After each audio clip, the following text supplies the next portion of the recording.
Chapter 1: Life in Another World. Underage citizens of the Empire are prohibited from making any donations for the Emperor.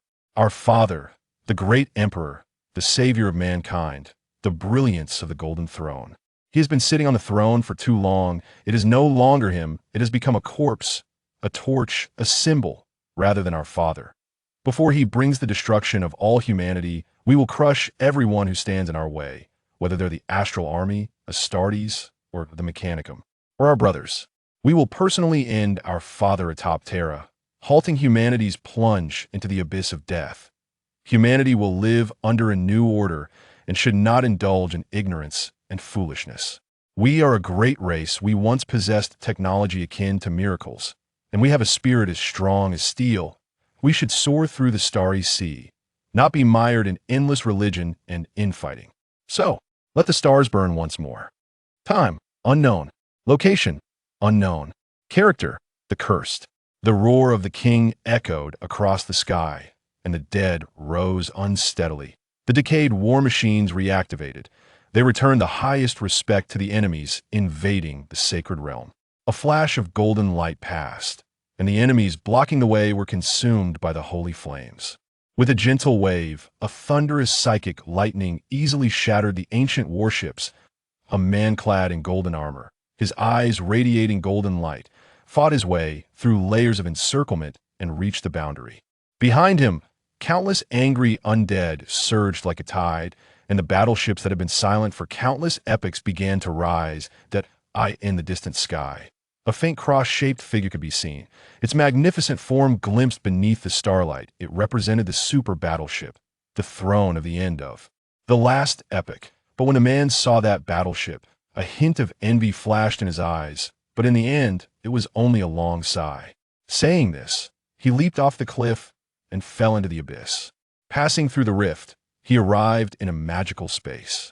Before his eyes was a world changing like a slideshow, where time and space had already lost all meaning. One moment, he saw terrifying planetary warships spanning half the starry sky. The next moment, the Earth shattered and then rose again.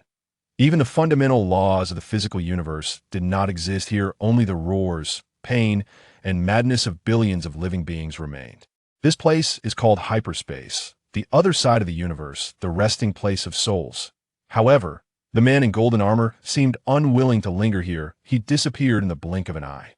After a bout of turbulence, he found himself filled with a blend of magical colors, and a familiar sense of gravity returned as the man crashed heavily onto a bed. The poor bed immediately collapsed under the immense weight. Looking at the ceiling, the broken man let out a hearty laugh.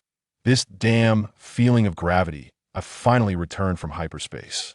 The next moment, the door was kicked open, and two giants clad in golden armor burst in, wielding the spear of the guard.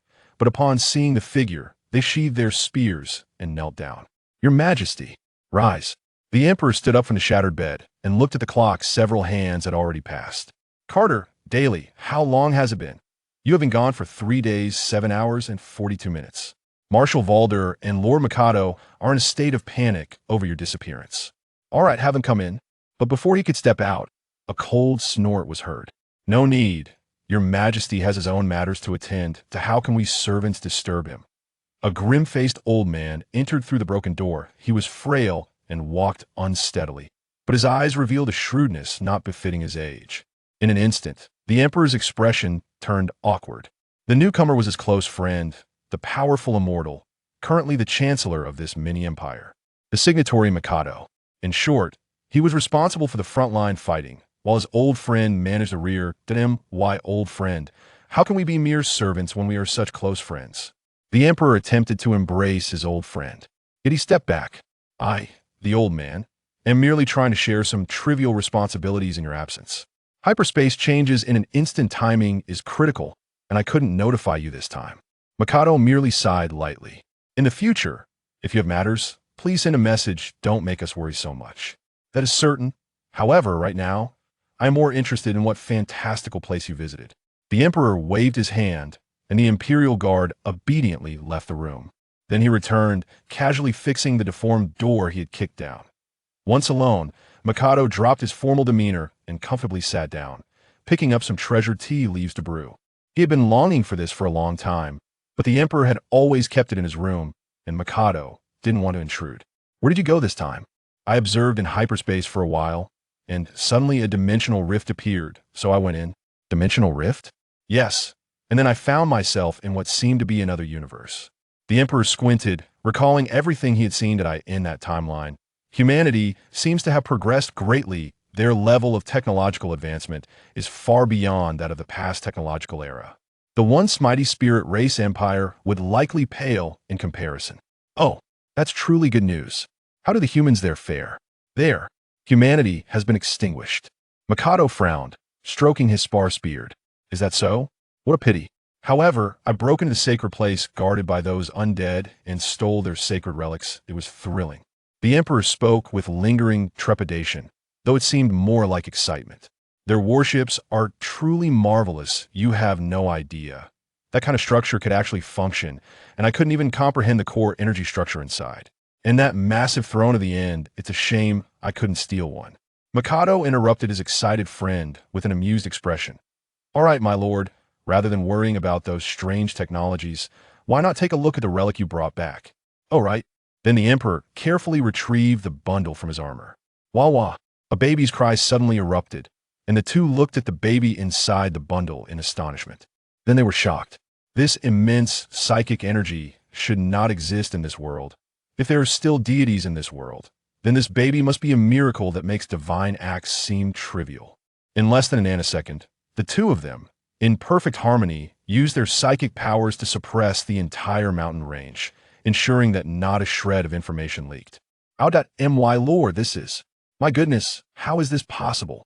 The usually composed Chancellor of the Empire was now tongue-tied, his face flushed like a child as he waved his arms. This is the hope of humanity, the hope of us all. There is no treasure more precious than this in the world. We can return to the technological era. No, surpass the technological era. The Emperor naturally understood why his old friend was so excited, and he smiled rarely. Compared to the ancient human ancestors, contemporary humans were more likely to stir the waves of the Sea of Souls. Genetic modification had enhanced human physiques, but it also altered their souls, making them more susceptible to the influence of hyperspace. The Emperor didn't believe this would have been possible without the manipulation of those entities in hyperspace. The various genetic programs of the Empire are currently striving to transform humanity into perfect beings, but due to the chaotic and messy nature of human genes, they have repeatedly failed. Now, such ancient genetic fragments have unexpectedly appeared.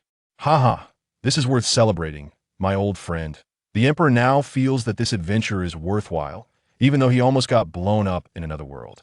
If that dimensional rift still exists, the Emperor wouldn't mind taking the 1,000 suns to venture there once again as long as the harvest is sufficient.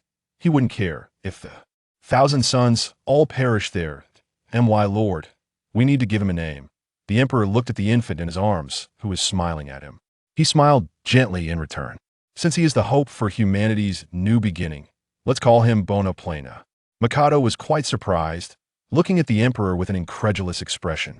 Oh, kindness and hope. It's rare to see such high standards. I fear others. Ahem, perhaps we should discuss how to keep those 4 nuisances from noticing him. The Emperor interrupted Mikado's words, but the content was also worthy of Mikado's attention. In the tumultuous waves of the subspace, there exist 4 subspace deities. They are the god of courage and justice, torment, the god of desire and ambition, lust, the god of life and kindness, filth, the god of wisdom and hope, deceit. They are the greatest entities in subspace. Their existence is Pong. This record of history has been corrected by XXX. All citizens of the Empire who see this content should report to the nearest tribunal immediately. To put it loosely, or from the perspective of the Emperor as the master of humanity, they are one who is obsessed with slaughter and only knows how to incite war while being unable to move from a wheelchair, a war fanatic. Point 1 who is dedicated to sustainably refreshing the carbon-based biological minimum of the galaxy, while repulsing silicon-based and energy beings, a madwoman. One who concocts various viruses and bacteria, aiming to turn the entire galaxy into a cesspit of death and filth, a fat man. Point 1 who spends every day pondering, why did he not think of this? Why do I think of him? Why not? Why do this? A bookworm. These four abstract entities not only dedicate themselves to persecuting most beings in the galaxy, but also can't stand each other, fighting like dogs. However, it is certain that if they discover Bona's existence, they will pause all disputes and rush over to snatch him away. Mikado nodded. We must protect Bona now, at least until he masters his psychic powers. We cannot let him leave this area. This is all for the great cause of humanity. I will arrange the Imperial Guard and Silent Sisters to protect him around the clock. The Emperor also nodded. Suddenly, the infant cried.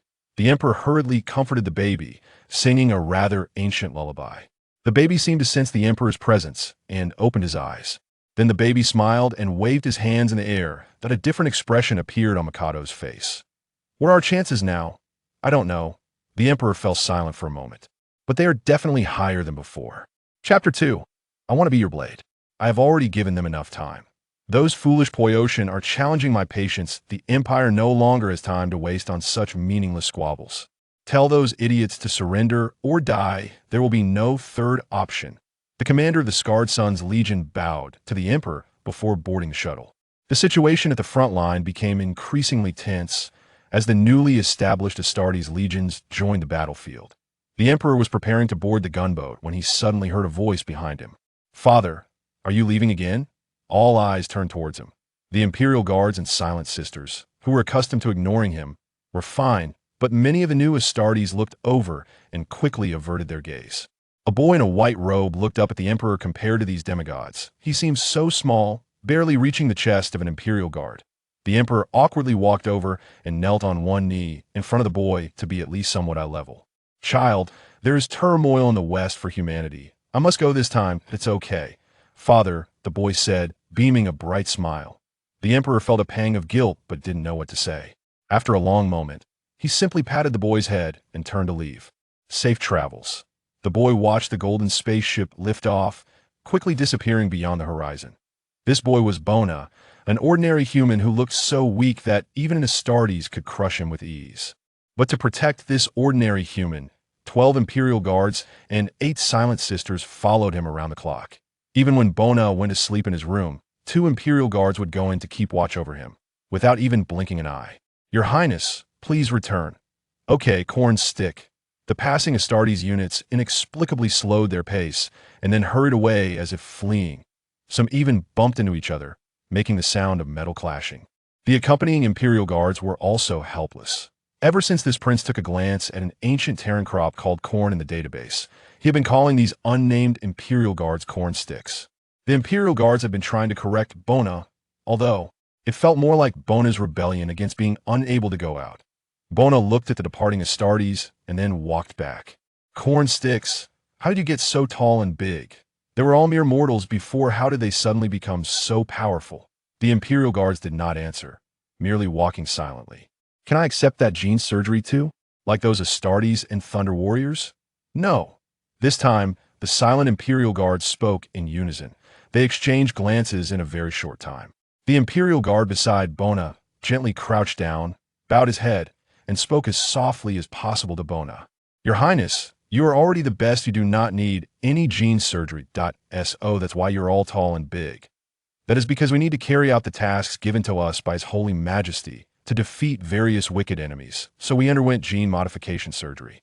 Bona stopped in his tracks, looking at this big corn stick with determination in his eyes. Everyone, every single person here, from you big corn sticks to the ordinary citizens donating on the street, is making their own efforts for humanity.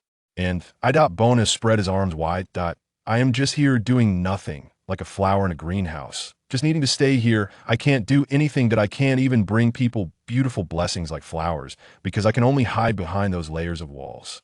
The Imperial Guard, who was still trying to say something, was left speechless. To be precise, he didn't know what to say, because he himself did not understand why the great Emperor would deploy heavy troops to protect such a mortal. Sorry, Your Highness, but this is just our order. Bona looked at the Imperial Guards, at these big corn sticks, with a somewhat angry expression. However, good upbringing still prevented him from saying anything, and he directly walked back at a pace that seemed to be in a huff, although it might just be a matter of taking slightly bigger steps for the Imperial Guards and the Silent Nuns. Mikado put down his pen and looked at Bona. Today, Bona was obviously a bit distracted. He was not usually like this. Child, what's wrong today? Grandpa Micardo, I want to learn martial arts. Micardo was a little surprised but still responded with a kind smile. Why? I want to help my father a bit. Micardo gently patted Bona's head. There are many ways to help your father. The soldiers fighting at the front line are one way, and the staff stabilizing the rear are another. But I still want to learn.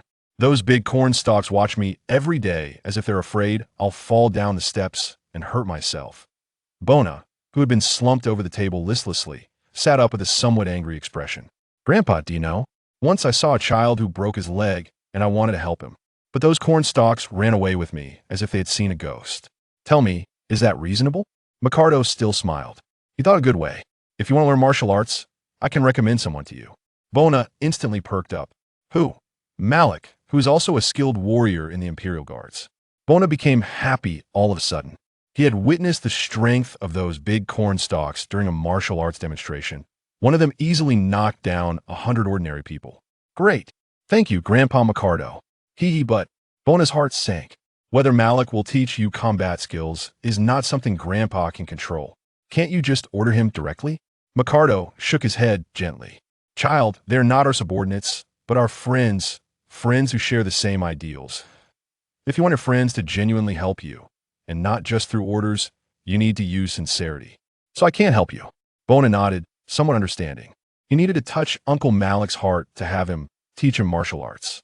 Okay, I will follow your guidance. Chapter 3 Martial Arts. Malik looked helplessly at the little brat in front of him. Uncle Malik, a distinguished member of the Imperial Guard, a powerful warrior. Please teach me martial arts. As a member of the Imperial Guard, his reputation had been tarnished over the past 3 years. When this kid first approached him, Malik had strongly refused. After all, the Emperor had personally decreed, in the face of danger, even if you bleed, you must ensure his safety. Now, this esteemed ancestor was not only failing to stay put, but was also asking him to practice martial arts. Without hesitation, Malik decisively rejected the request, but Bona clung on stubbornly. He tried various ways to pester Malik, offering gifts, asking about his hobbies, and seeking him out whenever he had free time. After being annoyed by the harassment, Malik proactively sought to switch posts with a fellow guard, becoming a patrolling officer instead. Incredibly, the unexpected happened. At first, Malik could easily shake off Bona, but then, Bona gradually managed to catch up and even find Malik no matter where he hid. According to Bona, it was simply because I just felt Uncle Malik might be here. Malik gradually went from being a highly regarded warrior in the Imperial Guard to a failure who could be found by the prince every time. After all, he was a member of the Imperial Guard. How could he be caught by a mere mortal like Bona?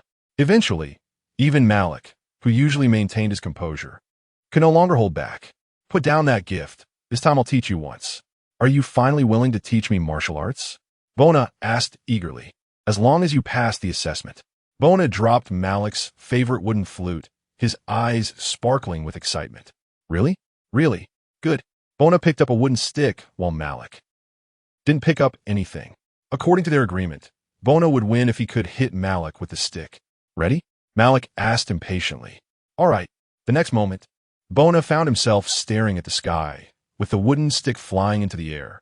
He sat up in confusion, watching Malik walk away slowly. What happened? Why am I suddenly on the ground? Why does my butt hurt a bit? The other guard around witnessed Malik teaching Bona a lesson and did not intervene.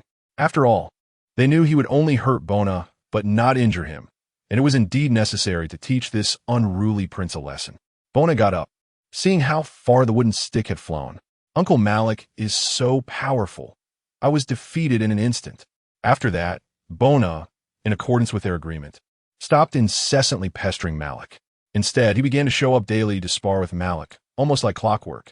Every day, after learning from Grandpa Mikado, he would change his clothes, grab the wooden stick, and seek out Uncle Malik on patrol for a spar.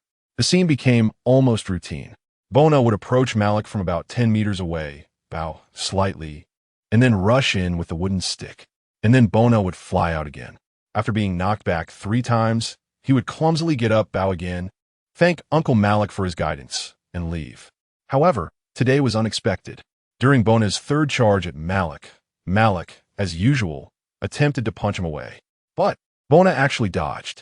Accompanied by a crisp sound, the wooden stick struck Malik's knee guard. Malik was momentarily stunned, looking down at the smiling Bona, bewildered. Haha, Uncle Malik. According to our agreement, you have to teach me martial arts. In that instant, Malik felt the unhidden, disdainful gazes from his fellow guards. He was literally embarrassed. But even if he had lost all face in front of his fellow guards, he could not afford to lose face in front of the prince.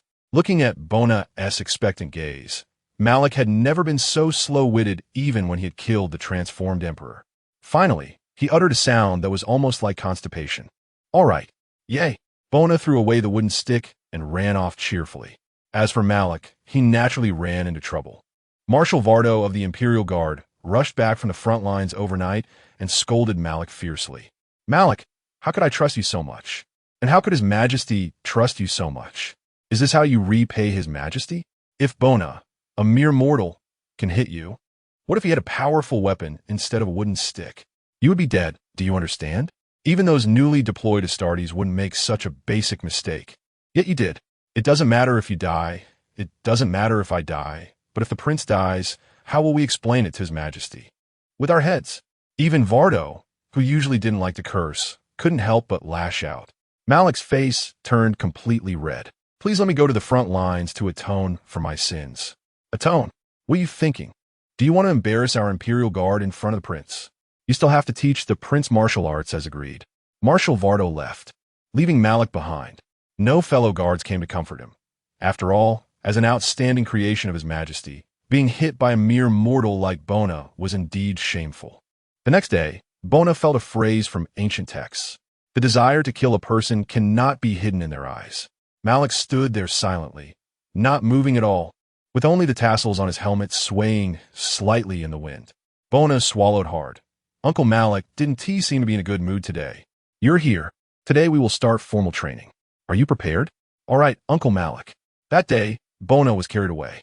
The next day, when he came to Grandpa Mikado's place for class, he visibly looked unwell. Bona carefully sat at the table, and the pain in his butt almost made him jump up.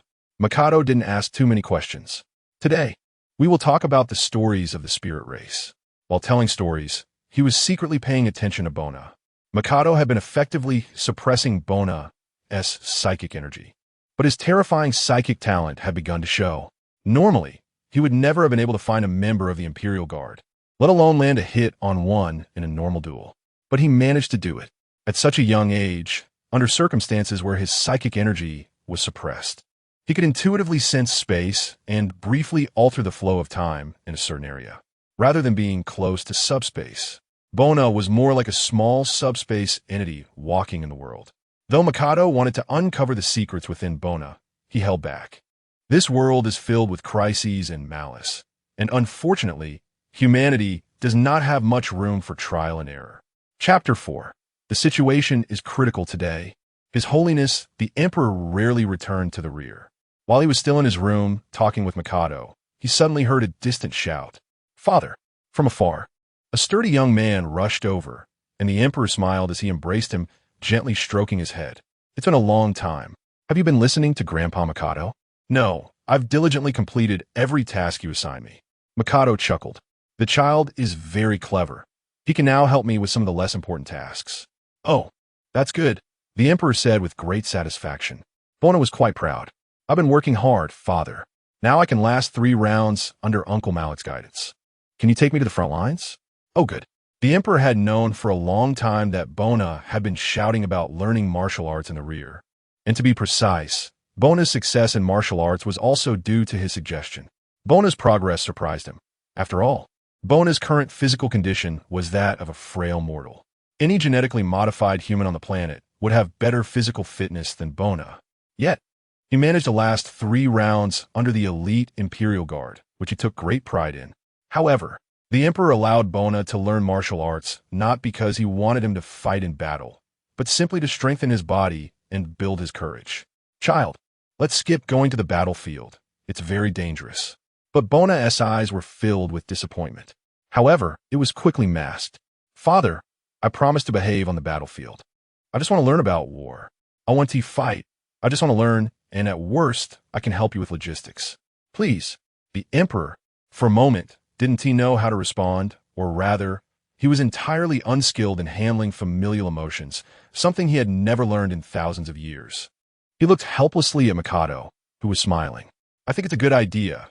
After all, if he stays in the rear any longer, I won't have much left to teach him. With Grandpa Mikado's support, Bona's eyes sparkled with excitement as he looked eagerly at the Emperor. The Emperor, feeling utterly helpless, chose to trust Mikado. Well, okay, but you must behave. Yay! Bona joyfully ran out to pack his things. This left the Emperor and Mikado alone. My old friend, what is this about? The Emperor said helplessly. Haha, a child's growth always needs a father's presence. Though he doesn't say much, he prays for you every night. The Emperor fell silent, not knowing how to respond. Moreover, Bona's psychic powers were growing more inflated. It was becoming increasingly difficult for me to suppress him. The Emperor was somewhat surprised, but quickly regained his composure. All right, how is the plan beneath the mountains progressing? It's going very smoothly, with Bona's genes. We've avoided many detours. The Emperor nodded gently. Thank you for your hard work during this time. The last enemy of Terra will soon be eliminated, marking a significant step forward for humanity. Bona finally got his wish and followed his father to the front lines. The atmosphere at the front was extremely tense, with injured soldiers being evacuated and supply convoys rushing by everywhere. Of course, Bona didn't have to worry about these things. The number of guards around him had doubled.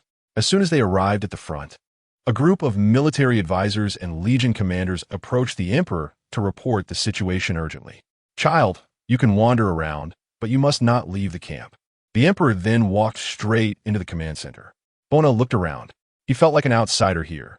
The Astartes, Thunder Warriors, and even mortals regarded him with unusual gazes. Is there anything I can do? Suddenly, Bona felt a strong emotion. The intense pain, the kind that could drive one to mental collapse, mixed with a sense of unwillingness, seemed to roar in his ears.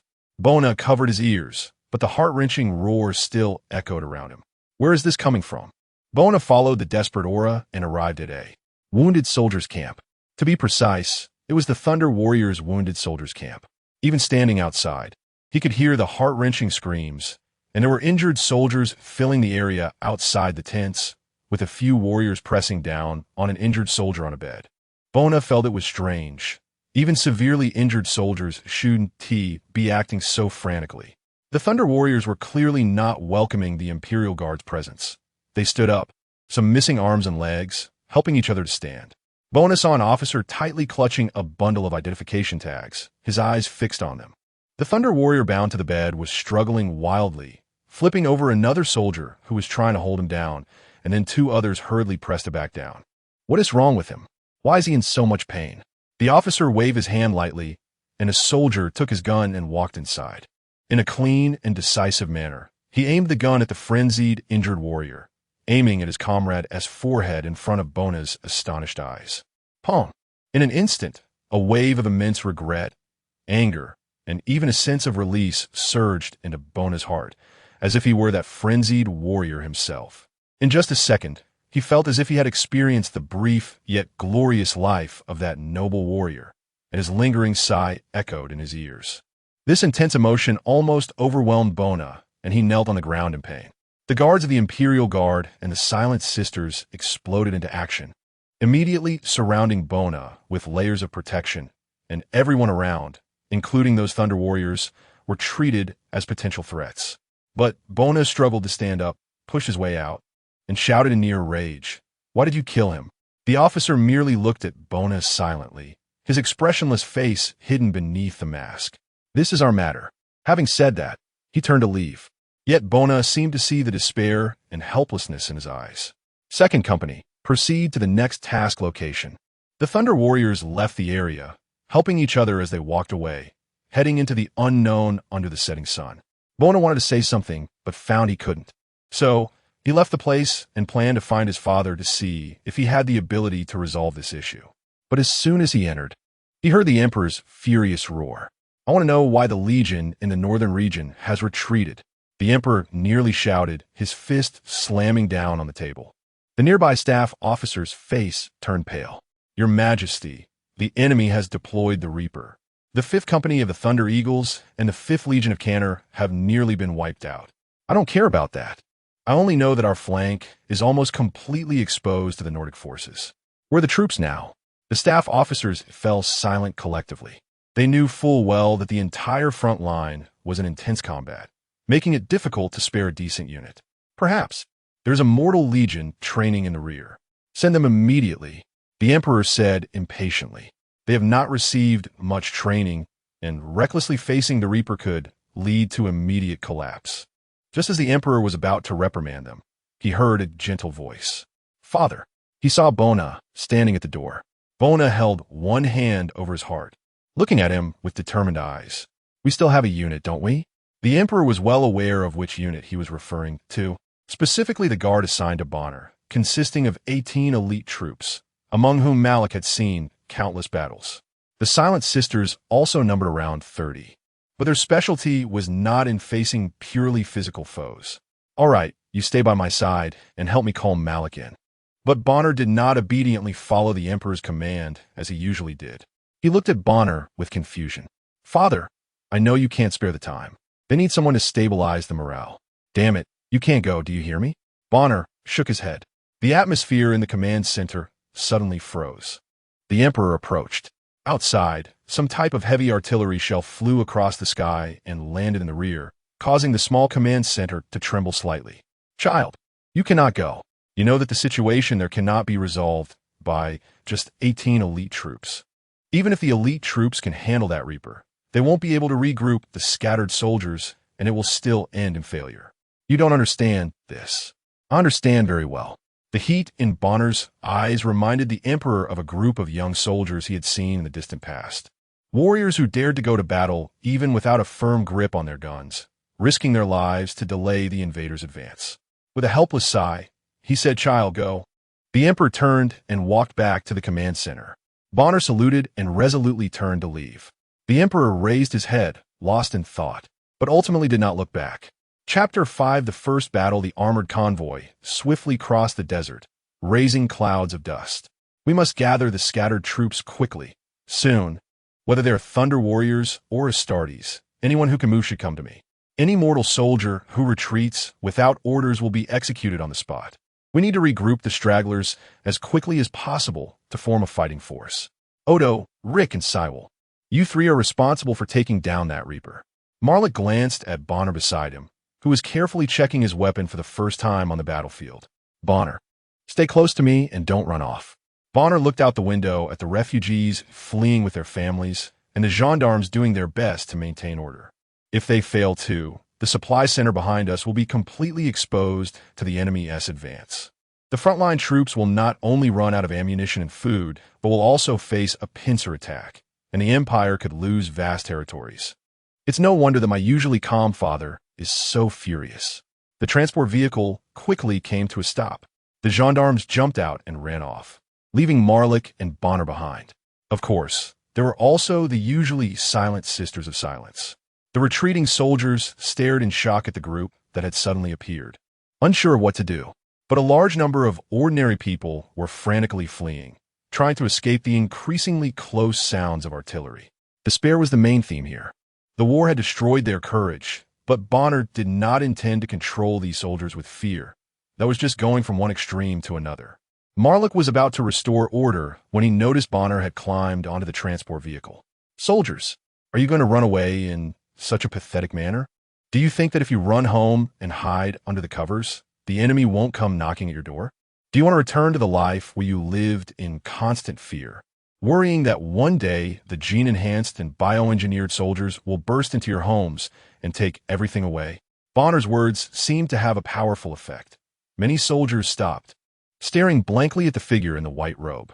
Now, the Emperor is right behind us. Your families and friends are right behind you. If we lose, the enemy will drive us back like wild dogs in the wilderness, bringing failure to the Emperor. We must stand our ground here and buy 3 days for His Sacred Majesty. I cannot guarantee that you will survive, nor can I guarantee that your names will be remembered, but I can guarantee that your families and friends can live like humans. Who will stand with me? I. A big soldier raised his gun and shouted loudly. Who will share life and death with me? I. A crowd of soldiers raised their guns and shouted loudly. Who will die for the Empire with me? I. Everyone was shouting madly. The soldiers roared as they charged back to the front line, many even tearing off their dog tags and handing them to the gendarmes beside them. leaving the bewildered gendarmes holding a pile of dog tags. Marlik looked in astonishment at the figure standing on top of the vehicle. For some reason, he felt as if he could see the shadow of the Emperor. "The little guy has grown up," Marlik murmured. The soldiers who had just retreated rushed back to the front line in an instant, holding firm against the enemy's attacks with terrifying enthusiasm and determination. The beleaguered Astartes and Thunder Warriors finally got a breather, and under the organization of the gendarmes, formed into battle groups. They stabilized the defense line that was once again on the brink of collapse. The Nordic attack ceased, leaving behind a field of corpses. Marlik quietly peered out to take a look at the quiet front line before quickly retreating. "Uncle Marlik, have they retreated?" Bonner was sorting through the ammunition he had just picked up. "They will charge up soon. This is just a vanguard." Marlik looked at the little guy. "Are you scared?" Bonner shook his head and tucked 3 grenades into his straps. "What about you, Uncle Marlik?"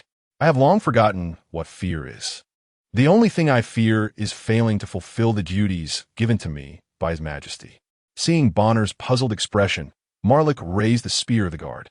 "If anything happens to you, His Majesty will flay me alive."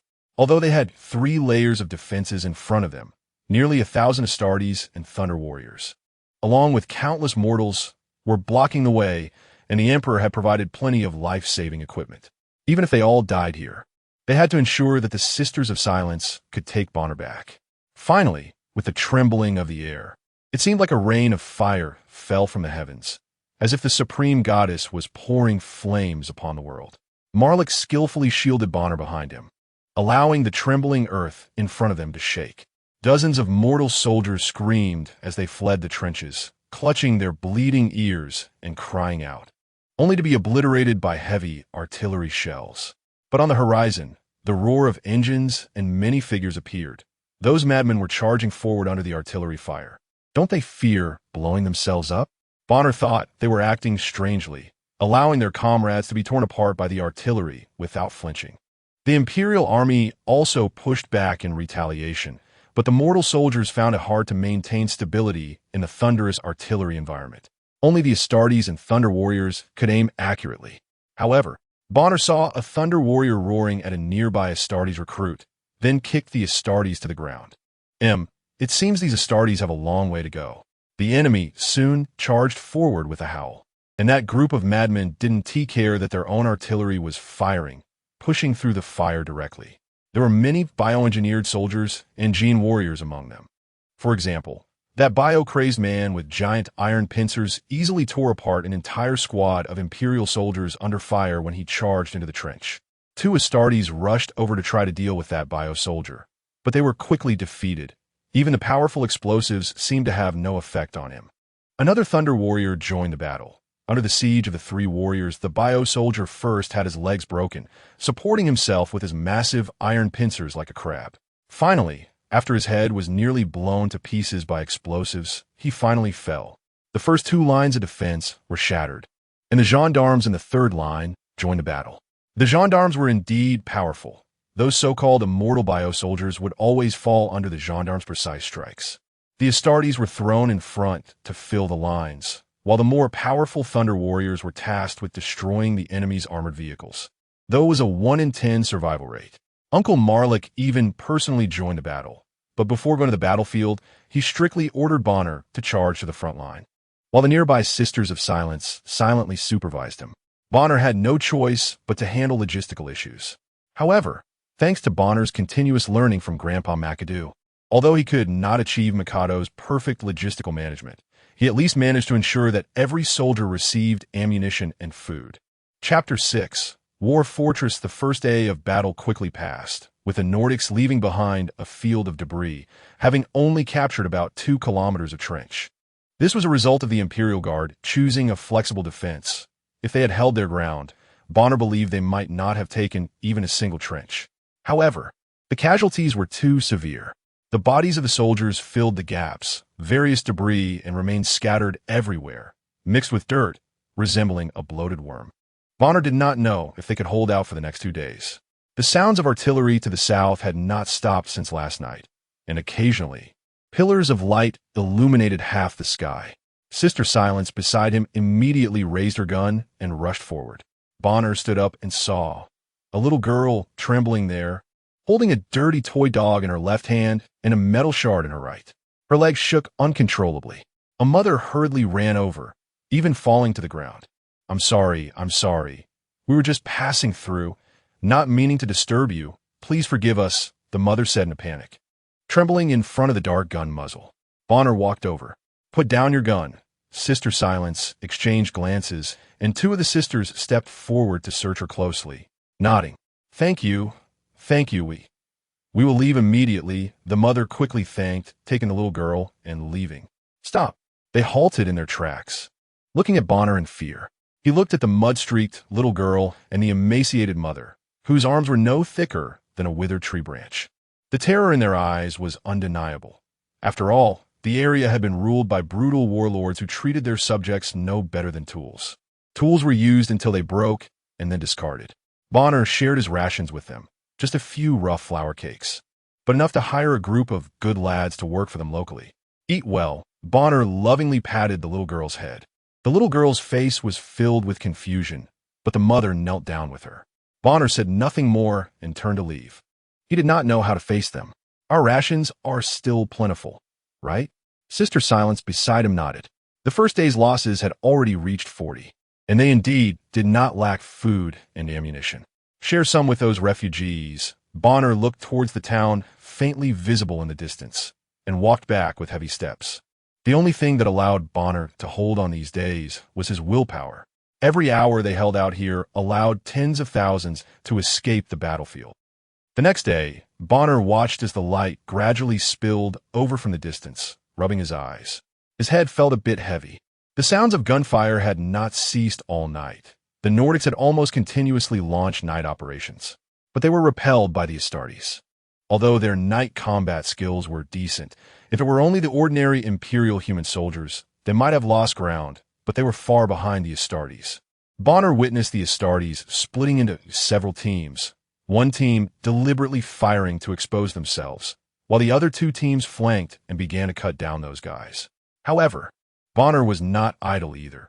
He had just adjusted the ammunition configuration, having the supply of heavy explosives for ordinary human troops and allocating more ammunition to the Astartes and Thunder Warriors.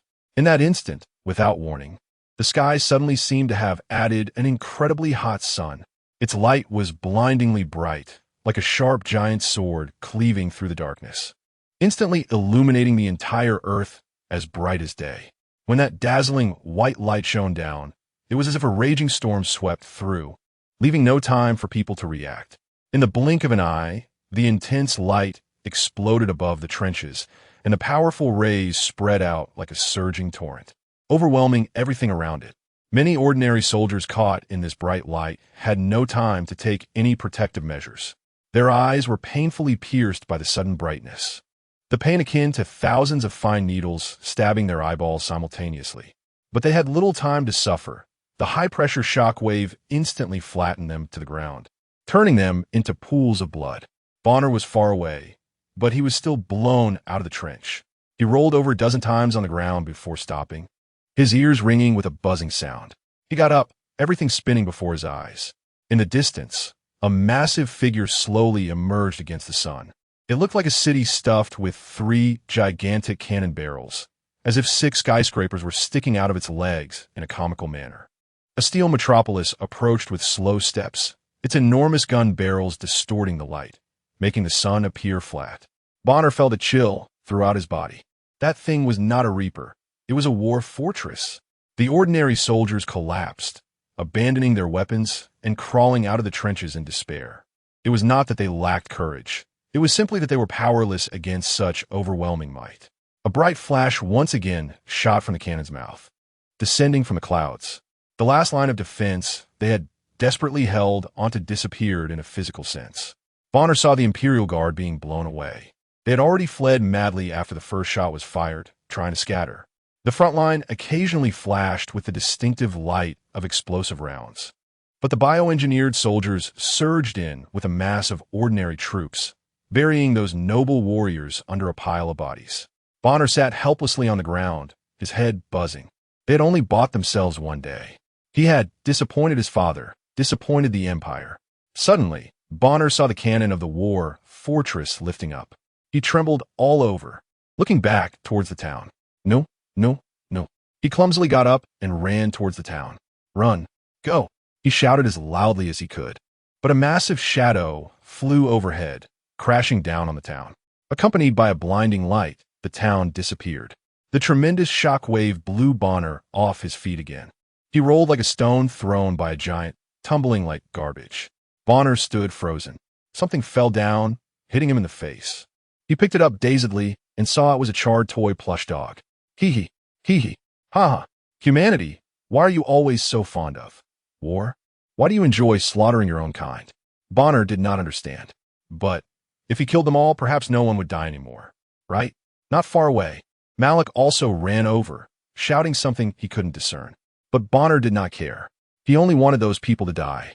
Malik looked at Bonner in shock as he stood up, walking towards the war fortress like a zombie. He tried to rush forward, but massive pressure pinned him to the ground. It was over. Malik searched for the sister silence around, but they were nowhere to be seen. He desperately hoped they were still alive. Bonner, calm down. Listen to me, Malik shouted with all his might. But Bonner walked forward as if he had lost his soul.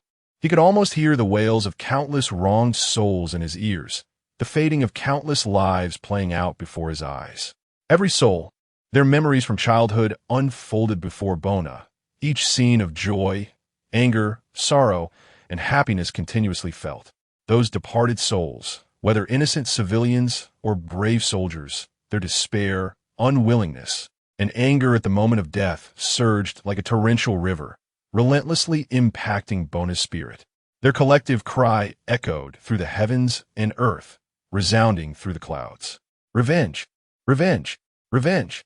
The Southern Emperor suddenly stopped his actions. In the astonished gaze of the crowd, a golden lightning flashed by, heading towards the north. Meanwhile, in the distance, Mikado closed his book and quietly looked into the distance. Is this fate? He tried to write something down, but ultimately put the pen down. Chapter 7. Psyker Storm Bona walked toward the massive steel structure. The bioengineered soldiers charged at him, but their movements soon slowed down until they were ground into a meat paste, becoming a mixture of bone and flesh. The Nordic soldiers sensed something was wrong and opened fire on Bona. However, lasers, bullets, and plasma seemed to be slowed down in time until they stopped right in front of him. The temperature around him bizarrely plummeted, freezing even the soil 100 meters below in a frost, only to quickly rise again, causing the ground to boil and sending waves of heat that ignited distant vegetation. This resulted in the strange sight of flames rapidly burning on the icy surface. Have you ever heard the world's cry? I listen to the wind's call. It is the breath of this world. I feel the pulse of the world. The mountains are the veins of the earth. The earth applauds for me, and the sky cheers for me. The world is me, and I am the world. And now I want them dead. Bona gently raised his hand, and thunder descended like divine punishment, striking the poor infantry into blackened ash, while even the powerful bioengineered soldiers could only last a second longer. He heard the general inside the war fortress roaring, and massive shells were being loaded into the cannon. Mere ants. Bona waved his hand, and the cannon of the war fortress let out a mournful wail. His use of psychic energy was crude, as if he had intended to water a flower, but ended up spilling an entire pot from a distance. The violent technique even uprooted the ground, causing molten lava to spill forth, and the entire continent trembled madly. Hills collapsed, and peaks rose. Lava formed rivers, and glaciers covered the land. The cannon barrel was eventually twisted into a helix amidst the steel's mournful cries. Bona gasped for breath, staring intently at the massive war fortress. The secondary cannons were still firing wildly, but the war fortress fled in panic like a crab with its claws torn off. Bona's hands rose. The war fortress began to tremble, then erupted with sparks and electricity as 6 branches were violently torn off. His hand trembled high above, and those torn branches hung like 6 Damocles swords, aimed at the war fortress below, which had been reduced to a disc. The Nordic soldiers screamed, trying to escape, but the massive branches plunged fiercely into the interior of the war fortress, and a flash of light passed. Like a volcanic eruption, The command tower of the war fortress shot up into the sky like a rocket, and the terrifying chain explosion blew everything within a 20-kilometer radius into the air. It was as if a giant had smashed the war hammer into the ground, and even those 1,000 miles away could feel the vibrations from the colossal explosion.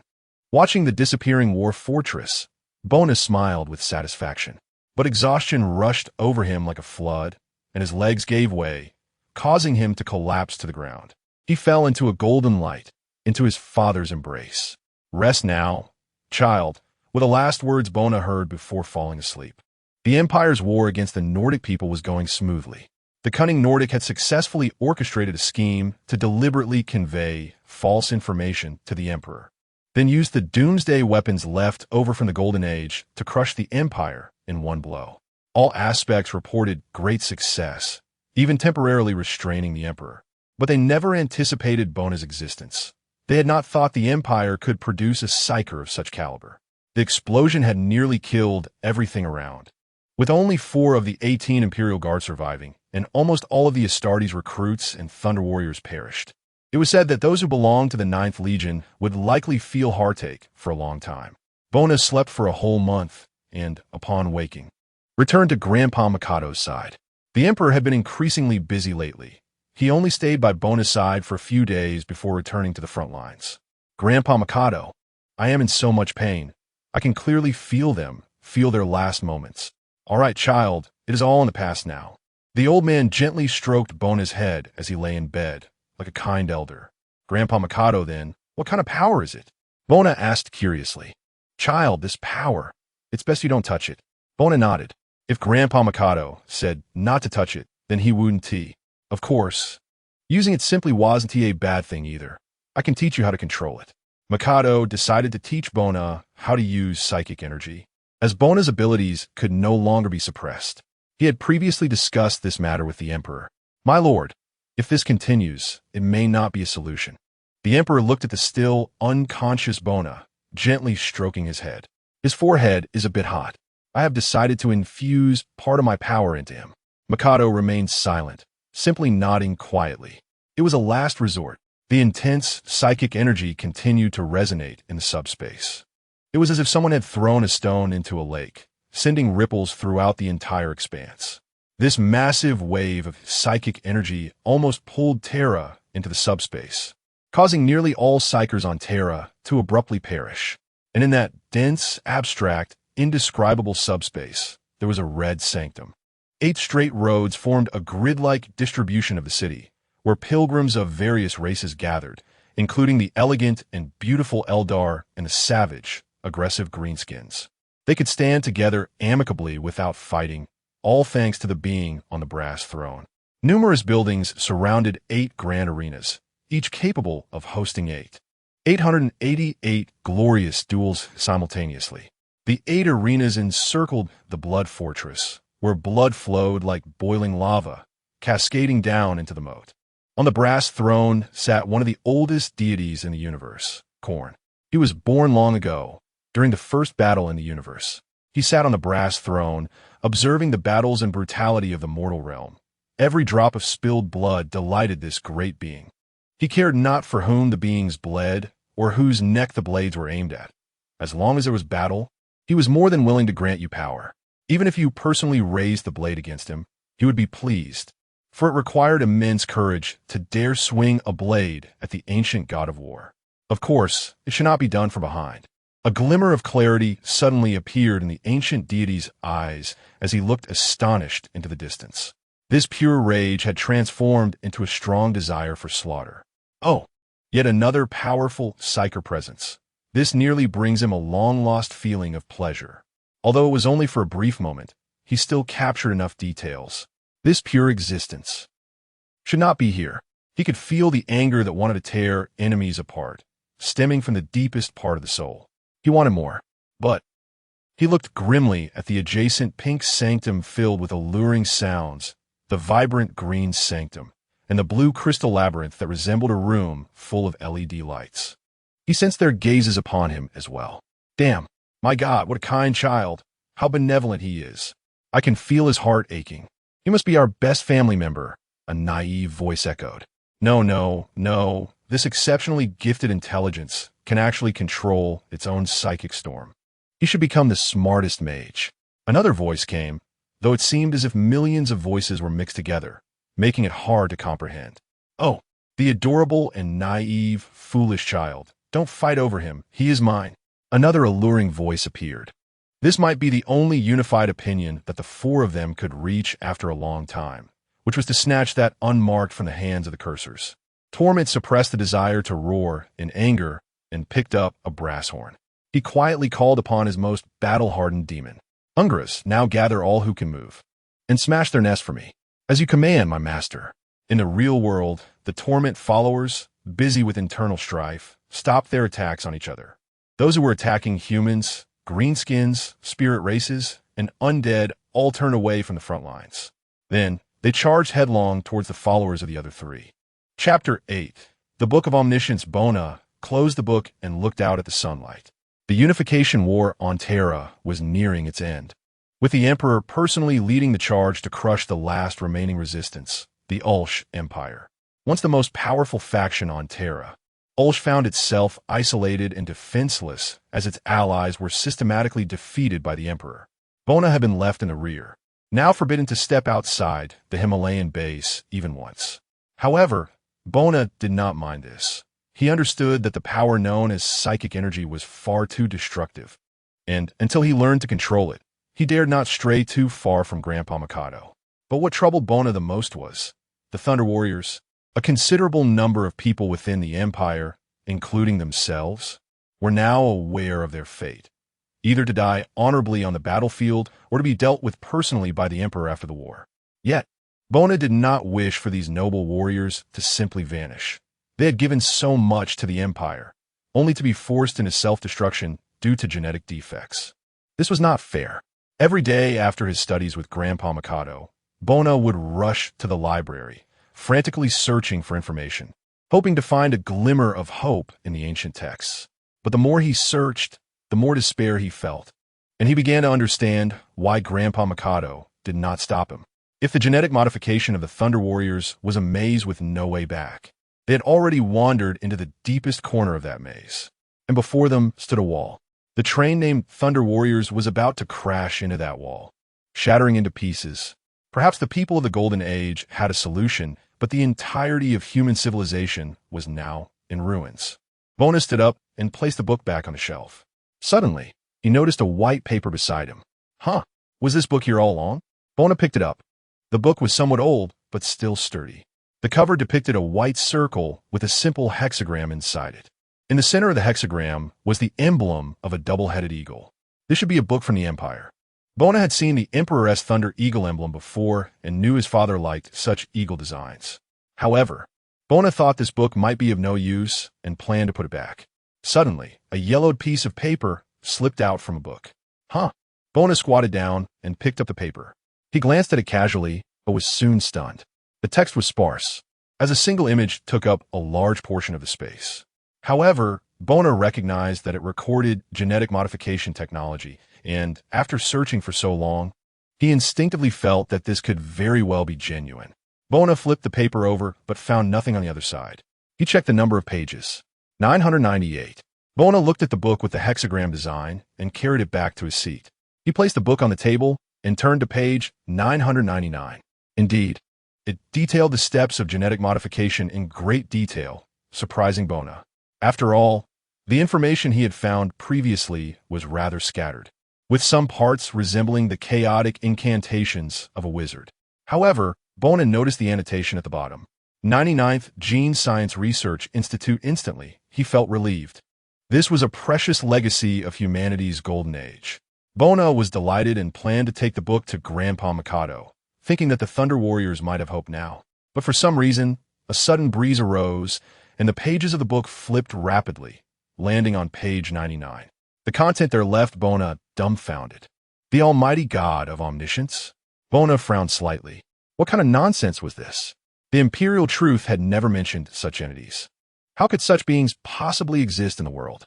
Just as Bona had begun to trust this book, he found his faith wavering. However, considering that it still contained records of genetic modification technology, he decided to take the book with him to verify whether the modification techniques were real. In the warp, you damn fool, brainless pig. The master of change was rarely angry. In the distance, the tyrant snorted coldly. Fortunately, he knew that the cunning one loved to engage in such underhanded tactics, and he had come to take a look, nearly falling into the trap. The current state of the warp could only be described as turbulent. The tyrant sent people everywhere to wreak havoc, while the color of sin relentlessly pursued those bean sprouts. Naku was rarely strict for once, calling his lively family together. Of course, the cunning one was not idle either. He had woven over a dozen new strands of fate on the web of destiny, circling around Terra.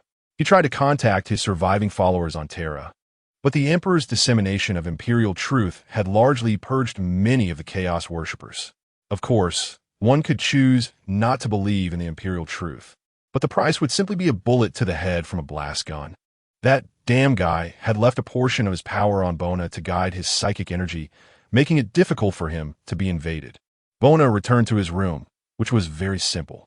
A plain bed, a simple desk, and a chair. That was all. Normally, Bona would go to bed early, but he turned on the desk lamp and opened the book. He flipped to page 99, but saw that it was an introduction to agricultural production. Did I remember wrong? Bona scratched his head. It was normal to mix things up with so much to read every day. However, it must be said that the contents of this book were indeed rich. Many of the weapons from the Golden Age that had appeared on the battlefield were documented here. There were also quite a few records of other things, and the book could be described as an encyclopedia. If the descriptions in the book were accurate, then the problems of the Thunder Warriors could be easily resolved. The Emperor's modifications to the Gene Warriors were experimental. He was striving to find a balance between combat effectiveness. The combat power of the Thunder Warriors was indeed formidable. Their armor relied entirely on human power without the assistance of power packs, coupled with their combat experience. It was no exaggeration to say that a Thunder Warrior could defeat several times his own number of Astartes, and some powerful Thunder Warriors could even contend with the Imperial Guard. However, their genes were tangled like a ball of yarn, designed solely to unleash the most powerful combat capabilities without considering stability. The Thunder Warriors often forgot various things, including combat techniques, names, and objects. The premature collapse of their neural pathways was likely the main reason for the Thunder Warriors losing control. Despite their superhuman bodies, they possessed brain functions comparable to those of a centenarian. Chapter 9, The Best Gift Lord Micardo advised me to study independently during this time. Bona blinked and looked at the respectful servant in front of him. All right, thank you. Bona felt a bit lost. Both his father and Grandpa Micardo were busy, and he could only stay here idly. But that wouldn't last long. Why not go visit Uncle Malik? Bona ran all the way to the armory and saw the enormous iron coffin. He heard that Uncle Malik was severely injured in that explosion and could only lie inside this big iron coffin. Lord Malik is still resting, the servant said in a mechanical, emotionless tone. When will he wake up? It requires a series of complicated procedures. Generally, you cannot easily wake Lord Malik. All right. Bona felt a bit like a muggle. He returned to the laboratory. He took out the book with the hexagram on it and placed it on the table. He quickly flipped to page 999. On the lab platform lay the corpse of a Thunder Warrior who died of madness, which Bona had secretly dug up. He knelt down, facing the body on the operating table. Noble warrior, may your soul rest in peace. I will borrow your precious remains to seek a way to break your curse. I hope you forgive my momentary offense. Bona stood up and then took off his white robe. If the book was correct, Bona expressionlessly dissected the brain tissue of the Thunder Warrior, analyzing this brain with his vast knowledge. Just a rough observation revealed an abnormal enlargement of the motor center and a near collapse of the hippocampus. If Bona understood correctly, the Thunder Warriors' frail nervous system tortured their powerful bodies, and many mad Thunder Warriors likely endured the most horrific punishment in the world before their deaths. Every cell in your body is releasing powerful electrical signals. They want to kill your brain. Some neural structures were even inferior to those of mortals.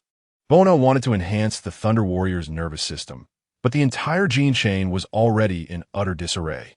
Bona spent the entire afternoon searching for a solution, but to no avail.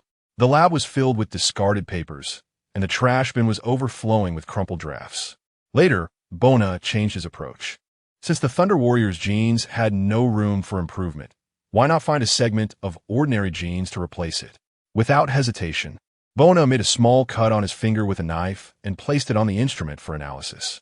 To his astonishment, he found that his genetic fragment was nearly perfect, like a blank sheet of paper with no signs of modification.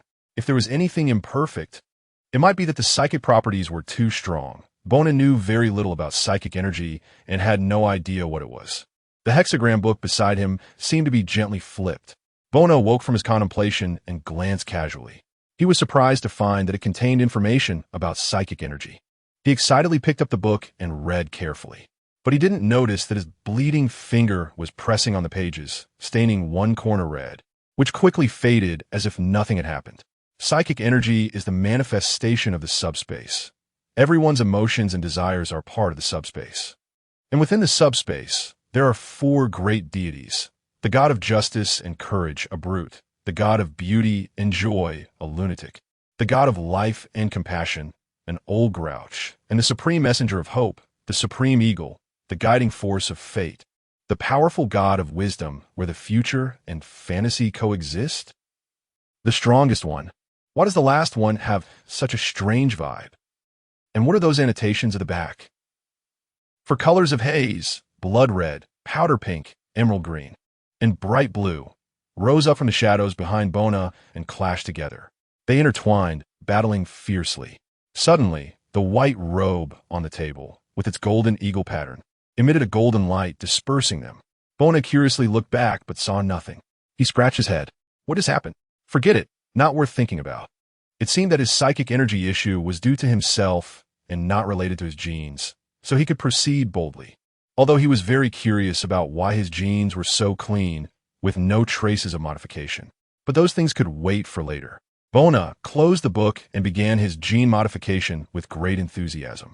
Just like building blocks, he continued to use the genes of the Thunder Warrior that could adapt, discarding those that couldn't, patiently fixing one bug after another. Unlike the calm reality, today's subspace was exceptionally lively.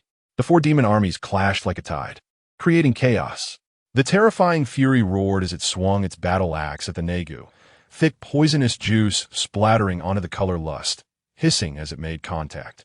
Color lust let out a soft moan, biting down on the wing of the deceiver, who countered the pain by casting a spell on the head of the terrifying fury. Enough! Stop fighting, you idiots! The deceiver shouted in anger. The 3 deities dispersed, eyeing each other warily. The deceiver adjusted its wing, which had been bitten by color lust. Damn it, that hurts. If we keep this up, we won't accomplish anything, understand? That cursed caster is watching us like we're fools. Just then, an axe was swung back at him, and the deceiver barely dodged in time. You Birdman, what nonsense are you writing in that book? Translate it for me. The terrifying fury scolded, pointing angrily at the deceiver's face. Color lust was seductively licking its lips, looking at the Birdman with a silly grin, seemingly wanting to bite the deceiver again. Nagu was kindly comforting its family, telling them to hold on a little longer. I exerted the most effort. Do you know how difficult it is to get that book over? You brute. Just as the terrifying fury was about to grab another axe to continue the fight, the deceiver slapped a piece of parchment down on the table. All right, we need a plan. A plan, understand? Otherwise, if we keep this internal strife up, we won't accomplish anything. I'll see what this nonsense is. The terrifying fury grabbed it and frowned. Although reluctant to admit it, this plan did seem quite good. After carefully reviewing it again, he couldn't help but kick the proud Birdman. You brute! Do you only have muscles in your brain? The deceiver angrily said. I can't stand your arrogance. The terrifying fury handed the plan to the nearby Nagu. Nagu pushed the mischievous little treasure off its arm and read the plan. Once it's done, let him come see us and let him choose for himself. How about that? The terrifying fury nodded. That's fair. Nagu agreed and passed the plan to the nearby. Where est the Shalithian? The deceiver turned around and saw a gaping maw. Oh whoa! Color lust bit down on another wing. Ah, damn crazy psychopath. Chapter 10, The Rebirth of the Thunder Eagle Thunder Warrior Camp. This is a unit of withdrawn soldiers who suffered heavy casualties while attacking the Ursh Empire. The merciful emperor allowed them to retreat and rest, but everyone understood that they would not have the chance to return to the battlefield. Once the war ended, their lives would end as well. Almost everyone fell into despair and sadness, and quite a number of Thunder Warriors descended into madness. Dakin sat quietly at the gate, gazing at the moon in the distance, waiting for the remaining time like a decaying old man. Yes, his time was also running short. He raised his hand. The hand that usually could easily stabilize a heavy explosive was now trembling uncontrollably with occasional sharp pains. Dakin understood that he would soon become one of the Mad Brothers. He saw a figure in a white robe quietly slip out, completely unaware that two Imperial guards were following him from a distance. He stood up and walked over. Your Highness, back again? Bona looked around to confirm that no one was following. Captain Dakin, I feel that the chances of success this time are very high, Bona said, shaking the reagent in his hand. Dakin smiled helplessly. This treasure of the Emperor had been dedicated to solving their Thunder Warriors' problems during this time, but had failed many times. However, Dakin was still happy in his heart. At least, there were still people who cared about them. All right, go ahead, Dakin said with a forced smile. He knocked on the door and shouted, Novato, take a few brothers and follow Bona. Thank you, Captain Dakin. Dakin sat back down on the steps, ignoring the two Imperial guards who thought they were well hidden, quietly climbing over the wall into the camp. Dakin felt that these two guards were probably new, lacking experience.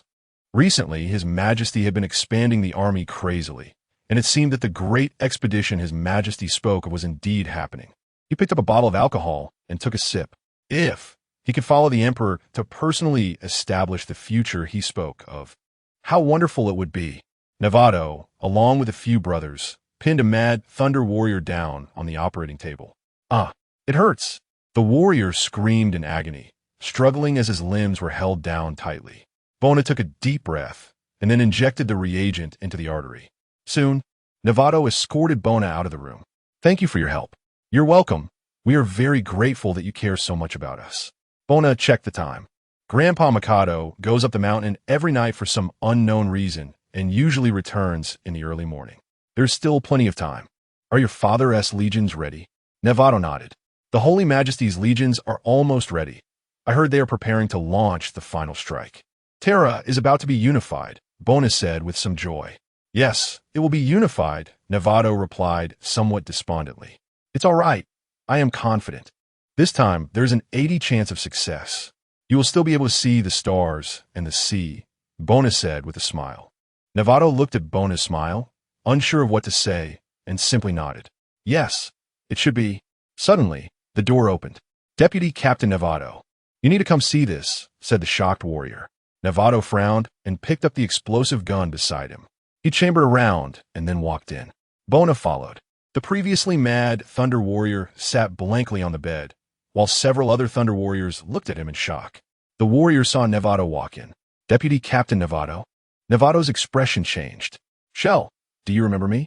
Shell nodded, looking somewhat bewildered. The explosive gun in Novato's hand dropped to the ground as he pointed at another warrior. What is his name? Vash. And him? Saisuku. Who's our captain? Captain Dakin. Novato was momentarily speechless, looking at the smiling Bona beside him. Please wait a moment, I will go call the captain. Novato turned and ran, accidentally smashing the door frame and then running out. In less than 10 minutes, all the remaining Thunder Warriors in the company knelt on one knee before Bona. The 5th Company of Thunder Warriors thanks Lord Bona for his efforts, Dakin said excitedly. No need for such formality. You all should be noble warriors who should die on the battlefield, not on a sickbed. I'm just helping you fulfill your dreams. The kindness of rebirth should be repaid. Bona felt somewhat helpless. He couldn't physically move these tall and strong warriors. Moments later, they arrived at the dining hall. Shell was wolfing down food, with several nearby warriors staring at him in shock. Shell, how do you feel? Shell swallowed a mouthful of food. I feel great, Captain.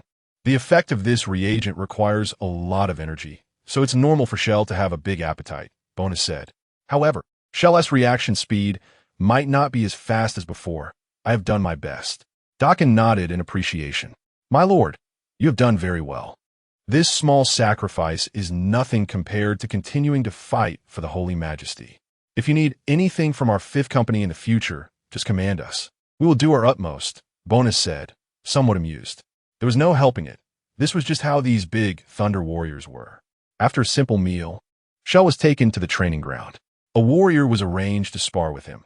After familiarizing himself with the weapon, Shell began. Shell's reaction speed had indeed slowed down significantly, already slower than an Astartes by a beat, but it was still enough to crush mortals. His strength hadn't decreased too severely. He had gone from being able to sprint while pressing down on a heavy explosive with one hand to now only being able to stand and press it down with one hand. Bona felt quite defeated. He had also been on the battlefield and knew what this level of decline in reaction capability represented. But Dakin and the others were so excited that they could barely speak. This is already very good. As long as they can continue to fight for the Emperor, they don't care even if they become mortals. Moreover, due to the significant improvement in genetic stability, their vitality has also increased a lot. At least they don't have to worry about sudden cardiac arrest while fighting. Bona saw that dawn was approaching and hurried back. A few days later, Captain Dakin personally led a team to visit every Thunder Warrior company. Meanwhile, a report concerning this matter was sent to the Emperor, detailing the source of the reagent, with even the components clearly listed. This report came from Mikado. Bona's little actions had been closely monitored by Mikado. Bona was still too young compared to Mikado, who had lived for who knows how long. It was the kind of experience where he had eaten more salt than you had eaten rice. The Emperor rarely showed any emotion on his weary face, but a hint of sentiment appeared as he placed his precious energy on this small piece of paper. And then he picked up another order beside it. Execute all uncontrollable Thunder Warriors, he tore it up. He stood up and walked out to greet the rising sun. Chapter 11. The Rebellion of Terra after a long dark age. Terra, the home of humanity and the heart of the former human empire, has once again achieved unity. Humanity cheers fervently, celebrating the glorious victory brought by the great Emperor. Bonner stands on the high platform, watching the passing Astartes legion formations below. A total of 20 legions slowly march by. Although they appear somewhat immature, they already show signs of prowess. Following them are the mortal legions, most of whom come from the armies of the previous warlords of Terra. Finally, there is the Thunder Warriors formation. Upon their entrance, they exude an aura of lethal intent. Their equipment and power armor are not particularly refined, covered in scratches and dents, with even faint traces of blood visible. Despite having been cleaned numerous times, a faint smell of blood lingers. Without the presence of the Imperial Guard at the parade, they are undoubtedly the fiercest combatants present. By the grace of the great Emperor, the Thunder Warriors have survived. However, the Emperor has canceled all manufacturing programs for the Thunder Warriors, redirecting efforts to produce more Astartes. The remaining Thunder Warriors have been designated as garrison troops for the solar system, responsible for defending it and training new Astartes recruits. The Thunder Warriors have repeatedly hoped the Emperor would take them along, but for some reason, he has refused. His words were, "Your battlefield is here." Although the Thunder Warriors are somewhat perplexed, they remain loyal to execute the Emperor's orders. In the spotlight, a new star rises in place of the sun. The people below are in a fervent celebration, many with tears in their eyes, reaching out and shouting loudly. Although the Empire's methods are bloody, and most nations joined under the Empire's military might, it is undeniable that the Empire has transformed the humans of Terra from beasts that can walk, shoot, and speak into true humanity. The Emperor gently raises his hand, and the cheers gradually cease. My subjects, through our efforts, the Mother Terra, which is most familiar to humanity, has once again returned to peace. While I would like to rest here and allow our mother to return to her original beauty amidst the billions of stars, countless brethren still suffer under the exploitation of alien races. To restore humanity's former glory, I will launch a great war, an epic expedition, to reunite all of humanity and forge a renewed human glory. The people below erupt into wild cheers. The Emperor, escorted by the Imperial Guard, leaves this place and returns to his base. He plans to construct a magnificent palace here, though he is reluctant to engage in such laborious and costly endeavors. A palace is nonetheless necessary.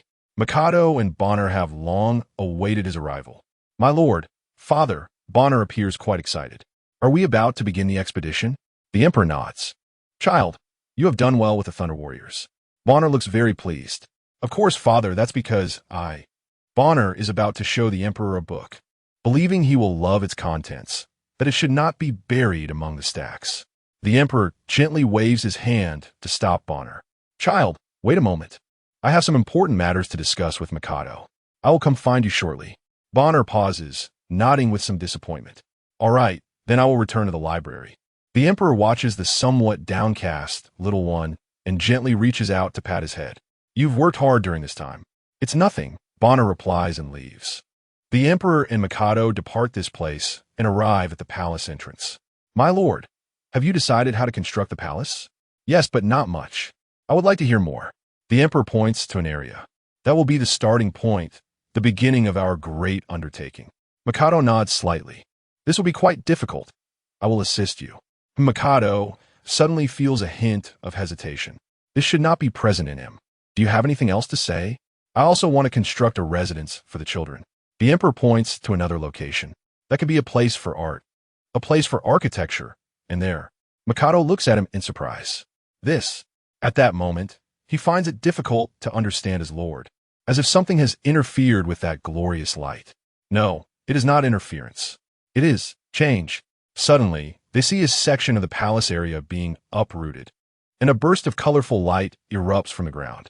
Nearby mortals gaze at this light, quickly emitting tragic screams, all collapsing to the ground, twisting their bodies at strange angles.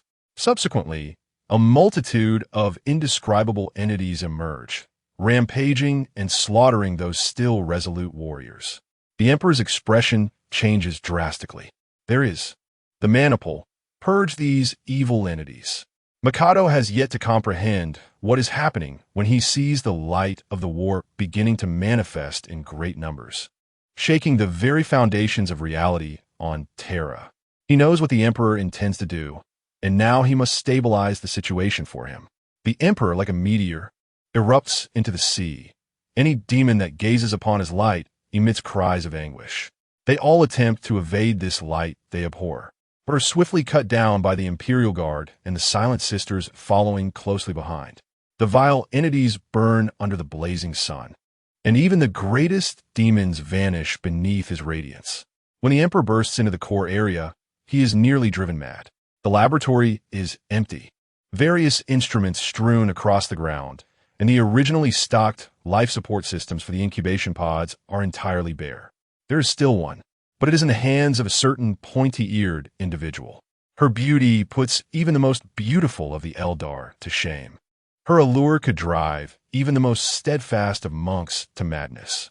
The Slaanesh blinks and looks at the towering golden figure before her. She sticks out her tongue, smiling, and tosses the last incubation pod into the warp, then happily waves at him. Hi, nice to meet you. Are you the Cursatcher?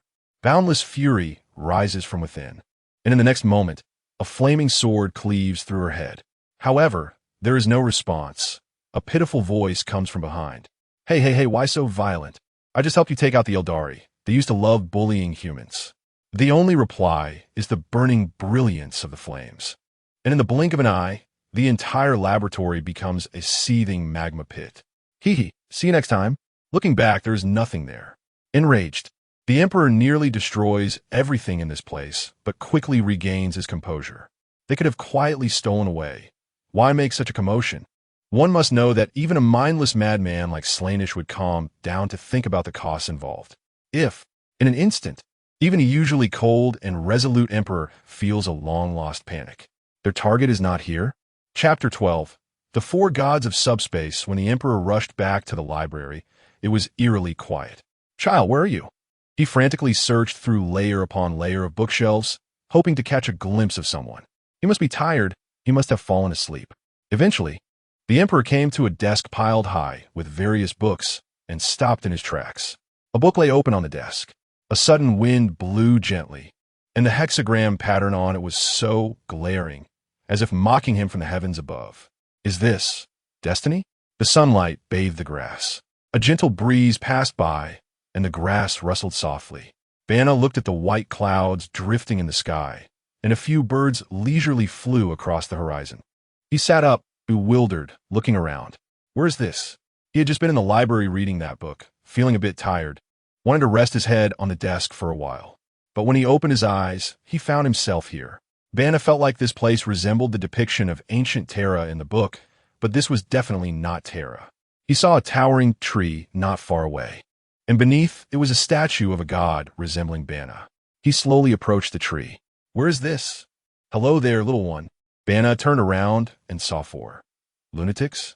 One person was clad in black and red heavy armor, looking just like a warrior, with no visible face beneath the armor. Next to him stood a plainly dressed figure whose charm was undeniable, though her pointed ears were quite prominent. Another was a kindly old man with a slightly plump figure, leaning on a cane. The last one appeared to be a somewhat frail scholar, his eyes behind glasses deep like black holes, evoking infinite imagination. Each of them seemed normal on their own, but together they made Bana feel strange. Who are you all? The armored warrior introduced himself first. I am the god of justice and courage, the maintainer of order in this world. Hello, little friend. I am the god of life and love. Would you like to come visit my home? My family has been looking forward to it for a long time. The beautiful spirit next to him wiped her drool. No, I can't hold it in. I want to devour you in one bite. Hello, I am the god of beauty and joy. Want to come play? The lustful spirit jumped up cheerfully, waving her hand. Just as Chinchi was about to introduce himself, he felt the deathly glares from the other three. Hee, I am the god of wisdom and hope, possessing vast knowledge. Chinchi decided to speak normally. If he caused trouble at this moment, the other three wouldn't mind teaming up to beat him up. Bana's eyes widened in shock, momentarily at a loss for words. You really exist? So this place is the legendary subspace? Chinchi nodded. With a gentle wave of his hand, the stars reversed, time flowed. Snow and thunder intertwined. The grass turned into desert. The desert became snowfield, and a magnificent display of colors burst forth in the starry sky above. Bana felt that power called spiritual energy once again, but this time he felt he could sense it as easily as breathing. He waved his hand lightly, and a bolt of lightning split the sky. With just a thought, a fierce wind roared before him. He took out the Imperial Truth record given to him by his father. Upon reading the first line, he saw, core essence. The universe is rational. There are no so-called gods. Knowledge can defeat fear and rescue humanity from the horrors of the age of strife. Then he summoned a pen that began writing something unknown. Little friend, what are you doing? The spirit asked curiously. My father doesn't know about this place yet. I have to go back and tell him, Bana said excitedly, and then wrote in large letters next to that line. Subspace is real. Do you know? My father is very busy, but now that we have the help of subspace, I believe he will be very happy. The spirit behind her twisted her hands into a knot, struggling to contain her desire to rush forward and devour Bana. The nearby Negu smiled even more happily. Look, what a friendly child, always thinking about his family. That is not the case, Bana. Do you know why we called you here? Chinchi said mysteriously. Bana then remembered why he was brought here. Why? Chinchi smiled gently, waving his hand. For the sake of St. Gillis's blood. For the Emperor and St. Gillis. Bana watched as Astartes in red power armor roared past him. He recognized this group of vampires. He had previously shared a trench with them. The style of the power armor was different, looking like a new model. He turned around and saw endless swarms of insects. The starry sky was obscured by their bodies, their massive shadows blocking even the slightest ray of sunlight. No matter how many suns were in the sky, the swarm charged forward, literally filling mountains and seas, surging like a tide toward the Empire's positions. There's no need to aim here. Even with your eyes closed, you could hit the insects. Bana watched as the insects tore apart the Astartes, storming the positions and devouring the struggling mortals alive. Then came an overwhelming barrage that killed both the insects and the survivors. Another batch of Astartes, accompanied by mortals, recaptured the positions, firmly planting the battle flag. The scene shifted again. Wow, a roar echoed. Then came countless deafening roars. Bana saw many green-skinned brutes charging out of the positions, but they looked very savage. The orcs swung their makeshift weapons, charging through the human empire's artillery fire, firing wildly before swinging to strike. Many black smoke trails flew overhead, those large fireworks like aircraft streaking across the sky. There were also those incredible mechs swinging great saws as they charged in, easily tearing through human armored units. For the Emperor, Bana saw a huge bunker where an old man wearing a wide-brimmed hat roared, one of his eyes replaced with a cybernetic eye, and his left hand replaced with a large power claw. The old man shouted as he raised the battle flag, leading the soldiers back into battle, while some desperate soldiers even picked up the green-skinned orcs' weapons to fight back. Finally, Bana found himself in space. The golden eagle of the human empire was burning fiercely. The bodies of warriors and sailors mixed with shattered steel floated in the void. The entire fleet exploded into pieces. Not far away were several side-shaped warships emitting a green glow. The metal skeletons looked on impassively at all of this. Threat of the ignorant races eliminated. The scene shifted again, and Bana saw a group of blue-skinned, noseless beings piloting a spaceship, being mercilessly attacked by a moon-class cruiser. The image flashed by. Let's just forget about that last one, Shinchi said awkwardly, then closed the illusion. What are these? Bana asked, somewhat shaken. The four deities laughed in unison. In 10,000 years, the human empire. As they spoke, a massive world of state religion suddenly appeared before them. People fervently chanted prayers, while the state religion's priests passionately proclaimed the emperor's will from the platform, and below them, devout followers knelt in a sea of reverence. Not far away, in the execution square, whippers were swinging heavy iron whips to strike those with wavering faith, while the fervent state priests stood before them denouncing their weakness. Filled with ignorance, barbarism, and oppression, said the enigmatic figure with a playful smile. Chapter 13. Gene Progenitor. Looking at Bona's shocked expression, Shinchi smiled with satisfaction.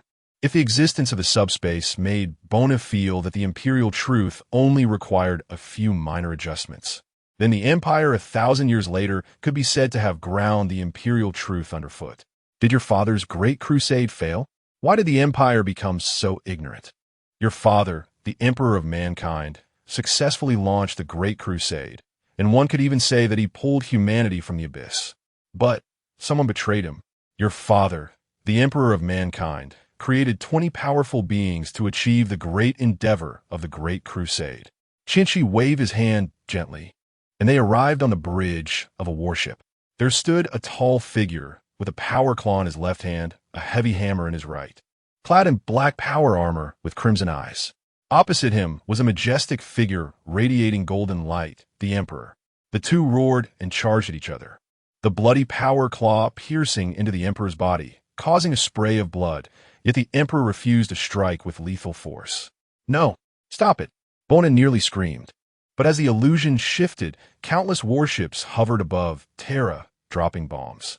Countless Astartes and Titans slaughtered each other on the glorious land, and the flames of war nearly destroyed everything. The Emperor's progeny betrayed his wishes, and 9 rebel Astartes legions unhesitatingly raised their blades of rebellion against the Emperor, reducing his efforts to ashes. In the end, as Bona watched the Emperor tremble as he sat upon the throne, his heart nearly shattered. He helplessly reached out towards the figure on the throne. Bona knelt weakly on the ground. Indeed, Uncle Malik was right, those big corncobs were right. That group of Astartes were not worthy of trust. This was a fatal mistake made by his own father. Even the ordinary human soldiers who died in front of the war fortresses were far more noble than them. A heavy hand rested on Bona's shoulder, and when he looked up, he saw the red-armored warrior. But you still have a way to stop all of this. Bona nudda. Indeed, there is still time to prevent this disaster from occurring. He looked at the black figure in the illusion. Right, only by killing him. He nodded and stood up. Can you help me? Shinchi pushed up his glasses and smiled kindly. Of course, child. We can teach you many things, granting you great power. Bona picked up the golden eagle pendant around his neck. His hand clenched into a fist. He must stop all of this, no matter the cost. He nodded. For streams of power slowly rose, surrounding Bona. He could feel the strength of these powers. With these powers, he could prevent these disasters from happening, right? The golden eagle on his white robe emitted golden light, but soon it was submerged in the tumult of the subspace, stirring not a ripple. This feeling was peculiar. It felt as if many voices had suddenly appeared in his mind, some shouting to kill everything that moved, some coming up with many ways Bona had never seen, some feeling the world was too full of suffering and wanting to bring love, and some devising all sorts of bizarre spells. Although the voices were somewhat noisy, Bona was still able to suppress these strange thoughts. However, Bona was more curious about why a stream of golden power had been residing in his body all along, which he had never noticed. Bona felt it was very similar to his father's power, but also somewhat unfamiliar. Where did they come in? And why did they start fighting as soon as they met? All right, child. Next you need a bit of training so that you could defeat the terrible enemy. Shinchi was about to lead Bona into his crystal maze when he suddenly remembered. His crystal maze seemed to have just been smashed by the Terra army. Ha! Child, come with me. The Lord of Justice and Courage will teach you the skills of combat.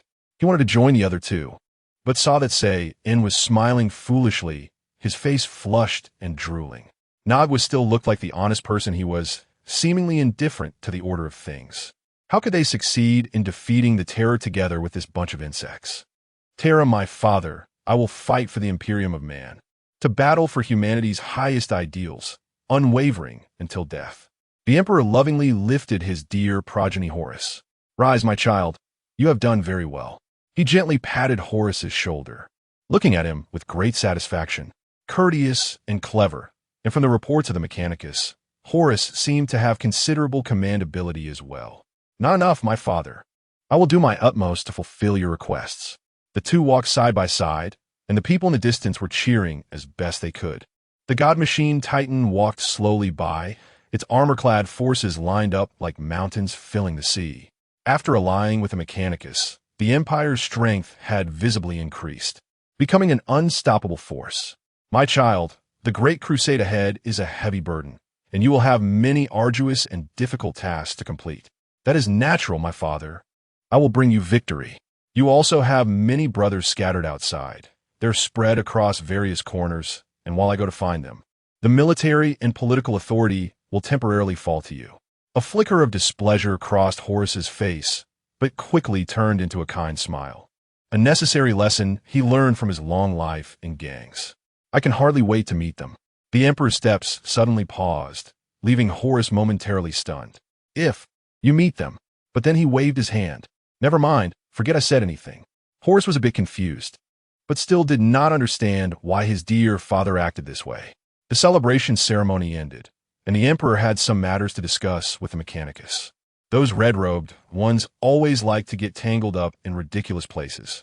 After Horus settled down, the first thing he wanted to figure out was what made his father so troubled. After a considerable amount of investigation, Horus used his exceptional speaking skills and charisma to finally obtain some clues from the Silent Thunder Warriors. It turned out that before him, his father already had a progeny. Knowing this, Horus felt a twinge of displeasure. He frantically searched for related information and gradually learned what kind of being that progeny was. Kind, intelligent, diligent, friendly. Almost every word of praise could be used to describe him. Even the extremely strict Mikado and the Imperial Guard held him in high regard. Those proud Thunder Warriors sometimes looked down on the Imperial Guard, but treated Bona with utmost respect, and didn't he mind patiently explaining the greatness of the prince to the mortals time and again. Even though neither Bona nor the Emperor had ever acknowledged the title of Crown Prince, most people accepted this notion. Crown Prince. Horus clenched his fist. This title made him quite displeased. Clearly, I should be my father's proudest progeny. But fortunately, Bona was missing now, and no one knew the reason for his disappearance. Though many believed he had gone to carry out the Emperor's secret mission, Horus smiled lightly. I will prove that I am my father's proudest existence. Chapter 14. The Realm of Terror and Torture. Meanwhile, Bona was contemplating how to kill Horus. Yes, he really was thinking that. Anyone who tried to harm his father, he would fight to the death. Here we go, kid. Bona looked up and saw the magnificent giant city. The square, grand city abruptly appeared before him, with 8 straight roads leading into it. The city was divided into 8 square regions, all surrounding a massive central fortress. The city was heavily fortified, with a huge moat encircling it, where soldiers in heavy armor patrolled with hunting dogs. At the city gate, 8 tall and powerful warriors were checking the entrance, and Bona saw warriors from many different races. He even saw orcs and spirit folk. They actually hadn't started fighting. Grandpa McAdoo said they were mortal enemies. Fighting is not allowed here. The supreme voice echoed in Bona's mind. Orcs and spirit folk never got along, but they were all noble warriors, weren't they? Noble warriors could die in battle or in the arena, but they shouldn't die in meaningless fights. Bona nodded dazedly, feeling that there was some truth in that. Arriving at the first duel arena, he saw a human and a green-skinned orc below. Wag, courage and glory. The human was just a slightly stronger mortal, wearing a uniform that Bona had never seen before. He was brave, charging at the massive green-skinned orc with a bayonet laser rifle. The mortal slid past the orc's legs, dodging a powerful strike, and shot the orc in the back. However, the orc's armor was very sturdy, if that thing that looked like an iron door counted as armor. The orc tried to turn around to cleave the little shrimp in half, but the mortal quickly rolled away and shot the orc in the eye with his laser rifle. "On my eye. I'm going to kill you, you little shrimp," the orc shouted as one of his eyes was shot out. He opened his eyes and saw the shrimp right in front of him, trying to stab him with the bayonet. The orc grabbed the man. I've got you, you little shrimp," the orc exclaimed joyfully. But the little shrimp showed no signs of fear. Instead, he smiled and pulled out something from his hand. At that moment, the green-skinned orc noticed it was a heat grenade. The alien, accompanied by a blinding flash of fire, the two figures vanished into the scorching heat grenade. The ground melted, and molten lava flowed, but the ground began to heal rapidly, as if nothing had happened. The various creatures in the audience cheered, celebrating the fierce battle. "Look, kid, these are all masters of combat. It's a great place for you to hone your skills." Terra thought Bona might be scared, but he only closed his eyes and took a deep breath. "Okay, thank you for telling me this." He picked up the chainsaw sword engraved with the Imperial Eagle and walked into the duel arena. As soon as he entered, the first thing he did was, "Line up." "That's right, line up." Bona looked at the people in front of him. A spirit folk, 2 humans, and then a dozen or so creatures he didn't recognize at all. Describing them in human terms might be a bit lacking, as their limbs and bodies were vaguely defined. Bona could only roughly judge by their arm parts. And as luck would have it, right in front was that pointy-eared spirit folk. "Barbarian monkey," the spirit folk muttered. But Bona couldn't understand. Bona felt a bit bored. It seemed he hadn't brought that 6-pointed star book with him. So he tried to review the psychic techniques that Grandpa McAdoo had taught him. The spirit folk in front turned back in surprise, looking at the psychic lightning dancing at Bona's fingertips. How is this guy's psychic energy so pure? If it were just a high psychic talent, it wouldn't surprise him, but he had never seen such immaculate psychic energy. Perhaps even the great prophets among the spirit folk don't have such pure psychic energy. Maybe only their ancient ancestors did. But he is a human, just a monkey. Why does a monkey have such a pure soul? Bona reviewed the application of psychic energy and felt much better. At least he didn't have to worry about a possible psychic surge. "Hey, you." Bona looked at the tall spirit folk. "What do you want? What's up with your psychic energy? Mind your own business." Bona didn't want to bother with this guy. The spirit folk became a bit anxious and grabbed Bona's shoulder. "You need to explain." But he was instantly thrown away by Bona and rolled aside. The spirit folk angrily drew a battle blade embedded with runestones, but saw the terrifying demon of torture staring at him intently from a distance. Although Terror liked fighting, it didn't mean he liked disorderly conduct. So he had no choice but to reluctantly sheathe his weapon and return to his place. Bona snorted coldly and ignored the guy. Although he thought the spirit folk looked somewhat similar to humans, these guys were not the same at all. Grandpa McAdoo said these spirit folk like to mess with humans for fun, and he had also seen images of spirit folk attacking human ships in the illusions. The great door rumbled as it opened, and the cheers from outside poured in. The first alien creature stepped out, and then the door closed again. With nothing to do, Bona sat down and carefully wiped his weapon. It was just a very common chainsaw sword, adorned with the Imperial Skull Eagle emblem. Though he didn't know why he was doing it, Bona felt like this chainsaw sword should be excited right now. He gently swung it a couple of times.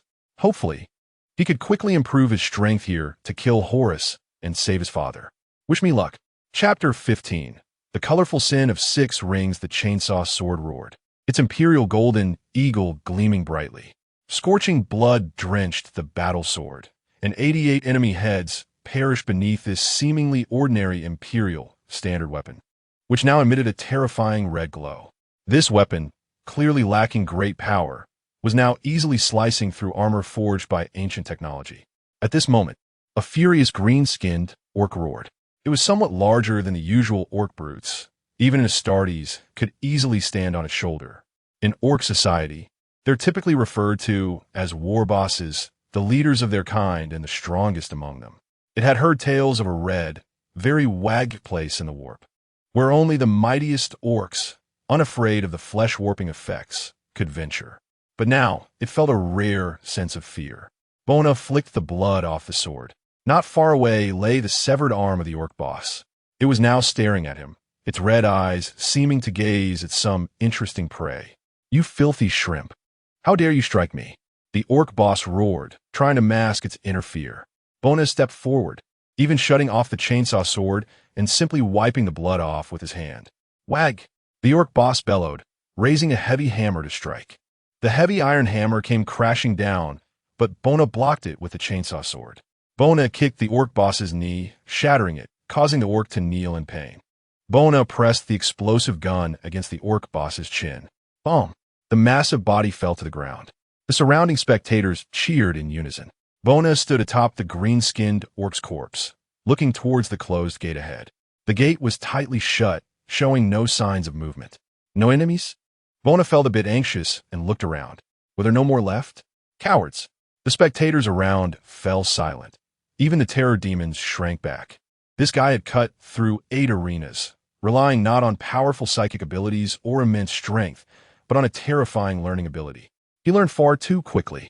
He had learned to use his psychic powers from the Eldar, strength from the green-skinned orcs, and various unique survival skills from human opponents in the Dark Star sectors. By the later stages, perhaps only those terror demons who had fought in the warp for billions of years could match Bona in experience and skill. But they were afraid. The terror demons liked to charge in, not act foolishly. Hadn't they seen how the golden eagle on Bona's chainsaw sword shone blindingly? Theoretically, this chainsaw sword, imbued with the Emperor's power, could deal permanent damage to these warp demons with a single strike. Although it was uncertain whether it would kill, permanent disability was probably unavoidable. The desire to drink the enemy's blood surged violently in his brain, and the roar of the chainsaw sword seemed to urge its master to swiftly behead more foes. Bona took a deep breath, forcibly suppressing the restless desire within him. He retracted the chainsaw sword and turned back towards the gate he had come from, which was now wide open. A terror demon had been waiting here for a long time. It took a deep breath before approaching. "Bona, our lord is busy. You may act as you wish. If you wish to see him, the castle in the center is the place." Bona's eyes turned towards it. The demon swore Bona was definitely considering whether to cleave it in two. It was true, but Bona merely shook his head. What was wrong with him? Even a noble knight, maintaining order, wanted to cleave him. "All right, thank you," he said, bidding farewell to the weathered knight before leaving. During this time, he had completed the trials of the god of courage and justice. He had to admit he had indeed learned a lot. There were many different types of strong beings here, and some even had combat power surpassing the Imperial Guard. Fortunately, Uncle Malik had taught him a lot beforehand. However, he no longer had much time to stay here. He had to continue to the domain of the next deity to learn. After giving a salute to the Thunder Eagle warriors high on their thrones, he left, feeling that the one up there was quite pleased. The warp was so fickle, with space and time not solidified. Bona felt that just a few steps out of the red sanctum, he was almost immediately in another pink-purple sanctum, arriving at yet another deity's domain. A voice, as gentle as a mother's, echoed in his mind. "Hello there, little one. Come here, I am waiting for you inside." Bona entered the first ring. In this land surrounded by greedy phantoms, the disguised masks were ruthlessly torn away, revealing the essence of greed. Before him lay a vast golden plain, piled high with gold, as if nature's most generous gift, yet more dazzling than nature itself. This gold greedily reached up towards the arching ceiling of a mosaic marble treasury embedded with countless gems, each gem shining with a unique light, reflecting the rainbow. Bona gently bent down and picked up a handful of gold coins, some of which he had only seen in ancient records. However, he did not delve further. He only took a few as a collection. After that, he did not glance back at the mountains of gold. As he stepped out of the first ring, all the wealth behind him turned to dust, and those who embraced wealth became mere heaps of bones. He arrived at the second ring. Here, exquisite wine-formed lakes, and delicacies that only appeared at royal banquets were relegated to mere appetizers. Countless beings cheered, putting fine wine and dishes into their mouths. Considering Bona's status as a Terra, most of the things that appear before him were aligned with human tastes and food aesthetics. Bona picked up a cake made of 32 types of desserts and spices, its rich aroma wildly stimulating his taste buds. But Bona merely frowned, then sighed. If these foods could appear on Terra, people wouldn't have to kill each other over a sip of clean water. He then left without looking back. Behind him, the banquet grew increasingly grotesque. Those indulging in food swelled like balloons, then burst, revealing even more delicacies. He entered the third ring. Here, gentle grass and enchanting gardens fill the landscape, with pavilions standing on the beautiful plains. The laughter of young girls echoed in his ears. Bona looked over and saw numerous dancers had appeared, some dressed simply, others in finery, but all exuding unmatched allure amidst their beauty. They encircled Bona, occasionally brushing against him, whispering floral scents into his ear, and their garments began to fall away, revealing skin as smooth and delicate as cream. Just as the leading dancer reached towards him to unfasten his clothing, she was grasped. "Sorry, I still have responsibilities." Bona slightly bowed his head in apology and pushed them away to leave. Ignoring the heart-wrenching cries behind him, he stepped into the fourth ring. Behind him, the once heavenly beautiful girls gradually twisted into beasts with sharp teeth and claws. Step by step, he climbed the towering mountains and reached the peak. In the distance, the cities appeared resplendent and endless, forming a great empire. He saw the countless subjects below, cheering like ants, while a powerful army stood in formation in front. Everyone was fervently shouting Bonner's name. Even the proud Imperial Guard praised him loudly. Under Bonner's leadership, humanity would become the greatest existence. Even the once mighty Spirit Clan Empire bowed submissively at his feet. Bonner shook his head gently. "I am a son of my father. I will not enjoy the fruits of his hard work without labor." He descended the mountain. The once powerful human empire instantly crumbled into dust. He arrived at the fifth ring. Countless praises gently echoed around Bonner. He was humanity's greatest scholar, general, and painter. Countless awards were merely stepping stones for Bonner. Being one in a million was just a belittlement for him. If there were stars in the human sky, they would only be Bonner. Bonner merely glanced at the glorious and praised award podium, where everyone awaited him to step up. He was utterly uninterested. If he were to receive these, it would only be a side achievement in realizing his father's dreams. Just as he was about to leave, he suddenly heard a long-lost voice. "Child." Bonner halted, turned around, and was astonished to see a radiant figure. "Father?" Bonner walked over in disbelief. He saw the Emperor smiling slightly. "You have done very well, my child. You are amazing." Bonner was momentarily stunned, a happy smile appearing on his face. "Really? You are my proudest existence, always have been." Bonner was instantly so excited he didn't know what to say. "Come, let's embrace. I will take you to witness your glory." The Emperor opened his arms, but the previously excited Bonner suddenly calmed down. "Father, what did you just say?" The Emperor continued to smile faintly. "You have your own glory. This is what you deserve." Bonner's expression turned angry, and in the blink of an eye, countless bolts of lightning surged from his hands. "You bastard, dare to impersonate my father." In an instant, powerful spiritual energy erupted, tearing the Emperor apart. The entire space shook violently, and the award podium, once filled with millions of praises, shattered, with many cracks appearing as the external subspace rushed in. If Bonner hadn't held back, the entire fifth ring would have been destroyed. Bonner coldly glanced at the figure left with only a trace of soul after his explosion and continued forward. He arrived at the sixth ring. He was astonished to see it was his own room.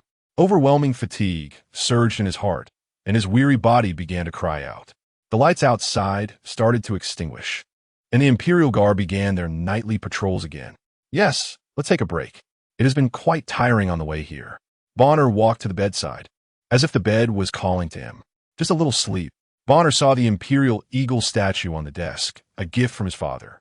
In an instant, his mind exploded with realization. At this time, Grandpa McAdoo was still up late handling official business, and his father was still fighting on the front lines. The great cause of humanity was not yet accomplished. Even the most ordinary civilian was working hard. Why am I still thinking about resting? With this thought, Bonner took out a small knife and cut his finger, feeling the pain to dispel a bit of sleepiness. He resolutely left his room. Behind him, the gentle realm collapsed, turning into patches of white bone dust. Chapter 16. The Garden of Filth Crash, the Bone Mirror Shattered. The color demon was slightly red-warm now. Mother Shipai, the great demon is incompetent, losing power and humiliating the nation. She always felt that the color demon under her command was rather useless, and the fun they could provide was diminishing. But she never expected them to be this useless. It should be noted that Bona had never left Terra from childhood to adulthood. The farthest he had gone was probably the front lines. Even so, her demon couldn't succeed despite exhausting all means. It even caused Bona's dissatisfaction, almost blowing up the entire fifth ring. She was determined. She had been too lenient with these useless beings. After Bona left, she would definitely make them understand what true suffering was. Hello, Miss Cupid? The color demon suddenly turned around, greeting him with a radiant smile. Hello there, little one. I've been waiting for you. Sorry, I was delayed on the way. Encountered some strange things. Look at these useless beings. They didn't even take them seriously. The beautiful Miss Cupid seemed to fluctuate between anger and happiness, which made Bona feel somewhat strange. It seemed that her temper might not be very stable. May I ask, what is my trial? Do I need to cut someone? Bona raised his chainsaw sword and asked. Oh no. The color demon almost instantaneously teleported to Bona's side, pressing down on his chainsaw sword and gently placing her hand on his shoulder. My trial is not about killing like that madman. That guy is just a mentally disturbed lunatic, always knowing how to chop. We must know that there is much beauty in this universe. For example, she snapped her fingers gently. The instruments in the palace began to move on their own, producing beautiful notes. The artistic paintings on the walls started to move by themselves, step by step, revealing the process of their creation. The flowers in the vases began to bloom, their buds opening up to reveal 6 wonderful colors from within, combining to become extremely beautiful. This universe is very dark. Almost everyone is thinking about how to kill others. But if we look at it from another perspective, even this rotten, dark universe has much beauty worth exploring. And what we need to do. She leaned on Bona's shoulder, gently poking at his heart. Feel it with your heart. Bona seemed shocked by the vast array of artworks in the palace. It was indeed beautiful, but he just didn't quite understand it yet. She chuckled lightly. It's okay. This kind of feeling is indeed too advanced for someone who hasn't entered the world yet. It's normal not to feel it.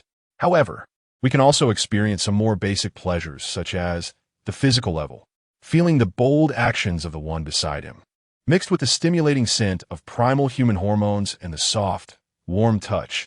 Bona hurriedly stepped back. Sorry, I have responsibilities right now. I'm in a hurry. I need to visit the next one. He then fled the scene. She didn't stop him, merely sticking out her tongue, using her sharp teeth to pierce, feeling the flow of blood. Norus. This must be savored slowly, bite by bite, to be the most enjoyable. Speaking of which, it seemed she hadn't experienced such a na-ve feeling in a long time. The color demon thought to herself while grabbing a few spirit beings from a nearby jar and eating them as snacks. Bona ran out, clutching his heart, his face flushed and breathing heavily. If he'd been any slower, he felt his body would have overwhelmed his head. He slapped his face to wake himself up and slow down. This Cupid was really bold. Never mind, hurry along. Bona didn't know how long he searched in the subspace, but he finally found the sacred domain of the god of life. To be honest, it was somewhat hard to find. On the way, he saw 2 gigantic orcs, bashing each other with big sticks. While hitting, they shouted something. I'm going to ambush from the front. I'm going for a strong attack from behind. Just by looking, he could tell that these 2 oversized orcs were not easy to deal with. So Bona took quite a detour. When he arrived at the next sacred domain, Bona saw a banner. A banner hung between 2 towering giant trees, which read, "Welcome new family members to the family."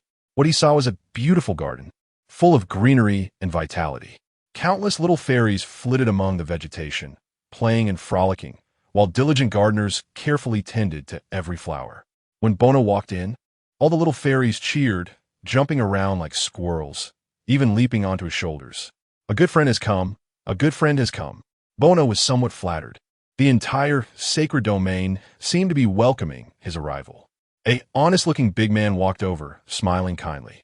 "Friend, we've been waiting for you for a long time." "Sorry, I was delayed quite a bit on the way," Bona apologized.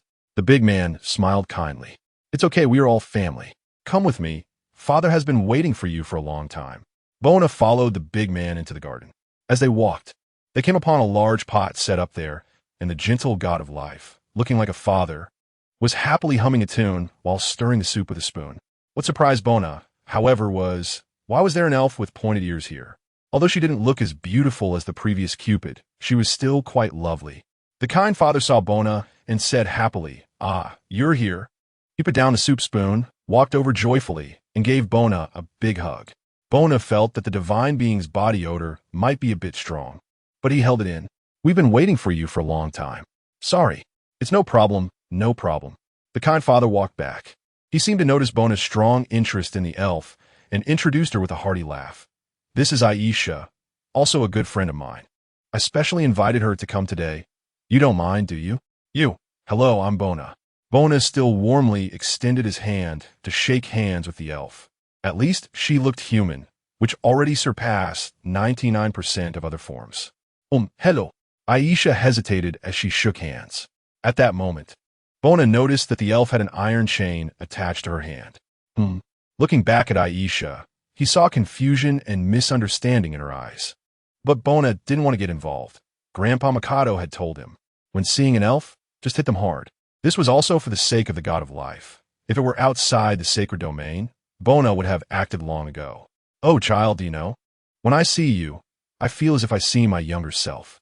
Bona also sat down, watching the kind father stir the pot of soup. "I'm a bit flattered. Really, I used to be like you. Every time I saw someone injured or suffering, I always wanted to help them. You're also merciful.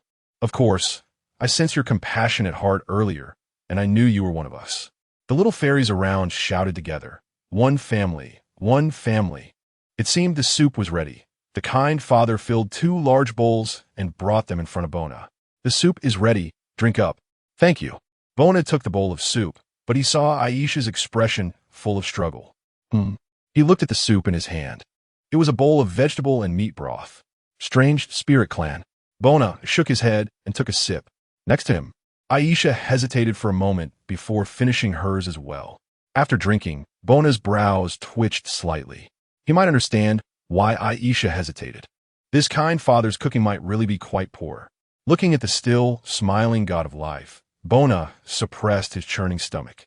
"Thank you for the hospitality." "Haha, you're welcome." The god of life took off his gloves. "I know you have your own journey, so I won't keep you, but I can still give you a gift." "Come, extend your left hand." Bona extended his left hand, and he saw the kind father lightly tap his left ring finger. In an instant, a cool and refreshing sensation spread throughout him. The kind father smiled and nodded. "Not bad, not bad.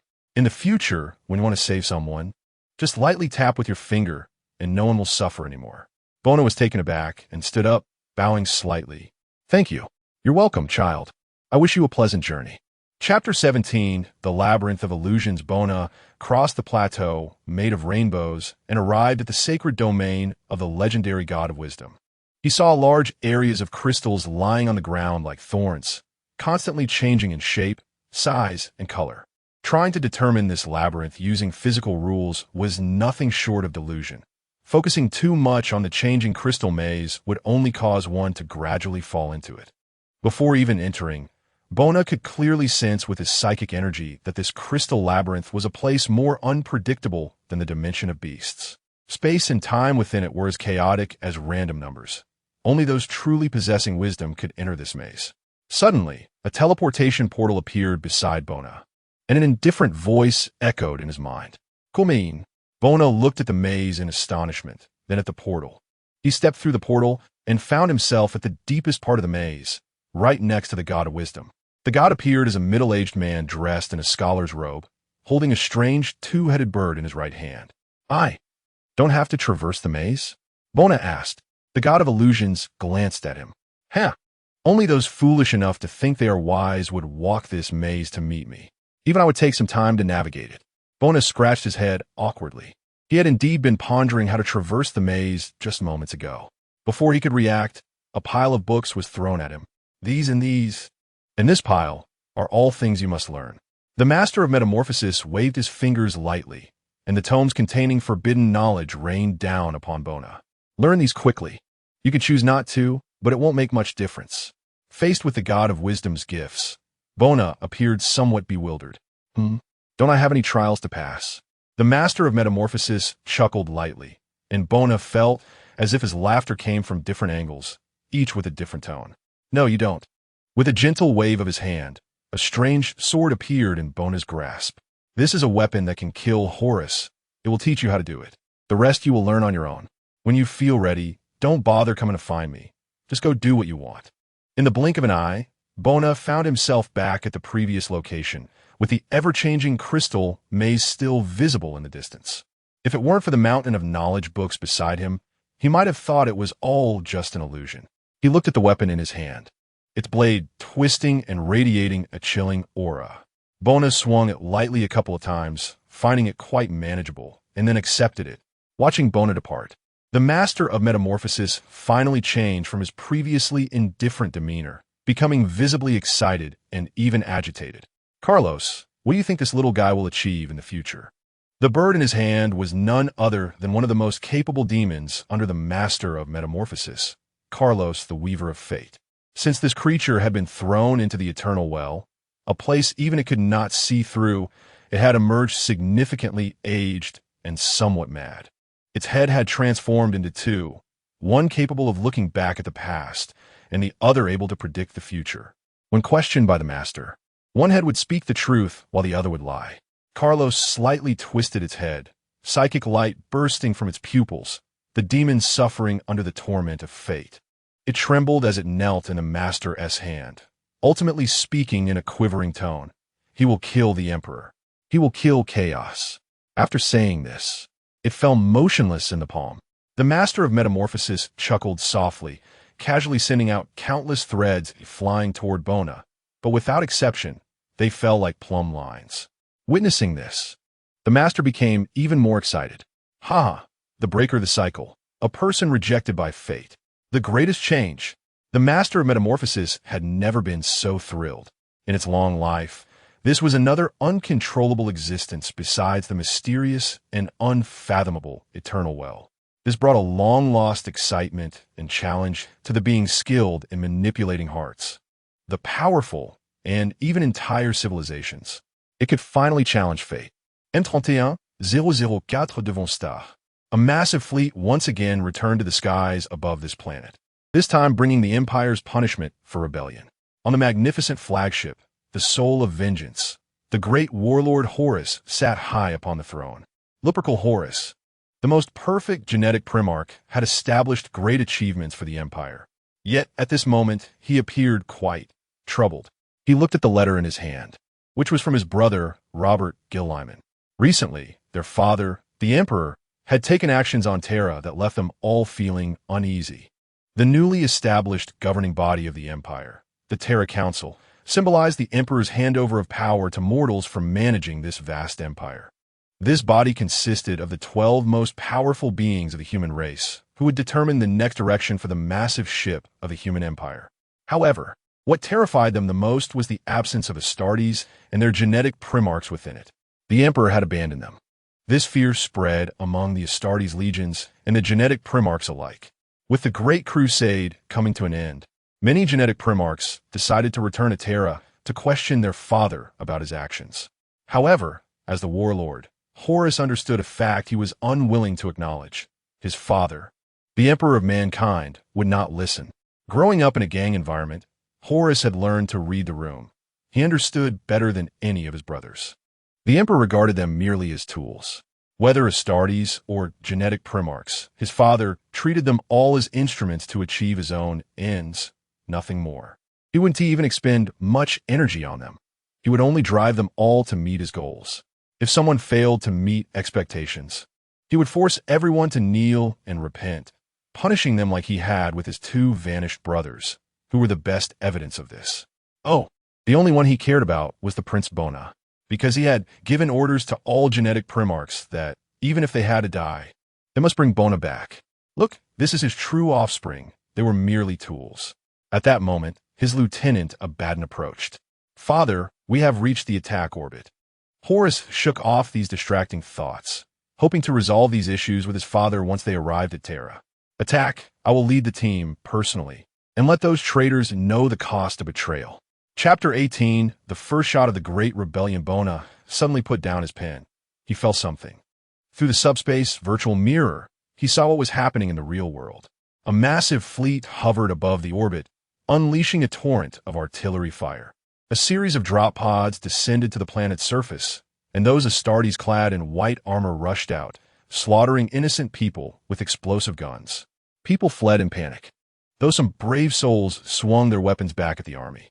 But in the face of such efficient slaughter, they appeared so pitiful. The enormous titans marched with heavy steps, capable of obliterating a city with a single shell. On the ground, the Astartes advanced steadily, efficiently massacring large numbers of unarmed civilians. Bona recognized them. They were the 16th Legion, and among the throng, he caught sight of that figure. He let out an angry growl. "Horus!" Bona put away the book and stood up. He had to kill this evil traitor and end that prophecy. "War Master, something's not right with these enemies." Abaddon reported, looking ahead. "Were these things?" The once barren surface of the planet had transformed into a world filled with muddy swamps and decaying forests. The traitors charged towards the Imperial army like living corpses, seemingly unconcerned even when shot multiple times, while even a single stab from their decaying weapons would bring an Astartes down. "Don't panic. Advance steadily. Call in fleet artillery to clear those strange plants," Horus commanded methodically. He wanted to know what was happening here. Suddenly, he heard a shriek. "Horus!" In front of the Imperial army's line, the fabric of space tore open, and a cascade of dazzling light appeared on the planet's surface. From that rift, a massive figure slowly stepped out. It had hooved feet, thick muscles, and was clad in heavy, decaying iron armor. Its strong arms were wrapped in numerous fine tendrils, one hand wielding a chainsword while the other gripped a twisted longsword. Behind it were a pair of massive bony wings, and a tail swayed behind it. Its head, adorned with huge black horns, radiated a burning light like flames. The Imperial army present was stunned. "My Terra, what is that?" An Astartes exclaimed. The monster almost instantly locked on a Horus, and even just making eye contact made Horus feel an overwhelming intent to kill. "Get rid of it," Horus ordered. A torrent of ammunition was unleashed, but whether it was the light rifles in the hands of mortals or the heavy artillery on the Titans, everything seemed to freeze in front of that monster's eyes. The monster let out a mocking laugh, and the surrounding space began to warp. Its form suddenly became blurry. In the blink of an eye, it appeared right in front of Horus, the enormous chainsword roaring down towards Horus's head. Horus swung his right hand, blocking this terrifying blow, but he was knocked to his knees, the earth cracking beneath him. Yet, the monster swung its other sword at him, its speed so fast that even Horus, as a gene progenitor, couldn't react in time. He instinctively swung the World Breaker power hammer to block the strike, but was still sent flying by the sheer force.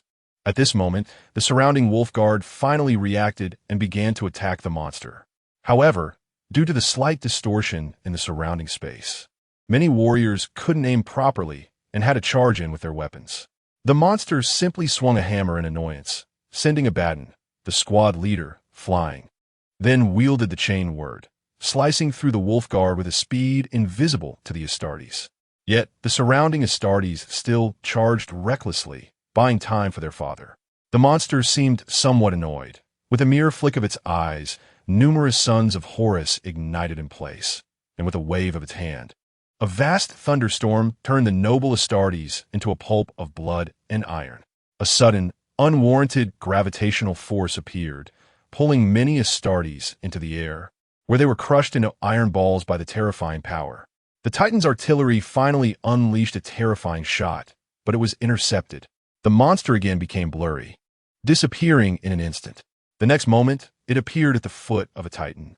The monster, moving with an agility unfitting for its size, effortlessly dislodged one of the Titan's legs, causing the massive Titan to fall and crush a knight who couldn't escape in time. The brave knights charged forward, heavy-footed towards the monster, But before it, they stumbled forward like old men walking to their graves, easily sliced to pieces by the chain word. At this moment, Horus finally staggered to his feet and saw the monster wantonly slaughtering his progeny. He spat out blood and shouted, "Do you only know how to massacre the weak? You filthy creature." The monster turned to look at him and then casually threw off the knight hanging from its chain word. Horus felt it smile. The bony wings began to flap, and it accelerated in a way that defied the laws of physics, instantly rushing to Horus's front. Before Horus could react, he hastily raised the world breaker to defend himself, but the power hammer was knocked aside, and the monster pressed Horus to the ground, dragging him along, leaving a deep trench. When it stopped, a brutal punch struck Horus's face. He just wanted to lift the wolf claw to stab the monster's abdomen, but the monster's faster kick shattered his right hand. Then he felt a chill in his chest.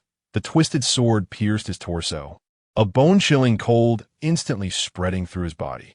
The monster raised its sword high like a trophy, and hanging from a blade was Horus himself. Instantly, even more furious artillery fire rained down, with ships in orbit disregarding their allies to bombard. But it was all in vain. This time, all the artillery seemed to have time stopped, frozen in the surroundings. Suddenly, a subspace rift opened around the monster, and it casually tossed Horus into the rift, then swaggered in after him. The 16th Legion fell silent. This marked the beginning of the most destructive and lethal rebellion in the history of the human empire, known as the Horus Heresy, and Horus Lupercal became the first loyal gene progenitor to sacrifice himself for the empire. Chapter 19. The Horus Heresy. Bona threw the unconscious Horus back, eliciting gasps from the four gods. "Look, this is strength." The original plan was to achieve the goal through a series of conspiracies and tricks, but it was accomplished so simply now.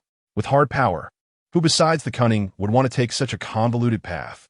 Their followers in the real world could not face a great expedition-era Astartes legion, even when they were stealing the gene seed from them. "Tell me, why not kill him?" Bona shouted angrily. The voice of the benevolent father rang out once more. "Child, we must give everyone a chance to correct their mistakes, mustn't we?" Bona wanted to say something, but he looked down at the collapsed, unconscious Horus. "Fine, yes, go take a rest. We'll send you back to Terra later." Bona temporarily left. The four gods looked at the unconscious Horus and began their brainwashing work. The seeds of suspicion had long been sown by the cursed one himself, and what they did was simple. They told this poor guy a one-sided reality, and he would do what they wanted him to do. The four gods patiently answered all of Horus's doubts and generously granted him some power. But at the same time, Horus's original soul began to shatter and gradually split apart. Only no one noticed that within Horus's broken soul, a fragment accidentally slipped into the warp, unnoticed by the four gods. But this soul fragment seemed to be attracted like a black hole, traversing the warp and ultimately successfully hitting. Bona paused, feeling as if something had entered his body just now. But looking around, there was nothing. When the 16th Legion was still in a state of panic, they suddenly discovered that their gene father had crossed the rift and returned to them. "Children, there's no need to panic. I'm back." All the Imperial soldiers cheered, celebrating the return of their warlord after defeating the terrifying enemy. But what everyone failed to notice was that Horus's soul had already changed. He looked at the shining Imperial Aquila emblem atop the towering Titan and couldn't help but sneer. Oh, before taking action, he had to deal with his troublesome brother Magnus. "Prospero, no, what has that demon done?" The one-eyed giant yelled in shock as he glimpsed an incredible scene from the warp. "Horus is dead. The one living now is just a puppet. He tried to warn his father about the terrifying fact of the warlord's betrayal. But the raging warp storm made it nearly impossible for the astropath to see anything, and even the ships sent to deliver the message vanished without a trace after entering the warp. In the end, Magnus gathered his most talented offspring and collectively decided on one thing: channeling the psychic power of the entire Thousand Sons Legion. Magnus would send a powerful psychic communication to Terra. This powerful psychic communication could not be intercepted by the warp storm. It was loud enough to make his father aware of everything. Of course, if it could cause any consequences, the worst outcome would probably be accidentally waking his father from his slumber. Bona rarely found himself at leisure. To be honest, it was his first time using psychic power on such a large scale in the real world, and he was still not quite used to it. If I were to give an example, being in the warp felt like soaking in warm water, light and comfortable all over. In the real world, it felt like living on the surface of a massive planet, constantly battling against tremendous gravity. Suddenly, he saw a massive psychic shockwave flashed before his eyes, accelerating like a rocket and smashing into the other side. Bona frowned slightly. Who is so bold as to casually use this level of psychic energy? Don't they fear blowing something up? My brothers, we have all been deceived. All of humanity has been deceived.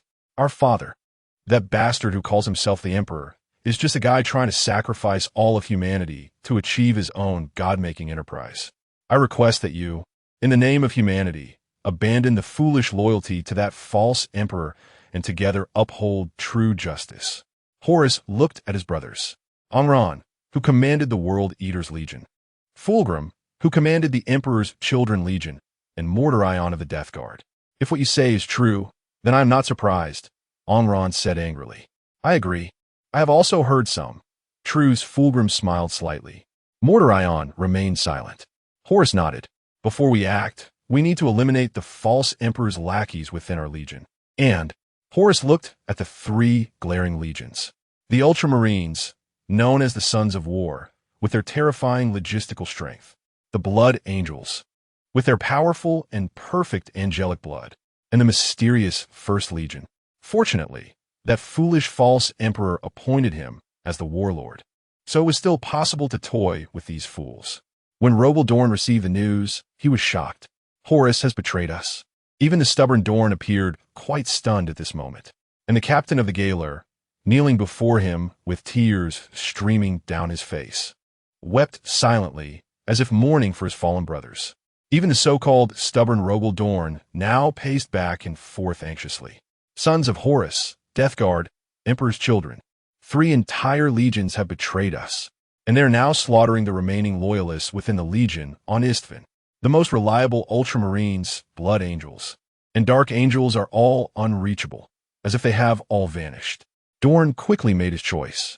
He ordered the Iron Hands, Iron Warriors, Fire Drakes, Raven Guard, Night Lords, White Scars, and Alpha Legion to go to Isstvan and defeat the traitor Horus.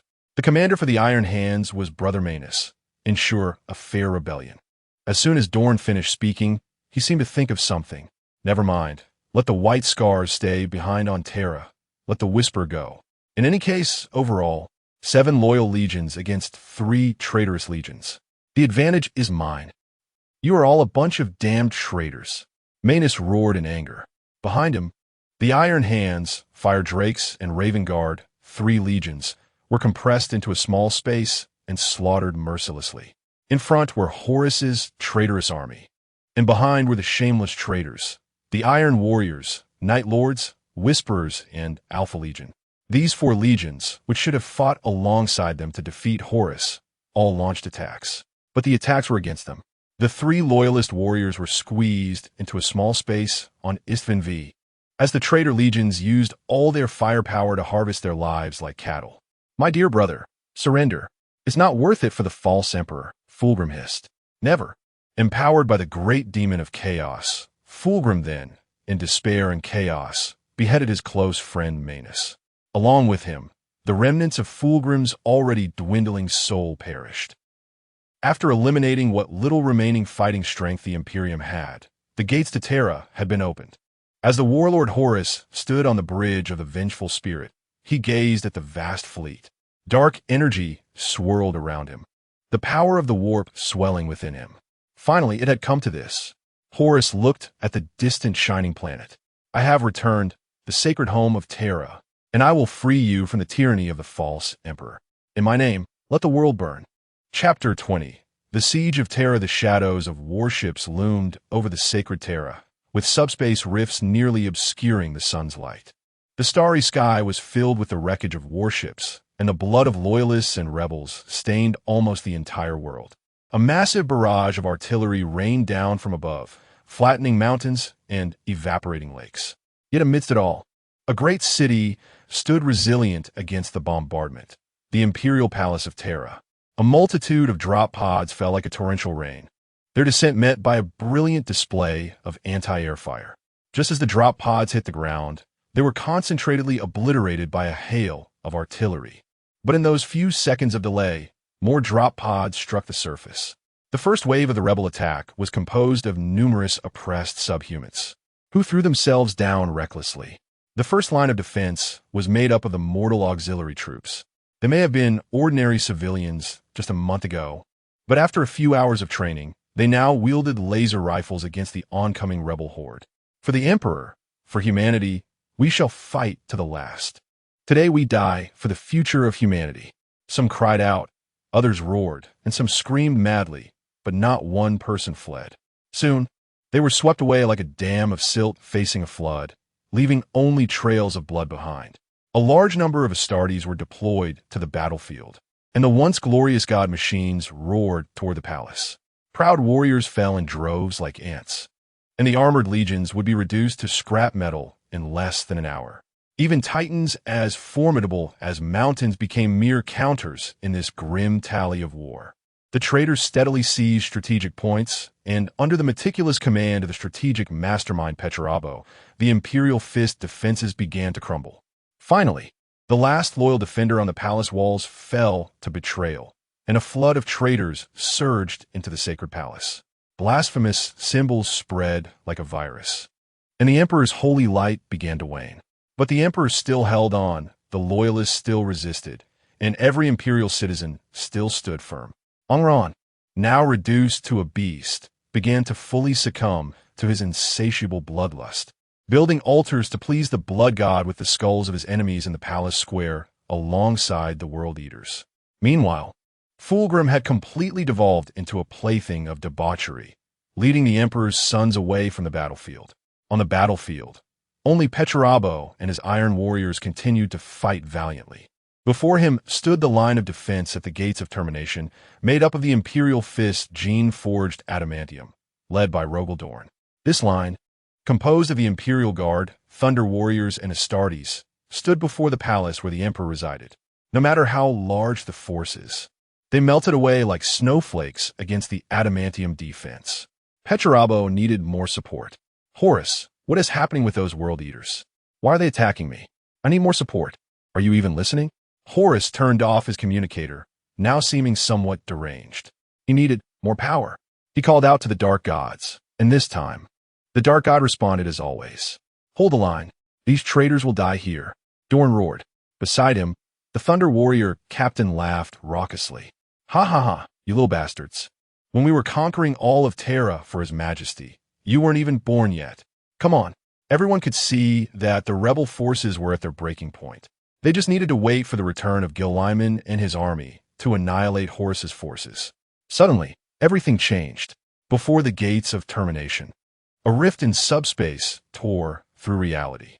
Amidst the terrified gazes of all, a colossal figure emerged. It was like a monument of chaos, its arrival casting the shadow of the Eye of Terror over all of Terra. The surrounding reality began to warp, and subspace demons erupted from the void. The previously fatigued greater demons surged with excitement, rushing toward the gates of termination like a tidal wave. Even the weak-willed Astartes began to descend into madness, as loyal warriors wavered in the face of this chaotic monument. At that moment, a large archangel descended from the walls. Abomination, you shall not advance any further. The archangel Saint Gil-Lyman charged toward the terrifying entity with unwavering speed and steadfast will. However, the monstrous being merely unleashed a blinding light from its left hand. A bolt of thunder erupted, sending the archangel flying aside.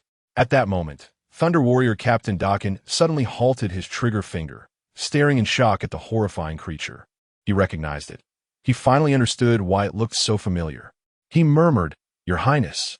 The terrifying creature advanced toward the gates of termination, and the volcanic cannons representing the Emperor's wrath struck it, but were quickly absorbed by subspace.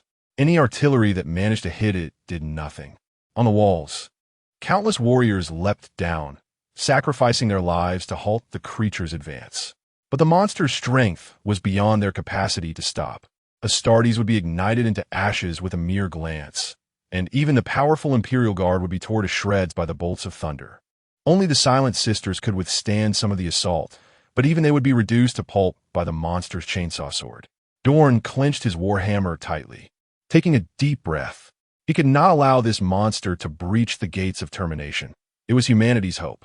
Suddenly, he heard a voice beside him. "Let me handle this."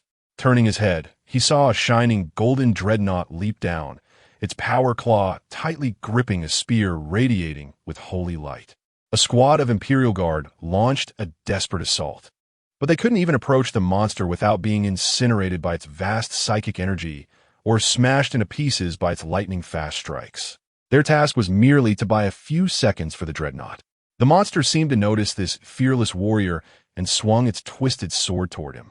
The dreadnought dodged the blow, its right arm shattered, but then its entire body was pierced by the chainsaw sword.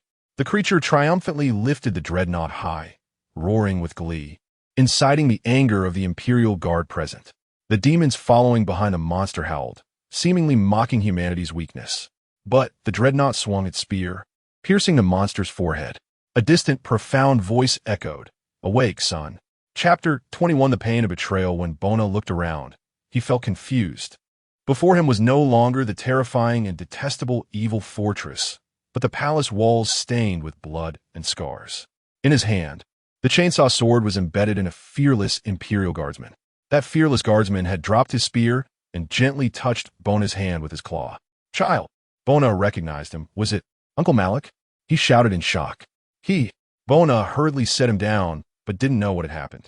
But he saw his own reflection in the pool of blood on the ground. Bona was stunned. "Who is this? Is it me?"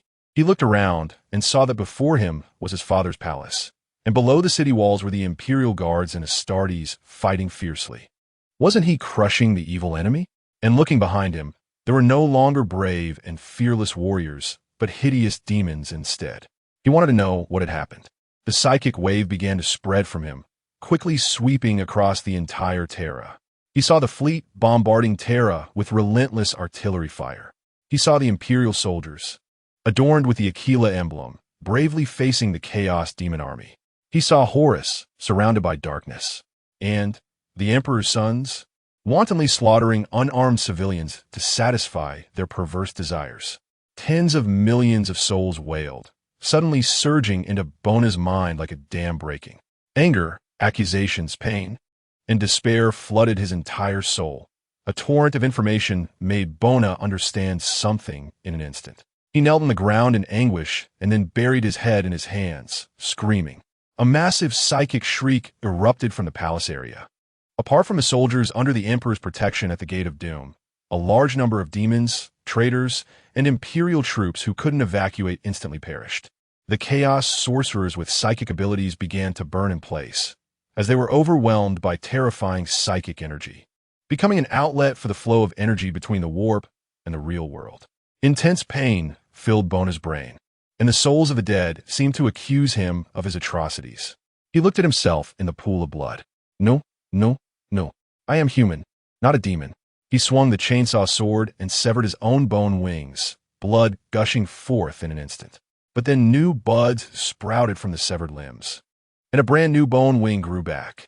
Terrifying flames scorched the alien limbs on the surface of his body, burning large areas of intact skin and mutated limbs into charred matter. However, new skin grew rapidly, and after the scabs fell off, fresh skin emerged. Yet even this almost self-harming method was, for Bona, a form of liberation. At this moment, the pain in his mind was almost destroying his will. He had to do something. Bona could clearly feel that on the other side of Terra, a brutal massacre was still ongoing. In an instant, Bona began to blur, and the real world and the warp became unstable. In the blink of an eye, Bona disappeared from here, and in a place far from the palace. Many Terra civilians were hiding in slums, praying that the evil would ignore them. But they were wrong. Fulgrim, leading his Emperor's Son's legions, arrived here and began to indulge in torture to satisfy their perverse desires. If the mindless slaughter of the World Eaters was merely to please the Blood God and relieve the pain of the butcher's nails, then the Emperor's sons did it solely to satisfy their twisted entertainment needs. Over tens of millions died at the hands of these demigod superhumans who were supposed to protect them. No event in human history could match this atrocity. Even the most rational scholars would go insane upon witnessing the revolting actions of the Emperor's sons, who transcended carbon-based life. Fulgrim, who was no longer human, resembled a writhing loach, completely immersed in boundless pleasure. Suddenly, a rift in the warp opened beside Fulgrim. The already mad genetic Primarch had no time to react before a large hand reached out from the rift and grasped his neck. But he did not struggle. Instead, he laughed maniacally. Bona, filled with rage, stepped out, his eyes fixed on this guy. Ha ha ha. Are you going to play with me too? How we play? Oh, I'm about to choke, cough, cough. But as Bona tightened his grip, the sound of Fulgrim's neck snapping echoed. Immediately, Fulgrim ignited like a match, consumed in flames, amidst what seemed to be screams of pleasure or pain. Only then did the Emperor's sons, still reveling in their enjoyment, realize that their genetic father had been killed by this guy. They tried to fight back, but were met with a slaughter as furious as a tsunami. After dealing with Bona, the Emperor looked up at the sky. He could feel that he had to go there. 1,000 willing psychic users began to burn themselves, buying time for the great Emperor. He looked at his old friend, the Primarch Mikado, and Mikado understood that the moment had come. The Emperor merely glanced at his old friend before standing up. This loyal servant bowed to the great Emperor for the last time. Then the old man trembled as he walked toward the golden throne. The Emperor gently walked over, placing a hand on Mikado, his inner sorrow almost impossible to conceal. And Mikado understood something. He simply said to the great ruler of humanity one last time, "Don't be sad." Mikado smiled and nodded at the Emperor, speaking in a voice others could not hear. Don't be sad. This was a moment they both had long known, a moment they understood since their meeting. Centuries of dialogue had already deeply analyzed each other, and they had nothing more to say. The Emperor looked at Mikado, just the final glance of an old friend, a silent understanding of responsibility and all that they owed each other. Mikado trembled as he reached the throne. He was old and weary. He sat on the golden throne. The Emperor did not look back. Everyone has their own fate, and he has his own. The Emperor drew the sword engulfed in roaring flames, and below, St. Gilliman and Rogaldorn had already gathered the most elite group of warriors. They all understood their mission. That was to end this rebellion. Chapter 22, Revenge. The war rages on. The terrifying chaos demons are now feeling a long-lost fear. The terror demon Cabanha had its knee shattered by a kick, and then its horn was seized. The chainsaw sword roared as it swung toward its neck, decapitating the terror demon. Surrounding them were the bodies of the rebel army strewn across the battlefield. The Astartes were slaughtered like ants, while the god machines towered like fallen giants amidst the chaos. Even the powerful chaos demons could only vent a fraction of their pent-up rage. Bonner killed the last remaining chaos demon present. His inner fury was slightly alleviated as he looked around at the sea of corpses. It was then that he finally managed to calm himself. How should I face my father now? Suddenly, a tremor surged within him. Following closely, a multitude of hallucinations appeared before his eyes. He saw his father battling Horus, and his father would kill Horus, but he would also be on the brink of death. No. He urgently began to tear open the rift between the real world and the subspace. But what used to be a simple curtain for him now felt as heavy as an iron curtain. He glanced around and spotted the Imperial forces in the distance, still regrouping. There is still a way. The loyalist Imperial forces, having endured a long battle, had just confirmed that the rebels were fighting among themselves for unknown reasons. The warriors who had fought for so long were collapsing on the ground, nearly twitching from exhaustion. But soon, all the active war machines were activated, unleashing a torrent of artillery fire into the sky. Enemy attack. A high-speed object crashed onto the city wall, revealing a terrifying chaos demon. The Astartes, who had just been lying on the ground twitching, instantly reacted, forcing their bodies to command their weapons to fire. However, that horrific creature seemed uninterested in attacking them. It simply smashed through everything in its path and charged toward the planetary defense system. Bonner rushed to a massive cannon, using psychic energy to slowly maneuver the enormous barrel, aiming it at the Revenge's soul still in the sky. He then moved to the loading position, kicked aside the massive shell, and sat inside. Amidst the astonished gazes of the loyalists, the psychic energy activated the cannon, and then The demon shot itself onto the Revenge's soul. Bonner crashed through the lower deck of the Revenge's soul, swiftly killing 2 stunned sons of Horus. He quickly got to his feet and recklessly ran toward the bridge. No, no, no. Along the way, the loyalists and rebels still engaged in battle were knocked aside by the massive demon, with some unfortunate souls being directly killed without a chance to react. Finally, Bonner reached the bridge. He despaired. The great golden giant lay on the edge of the bridge, barely alive. The weapon in his hand fell to the ground, and he ran over in despair, kneeling beside the golden giant. "Father, I'm sorry. I'll heal you. You'll be all right." The emperor tried to smile. "This is not your fault. Child, you will be fine. I will take you away now." Bonner attempted to carry his father away, but heard an explosion behind him. "Damn filth! Put down our father!" In an instant, boundless fury surged within him, and Bonner simply reached out. The chainsaw sword flew back into his hand. Just as he was about to charge at the 2 bastards behind him, a strong hand pressed down on his. He saw the emperor gently shake his head. "Child, don't let them control you." Instantly, Bonner calmed down, glancing at the approaching Dorn and Guilliman, then taking one last look at the emperor. "I will remember your teachings, father." He then opened a rift in subspace and jumped in. The next moment, Dorn swung his hammer in anger, missing. "You coward!" Dorn shouted. Guilliman quickly ran to his father's side to check his injuries. "We need to take father back, right now." Dorn looked around and had no choice but to abandon the pursuit. "I'll contact the Mars Forge General." Terra's sanctuary, his fury burned the sky, his anger almost consuming everything. Even the entire Terra sanctuary could clearly feel this overwhelming rage, crashing in like a massive wave. Terra, that figure stepped into the sanctuary, causing the entire blood sanctuary to tremble with his wrath. A curved blade sliced through the air, flying straight toward the one seated on the brass throne. It was the Black Blade, the weapon of the demon Primarch.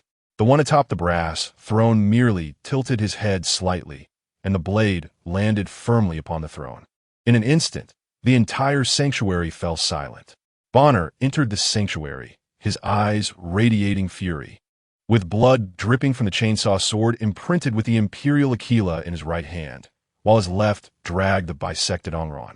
The sky began to rain blood, and rootless flames burned from the ground.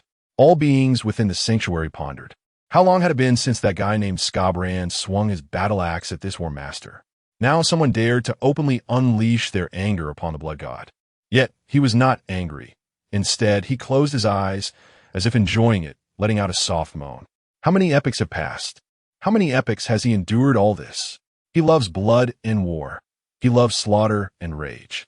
But he is also the embodiment of justice, order, and courage. His demonic servants have become increasingly worthless, only daring to slaughter those weaker than themselves to please their own egos, fooling themselves with the defenseless and the weak. Those foolish beings would rampage like mad dogs, completely unaware of what he truly desires. What he wants is true courage. The courage to draw a blade against the strongest, the courage to die for justice. This pure anger, the desire to tear everything apart, made the god of courage instantly recall the days from billions of years ago when warriors with true courage and justice fought valiantly. Those fools think that as long as they kill enough and offer enough heads, they will earn the blood god's favor. But the god of courage often favors those who are true brave souls, those born from the bottom, like floating dust, those who dare to face violence and tyranny, using their strength to defend fairness and justice. Not those fools stained with the blood of the innocent. Ah, how nostalgic. The last one to wield a weapon against him was that scoundrel who could only attack from behind. The great god of war stood up from his throne, drawing the long silent sword of war. The entire sanctuary erupted with a surge of magma and blood, as if celebrating this duel. The recently silent followers of Terror erupted in frenzy before charging at the one who dared to provoke their master. But the sword of war fell upon them without hesitation, leaving a massive chasm, and many followers were instantly slain by the blood god. They retreated like quails, no longer daring to defy the will of the god of war. Terror scoffed disdainfully, stepping down from his throne, his form shrinking to match Bonner's. The chainsaw sword in Bonner's hand roared as he stared fiercely at Terror. Loading his explosive gun, Neither spoke, but Bonner's eyes were filled with the fury to shred everything, while the god of war's eyes brimmed with appreciation and delight. The two charged at each other with great strides, and then they clashed fiercely. The ordinary imperial chainsaw, sword, radiated a dazzling golden light as it collided with a war sword engulfed in blazing red flames. Their reactions were like lightning to the Gene originals who were not skilled in combat. Each collision was as earth-shattering as a landslide. The furious roars echoed throughout the holy domain, and the war master was relishing this battle after a long time. Bonner was strong, able to easily defeat the Imperial War General Horus with the aid of the four divine powers. However, when facing the ancient god of war, he appeared rather immature and weak. The god of war was not in a hurry to end this battle. He had longed for this duel for too long. To be precise, he had not been satisfied for a very long time. He immensely enjoyed each strike, each shout, feeling the pure rage and roar. In comparison, the previous battles he had fought were like tasteless fodder, and if it weren't for this moment, he would have forgotten how joyful his life was at the dawn of the subspace. He wished for this moment to last longer, but as the god of war, he held the utmost respect for every battle. If he deliberately let up in this long-awaited fight just for enjoyment, it would tarnish this beautiful memory, marring everything in the present and future like a stain. Finally, the duel came to an end. Bonner was struck, a massive gash spreading from his left shoulder to his chest, staggering back and kneeling on one knee, glaring angrily at Terra. What amazed all the beings in the holy domain was that a shallow wound had actually appeared on the thigh of the powerful war master. Noble blood dripping from the god of courage. "You did well, child," the blood god remarked. "You damn liar," Bonner roared. He planted his chainsaw, sword into the ground, and unsteadily stood up. "I will never submit to you. You will pay for everything, for me, for my father, and for the countless innocent lives lost. I will use your blood to honor them." But Terra did not swing his blade again. He merely watched him quietly, and it was unknown what expression lay beneath his mask. The blood god turned away, leaving his back to Bonner. Bonner felt a great insult. "Come back, you coward." He took a step forward, but fell into a suddenly appearing rift in subspace, disappearing from sight. The god of courage paused for a moment. Then he continued to leave. Afterward, he sat back on the brass throne. Chapter 23, The Truth of the World. Bona fell down and landed in the crystal maze. He chuckled. "It's been so long. I almost forgot who was the last to dare to wield a weapon against him." The voice of the Master of Change echoed in his ears as Bona got up and lunged with a strike, only to shatter a fragment of illusion. "You bastard! I'm going to kill you." Smoke billowed, and the Master of Change appeared before Bona. He still looked like a middle-aged scholar, observing him with great interest. "You want to kill me?" The chainsaw sword roared as it swung toward him. "If you don't want to save your father, then go ahead." The chainsaw sword halted just before his forehead. "What do you mean?" Bona asked. The Master of Change gently waved his finger, and a rift in subspace suddenly opened. "If you want to know, come with me." With that, he stepped into the rift. Bona looked around and followed suit, passing through the perplexing subspace. They arrived in an extraordinary world in the blink of an eye. Beneath a high platform lay a starry river, interwoven with numerous concentric rings. Bona surveyed his surroundings. Apart from this, everything else was pitch black. "Where's this? What is this?" "This is the end of the universe, the truth of the world." Seeing that Bona seemed not to understand, the Master of Change frowned slightly. "The grand unified theory of the universe. I call this microscopic star river." Bona looked at this thing. It did resemble a miniature universe. "What use does this have?" The Master of Change chuckled lightly. "To reveal the secrets of this universe." With a gentle wave of his hand, the universe collapsed into a singularity and then rapidly expanded. Bona witnessed the emergence of planets, the birth of subspace, the rise and fall of giants, those unique beings capable of changing the world, the counterattack of the skeletons, and the birth of the spirit race. But before he could take it all in, everything quickly transformed into the Great Crusade, culminating in the Emperor sitting on the golden throne. "What is this?" Bona castunat. Just watch. The universe continued to evolve rapidly. Bona saw the rise of Abaddon and the fall of Cadia, the opening of the Great Rift, along with Gilliman's impassioned speech above Terra. "Is all this the future?" "Of course." The Master of Change waved his hand again, and the universe swiftly retreated, returning to a singularity. He turned to Bona, his expression serious. Now, I will show you something different. The universe exploded once more, but it was unlike the current universe. The speed of light was no longer 300,000, and the smallest fundamental unit was no longer atoms.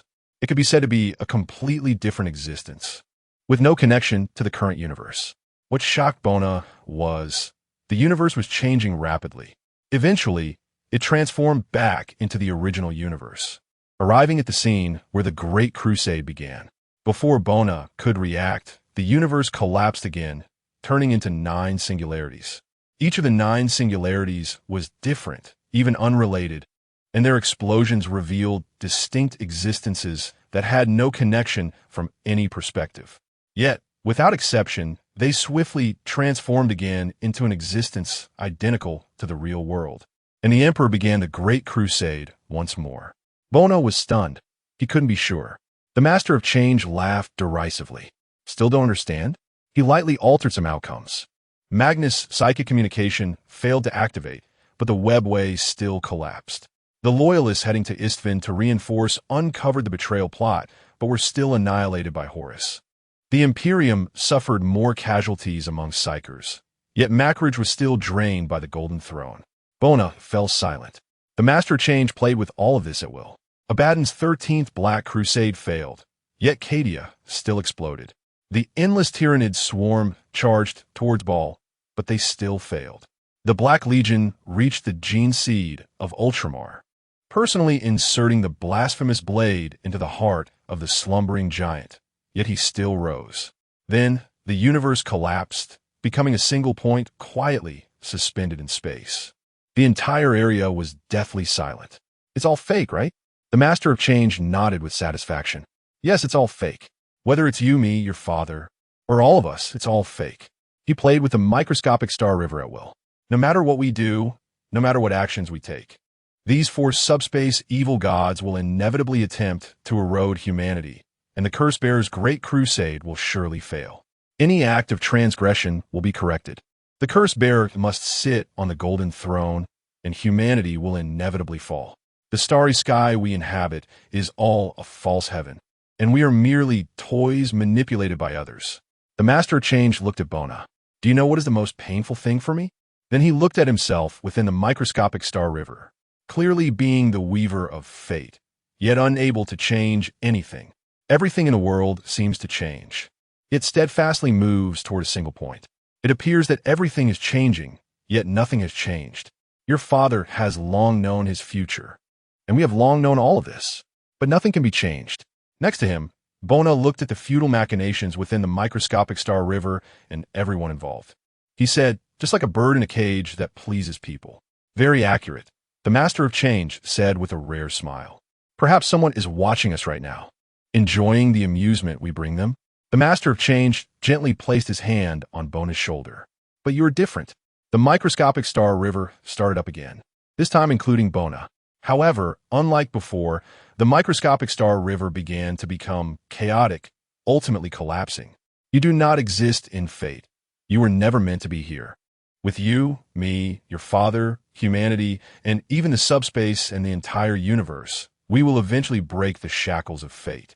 This is also the only way to save your father.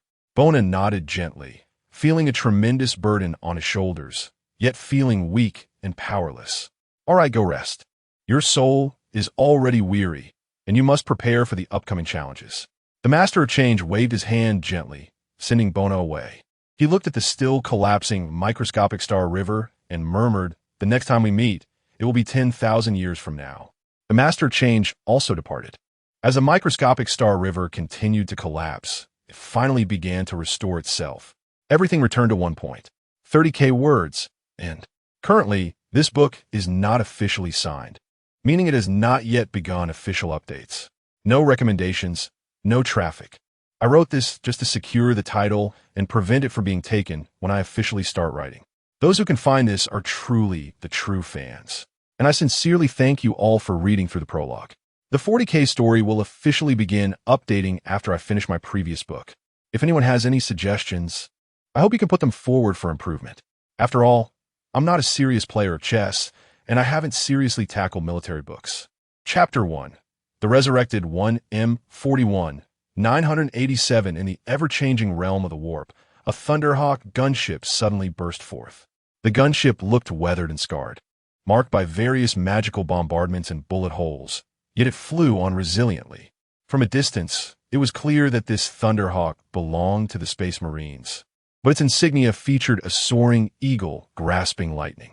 The rebel company was established by the Emperor during the unification of Terra as part of the Thunder Warriors Legion, which had achieved great honor in defending Terra. However, for some unknown reason, the entire Thunder Warriors Legion fell out of the Emperor's control during the Great Purge following the Horus Heresy, subsequently clashing violently with the Space Wolves, Ultramarines, and Dark Angels. After a company commander was slain by the gene-wrought pre-March Roboot Gilliman of the Ultramarines, they furiously fled into the warp. Thus, the entire Legion was deemed traitors by the Inquisition. However, based on subsequent actions, the rebel company was likely not loyal to the Empire, but rather to the Emperor and humanity. They often appeared in times of peril, driving back enemies before quietly departing. Now, the second in command of the rebel company, Dakin, kicked open the Thunderhawk's door, which had been stuck, and stepped out carrying a heavy explosive. It seems we have shaken off our pursuers and reached the designated location. My Lord Inquisitor. Following him out was an Inquisitor adorned with a rose seal and several stormtroopers, her eyes revealing both elegance and vigilance. Inquisitor Arlet of the Ordo Originatus. Arlet ignored Dakin's taunts, as the Inquisition had been the most active in hunting the rebel company. She fiddled with a mysterious device in her hand, then looked around at the sky beneath her feet and the ground above her head. Very well, we don't have much time left. Let us proceed to the sanctum. Dakin signaled with his eyes, and one of the Thunder Warriors dragged out an iron box covered in purity seals. The group began to walk across this fantastical land. To be honest, I thought it was a trap when an Inquisitor came to us, Dakin said. The leading Arlet continued walking. If it's to confront the forces of chaos, I don't mind. Ah, a traitorous legion and a traitorous Inquisitor. What a splendid combination. But Arlet seemed uninterested in Dakin's banter, and he said no more as they pressed on.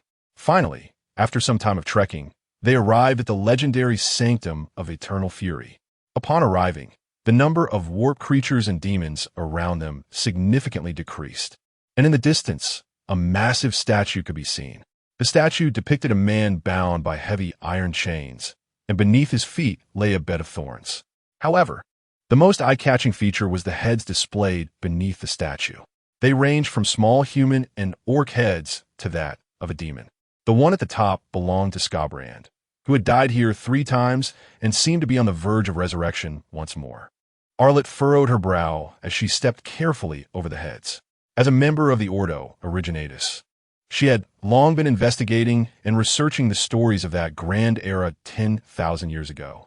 Although the imperial authorities had been intentionally concealing it, for an Inquisitor, uncovering the truth was merely a matter of time. After all, the tale of the great Emperor siring 9 divine progeny to combat 9 chaos gods was just a ruse to fool the ignorant populace. Inquisitors were well aware of what had transpired during the original Horus Heresy. From scattered information and echoes in the warp, it was said that long ago, a terrifying being had once wounded the god of blood, slain countless greater demons, and most importantly, it was human. Later, due to the sheer number of greater demons killed in the warp, the demon Prince Korn and the supreme sorcerer Armin were compelled to collaborate to seal him within the sanctum. Now, an unseen great terror was approaching, and the Inquisition had foreseen the disaster that Cadia was about to face. Arlet was determined to do something to salvage this mess, even if it meant being branded a heretic for collaborating with the rebel company. We have arrived. Arlet looked at the heavy stone door before her and halted. The door was covered in blasphemous 8-pointed star sigils, and the master of the seal seemed terrified of it being opened. However, there was a flaw. Arlet had been here before and had spent a long time figuring out how to break this sigil. She just didn't understand why such a sophisticated sigil had such a significant flaw. As if a rotten wooden door had suddenly appeared in the middle of an incredibly sturdy fortress. Absurd. It was as if someone had done this intentionally. Bring forth the relic. The heavy iron box was dragged before the door, and after a series of complex procedures, a human hand bone radiating a cold white light was retrieved from within. After a brief prayer, Arlet placed the hand bone on the heavy stone door. Suddenly, the previously dull stone door erupted with a multitude of mesmerizing sigils, and the corresponding human hand bone began to move on its own, incessantly tapping its knuckles. At that moment, roars began to echo from afar, and shadows flew across the sky. "They're coming," Dakin said. "I need time." Dakin said nothing more, merely loading the explosive.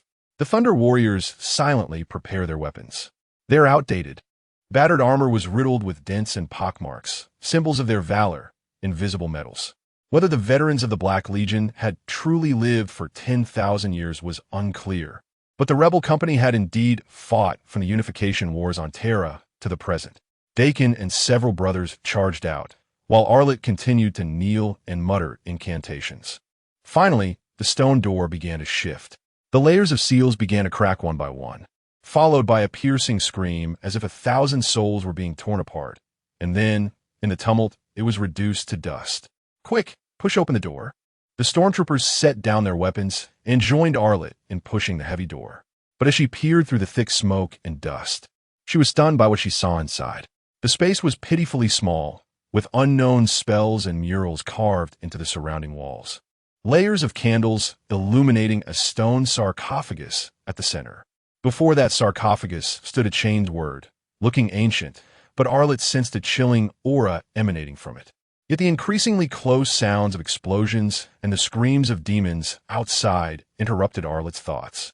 There was no time to waste. Finally, she charged forward. Outside, the demons held back by the Thunder Warriors descended into madness, recklessly rushing inside, heedless of the blades and explosives striking them. But in the end, Arlet pushed open the lid of the sarcophagus. Inside, a breath could be heard once more. Chapter 2, The Dead Souls, the first heartbeat, symbolizes the beginning of everything. The sixth heartbeat brings humanity's most basic loves, hates, and desires back to a body. The seventh heartbeat revives the long-dead body with powerful vitality. The eighth heartbeat reawakens the primal strength of humanity as muscles begin to exert force. The ninth heartbeat allows blood to flow back into the brain, returning wise thoughts. With the 13th heartbeat, a strong hand tears out the heart of the demon before him. The person in the coffin sat up, pulling out the heart of the demon that had attacked him, then grasping the demon's horns and smashing its head against the coffin. Auret, who had nearly been killed by the demon, was stunned. The person before him seemed to have nothing in common with the brutal demon. Strong, muscular, with black hair like that of a holy majesty and a determined gaze. Bonner didn't know what had happened, but he only knew that when he woke up, a demon was baring its teeth at him. The demon was still trying to resist, and Bonner struck its head several times until it was completely crushed. He noticed the chainsaw sword embedded in front of the coffin and walked over to pull it out.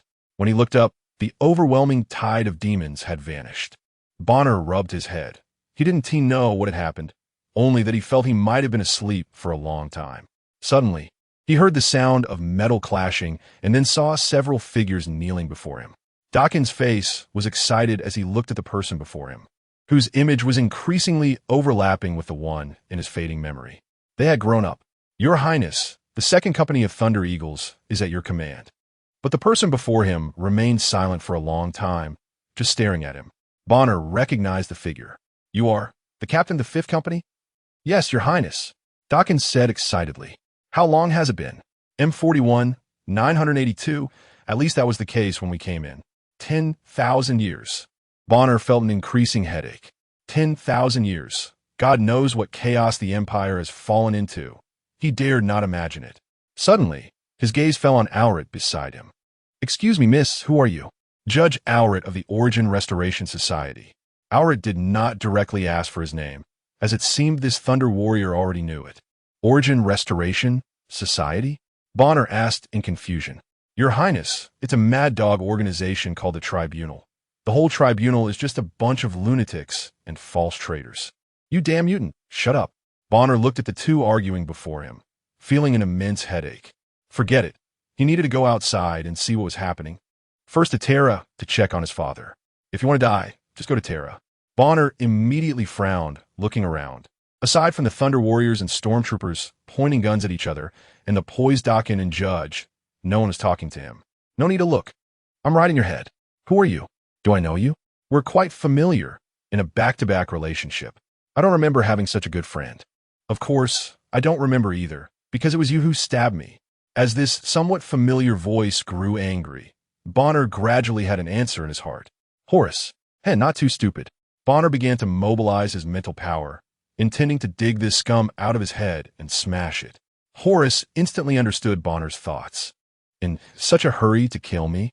You damn traitor. I want to kill you right now. Yes, I'm a traitor. If it weren't for you stabbing me, I would have already led the Empire to conquer the galaxy, instead of being written in the history books to be scorned. Bonner fell silent. Indeed, strictly speaking, he was the one who fired the first shot in the Great Rebellion. He was the one who betrayed his father first, not Horus. The Horus heresy should be called the Bonner Rebellion. He even personally killed Uncle Malik and indirectly forced Grandpa McAdoo to his death. He was the most deserving one to die. Seeing that Bonner seemed to have sunk into emo, Horus quickly spoke up. Being sad here is useless.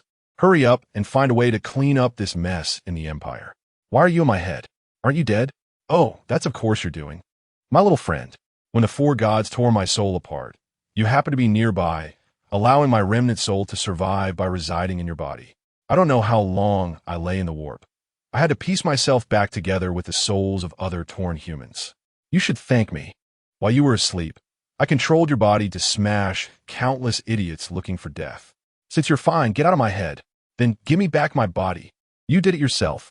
Have you forgotten? A gene-enhanced body? Where am I supposed to find one? The only person he could think of right after waking up was his father. But he didn't know how his father was doing, and according to Horus's words, going to find his father could very well get him killed. Wait, there's indeed someone Bonner knows who can help Horus reshape his body. Wait, you madman. Don't go looking for him. Before Horus could say anything, Bonner shifted his focus and turned his attention to the people before him. Everyone, if there is nothing else now, could you follow me to a place? Dakin and his battle brothers all clenched their right fists to their chests. We swear to follow you to the death, Your Highness. Owrit hesitated before nodding. Okay, but moments later, she regretted it, and it was likely the worst decision of her life. Chapter 3 Help from the Kind Father. The Garden of Filth, the once lush garden, now appeared to Bona as a cesspool made up of rotten wood, mud, toxic gas, and all sorts of disgusting bugs. So much so that the moment he was teleported in, Bona instinctively used his psychic powers to conjure a psychic barrier for everyone and kindly blurred the horrific scene before them. Even so, Owrit, kneeling on the ground, immediately vomited up the dinner from 2 nights ago. The Thunder Warriors fared somewhat better. The rebellious squad had encountered the forces of filth many times over the past 10,000 years, but it was still hard to suppress their reactions upon their first visit to the Garden of Filth. Ah, child, you are back, Rain Father Rodigus asked with surprise. Bona forced a twitching smile, ignoring the nearly roaring voice in his mind. Yes, I came to see you, Father. Is he here? Yes, of course he is. Rodigus rang the bell at the door. The child has brought guests back. Instantly, a frenzy erupted within the Garden of Filth. Meanwhile, the group inside the psychic shield was on the verge of collapsing. The scene felt like sitting in a completely fogged glass house, watching someone outside spray filth at them with a high-pressure water gun. With great resolve, Bona held on and suppressed the urge to crush the little filth sprites as he made his way to the familiar large pot. And there, the magnificent figure appeared before him. I'm very glad to see you again, child, the kind father said with a smile. Yes, I'm also very glad to see you all. Oh, wait a moment. It's been so long since I last saw you. You seem to have lost a lot of weight. Let me make you something to eat. No need. Looking at the kind father's puzzled expression, Bona smiled. I'm not hungry. I mainly came to ask you for a favor. Go ahead, my child. The kind father set down his soup spoon, looking at him with a joyful expression. It's just, I need you to help me shape a body. I don't need any other soul. I already have one here. The kind father looked at Bona with confusion, but then, with a slight wave, he understood everything. Ah, that rebellious child. I didn't expect you to still be around. You're still so humble. Helping brothers and sisters reunite, ISN, TA favor. It's what we should do. Come, I'll help you. Just as the kind father was using his psychic powers to lift the wildly screaming Horus away, Bona quickly pressed down with his psychic energy. That, don't take anything else, just the original form. The kind father's expression was somewhat puzzled, but quickly transformed into a kind smile. It's normal for a child to have a few ideas of their own. After the group emerged from the Garden of Filth, there was an extra person beside them, an imposing figure that even made the Thunder Warriors seem small in comparison. Even though this tall figure was merely draped in a simple burlap robe, it couldn't hide his noble physique. Horus was gagging all the way, checking his body and continuing to gag as he caught a whiff of himself. The Thunder Warriors and the judge beside him said nothing, but silently stepped aside, their faces full of disdain. If it was disdain for the traitor Horus, he might not have felt it, but their expressions simply conveyed, "You stink, stay away." This made Horus feel so ashamed he nearly wanted to find a crack in the ground to hide in, even though he had never experienced such humiliation during his days in gang life. If time could be reversed, Horus would certainly choose not to impulsively strike up a conversation with Bona and would have remained invisible instead of crawling out from the stinking sewer of filth. Fortunately, at least the filth didn't add anything extra to Horus. He even felt that this body was more functional than before. While Horus was in turmoil, Bona asked Judge Auret, "By the way, do you have ship?" Auret shook his head, while Captain Dakin next to him looked embarrassed. "I'm sorry, Your Highness. Our ship was destroyed by the Imperial Navy before we entered the subspace. We escaped using the Thunder Eagle." Bona rubbed his forehead in frustration. This is quite troublesome now. None of them could operate a ship together, and directly forcing their way out of subspace back to the real world could easily result in crashing into a wall. Suddenly, Bona noticed a ship navigating through the turbulent subspace. It prominently bore the glorious Imperial Golden Eagle. The others followed Bona's gaze and saw the Moon-class cruiser drifting in subspace. "We have a ship now." Imperial Star Communication reporting, Astakar Religious World, Star Map Symbol. 8342, Gothic Sector Zone 5, World 23, Navy Record 77. The ship is the Justice Guardian. Brigadier General, are we still unable to leave subspace? We can't, Admiral Spire. The subspace currents have swept us off somewhere. On the bridge, a man adorned with numerous medals sat in the main seat, his hair white, but his eyes revealing a steely determination. Admiral Spire of the Imperial Navy, a great hero of the Gothic War. He had been lost in the chaotic subspace currents for an unknown amount of time, toyed with by the evil chaos gods like dice, while the glorious light of the Holy Emperor could not reach this place. He impatiently tapped his fingers on the armrest, his mind lost in thought. But at least they could not serve the Emperor now. It was a rare holiday. However, this holiday was abruptly shattered by the ship's piercing alarm. "Admiral, we detected a strong psychic response approaching us," Brigadier General Cage suddenly shouted. "The energy fluctuations are massive. Our countermeasures have failed," but almost instantaneously, a beam of light exploded on the bridge. When the light dissipated, a tall figure and several relatively shorter figures appeared on the bridge. Admiral Spire looked at the face almost engraved on the Chaos warship, then shifted his gaze to the judge below and the oversized Astartes clad in tattered power armor. "Rebel squad, Markson. The enemy has jumped in." Chapter 4. Admiral Spire. When the Thunder Warriors were ready to fire, they saw Bonner wave his hand to stop them. He merely raised his hand slightly, and the lasers and explosive rounds that were shot towards them came to a steady halt in front of everyone, as if time had been paused. "We did not come here with malice," Bonner said. In the next moment, the numerous deadly munitions in front of them detonated, and a shockwave knocked everyone down onto the deck. The Imperial soldiers still wanted to raise their guns to shoot, but they saw Bonner clench his fist, and even daggers and the recently deployed automatic defense guns were crushed into fragments. Admiral Spire looked at Bonner with a calm expression. Facing such a powerful psychic, any resistance was essentially futile. "If you think this little trick will make me submit, you're mistaken, Chaos scum." Sergeant Dakin beside him was about to step forward to teach this mortal a lesson in respect, but was stopped. Bonner looked at Spire. "We just want to return to the real world. We have no other intentions. We will leave immediately after returning to the real world and will not disturb you."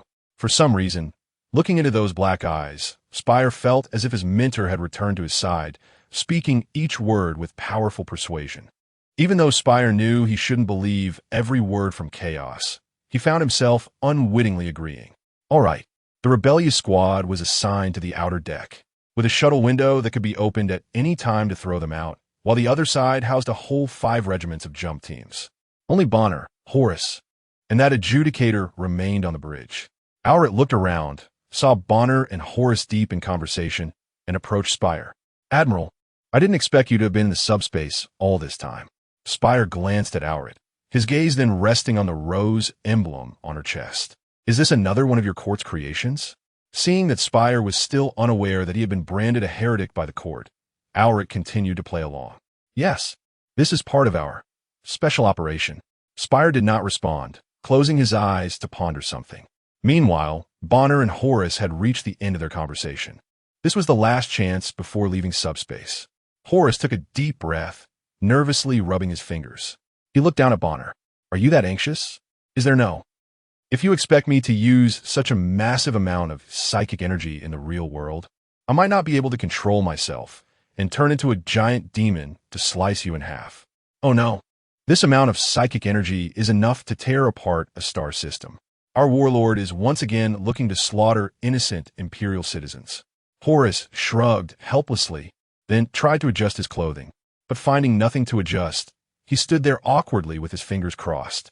Bonner knelt down, hands in the Aquila gesture. He searched for that direction with his psychic energy and slowly sought the past. Suddenly, the colorful subspace outside the bridge began to shake violently. The once ever-changing curtain started to tremble and became extremely unstable. Then, a beam of golden light pierced through this curtain, followed by more light that penetrated the dark. Dreamlike veil, violently tearing it apart, large swathes of sunlight pouring onto the entire bridge, almost blinding. However, this sunlight had no warmth. In fact, it felt somewhat cold.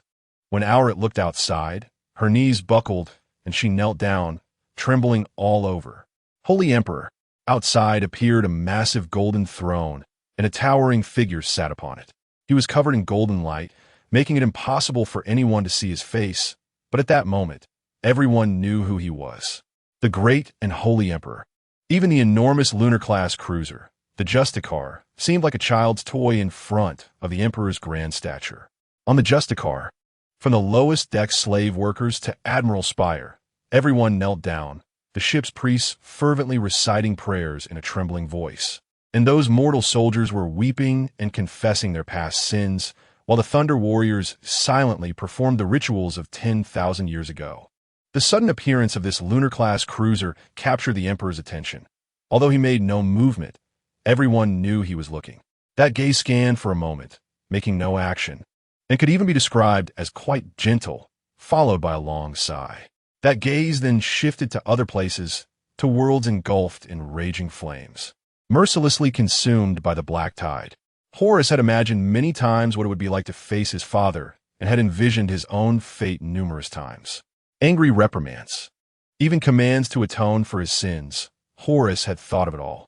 Even if his father executed him directly and hung him at the palace gates to dry as a corpse for all to see, Horace would accept it. But that sigh shattered Horace's psychological defenses completely. It was a sigh from a father, a sigh of helplessness from a father after his child had done wrong. He cried. His heavy body suddenly knelt down. Horace closed his eyes and raised his head, tears streaming down his face. Meanwhile, Bonner was still looking at the Emperor. Bonner's eyes were filled with sorrow, compassion, and heartache. He could empathize with the father's pain.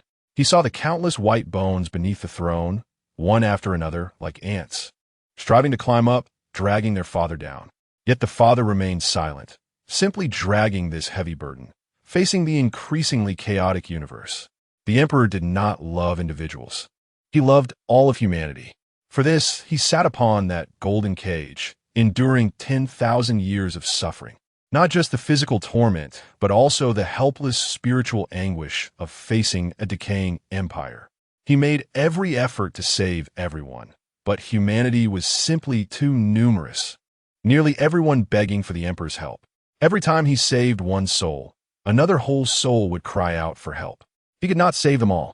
The surging tides of subspace would easily crush those pitiful souls, turning them into part of the subspace. Therefore, the Emperor did not waste his energy on saving individuals. He only sought to direct his power to where it could determine the lives and deaths of countless in the Empire. The end point of the Emperor's gaze was Cadia. Chapter 5. Invasion of the State Religion World. When the alarms sounded again, what lay before them was no longer the brilliantly shining golden throne, but rather the warm and gentle sunlight. They had exited the subspace and returned to the real space. Bona stood up again, only to find that Horus had disappeared without him noticing. After coming out of subspace, Bona felt significantly weakened, as if he had just emerged from the water. And even moving his fingers felt extremely heavy. His connection to subspace had suddenly weakened a lot, and he no longer felt that omniscient and omnipotent sensation he had before. Upon realizing that he seemed to have become enamored with the feeling of subspace, Bona silently recalled what his father had once told him: stay humble. At that moment, the judge approached. Arlet made a gesture of the Eagle of Heaven. I had some misunderstandings about you earlier. Then, in front of Bona, she took out a broadcasting beacon from her body and directly deactivated it. Bona paid no attention. Necessary vigilance is normal, but I will not relax my guard, even if those historical materials are likely true. Bona forced a smile and then remembered something. Where did that skeletal hand you found come from? At the mention of this, Arlet lost her calm demeanor. That was borrowed from the state religion. State religion? Seeing that the man before her seemed to be stuck in the 30K era in terms of knowledge, the judge had to explain what the state religion was. Bona also occasionally raised some profound questions to clarify his doubts. As the topic deepened, Bona's expression grew increasingly grim. If he had previously thought that the imperial truth just needed some minor supplements, now the Empire treated the imperial truth as toilet paper. When their conversation fell into silence, Captain Spire approached. Bona immediately understood something and felt somewhat apologetic. Captain, we only need a Thunderhawk and won't stay too long. After we leave, you can report our coordinates to the Empire. But before he could finish, he saw Captain Spire suddenly perform the Eagle of Heaven gesture towards him. Along with everyone on the bridge, including the brigadier officer and the fleet's political commissar, the Guardian of Justice is now under your command. Bona was somewhat taken aback. Are you sure? We could be considered the Empire's #1 wanted criminals. However, Spire nodded firmly. Those who can meet the God Emperor are certainly not wicked people. I believe you have your own reasons. Bona nodded and returned the gesture. Thank you for your understanding, Admiral. If you are willing to join us, there is indeed an urgent task at hand. What is it? A raid on a state religion world. Heavy footsteps returned to the bridge, and Horus swaggered in. I used to think you had your own ideas, but now it seems you're no different from my slave-born brother, easily blinded by anger. Bona glanced at Horus with displeasure. It would be better if you shut your foul mouth. Right now, I need that pile of relics from the state religion to suppress myself. Horus's steps halted, and a hint of embarrassment crossed his face, but he quickly returned to normal. Ah, that's good. After all, the state religion world won't have much defense. With the Empire's efficiency, support probably won't arrive until 10 years later. Storm Zone, Adeptus State Religion World. The Adeptus State Religion World is one of the few religious worlds in the Storm Zone. It's guiding holy light, protecting many suffering people. The holy city of Apollons is located in the southern hemisphere of the planet, its tall spires almost piercing the sky, surrounded by countless followers. But this scene was soon shattered. A lunar-class cruiser crashed through the guiding shuttle and then directly flew over the holy city of Apollons, dropping dozens of landing pods from the starry sky. The stunned holy city of Apollons had no reaction at all. It was only when the landing pods were about to smash into the ground that some sporadic gunfire retaliated. But it was already too late. The noble white stone bricks were shattered, and the people around hurriedly dodged. As the dust settled, the distinct sound of iron footsteps emerged. A group of large Astartes, clad in tattered power armor, walked out of the landing pods, followed by a tall figure. Ah, I can finally smell fresh air, Horus seemed to say in a trance. Don't block the way. Hurry up, said Bona, who was blocked by the tall figure. You guy with no sense of life. That damn place of subspace had even dirty air. Right. At this moment, the voice of General Spire came through the communicator. The target location is about 3 blocks away, and armed resistance is expected. Understood, General. Bona looked at the ragged followers around him. They appeared more or less emaciated, but their faces were filled with panic. Some stood up and cursed, while others, in confusion, performed the eagle of heaven gesture. The group ignored them and headed straight towards the cathedral where the relics were stored. As they reached the main path of the cathedral, gunfire erupted. "It's the rebel squad. Kill them. For the Emperor." Immediately, a fierce rain of bullets came, and the fire snakes of 2 lumberguns whipped towards them. The Thunder Warriors in front quickly scattered, avoiding the intense gunfire, and then organized a counterattack. Years of cooperation had brought their mutual understanding to a level that could be described as telepathic. And under their seasoned skills, the resistors were easily picked off. Bona looked over and saw that the one lying on the ground was a woman. He was puzzled as to why the Empire would send women to the battlefield. Suddenly, the sound of chainsaws rang in his ears, and he looked over to see several figures jumping down from the towers on either side. For the Emperor. But the genetic original's reaction was clearly faster than these guys. Horus grabbed one of them by the foot, then slammed her onto the ground beside her companion, swatted another away, and with his other hand, grabbed the last one's neck. Just as he was about to twist her neck like a little chick, a voice came from nearby. "Don't kill her, keep her alive." Horus looked at Bona with interest, then at the blue-eyed, silver-haired girl trying to break free from his iron grip. "Oh, do you want to enjoy the spoils yourself?" "The old rule, I understand." Bona rolled his eyes. He did not know what had gotten into Horus since meeting their father. He seemed to have opened up and had not stopped talking along the way. "What do your other brothers think of you?" "Oh, there's plenty. Smart, brave, humorous in conversation." "All right, you do indeed have a humorous way of speaking." Chapter 6. False Believers. Captain Dakin. "These do not look like the Astral Army." "Your Highness, these are the Battle Sisters, the fighting force of the state religion." I see." Just as the group was about to enter the cathedral, an unexpected situation arose. It may not even be accurate to call it unexpected. Before them stood an extremely fragile line of defense, weak enough for a chaos cultist to break through. Those ragged believers held hands and stood in front, while more and more people rushed from all directions to block their way. They sang hymns in unison, denouncing the traitors before them. Their bodies were so weak that they seemed ready to fall at a gust of wind, and they were so short that they could not even reach the waist of the Thunder Warriors. Yet they stood resolutely against the grim-faced Thunder Warriors. Captain Dakin felt that this was somewhat tricky. Although they had been labeled as traitors and had killed many Imperial armed forces, they had never fired upon unarmed Imperial citizens. If Bona were to give the order, before he could react, he saw Bona had already walked up to the group of believers. As the great enemy approached, even though these believers were terrified, they still held their ground, almost screaming the hymns to cover their fear. Several clerics were also fervently waving their staffs, encouraging the crowd. "Do not be afraid, brave and fearless faithful. Praise the immortal Emperor, the Light's Guardian. Please guide us with your radiance. The Emperor of mankind. Overseeing the operations of all things, his power is unmatched. We beseech you, save us from the hands of our enemies. Inspire us." As the crowd gathered more and more, their praises nearly overwhelmed everything. Then it vanished. Bona used psychic powers to strip them of their ability to speak and looked at these people. "You say the Emperor is an immortal being, the master of all things, the one true God. Yet you are nothing but a group of unadulterated heretics. In my eyes, your level of heresy is not much lower than those cultists who worship the Chaos Gods.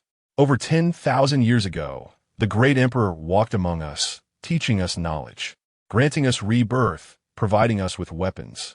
His great crusade rescued one world after another, transforming humanity from livestock slaughtered by Xenos back into individuals. In that glorious era, no one worshipped the Emperor as a god, for the only meaning of God is the Chaos Gods. Calling the great Emperor a god would get you killed without hesitation. Now you have forgotten the mission His Majesty bestowed upon you, groveling in a manner just like those feeble cultists begging for the descent of a deity. 10,000 years ago, the great Emperor made you stand up, no longer mere worshippers of gods. And now, after 10,000 years, you kneel again, worshipping deities once more. Now, you fools who have defied the great Emperor's will, get out of my way." After Bona finished speaking, he released his psychic control and strode forward. But the believers remained silent, their spirits crushed, easily pushed aside, sitting on the ground without further reaction. In the distance, Horus raised an eyebrow, seemingly underestimating him. Bana entered the sacred hall, where an old, decayed body knelt, with others kneeling beside it. He ignored the imperial archbishop, who was praying devoutly, and walked straight to the relic. It was a skeleton lying in a coffin, resting on precious silk, surrounded by a circle of candles lit with holy oil. Its hands cradled a plain staff. With each step closer Bana took, he felt his body becoming heavier, even a slight burning sensation. However, it felt very pleasant, at least making the chaotic voices in his head disappear. He stepped forward, picked up the staff, and the burning sensation seemed to scorch his hand. Bana then walked to the side, pulled down a curtain, wrapped the staff, and slung it over his back. At this moment, the archbishop's prayers became more fervent to the point of tears. He looked at the strange objects flying around. If he hadn't felt any psychic fluctuations from above, Bana would have almost thought that these fanatics of the state religion really used baby corpses for their rituals. However, these items were indeed unsightly. At this point, Horus also entered, and Bana approached the archbishop, placing a pistol against the back of his head. "Put that, whatever it is, down." Horus threw the battle sister onto the floor, her face flushed as she gasped for air. "Archbishop Corian, put away your gun, you damned heretic." Bana gently placed his index finger in front of his lips, signaling for silence. "I only want to know one thing, and I hope you can answer it for me. The question is very simple. It should be basic knowledge for you. Now, tell me everything about the state religion, starting from its origins." At first, Horus didn't think much of it. He believed the imperial state religion might be a scheme left by his father to manipulate the empire after he took the Golden Throne. It was not unacceptable. But when the scribe spoke of the flourishing of the Emperor's Salvation sect, even having its own territories, institutions, and armed forces, Horus felt something was off. When it was mentioned that the Pope could enter the High Lords' Council, Horus thought all the High Lords of Terra were nothing but a swarm of insects. Finally, when the scribe cautiously brought up the age of apostasy under Bana's psychic pressure, Horus's face was already filled with anger. If I'm not mistaken, those bastards of the state religion, for reasons of insanity, sent a group of mutated battle squads, which merely appeared due to the warp storms, to the Eye of Terror, thereby delivering troops to chaos. Is that the reason? Horus asked with a smile, though his smile was rather twitchy, as if he was forcing his muscles to make the expression. The scribe trembled and nodded, while the battle sister and several believers looked incredulously at the scribe. "Archbishop Corian, this is heresy. This is the history he fabricated at will," the sister shouted. But the louder she spoke, the more Bana could feel her fear. Archbishop Corian did not respond, merely kneeling silently in prayer. "Archbishop Corian," the battle sister shouted again. But the archbishop remained silent.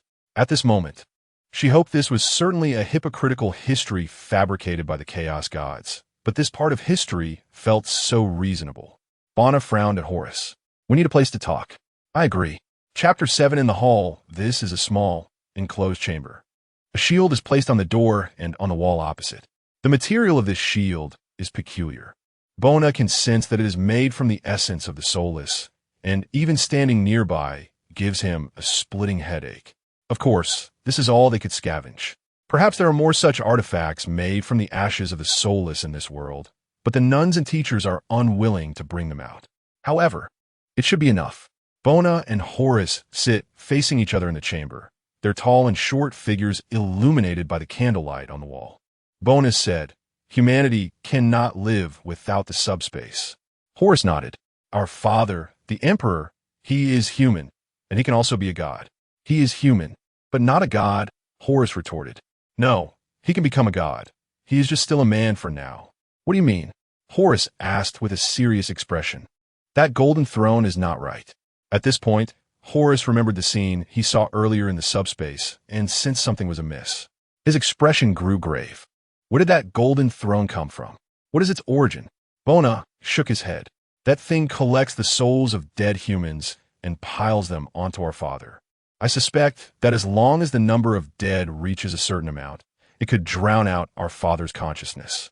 Horus's face turned pale. "Then, the consequences would be..." I don't know, Bona shook his head, but his eyes were fixed firmly on Horus. But I feel that so many innocent souls dying tragically are unlikely to bring any goodwill to this galaxy. Then we must do what you did 10,000 years ago. Reclaim Terra and personally eliminate the God aspect of our Father. No, Horus said, somewhat displeased. Do you want to extinguish the star torch? What's the difference between that and sending humanity back to the eternal night era? Without faith and communication, humanity in the face of the dark powers would be no different from ants. We would become livestock slaughtered at will in that farm. Both were silent now. On one side, doing nothing would eventually lead to the Emperor, who would lose his humanity, shattering the entire galaxy. On the other side, eliminating the divine aspect of the Emperor would extinguish the star torch and kick humanity back to the eternal night era. Both tacitly avoided discussing the imperial truth, which was now only slightly better than toilet paper and offered no help to the current situation. Whatever we want to do, we must have our own power to achieve even a little, Horus said, clenching his fist. He thought of his blue brother, who had cultivated a vast area in the Ultramar system. After the decisive battle 10,000 years ago, endless blue descendants overwhelmed the traitorous forces of chaos. He pointed to a region on the star map. This is the Far East Star region, almost a whole galaxy away from Terra. We can secretly develop our own power there and then aim for greater ambitions. Agreed. The two ended their discussion, and as Bona left, he discreetly took a soulless shield. Although it made him feel extremely uncomfortable, it was very effective in suppressing his own powers. Bona sought out Captain Dakin. Captain, what happened to the other Thunder Warriors? The other brothers left in another direction to attract the Imperial pursuers while covering our entry into the subspace. I haven't received any signals from them since we emerged. Bona performed the Aquila salute. Your brothers are excellent warriors. But do you know where we can recruit a large number of warriors? I'm talking about the kind of power that can take a forge world guarded by the Astral Army. Bona seemed to think of something. Not those fools tricked by the 4 Chaos Gods. Captain Dakin frowned slightly, as if pondering something. The only suitable ones might be the Blackheart King, Huron. Who is he? A new traitorous faction called the Red Corsairs, led by the previous chapter master of the Star Claws, Dakin explained. He has not explicitly pledged allegiance to any god in the subspace and has a large number of space marines who were forced to rebel due to the Empire's reasons. If we can gain his help, we could use those space marines to conquer several worlds. Bona did not reply, only furrowing his brow. Horus murmured beside him. Interesting. That guy has quite the ambition. It might be a bit difficult to get his help. At this moment, one of the brothers next to Captain Dakin said, I remember that one of Huron's friends was captured in Komarov. Huron once offered a bounty. Whoever can bring his brother back would receive his full support. Bona pinched his temples in despair. Komarov, the netherworld of the Dark Eldar. A terrifying place that can continuously refresh the lower limits of carbon-based life in the real world. Even if he had never been to that cursed place, he had long heard its notorious name. The Dark Eldar would take captives hunted from the outside back to Komarov for various inhumane tortures. For those captives, the only mercy was probably death. Are there any other factions? Bona asked. Indeed, go to Komarov is too risky, Horus said. If possible, he really did not want to go to that cursed place. There are indeed others. Who? The Black Legion, led by the War Master Abaddon. In an instant, Horus's face changed like a chameleon, first red, then purple, and finally white. Abaddon, such a familiar name. I have a bit of an impression, Bona murmured.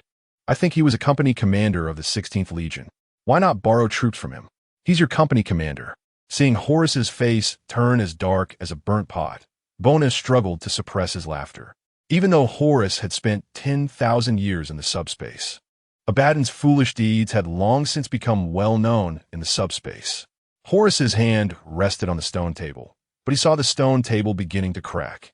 The visible veins bulged on his bald head, and then he forced out an ugly smile. Actually, I don't think Komarov is that scary, right? He raised his hand, but stone dust flowed from his fingers. These strange people left the world of the imperial cult, and even the large-scale chaos sacrifices anticipated by the bishop did not occur. When the nuns from other parts of the planet returned, they quickly restored order. However, what angered the bishop was that the plague of disbelief began to spread across the planet almost like a virus. with more and more congregants starting to question the faith of the state religion. Just as he was about to address these issues, reinforcements from Terra arrived. Reinforcements that used to take over a decade to arrive reached in just a month, not to mention that the world of the state religion had not suffered any losses. So support might not even come. And the scale of the fleet was quite terrifying. Imperial Navy, Space Marines, Imperial Cult, Inquisition, Battle Nuns, Cadians, Krieg, and Primogenitors. They quickly took over the entire world of the state religion. When the bishop saw more than 10 golden giants disembarking from the ships, he trembled so much that his legs could hardly move. And the leading golden giant said, "Now, tell us what happened, everything." Chapter 8 deal with the color sin Ah. A scream echoed from the secret chamber, and then a rather grim-faced judge emerged. The judge of the Hammer of Saintly Order, Black Hammer. His complexion was as unpleasant as the bottom of a pot. As a figure of considerable status within the Hammer's tribunal, Black Hammer was privy to many hidden secrets, even those from 10,000 years ago.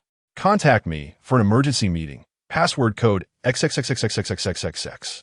Shortly after, in a secret chamber filled with prayers, 3 figures stood apart. One was Judge Blackhammer. The second was a captain of the Astartes in black, gold, and white armor. And the last one, just sitting there, made everyone marvel at his holiness and brilliance. Beneath the blood-red robe was a golden armor. Marshal of the Imperial Guard, Talarian Valoris. Unfortunately, the prophecy may have come true, Blackhammer said. I need concrete evidence, the Marshal said. Blackhammer produced a paralyzed servo skull, which then projected a miniature image. The image displayed events from several months ago that occurred within the cathedral. The rebellious squad, and a tall figure, whose noble bearing was evident even in the holographic projection. The face was that of Horus Lupercal. Another Horus, Blackhammer stated. But this one is likely real, the captain said. Instantly, the room fell into a silent atmosphere. The Black Templar, separated from the Imperial Fist 10,000 years ago, is a very ancient chapter. This chapter has a remarkably low presence within the Empire.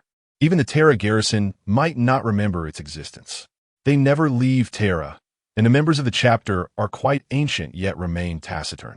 Perhaps they're trying to guard something, but even the tribunal may not be clear on what they are protecting. Only the successive chapter masters know the secret they are guarding. When the Black Templar was founded, all its members were survivors who had witnessed the chaos monolith that killed its way to the end of days. If this secret were to spread, it could deal a devastating blow to the entire empire. So the chapter has adhered to this tremendous secret to this day. But now, I know more than you do. If it's another Horus appearing elsewhere, the first to strike would definitely be the Black Legion. But if it's this Horus, then he is very likely the real Horus, the genetic progenitor of the sons of Horus. Genetic progenitor. This ancient term echoed in the minds of the few present. Moreover, it is the genetic progenitor of the Black Legion. The 13 Black Crusades, led by Abaddon of the Black Legion, have already thrown the entire empire into chaos. If the genetic progenitor of the Black Legion were to return, it's hard to imagine what kind of existence could lead the entire empire to confront it. As there is no second Mechanicus in the empire. Sign the secret order. We must find this rebellious force, Blackhammer said.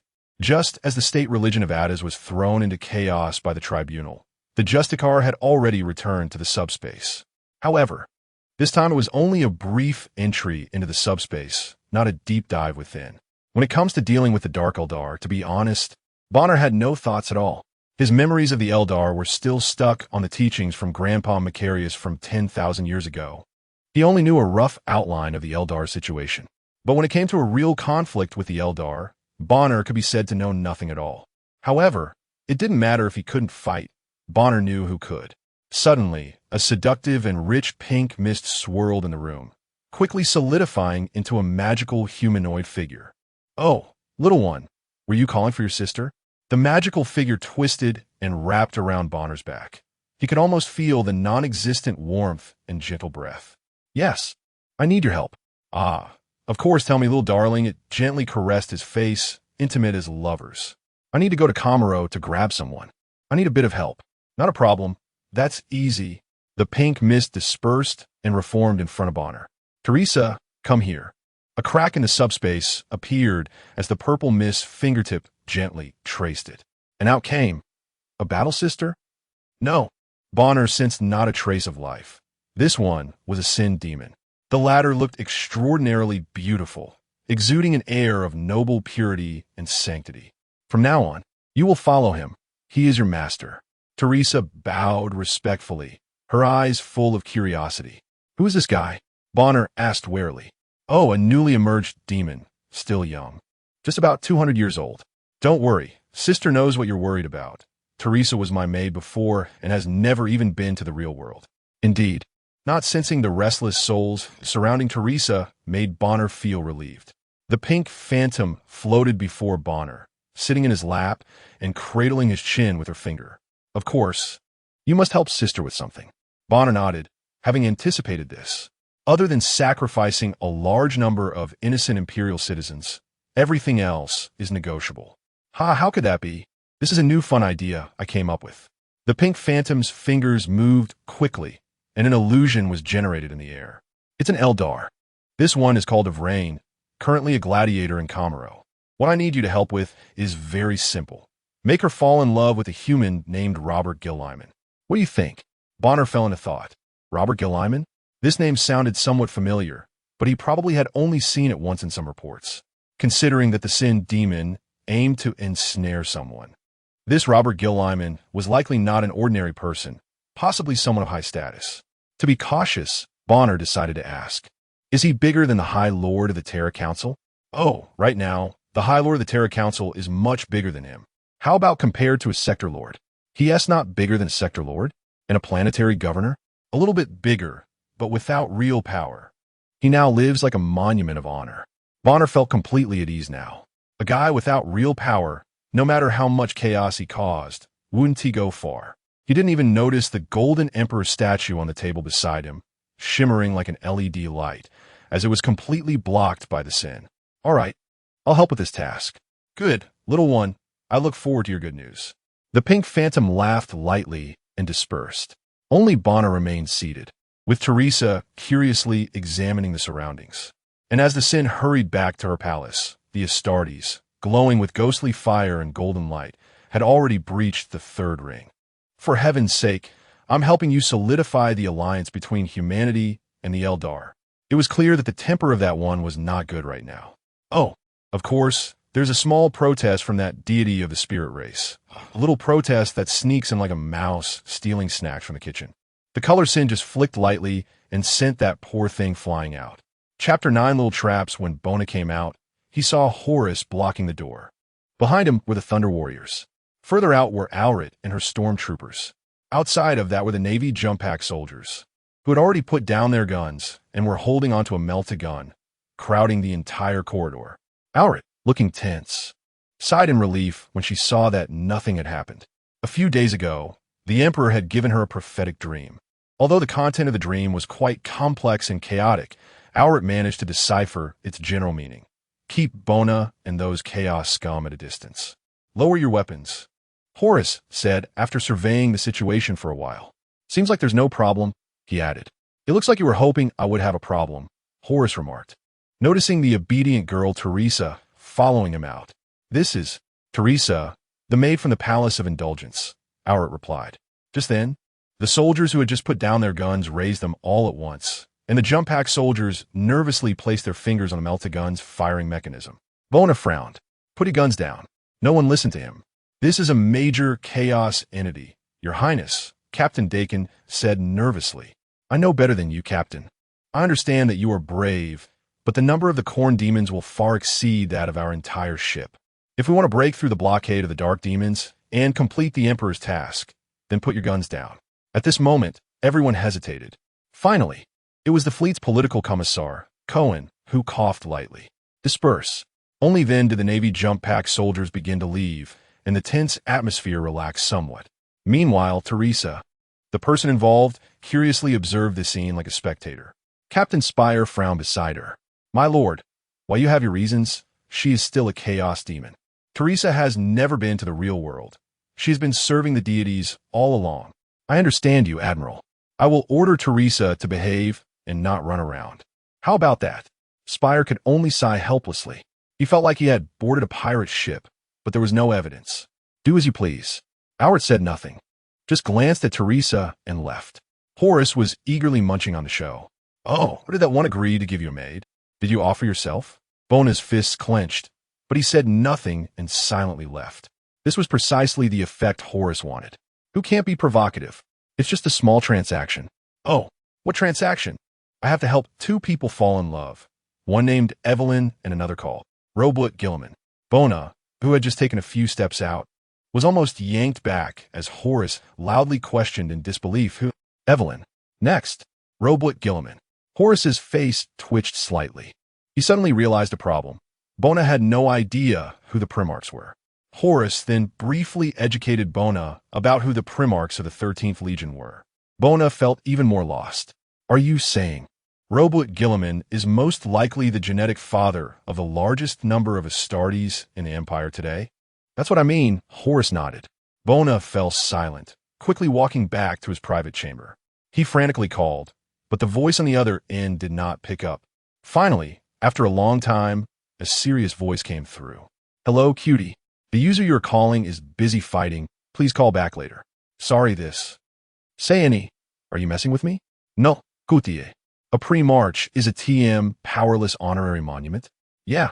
He was half paralyzed by another cutie I chose and hasn't moved for 10,000 years. Now, the head of the Primarchs is an old man with double fists.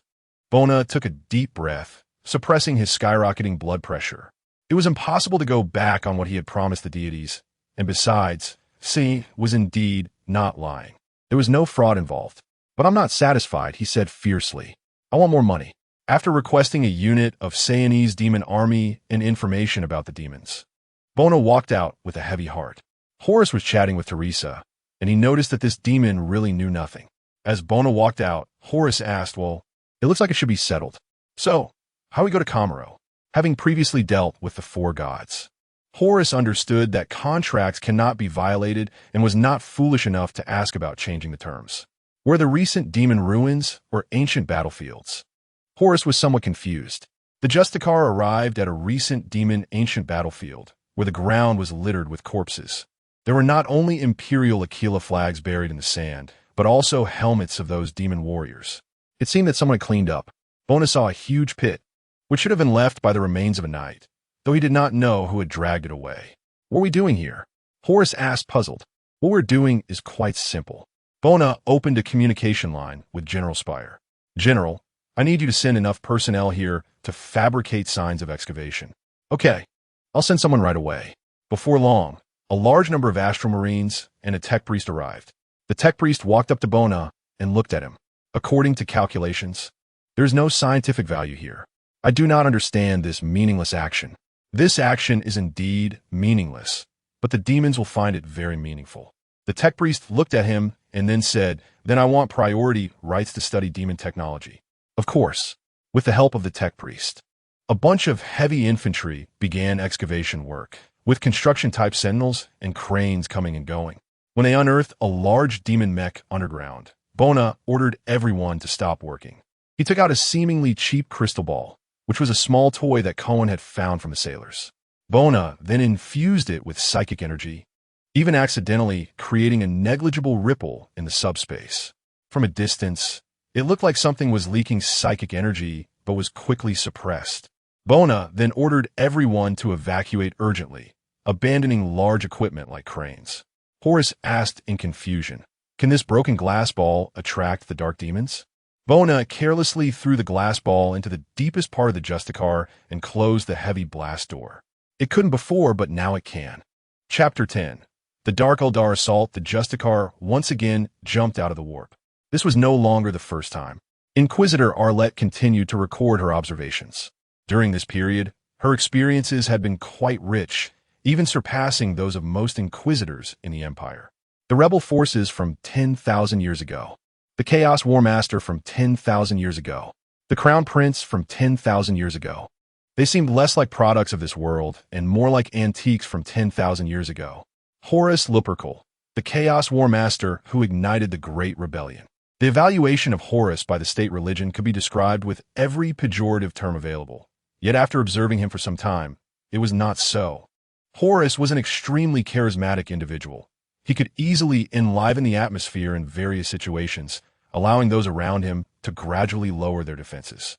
He also patiently listened to others, and if it weren't for his towering stature, one would hardly notice him. When he spoke, he always used a voice rich with magnetism to deliver elegant yet humorous words, and those words were usually perfectly timed.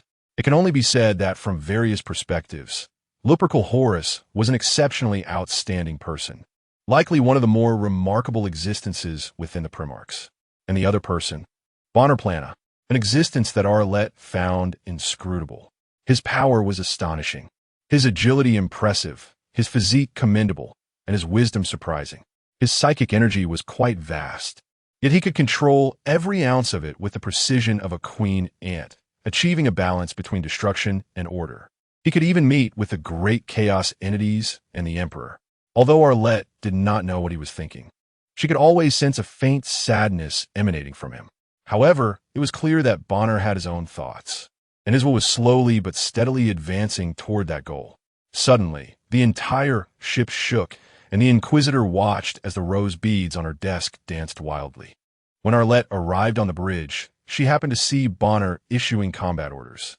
Captain Dakin, hold the relic chamber at all costs, even if the entire ship sinks.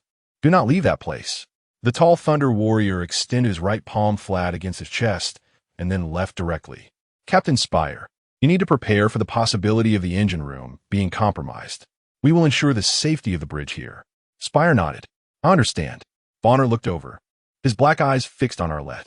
Yes, Your Excellency. You arrived just in time. 10 minutes ago, half of our propulsion engines were destroyed by Eldar torpedoes, and they will likely launch a boarding operation soon. Spire's expression was serious. We have detected 3 dark Eldar battleships and 7 cruisers. They are surrounding us. Arlette's eyes widened in shock. A broken glass sphere has really attracted the dark Eldar. She wanted to speak, but Bonner raised his index finger to signal silence. So she remained quiet. Suddenly, the bridge's contemplator array began to stir, and a proud yet agile voice rang out. You foolish monkeys, how dare you touch our holy relics? Hand them over now, and we will grant you a swift death. You will not get anything from us, General Spire replied sternly. We shall see, monkey. Then, an urgent communication came in. General, the enemy has launched a jump attack. We have lost contact in C3. As expected, General Spire immediately ordered, command the troops to tighten the defensive line, abandon those unimportant areas. Yes, in the narrow corridor, bullets and the dark Eldar's unique poison crystals flew back and forth. However, it was evident that the valiant Imperial Navy soldiers were no match for these Kabbalite warriors, falling to the ground with cries of agony. Unlike before, these Kabbalite warriors were no longer in the mood to torment their opponents slowly and rushed toward the ship's relic chamber. After disregarding casualties to eliminate the enemies in their path, they were ultimately met with fierce and precise gunfire. The Thunder Warriors decimated these ghostly figures with their exceptional firepower. Their reaction speed was now inferior to that of the Astartes, let alone these spectral Eldar. But after millennia of battle experience, they had learned how to deal with such enemies, and the camaraderie between brothers was evident at this moment. One brother would use a series of short bursts to block the dark Eldar's movement routes, while another would use a grenade launcher to accurately hit the unavoidable Eldar warriors. In a cramped ship's corridor, the once ferocious and agile Kabbalite warriors had now become clumsy and vulnerable targets, all being harvested by the Thunder Warriors. Damn it, these foolish monkeys, snarled the mastermind of the cable, Dark. Adonis, Mink, you watch this spot. The rest, come with me to chop down that coward hiding behind the bridge. When Arlette learned that the cable was coming toward the bridge, she admitted to feeling a bit panicked. To ensure the plan's smooth execution, almost all elite forces had gone to guard the relic chamber, leaving the bridge completely undefended. The only ones capable of fighting were Arlette's stormtroopers, but the number of Kabbalite warriors was dozens of times that of the stormtroopers. However, when she saw Horus, clad in what could only be described as shabby armor, she felt her worries might have been unwarranted. Bonner frowned at Horus's armor, which looked like a war-damaged version from Syria. What is that? You ought to wear something to protect yourself from the dark Eldar's poison crystals. Getting hit by that stuff doesn't feel good. It's unnecessary, Bonner internally scoffed. Beside him, Teresa seemed to be getting excited, eagerly looking toward the door. The next second, the door crashed to the ground. Leading the charge, Dark licked the bloodied blade of his knife, looking with interest at those on the bridge. "Hello there, monkeys." "Now theirs." In the blink of an eye, Dark saw a figure suddenly appear before him. His pupils contracted. So fast.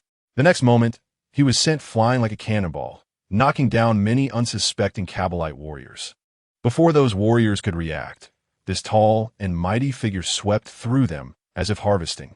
And this oversized human was even using an empty ammunition box as a makeshift weapon. Dark abandoned his Kabbalite warriors, using his treasure to protect his own life. He fled back to his warship, angrily staring at the Justicar. "Drag this thing back for me."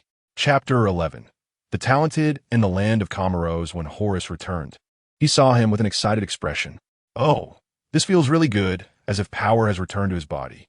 Then he murmured softly, "It's still better to have my own body." "General, the enemy has made new movements," Brigadier Cage said.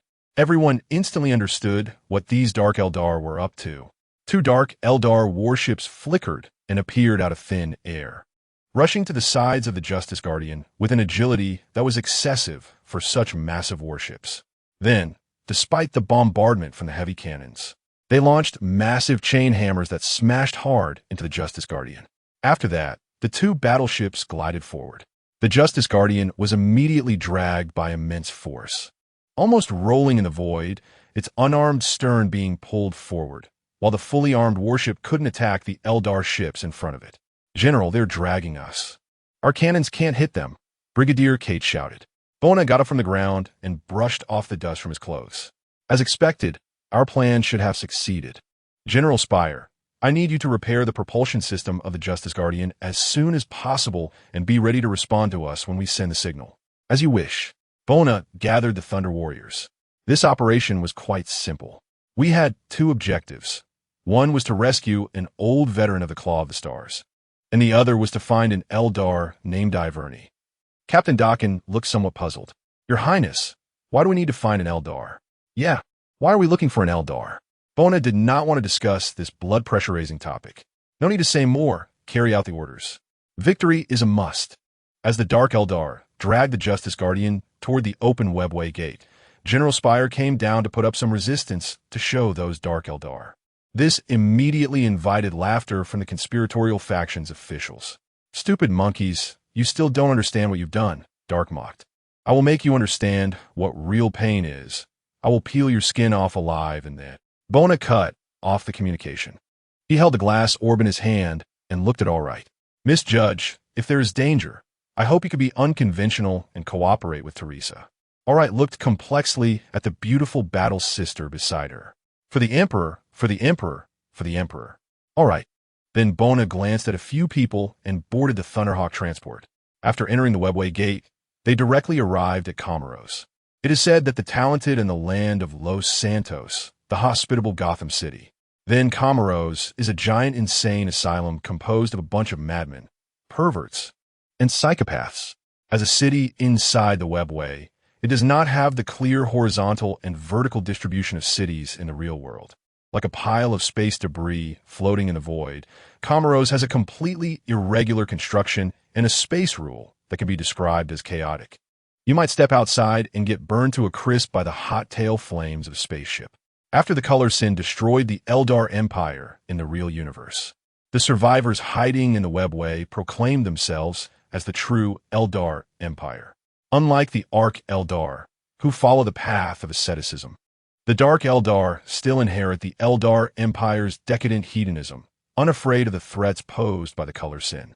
Their souls are as if they have a straw stuck in their heads, constantly being drained by the Color Sin, and to prevent themselves from being completely drained, they can only satisfy this deity with increasingly elaborate forms of torture, hoping the Color Sin will not rush to drain their souls. Thus, the Dark Eldar fleets drift in every corner of the universe, robbing those lonely, unfortunate souls to take back and torment at their leisure. The targets of their raids are not only the poor human Imperial civilians, but also include various powerful beings, such as Orcs, Chaos, and Astartes. Even their fellow Ark-Eldar are often raided. The reason is simple. These guys enjoy leading their Ark-Eldar brethren into the depravity of indulgence. Comoros is composed of various gangs known as the Conspiratorial Faction, which manage the affairs of Comoros, big and small. Upon entering Comoros, one could see dozens of warships already prepared. Dark, you always disappoint me. The mocking tone of Mahada's came through. Hee, you won't think that way soon. Shall I take the goods now? Please do, Dark sneered. He was looking forward to seeing what expression this arrogant fellow would have when he met that enormous human. A Thunderhawk flew out swaggeringly from the Justice Guardian, heading straight for Comoros, its arrogant posture even leaving two conspiratorial officials stunned. The psychic energy fluctuations it emitted told them, the holy relic is inside. For the love of God, don't open fire. If anyone blows up that transport, I'll send them to the Bloodmen tomorrow as a test subject. Immediately, all the anti-aircraft artillery on the warships was turned off in unison, and those recently approached Corvids and Void Ravens pulled off an astonishing arc and turned back. Mahada's mocking voice sounded again. Oh dear, sorry Dark. This ship's spoils are still for your enjoyment. I have more important matters. The communication was quickly cut off. Dark's expression darkened. Damn it, ignore that ship. Let's pursue. Thus, under the astonished gaze of General Spire, the warships that had been coveting them turned around to chase that small Thunderhawk. However, in the distance, other Eldar warships were approaching. They were smaller conspiratorial factions eager to take over the ship of humans. All ships, prepare for battle, General Spire commanded. Meanwhile, on the Thunderhawk, Bona was casually checking his chainsaw sword. He activated the chainsaw sword, which slowly turned, emitting a faint roar. How long has this thing been with him? He remembered he hadn't added any promethium to it. Why was it still working? Suddenly, the cabin shook violently. Our right wing has been destroyed. We are making an emergency landing. The pilot's voice came through the broadcast. Hey, are you scared? I heard there are many strange things in the arena here. All tough to deal with, Horus said. Bona glanced at him. Arena? I've been to similar places. Oh, where? The 8 arenas of the Blood God. Chapter 12. The relic of Aisha, the blazing thunder eagle, crashed violently into a house, tearing apart the entire left wing, and then crazily spun down onto an empty patch of land. Horus kicked the jammed door open and stepped outside, looking at the strange city. At that moment, dozens of Raider anti-gravity airships appeared before them, all filled with a large number of dark spirit races. Almost all the high-level combatants of the dark spirit race that Bona saw were there. There were the deadly Rose succubi, who excelled in the arena, beast tamers with several large ethereal hounds hanging from the ship, nightmarish beings raised in a suicidal environment, and remnants injected with various drugs and limbs by the sanguine spirits, even including wraiths. Overall, this armed force would be more than enough to conquer a non-original mother planet. Subfactions split from the 9 loyal legions after Robert Gilliman issued the Adeptus Astartes Codex. The airships of the 2 governors flew proudly in front of them. Foolish monkeys, do you really think such tricks can fool us? Hand over the relic, and I wouldn't mind giving you a swift ending, Dalki said as he caught sight of the tall figure. He pointed at Horus. Oh, of course you must stay too. At this moment, Bona suddenly showed a terrified expression. He trembled and knelt on one knee, unable to stop shaking. The Horus people were dumbfounded, and the Thunder Warriors behind them, though confused, hesitated not to follow Bona in kneeling. I apologize, my lords. I did not mean to meddle with the relic of the great race. I just want to hand it over to you as soon as possible, in exchange for a chance to survive. Bona shakily took out the glass cough. The relic, a barely noticeable stream of psychic energy, was injected into it, and in the blink of an eye, it burst into brilliant colors. The image inside the crystal ball shocked all the dark spirit race present. It was the visage of the spirit goddess Aisha. If this relic could be obtained, then challenging Victor to become the supreme being of Komoro wouldn't be impossible. No, even the arc spirits and the savage spirits outside would have to obediently submit. Quick, give it to me, Dalki shouted with burning eyes. Yes, hurry and hand it over, Muhadis shouted loudly. Bona looked bewildered, glancing between the two. There's only one relic, but to whom should I give it? In an instant, the scene fell silent, accompanied by a chilling atmosphere from behind. Dalki smiled at Muhadis. I think we should team up first to protect this relic from being taken by Victor. What do you think? I agree. That's the right choice. Monkey, pass that relic over here, and you, big smart ogre, stay back. Horus was suppressing the urge to snap the neck of this scum right in front of him and took a few steps back. Bona stood up and took a few steps forward. Suddenly, he tripped over his own foot and fell to the ground, the relic flying out of his hand. The relic flew out amidst the astonished gazes of everyone, and Dalki and Muhadis jumped forward to seize it. However, the relic changed direction in a bizarre manner mid-air and actively flew into Dalki's arms. Dalki joyfully held the relic, greedily sizing it up. Ha ha ha! The relic has recognized him. He will be the master of Kamaro, the only supreme being of the spirit race. But suddenly, Dalki felt a cold gaze and looked up to see Muhadis's almost murderous eyes. Nice calculation, Dalki. I almost let you fool me. When did you make the mark? Muhadis, wait. I no longer have the patience to listen to your explanations. Do you think I'm a fool? Muhadis waved his hand. Warriors of the Black Nightmare Conspiracy, these foolish and shameless guys are trying to swallow the relic. Kill them. In an instant, the two conspiracy factions began to fight, creating a lively scene. Even the warships high in the sky began firing at each other, with the closely positioned ships almost shoving their cannons into each other's mouths. The torpedoes fired hit the opposing hulls before they even warmed up, blowing the already fragile ships of the Dark Spirit race in half. Horus was dumbfounded. He opened his mouth, unsure of what to say, but saw that Bona had already stood up and brushed off the dust from his legs. You have some talent. Horus said, people are always more willing to believe what they see, because the truth often differs from what they think. And we just need to not expose the truth. Perform it for them, and these fools will deceive themselves and even close the loop themselves. Let's go. We shouldn't waste any more time. Horus shrugged and followed Bona. To be honest, when you knelt down just now, I seriously considered killing you. Even the Chaos Space Marines wouldn't kneel before the alien.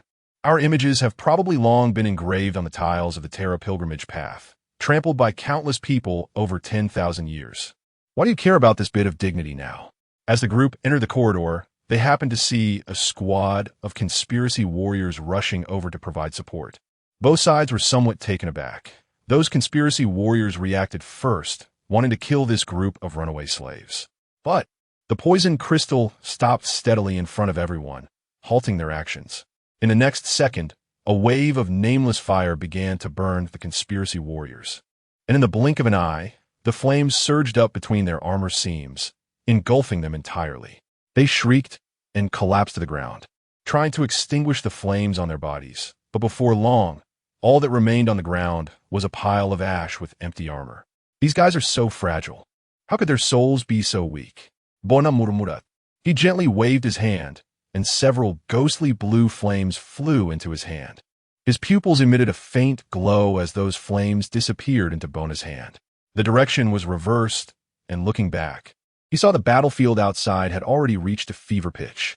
The wreckage of warships fell from the sky, crashing into the small buildings, with poison crystals and blades flying chaotically in the air. A hapless conspiracy warrior was caught at the alley entrance by a terrifying twisted abomination, which grabbed both ends of him without hesitation, tearing him apart. Bona frowned. Let's take a detour. Chapter 13. Why is there a depraved demon on an Imperial warship? The Justice Guardian, Teresa, sat in the arranged secret chamber. Although she had been trying her best to suppress herself, the feeling of gradually being drained was too uncomfortable for her. When Bona was still on the ship, she could rely on the psychic energy he emitted to sustain her body. But now, with Bona's departure, the hunger that came from within was tormenting her. Not to mention that she could clearly feel the rhythmic beating of human hearts outside the door. Those strong souls were emitting a faint fragrance that was maddeningly stimulating to Teresa. However, she had to hold back because her new master had commanded her not to leave this chamber without the permission of the one called the judge. If she disobeyed her new master's orders, she might very well be sent back to the subspace. This was an opportunity she had fought hard for, and she would never allow it to be wasted. Finally, the door opened.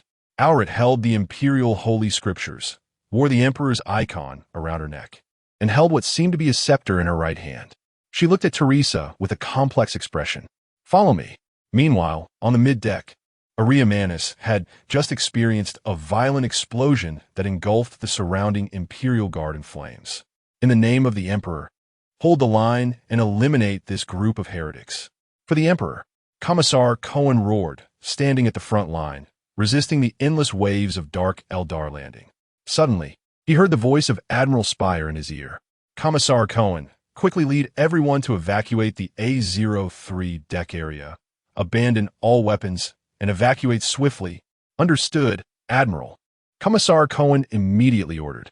Imperial Guard, everyone evacuate quickly, abandon all equipment that hinders evacuation, and retreat from Gate XA3. The naval soldiers and sailors, who had just been fighting fiercely, quickly turned and ran, even tossing their lumber rifles aside. Even the drivers of armored vehicles abandoned their beloved rides and evacuated swiftly. The attacking Dark Eldar were stunned. These foolish monkeys, not even the lowest slaves in the arena, are braver than they are. Instantly, a group of Dark Eldar burst into laughter. According to the structure of a Moon-class cruiser, losing this hub basically meant that this Imperial cruiser was about to fall into the hands of the Dark Eldar. As they eagerly continued forward, ready to engage in a thrilling hunt within the cramped ship, suddenly, all of their hearts skipped a beat. The heavy footsteps slowly approached, each step seemingly pounding on their hearts. What is that? This suffocating feeling. It feels like my heart is being tightly gripped. Suddenly, a gate emitted a red glow, followed by the unique, grotesque sound of mechanical collisions. The heavy door slowly opened, and from the darkness emerged a pair of pink eyes. When that figure stepped out, all the Dark Eldar were dumbfounded. Why the hell is there a depraved demon on an Imperial warship?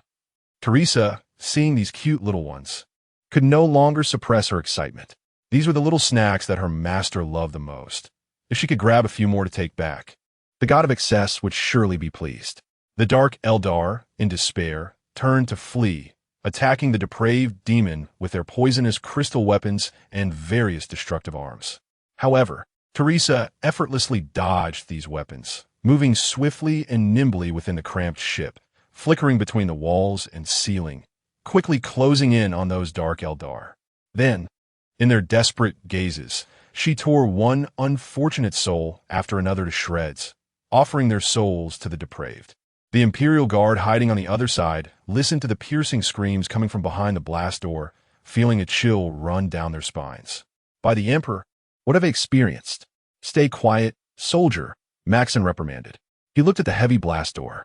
At least the ship is safe. On the other side, the massive black sun hung high above the city of Comoros.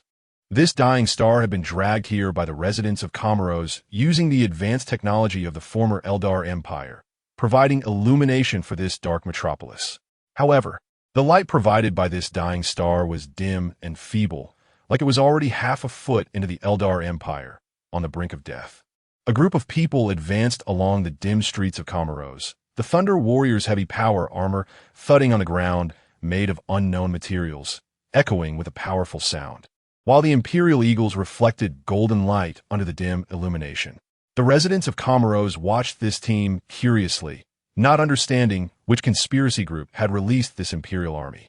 When they arrived at the base of a triangular spire, they saw two gigantic and twisted abominations chained at the door. Their bodies implanted with various enhancements and drug intake ports, transformed into flesh and blood beasts by unfortunate slaves, acting as guards. A tall Rex stood at the door, while some warriors of the conspiracy group also blocked the way. Halt, foolish Mechanicus. This is the arena of the death scream, which cult. Today's dueling appointments are fully booked. Bona looked at him, frowning slightly. Horus, already dissatisfied, was about to go up and snap this freak's neck. Every Eldar called them barbaric monkeys, and he had endured these abominations for too long. But Bona gently waved his hand to stop him, then shook his head slightly. Horus glared at him fiercely, but took a step back. Bona looked at the wreck before him. This guy with a metallic mask and hands transformed into blades was indeed easy to deal with. However, Bona didn't want to cause too much of commotion now, as it would be detrimental to the mission. His eyes glowed, and in an instant, the wreck froze in place. Will you let us in? I will let you in. The surrounding conspiracy warriors looked in astonishment at the seemingly unconscious wreck, But in the next moment, a grenade was precisely thrown over, shattering their fragile Eldar bodies. The wreck then turned as if in a daze and walked towards the large door, scratching it with its blades. Soon, the door slowly opened, revealing a dark and eerie corridor inside. Along the corridor, sharp blades were embedded with desiccated corpses, their faces twisted in pain, unable to rest even in death. "I'm starting to fear the dark more and more," Horus said. "I think I'm getting there too," Bona replied. Chapter 14. The Green-Skinned Tyrant 40,000 years later. If we exclude the warp and ask which hellish place in the universe is the worst, perhaps places like the tree that extracts people's souls, or the death world of Krieg where Geiger counters dance, would be decent choices. But the slave storage room beneath the Comoros arena must be the most hellish existence of all. The Darkkin scour the universe for all kinds of slaves, selecting the most powerful individuals to serve as gladiators for their arena. Typically, the chosen gladiators face endless slaughter, with only a rare few being used by the Darkkin as weapons of war on the battlefield. Upon entering this terrifying prison, pairs of eyes began to open in the darkness, curiously observing these strange beings. Bona walked to the prison door, gazing at those hidden in the shadows. "I'm looking for someone named Bars, an Astartes member of the Star's Claw, with a legion insignia of a golden lion on a blue background. Whoever can provide me with information about him will be granted precious freedom. Whoever helps me find him will receive a ticket to leave Comoros." Bona's gaze fell upon the creatures within. One massive four-clawed Xenos stood before the cage. How can I trust you?" It said in extremely clumsy low Gothic. "That's your problem, not mine," Bona replied. The Xenos extended its long claws, pointing to the other side. Bona looked over, then placed his hand on the seemingly bone-made prison. In the next moment, the spirit bones began to tremble, emitting faint yet piercing cries. Then, one by one, they exploded like firecrackers. The slaves within stood up, their eyes filled with a longing for freedom. But Bona and his group ignored them and moved straight toward that direction. Deep within the cages, bodies yearning for freedom begged in broken low Gothic, while the Thunder Warriors behind them unhesitatingly interrupted a few encroaching limbs with their explosive guns. Upon reaching the depths of the cage, a rough voice was heard. "Hey, you bean sprouts. My big guy isn't fixed yet, can't go up. It'll take me a while." Suddenly, the massive figure felt the cage behind him explode and turned to see. The orc looked at the towering Thunder Warriors, larger than any can he had ever seen. "What the hell, what a big can." Bona glanced at the orc, who was dressed in a work uniform scavenged from who knows where, its rugged muscles nearly bursting the small outfit, and a pile of tools and scraps strapped to its back. This did not resemble the brutal, larger orcs he had encountered. Instead, it exuded a hint of shamanic energy. He had heard that there were entities in orc society similar to mechanical priests, helping green-skinned orcs produce endless war machines. It seemed this guy belonged to that category. He then turned to see a large heap of scrap that resembled an oversized iron box, with an extremely ugly green-skinned smile on its face, topped with a simplified Imperial Aquila board painted yellow. Horus frowned slightly. He could not associate this thing with an Astartes. "Green-skinned beast, what is this?" "Hey, you can show some respect. This is my latest invention, Gagash Ironclaw." Bona frowned slightly. He could sense a faint life force within this heap of scrap. "We're looking for an Astartes named Bars. Do you know where he is?" Gagash paused, hitting the heap of scrap with his wrench. "Bars? This is Bars, a really good wog guy. How did he end up like this?" Bars was chopped in two by a dancing bean sprout. "He really is wog. Even managed to turn that dancing bean sprout into mush. I thought you guys would throw some big wog cans in there to save him, so I made one and put this wog guy inside." Bona's mind momentarily froze. He didn't understand how this oversized heap of junk without any life support devices sustained Bars' life. But the life force emanating from within clearly indicated that Bars was still alive. At this moment, Gagash also knocked on the green-skin version of the Valiant. "Hey, Wog Shrimp, wake up." Bona felt Bars' life force begin to stir. "Green-skinned beast, what have you put on me? I feel so tired." "Hey, Wog Shrimp, someone is looking for you." Bona saw two large eyes pop out of the Valiant. Those big lamp-like eyes looking over. Bars was somewhat confused as to why a mortal was here, along with a massive ogre and a bunch of even larger Astartes. But his gaze fell on the imperial golden eagle insignia on the chest of the Thunder Warrior. By the Emperor, I finally feel the Emperor's light in this dark hell. Brothers, which chapter are you from? Bona was somewhat surprised. This warrior seemed to have memories that dated back quite a while. Thunder Eagle chapter, Brother Bars. We are here at Huron's behest to rescue you, Horus said. Ah, Huron, my good brother, where is he? He is busy with other matters. Let us leave here first. Bona replied. Gagash beside them shouted in surprise, What? You can have a way out? That's impossible. My boys tried to escape, but they all died. No, you look bigger and more wog than my boys. There really is a chance to get out. Bona frowned slightly. Gagash, I will keep my word and take you out of here. What? You are so kind. Bona ignored Gagash, instead looking at the dark kin that appeared at the corridor exit, rapidly approaching. With a flash of their eyes, a brief light illuminated the dark prison.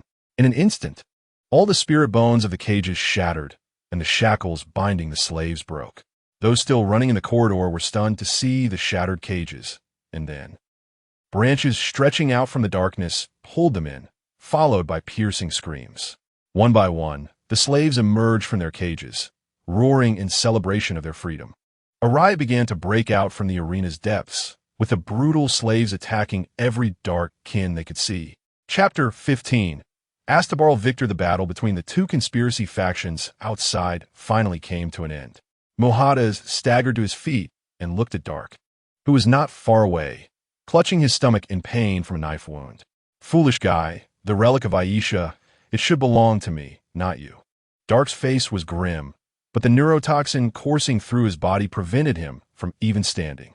You two fools made such a fuss in Kamaro, just for this? A supreme voice echoed from the sky, accompanied by a multitude of descending black avian beings and a magnificently decorated airship. The only supreme entity in Kamaro, the ruler of the Blackheart conspiracy, the object of fear for all conspiracy factions, Astartes Victor. He was born in a time long ago, even before the fall of the Spirit Race Empire. Once a slave at the bottom of Kamaro, Victor managed to survive the Great Fall and, through his cunning schemes and tricks, climbed step by step to the supreme throne of Kamaro. Now, he was dissatisfied that these two fools had disturbed his sweet dreams with their antics in Kamaro. Victor sat on his throne, looking down at the two fools. Mohades laughed gleefully. Foolish tyrant, your era has long ended. Now I, Satoshi Mohades, will become the sole voice of Kamaro. Now kneel. Victor, supporting his head with his hand, raised an eyebrow slightly, regaining some alertness as he looked at this guy. How long has it been since someone dared to provoke me so directly? Oh, Mohades, it seems you found something interesting. Mohades proudly raised the crystal ball. I am a chosen one of Aisha. Victor, your time is over. In an instant, the relic of Aisha burst forth with brilliant light, and the dark spirits present seemed to feel the caress of the goddess of love, many kneeling on the ground. Then the light extinguished. Everyone froze in place. Mohades stared at the relic in his hand, which had seemed to possess the breath of Aisha, but now looked like just a glass ball. He raised the relic high once more. Aisha, please watch over your people. Silence fell over the crowd. At that moment, Victor's cold voice came from above. Mohades, why are you trying to fool me with a human toy? The ruler of the conspiracy suddenly noticed that the base of the relic was inscribed with human Low Gothic. It read, Blessed by the Emperor, made in the agrarian industrial world. In an instant, the gazes of the surrounding dark spirits towards him changed from reverence, surprise, and shock to the looks of watching a fool, a simpleton who could be deceived by cheap human industrial goods. Mohades' expression rapidly changed, like a chameleon. He then smiled obsequiously and knelt down. Lord Victor, I hope you are satisfied with my little performance and that it brings a smile to your day. Victor indeed smiled. He chuckled softly, clapping his hands, and the dark spirits around him began to clap as well. Kneeling, Mohades also smiled flatteringly. A good performance, Mohades. I have always appreciated your humor that comes from the soul. Thank you, Lord Victor. Yet, from Victor's still smiling face came a statement that plunged Mohades into an icy abyss. Send him to the Blood Harbinger. My living room is missing a piece of wall. No, Mohades cried out in anguish. Lord Victor, my loyalty to you is as clear as day. My lord, this is a misunderstanding that can be explained. Nightmare splashed a high-strength net over Mahada's with his weapon, and the intense toxin instantly robbed Mahada's of his ability to speak. Soon, a conspiracy officer was dragged away like a dead dog, and the crowd fell into silence once more. Victor yawned in boredom. Although this guy was foolish and had disturbed his sweet dreams, he had also provided some amusement to an otherwise dull day. Who should be schemed against next? Victor's gaze suddenly caught sight of the thunder eagle that had fallen onto the square, adorned with the shining golden eagle insignia of the Empire. It seemed some little mice had slipped in. Meanwhile, louder cheers erupted in the arena, when the witch before them cleanly severed the head of the six-legged aberration, skillfully delaying its death and splattering blood and suffering onto the audience. They felt the agonized soul of the gladiator at death's door, and the dark spirits fell into a frenzy. Following this, a surge of slaves rushed out after smashing down the main gate. The witch spirit on the stage was puzzled. He remembered that there wasn't supposed to be this act, yet the audience erupted into even more intense cheers, until those slaves dragged the dark spirits near the front row down from the arena to crush them. All the dark spirits suddenly realized this was not a reserve program. The arena had simply exploded. Some boarded airships and turned to leave, but more dark spirits unsheathed their weapons without hesitation, joining the melee. In this chaos, an inconspicuous small squad left the area. So, where do we go now to find Evelyn? There are spirit beings everywhere, Horace said. Bona was also at a loss. She only knew that Evelyn was a gladiator. Beyond that, she had no extra information. Presumably, the colorful Sin knew no more than he did. With so many arenas around, who knew where she was? You all take bars back to the Justice Maker. I will return soon. No, Your Highness, that's too dangerous, Captain Dakin opposed. We need to complete the mission. Taking bars with us makes our target too large, Bona countered. He then looked at Horace, knowing what he was thinking. Take them back. I can't trust you without me. Horace, who had been about to say something, shut his mouth and shrugged. Meanwhile, Gagassi was very excited. Oh, you shrimp, you brought the ship in. Gagassi Ironclaw can show you the most powerful and WOG techniques. Bona felt a bit helpless. To be honest, if it weren't for not knowing why Bars was alive, she really didn't want to deal with this green-skinned dork. So please take good care of our little guy. I need him alive. It's WAG. Chapter 16. The Demon of the Spirit Race in That Dark Alley. A white robe appeared, strikingly out of place in the surrounding environment. Bonner clutched the neck of the dark spirit in front of him and lifted him high, the latter trembling uncontrollably. This poor, unfortunate soul quickly ignited, flames from deep within his soul rapidly scorching his pitiful body. Soon, the armor clattered to the ground, leaving only a pile of ash. Before his soul was entirely burned away, Bonner swiftly found what he was looking for. He discovered that most of the common dark spirits, the lower-class individuals, and even the basic pawns in the conspiracy groups had souls that were quite fragile, even weaker than ordinary humans. However, the higher-ranking members of the dark spirit race he had encountered earlier did not show such weaknesses.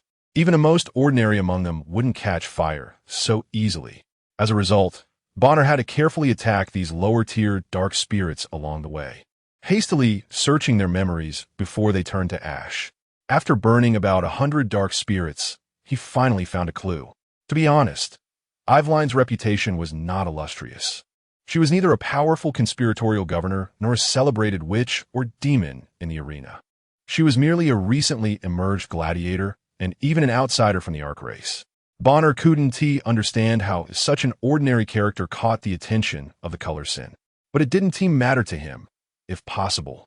He wanted to organize a fleet to blow up all the arcs of the spirit race. Suddenly, Bonner sensed something. He drew his chainsaw sword and slashed backward, sending flying a spike that had ambushed him from above. He quickly dodged as countless thorny chains lashed out at him, but they were all knocked away one by one. He grabbed the last chain and yanked, pulling down the dark spirit standing on a flying skateboard, then drew his explosive gun and cleanly shot through its head. From behind, the unique howl of the ether hounds echoed at the alley entrance, these pink, tentacled, multi-eyed beasts charging at Bonner. He wanted to ignite the souls of this pack of hounds directly, but found they had a good affinity for the subspace and were unaffected. Subspace creatures? Bonner swung the chain and smashed a few ether hounds into pieces, then aimed his explosive gun for precise shots. But these loathsome creatures continued to briefly traverse the subspace, narrowly avoiding the incoming explosives.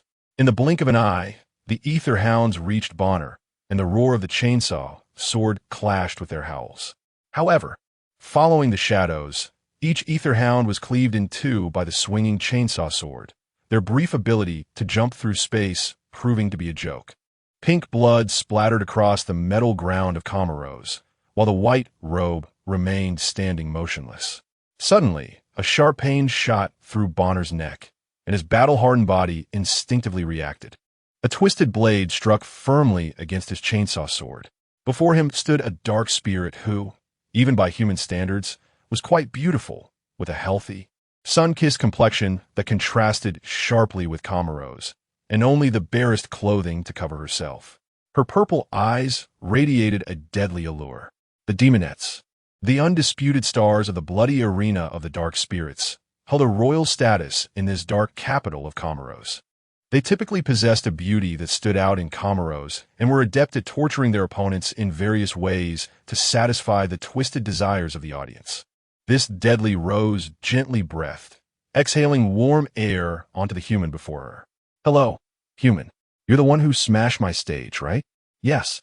With the sound of two explosive blasts, the demon elegantly leaped away, landing lightly not far off and even performing a courtesy.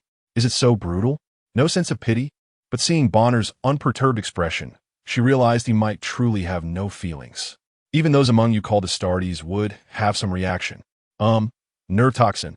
Perhaps the concentrated soup of filth Bonner had consumed was too potent, rendering him incapable of sensing the effects of this toxin. "Abomination, don't block my way," Bonner said.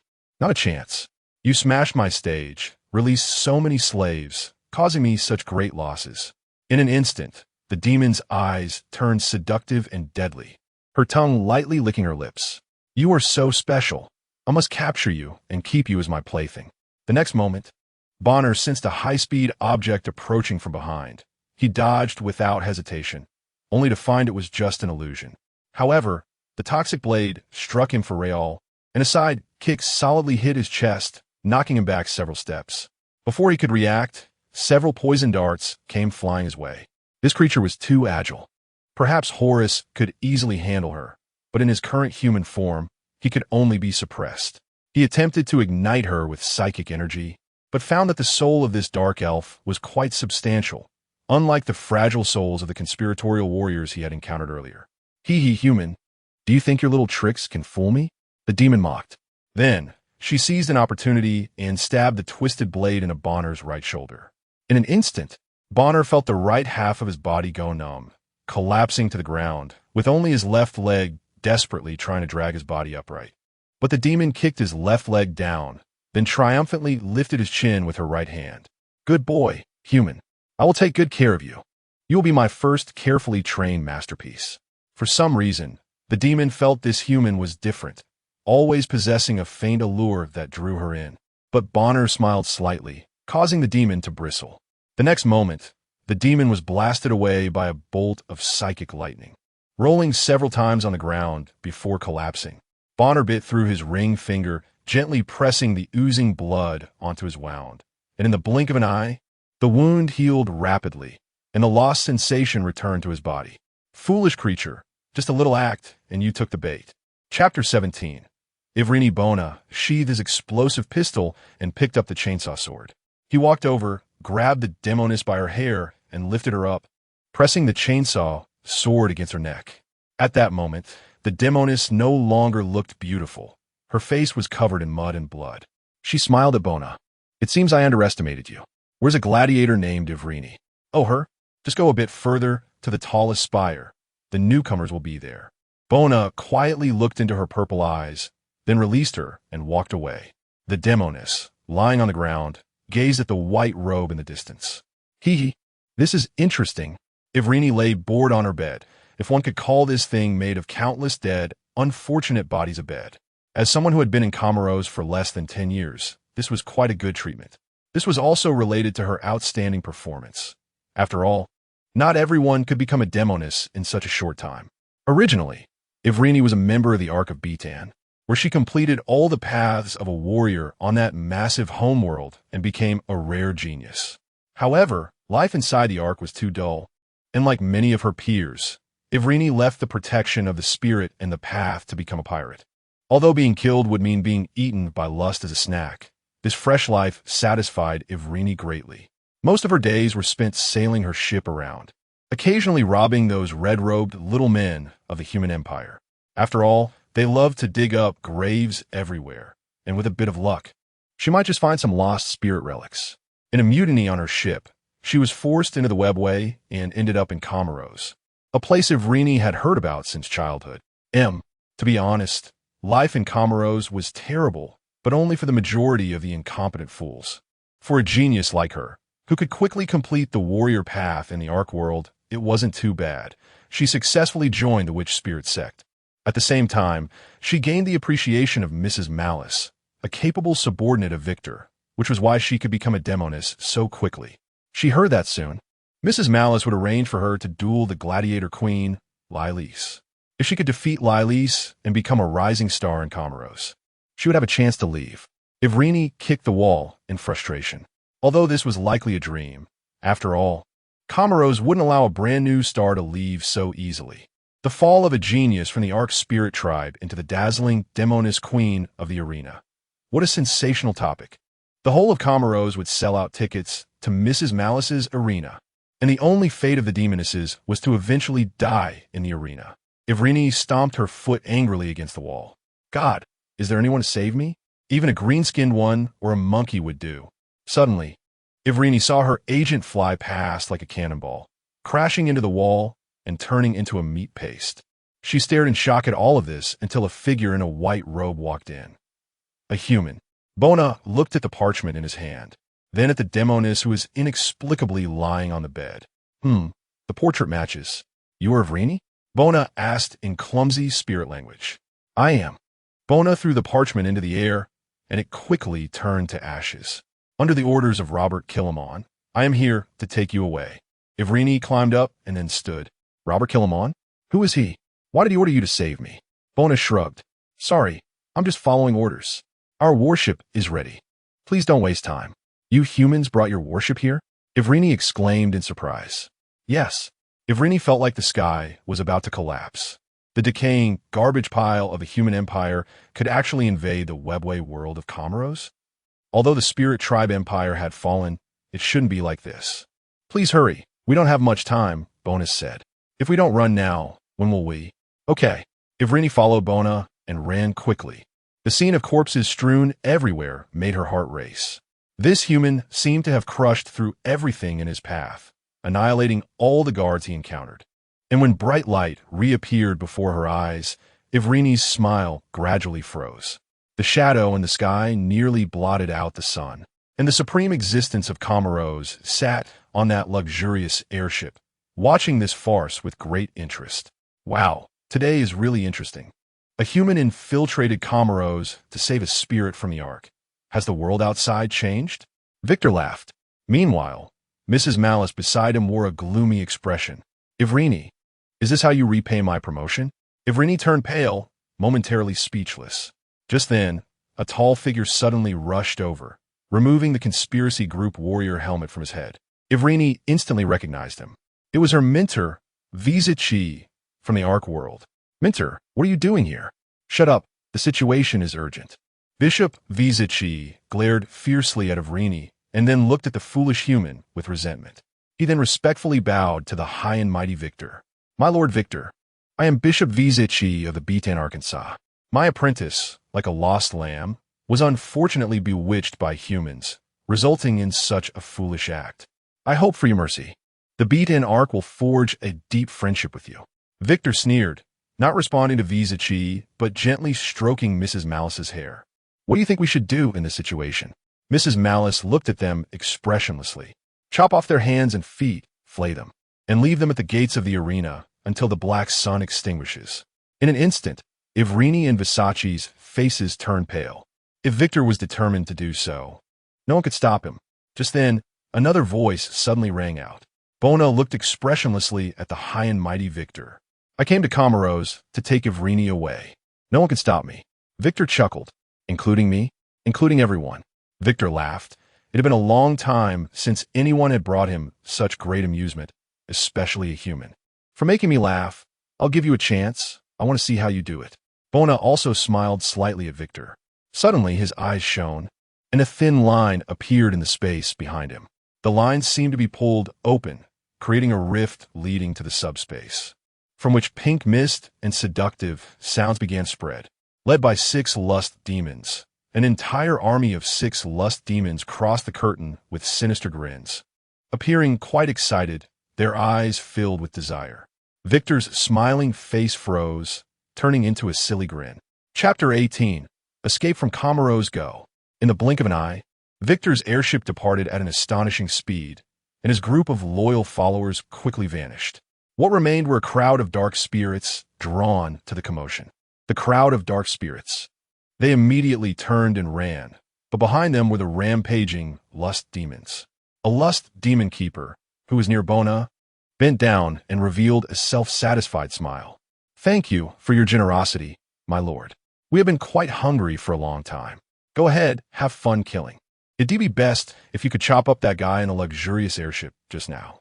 Naturally, the keeper's gaze shifted to Iveline and Vizak, causing the latter's heart to feel as if it were being tightened. These two are your friends? Bona looked at the two of them, and Vizak felt as if half of his body had already met the lust demons. Yes, these two are my friends. Oh good, I won't disturb you then. With that, the keeper eagerly took large strides forward, joining the frenzy. Come on, family. It's time to feast. Every lust demon was desperately hunting the dark spirits, trying to capture as many souls as possible before their bodies dissipated and returned to the subspace. Bona glanced at the two of them. Let's go. The three of them walked down the streets of Comoros as if they were on a leisurely stroll. However, the usually eerie and dark Comoros had now completely turned into a hell for the dark spirits. Large numbers of lust beasts roamed everywhere, ruthlessly hunting the fleeing dark spirits, while the towering keepers preferred to hunt the officials of the conspiracy. The streets were littered with broken vehicles and blood spilled on the ground, and nameless fires ignited in various corners of Comoros. Of course, this scene had nothing to do with Iveline and the others. All the lust demons seemed blind, completely ignoring them. This time, the cost for Comoros could be devastating, although those in high positions would certainly be spared from this disaster. A large number of low-level dark spirits would inevitably become offerings to the lust demons. Vizak remained silent for a long time before speaking. Human, thank you for your generosity. I Vizak owe you life. Bona didn't even look at him. You owe me nothing. I spared your life solely for Iveline's feelings. Vizak felt somewhat confused, while Iveline was even more puzzled. A trivial component in the enormous and decaying machine of the human empire. The two didn't take his words seriously. Having the ability to tear through subspace rifts, yet not being destroyed by such immense psychic energy. This level of existence was mythical for the spirit race. Most importantly, he could summon a lust demon army to do the killing, and those debauched lunatics would listen to him. Would such a person actually obediently follow someone else's orders? Can I ask? Who is Robert Killamon? Why did he save me? The opportunity had come. Bona pretended to casually look around, seemingly searching for a way. My lord said you are the most beautiful being in the entire galaxy. If he cannot have a drink with the beautiful and talented Iveline, his life will be filled with regrets. Immediately, Iveline's face turned red, while Vizak's hands clenched into fists. Vizak cautiously said, but your lord is a human. Why would I want to meet? A spirit. Precisely because Iveline's charm has transcended the rift of races. My lord ordered me to come here. Having said that, Iveline's face turned even redder. Meanwhile, Vizak's teeth were almost grinding to dust. Bona looked at the slowly approaching lunar-class cruiser in the distance. We're here. Several Thunderhawks flew down and landed on the ground. As the hatches opened, in an instant, there was a bald man and a group of armed naval soldiers on alert. Horace looked very pleased. What a big commotion. I love seeing these dark spirits being chased like dogs. His gaze lingered on Iveline for a moment before shifting away. Get on board quickly. We're leaving soon. Suddenly, there was the sound of explosions not far away, along with the distinctive sound of powered armor running at high speed. Bona looked over and saw 7 or 8 Astartes in blood-red powered armor sprinting towards them.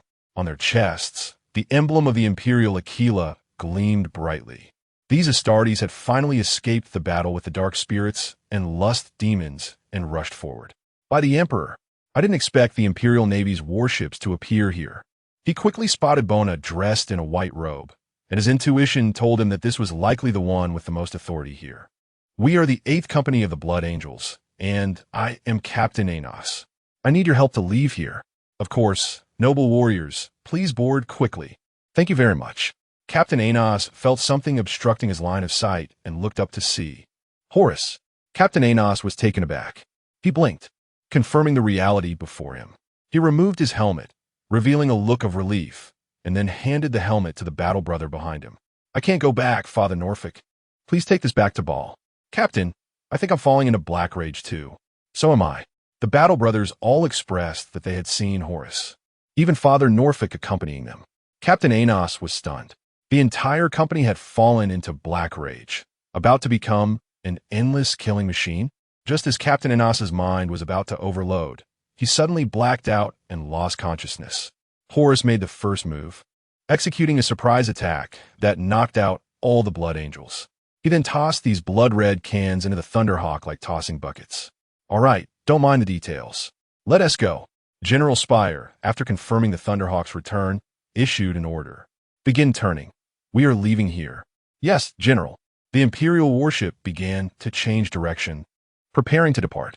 However, the Void Shield was triggered, and the Dark Spirit's unique phantasmal spears struck the Void Shield behind them, while several cruisers could be seen charging toward them in the distance, along with a battleship that had just powered up. It seemed Victor did not want them to leave. Engage the Warp Engine family and Mechanicus sages. Advance 4. Shake off these enemies. Yes, General. The tail flames erupted with brilliant light as the plasma engines powered up to full speed, and the entire warship began to sprint at full throttle. But compared to the Agile Spirit warships, it was still too slow. Just as the Judicator was about to fall within the battleship's range, a different voice came from the sonic array system. I told you this gear, kid, wouldn't work. Let you see my Gagaga Sir Iron Claw's invention. I'm going to press this super fast, super powerful, super wad, big wad button. Meanwhile, there were also the unique curses from the Mechanicus sage. Just as General Spire was about to ask what was happening over there, he suddenly felt a strong push from behind. Wag! The dark spirits behind them saw the lunar-class cruiser, which had just appeared unremarkable, suddenly erupt with intense light from its rear engine and billowing black smoke, shooting off like a skyrocketing firecracker. Chapter 19. Bona's evil plan when the familiar constellations of the real world came back into view. Everyone's tense nerves finally relaxed. The navigators hurriedly determined their current position, at least allowing them to take a breather for a while. After some discussion, Iveline and Vizak approached. Human, thank you for your assistance, but I would like to return to my home world first, Iveline said somewhat anxiously. Contrary to what he had anticipated, Bona still wore a benevolent expression. Of course, my Lord Kilimon specifically instructed me to treat you well. You may leave whenever you wish. However, we are currently still in the void. It will be better to wait until we reach the star system before you go, as we do not have any spare ships to send you back. Vizak sighed in relief. He was just worried that these humans would forcefully take Iveline to the human world, putting her in a situation where she would escape the tiger's den only to enter the wolf's lair. But who exactly is that bastard Kilimon? Why is he so nice to Iveline? This left the thousand-faced warrior feeling quite displeased. Please take a short rest. I hope the food on board is to your liking. Thank you. After the two spirit beings left, Bona immediately changed his expression and hurried to another side. Here, a group of newly awakened blood angels were present, and at that moment, they felt as if their heads were still buzzing. Noble warriors, it seems you have recovered quite well, Captain Anos said, feeling that his head still hurt, but at least the people around him were no longer Horus. Thank you. I feel much better now, Black Rage replied. Bloodthirst was a curse rooted in the genes of the Ninth Legion. The Blood Angels were once known as space vampires during the Unification Wars on Terra, because they often could not control their thirst for blood during battle, frequently tearing and gnawing on the corpses of their enemies. After the return of the pre-March Saint Guilliman, they were able to suppress their bloodlust thanks to the power of the great pre-March, transforming from savage beasts into noble and handsome blood angels. However, during the siege of Terra, when the Archangel Guilliman was turned into a paste by Horus, the blood angels fell under the curse of black rage. Whenever battles became intense, the progeny of the angels would seem to become Guilliman, who fought against Horus at that time, viewing everyone around them, whether friend or foe, as Horus, unleashing their fury upon them without reservation. These angels, who had lost their reason, would be completely dominated by rage and bloodlust, becoming mindless killers. Anos looked around and realized something was amiss. The battle at Comoro had indeed been fierce, but it should not have been enough to plunge them all into black rage. Moreover, that tall figure had indeed felt very real. Anos had sensed a noble and solid aura. "Excuse me, when you were still at Comoro, did you see a very tall person?" Bona looked confused. "No, my lord. You were ambushed by dark elves, and we sacrificed many lives to bring you back," Anos said. "By the Emperor's grace, may his brave warriors return to the Golden Throne. My lord, may I know the reason for your presence at Comoro?" "We were defending a world that was attacked by the Dark Eldar when we unfortunately got captured. We were able to escape amidst the chaos of Comoro," Bona replied. "Can you send us back to Baal?" Bona's expression slightly changed, and then he said with a troubled look, "I'm sorry, my lord. We are carrying out a secret mission from the tribunal. We can only place you in the nearest Imperial world." "That's fine." Anos knew what kind of people the tribunal was.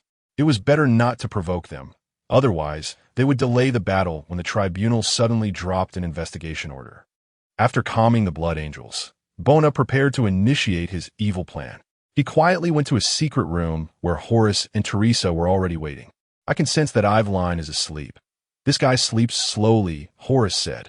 "If you were on the spirit race's warship, you probably wouldn't fall asleep so quickly," Horus added. "All right, let's proceed with our plan." "Damn it." Horus lay down on the bed and quickly fell asleep.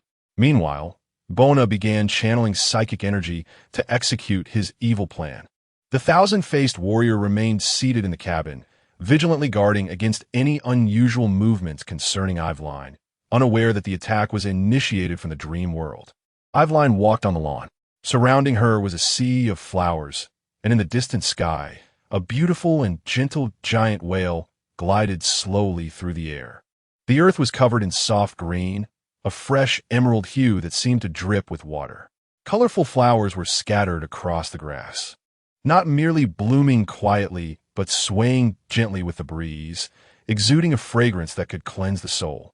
Among the flowers, small fairies could occasionally be seen flitting about, clad in transparent wings and wielding slender magic wands, bringing life and joy to this land.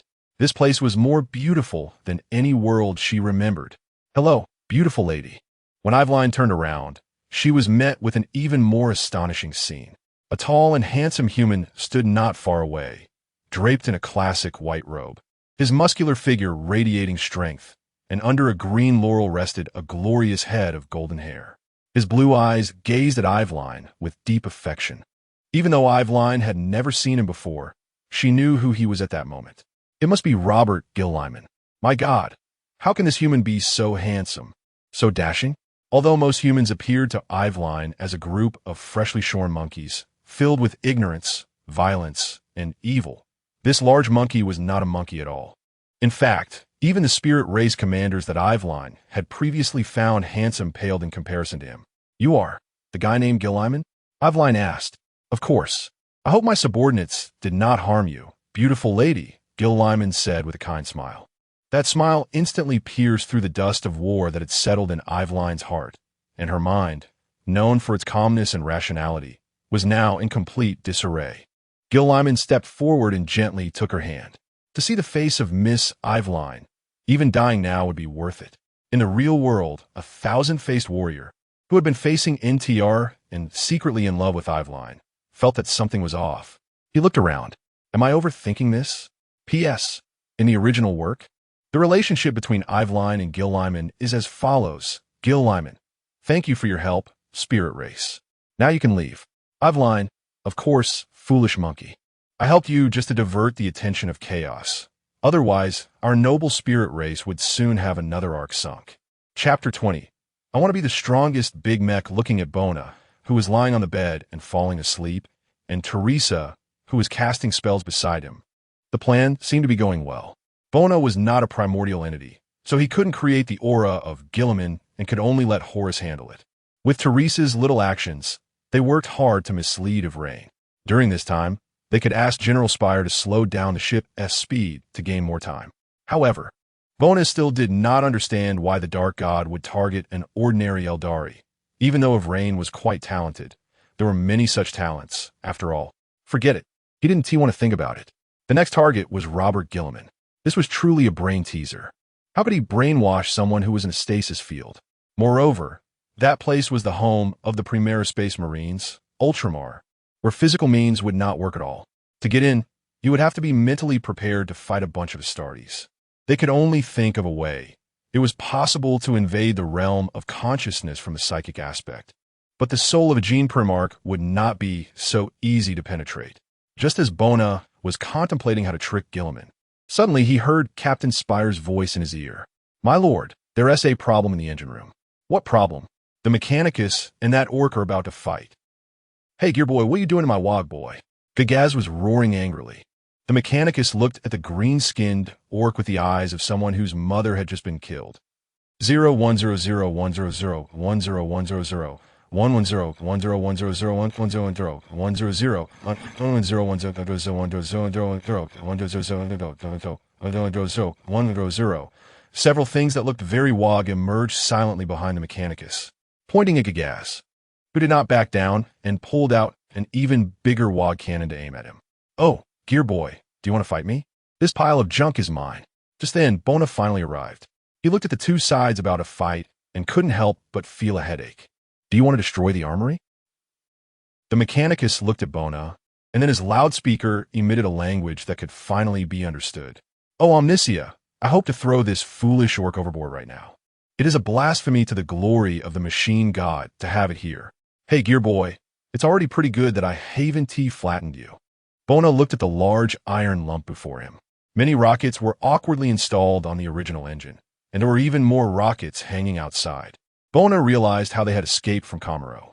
However, he didn't understand how these seemingly crude rockets managed to operate successfully. But putting that aside, you want to know how Balthaz was doing.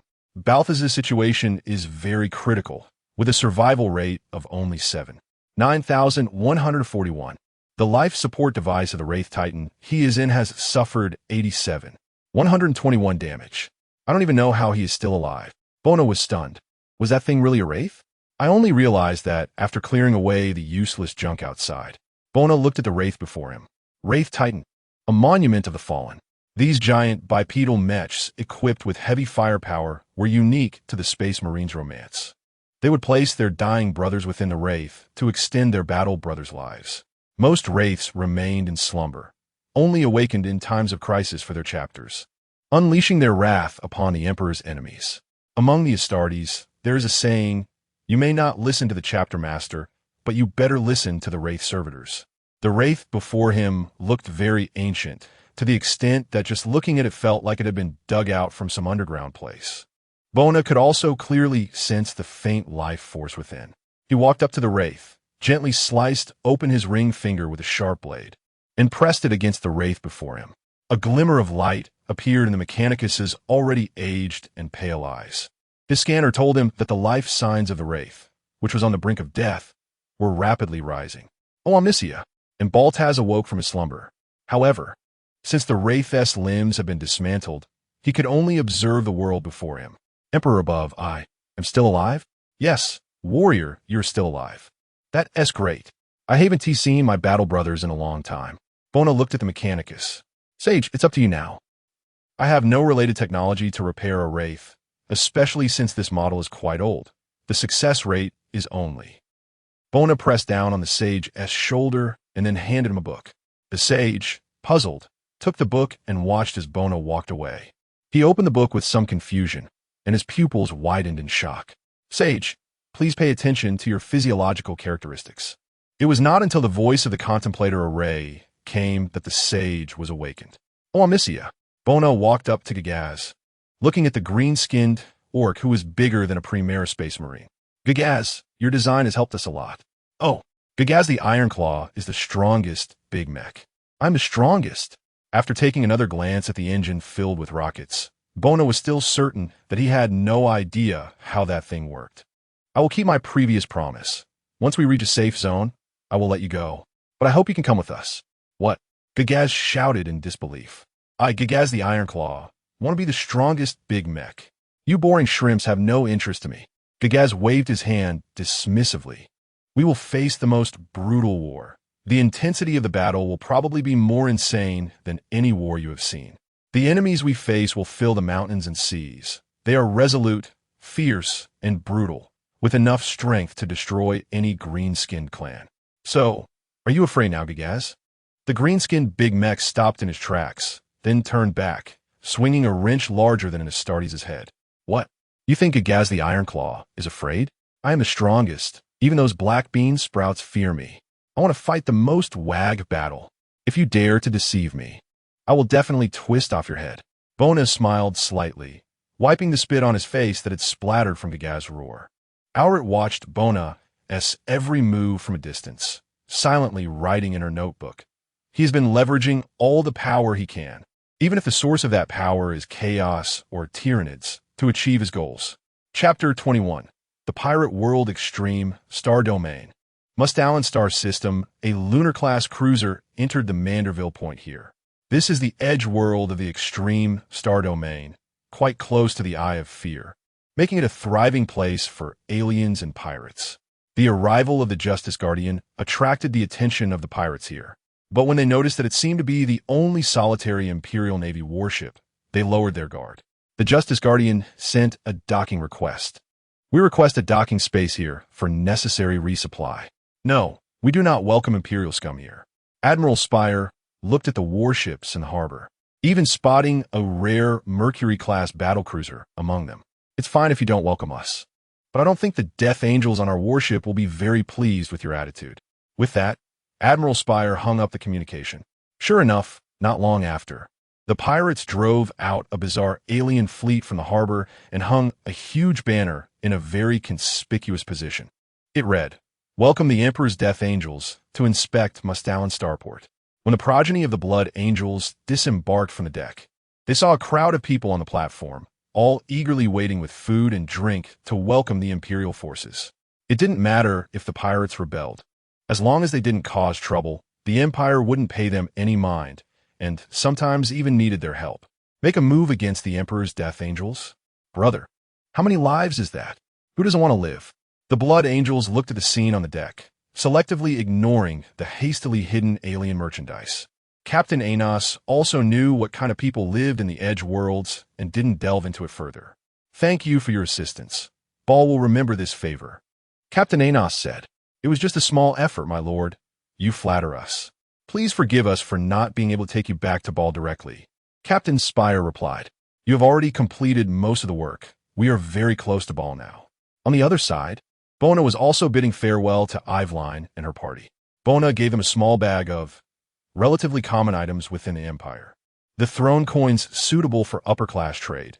These few golden coins seemingly blessed by the Emperor had a huge denomination, enough to buy nearly a continent's territory on a remote planet. There were also palladium batteries used for trading with the lower-class scum. Just a small battery could make a gang willing to sell their lives. "If there's a chance, I hope you can come visit. My lord is looking forward to meeting you." Iveline thought of the gentle, elegant, kind, and handsome Gil Lyman and couldn't help but blush, but quickly hid it. "Thank you for your help, human. The Bayates and Ark will remember your friendship," the thousand-faced warrior Vizak said. Bona did not respond, just smiled at the thousand-faced warrior. Grandpa Mikado had told him, when it comes to the Eldar, take every word with a grain of salt. Trust none of it. Once his power grew strong enough, Bona would eventually gather a fleet to wipe out all the Eldar arcs and blow up Comoros, sending this ancient empire into the dustbin of history. After all, only the dead Eldar are the most beautiful Eldar. The only aliens that humanity can face with a smile are those that pose no threat. After bidding farewell to the Blood Angels and Iveline, The Justice Guardian simply gathered some supplies and set sail. Of course, the nominal reason was to support the great operation of the Death Angels. Faced with such a blatant extortion, the pirates were, of course, very pleased. At least these Death Angels were not coming to openly take advantage of them. It is known that some desperate Death Angels have been continuously extorting the pirates for supplies and equipment. The Justice Guardian once again entered the subspace, this time arriving at the Maelstrom. The Maelstrom Zone is a small active subspace area that existed long before the Eye of Fear. Although smaller than the Eye of Fear, the internal scenes were not inferior. The current Maelstrom is occupied by a force known as the Red Pirates, composed of various factions. In short, there are those aligned with chaos demons, the remnants of the Star Scars, as well as orcs, serpent folk, dwarves, Eldar, Tau, and a series of alien pirates, mercenaries, and various human factions persecuted by the Empire. When the former Star Scars warband leader, Huron, brought the remnants of the Star Scars to the Maelstrom, Huron, who had spent most of his life as a pirate, swept through the Maelstrom Star region with his battle brothers. After quickly integrating the local pirate forces and understanding the Empire's corrupt system, Huron successfully scammed and plundered enough resources and slaves, successfully operating the Red Pirates. Huron was clear about reward and punishment, establishing a system in the Maelstrom that was relatively fairer than the Empire's, and he always selected talents in unconventional ways, even if that talent had just drawn a sword against him. At the same time, Huron was also well aware of the parasitic nature of the Terra High Lords Council and the lies of the subspace demons, always having his own choices. As a result, among the loyalists of the Empire, there were a certain number of people who knew that if they were ever forced to turn to chaos, Huron's Red Pirates would be an ideal destination. It can be said that the existence of the Red Pirates is like a cold blade, ruthlessly peeling away the scars of the Empire and exposing its internal corruption and incompetence. This is also why Bona and his group came here to recruit troops. Compared to the foolish followers of chaos, led by the War Master Abaddon, Huron had many loyalist warriors who had been forced to leave due to the Empire's corruption and suspicion. Just as they entered the Maelstrom Star region, they received a communication. Imperial Lunar-class cruiser, please state your intentions. Captain Spire glanced at Bona, who nodded. We have no intention of conflict. Came a burst of static from the other side, and then it resumed. Landing permission granted. Landing location, CHKY 331. The Justice Guardian slowly sailed past the starport, where various warships were docked. Not only were there warships with the shining Imperial Golden Eagle emblem, like the Justice Guardian, but also Chaos faction ships, as well as Eldar, Orc, and various alien warships. Bona glanced at the fortress in the distance. That should be Huron's fortress. Wake up, Bowels. We're leaving. Chapter 22. The timely rain Huron the group descended from the deck and arrived at the dock. A cultist covered in the chaotic 8-pointed star tattoo looked at this strange group. It appeared to be a larger version of an Astartes, along with an oversized Ogren cloaked in black, an Imperial Inquisitor, and a mortal in white robes. There was also a Valiant. The cultist shouted with a voice equipped with a sound array system. State your purpose. We are here to find Huron, Bona replied. No, you cannot enter without permission. In the blink of an eye, Horus grabbed the poor creature by the head, expressionless as he looked at him. This is a notification, not a request. He then threw the poor soul away, causing him to roll several times on the dock and crash into some crates.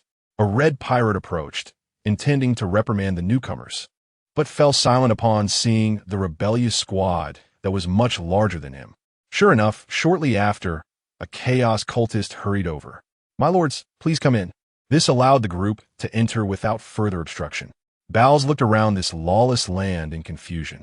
Why are we here? Is it to find a new home for Gagos? Bowles could not shake the feeling that this pirate empire was a suitable place for Gagos, the green-skinned machine tyrant. No, Bowles, Horus said. We are here to find the claw of the Star Mark. At this, the large iron coffin paused momentarily. Even without seeing his face, one could tell he was shocked. What do you mean? My brothers are here. What are they doing here? Horus did not answer, merely gesturing for them to continue walking. The news of the rebellious squad seeking refuge was enough to have the black-hearted King Huron personally welcome them. After all, this powerful Thunder Warrior squad had earned great renown among both the Loyalists and Chaos factions over 10,000 years. He personally set up a feast and did not sit high above, but stood below, welcoming them. As the doors opened, and they saw the nearly crumbling power armor, Huron's smile became uncontrollable. "Welcome, my friends.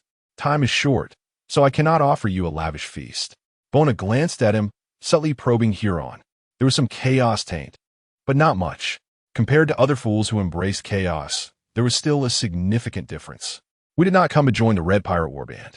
Huron's smile froze, and he frowned slightly. "Then why did you bring an Inquisitor? To kill me? You are Huron?" Suddenly, a mechanical voice came from the Valiant. It was then that Huron noticed the Valiant, looking at him with some confusion. "Who are you?" But the Valiant did not respond, seemingly frozen in place. It was Bona who replied. "We brought your brothers back from the dark arena of Comero." In an instant, Huron's memories began to resurface, ultimately leading him to incredulously ask, "Bals?" The Valiant seemed to be awakened, raising its hand to unleash the exterminatus round upon him.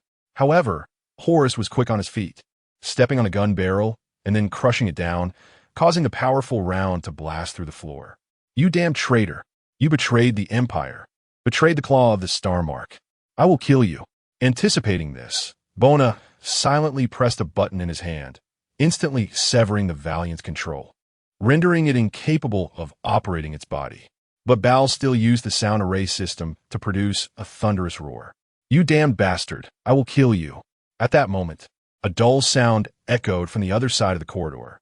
The alchemist Aminus approached. "Huron, what happened here? Why are there gunshots?" Huron's expression was complex as he remained silent. Meanwhile, Bals found a new target. "Aminus, you bastard. You traitors who have forsaken the Emperor's will." Aminus paused for a moment before responding. "Bud, you're back. Bals is dead. Bals died in the dark arena of Comero." The Valiant continued to roar. "When I fought day and night in the arena to survive, it was to see the brothers of the Claw of the Star Mark again that kept me alive. If I had known that the infamous Red Pirates were once the Claw of the Star Mark, I would rather fight to the last moment for the Emperor in the arena than come to see your disgusting appearance of having allied with chaos." "Pum!" Huron smashed his fist into the table, his eyes blazing with anger. "You understand nothing, Bals. The decaying relics of the High Lord Terra see us as expendable, sending us to fight enemies many times our number in the great Maelstrom sector. Those fools clearly know that our few war bands can accomplish nothing.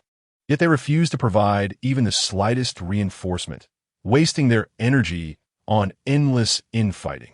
And when I finally gathered an army capable of exterminating pirates through my hard work, those bastards who only think about taxing bombarded me without hesitation, even burning half my body to a crisp. It was the other brothers of the Claw of the Star Mark who carried me into the great Maelstrom.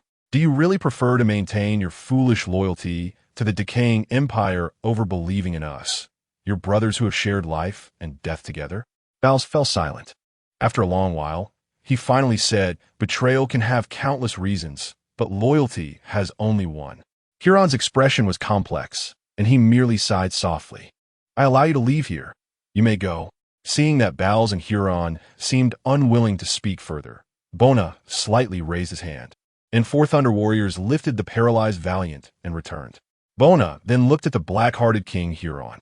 "Black-hearted King, I have completed your commission. Now I demand my reward." It was then that the black-hearted King Huron noticed this mortal. The rebellious squad, along with the silent Inquisitor and the tall, mysterious figure beside him, all seemed to heed his words.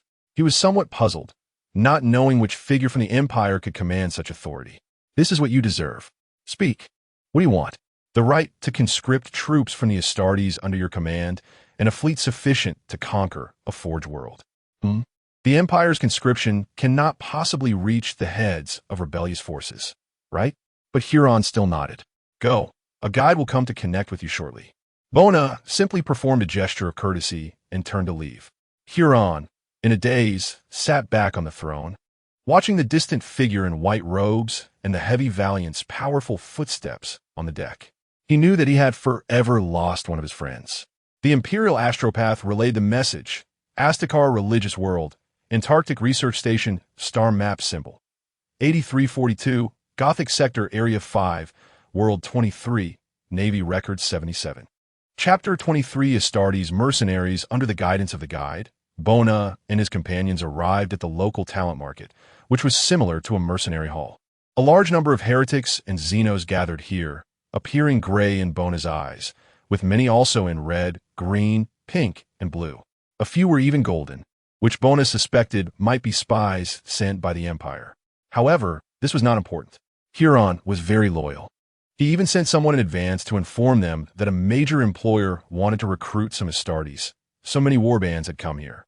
Some Xenos mercenaries also huddled to one side, wondering if this major employer would be interested in hiring them.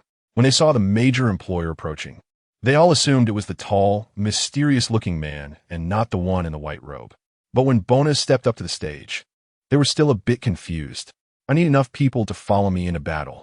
Our target will be many worlds located in the far eastern star regions, including heavily guarded places like Forge worlds.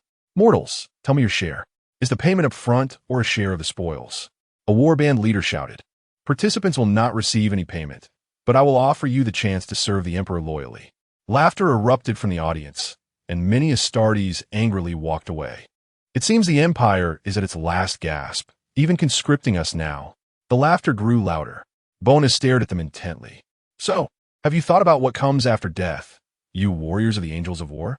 Many of you will have your souls toyed with by the Chaos Gods, never to find peace. You will be captured by demons and become objects of torment in their endless, long lives. Some may even be shattered by the tides of the warp. An angry roar came from below. What can we gain by dying for the Empire? Bona looked at the Astartes, one of whom had half of his face missing. I will not deceive you like demons and higher beings. I will tell you the truth. Most of you will not return to the Golden Throne after death. The Emperor won't even have the energy to notice you. You will die like ants. Then why should we die for the corpse Emperor? The Astartes grew even angrier. Bona quietly watched as they unleashed various curses and insults towards the Empire. Yet, these furious Astartes suddenly fell silent, as if an unknown force was soothing their souls. There was only one reason: to die so that more people could live. To die for those who were like tools. When the Emperor created the Astartes 10,000 years ago, he aimed to rescue everyone from the mire of the eternal night. Indeed, the Empire is filled with corruption, bloatedness, and deceit, but it is still the Empire of humanity. I summon you warriors, not to serve the decaying high lords of Terra, nor to be pawns in the schemes of various nobles, but to serve humanity, so that humanity will not become livestock slaughtered at will in the galaxy.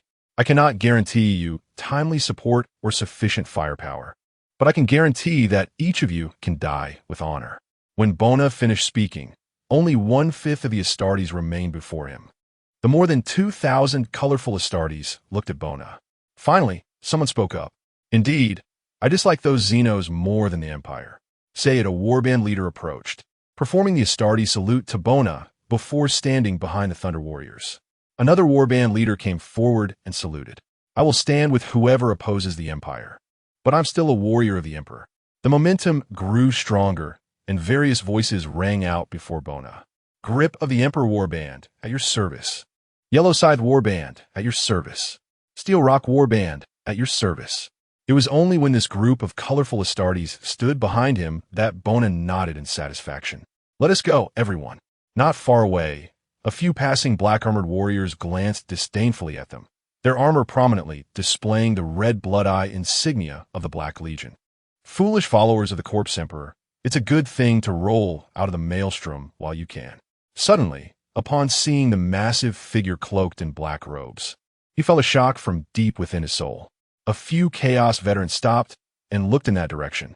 That was, as Horus walked, he sensed movement behind him. He silently left the ranks and moved to a secluded spot. Soon, the members of the Black Legion appeared at the alley's mouth. Looking at the towering giant, their hearts began to race, and the tremor from deep within their souls made these Black Legion soldiers even more excited. When the figure removed its hood and turned to look at them, at that moment they all knew.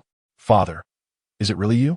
O gods above, the Great Supreme has granted our Father rebirth. We have all been waiting for your return. This time, we will completely destroy this decaying empire. Looking at these kneeling, excited, and incoherent Black Legionnaires, Horus remained expressionless. They were all his genetic progeny, the Astartes known as the sons of Horus, the 16th Legion of the Empire. He wanted to rebuke them as despicable traitors, but the fall of the 16th Legion was something he had led. Even though Horus of that time was not himself, the 16th Legion still maintained absolute loyalty to Horus, unhesitatingly slaughtering the loyalists to the Empire and initiating a rebellion alongside him.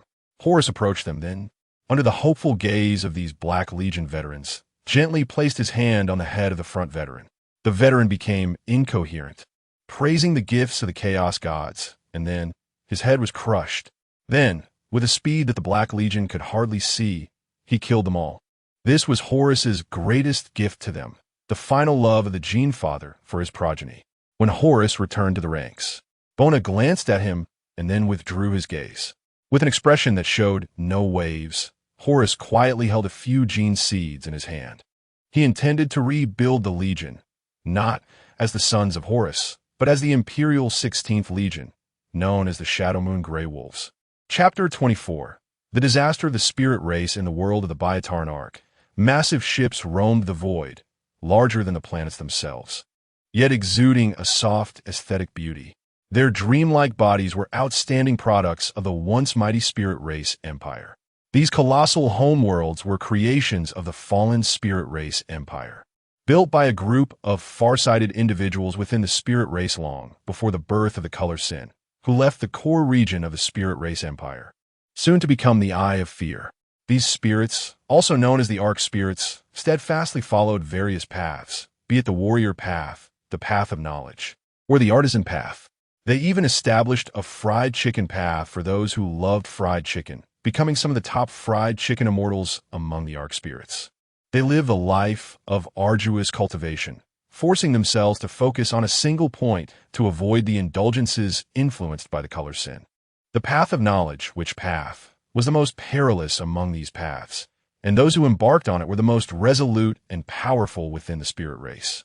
They would unhesitatingly defy the tenets of other paths that sought to avoid using psychic energy, using their own strength to seek the future of the spirit race in the unpredictable subspace. Eldrillion, the spirit race prophet of the Biotaran Arc, was one such being. Osirian sat on his spiritual bone pedestal, his eyes bursting with radiant light as he gazed at the elusive future of the spirit race. He saw the awakening of the spirit race's death god, Inard, and the story of Ephron becoming the chosen one. The divided spirit race would unite under the death god selection, and the spirit race would finally stand together again under the banner of the Elon death goddess army, just as they had a millennium ago after the Great Fall. The spirit race would ultimately rise again. Osirian was quite satisfied. Wait, what was that blob of Astartes in the prophetic vision? Osirian was astonished to see more and more blue Astartes appearing beside the Elon death goddess army, with the glorious flag of the Elon death god rising alongside the imperial eagle and U-flag. And in the vision, Ephron was smiling happily against the shoulder of that large monkey, who gently embraced her. Osirian felt as if his eyes were about to blind. Even after battling against the demons of subspace and escaping the clutches of the Color Sin, the prophet's heart was somewhat shattered at this moment. Know how why? Why did he recognize every element in the prophetic vision? Yet how were these things combined together? How could they form the prophetic scene? What the hell happened? Why were the death goddess army mixed in with those monkeys? He remembered that Ephron was not an interspecies romanticist.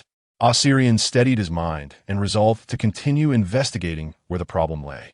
He traced back along the timeline. He saw Chimian rescuing Ephron and hurrying back. Then he saw the pirate harbor ahead. Suddenly, the previously intact prophetic vision twisted, instantly filled with blood and fire. The Arc world was shattering. An endless imperial navy surged like a tidal wave, overwhelming the spirit race fleet that was fighting to the death. Airdrop pods fell from the sky like raindrops, and out burst silver Astartes. The spirit warriors attempted to stop these Astartes from slaughtering their kin, but there were too many Astartes, more than the spirit civilians. The Empire was tossing Astartes around like infantry. The enormous phantom Titan slowly fell, while in the distance, the mechanical Titans marched like a wall. Those ugly human constructs shattered beautiful cities and trampled their gardens. And in that desperate high heaven, the war god, Cain, completely fell. The furious blood god utterly tore him to shreds, and the death god Anard was barely hanging on under the pursuit of the color sin. Finally, Osirian saw the last descendants of the spirit race, locked in cages, being viewed like animals by passing humans, becoming servants to those barbaric monkeys. His eyes were about to burst, and he finally saw the source of it all. He only saw the back of a figure in a white robe, and as that person turned back, Eldrillion lost control. He spat out a mouthful of blood, collapsing weakly to the ground. The last thing he saw before losing consciousness was the terrified faces of his compatriots. Osirian used the last bit of his strength to encircle a region on the star map with his blood before fainting. That region was the far east star domain. What happened? Horus looked at Bona in confusion, not understanding why he suddenly stopped. Bona glanced around, feeling as if something had been watching him just now. An illusion? Never mind. How is the situation with the landing troops? The orbital defense platforms have been destroyed, and we are preparing to land. Bona walked to the bridge, looking at the world below.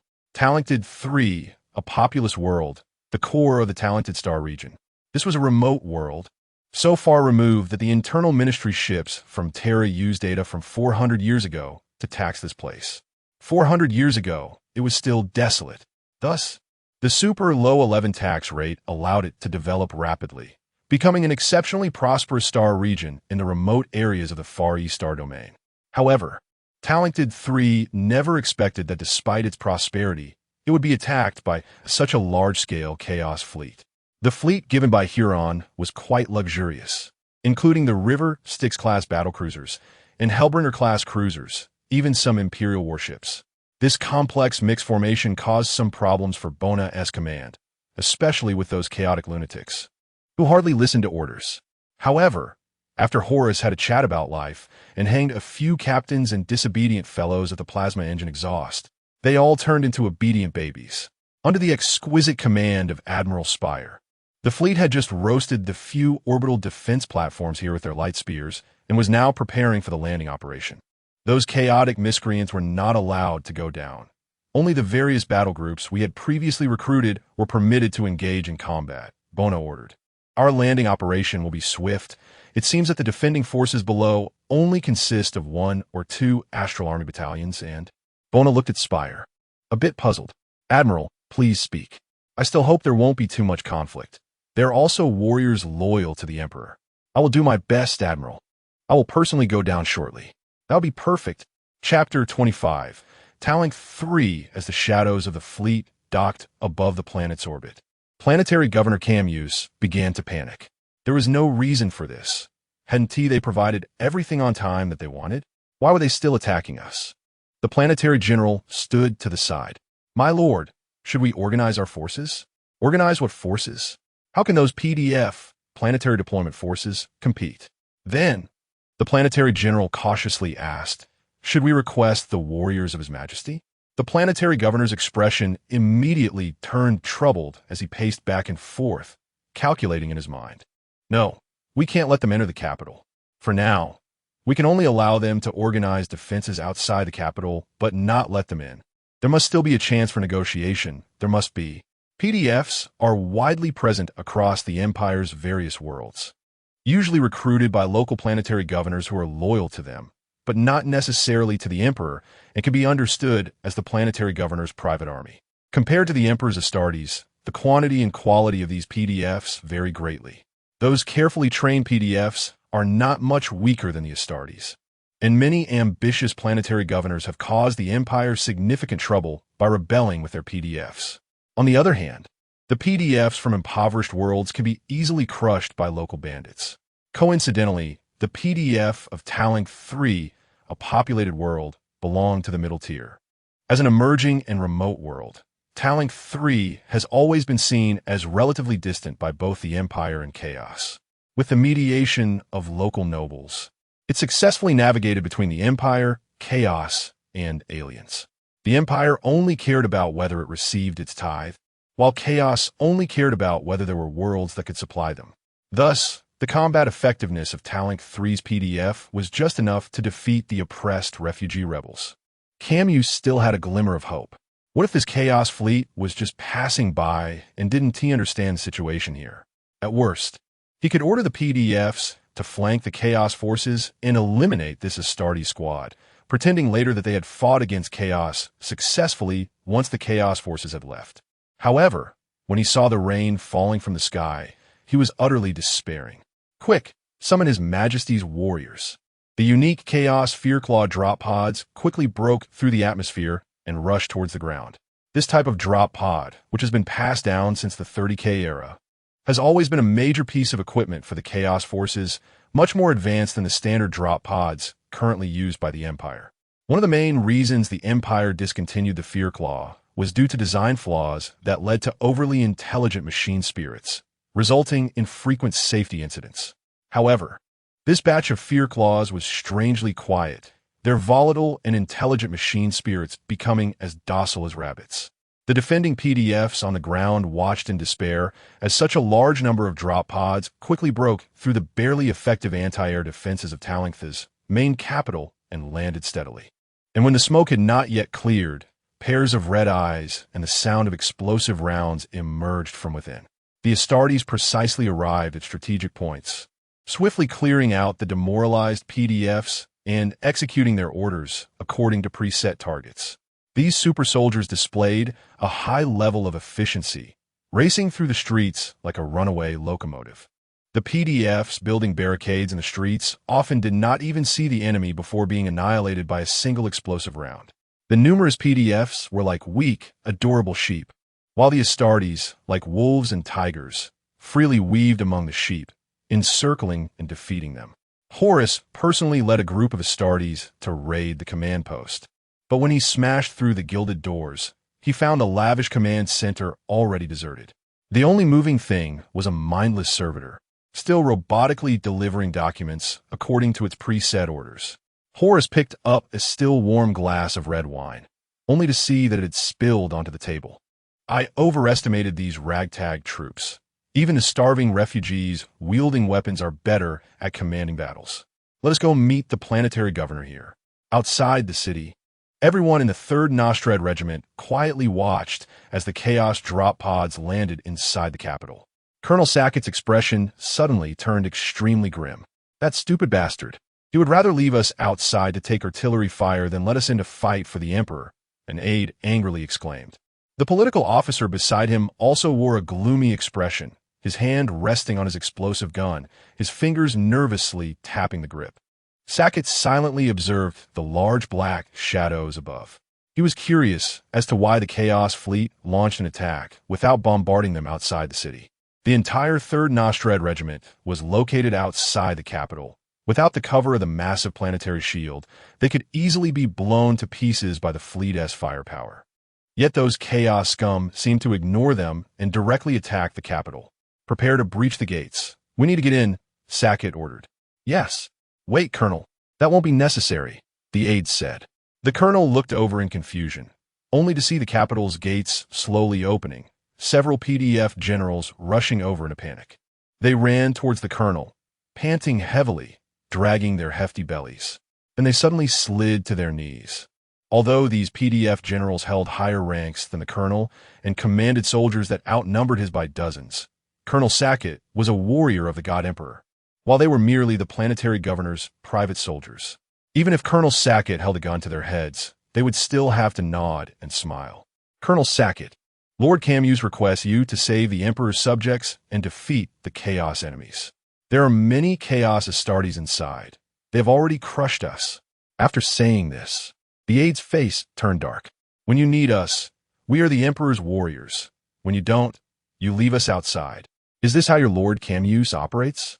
Arriving at Talink 3, our soldiers have not even set foot inside the capital gates. The few PDF generals were stunned, looking at each other, unsure of what to say. But Colonel Sackett raised his hand to stop them. He straightened his hat. Enough, Winston. It is our duty to serve the Emperor. Nostrad 3rd Regiment, sound the bugle. For the Emperor, exterminating the enemies. Chapter 26. The attack of the Star Realm Army. The outbreak of war is always so sudden, especially for ordinary people.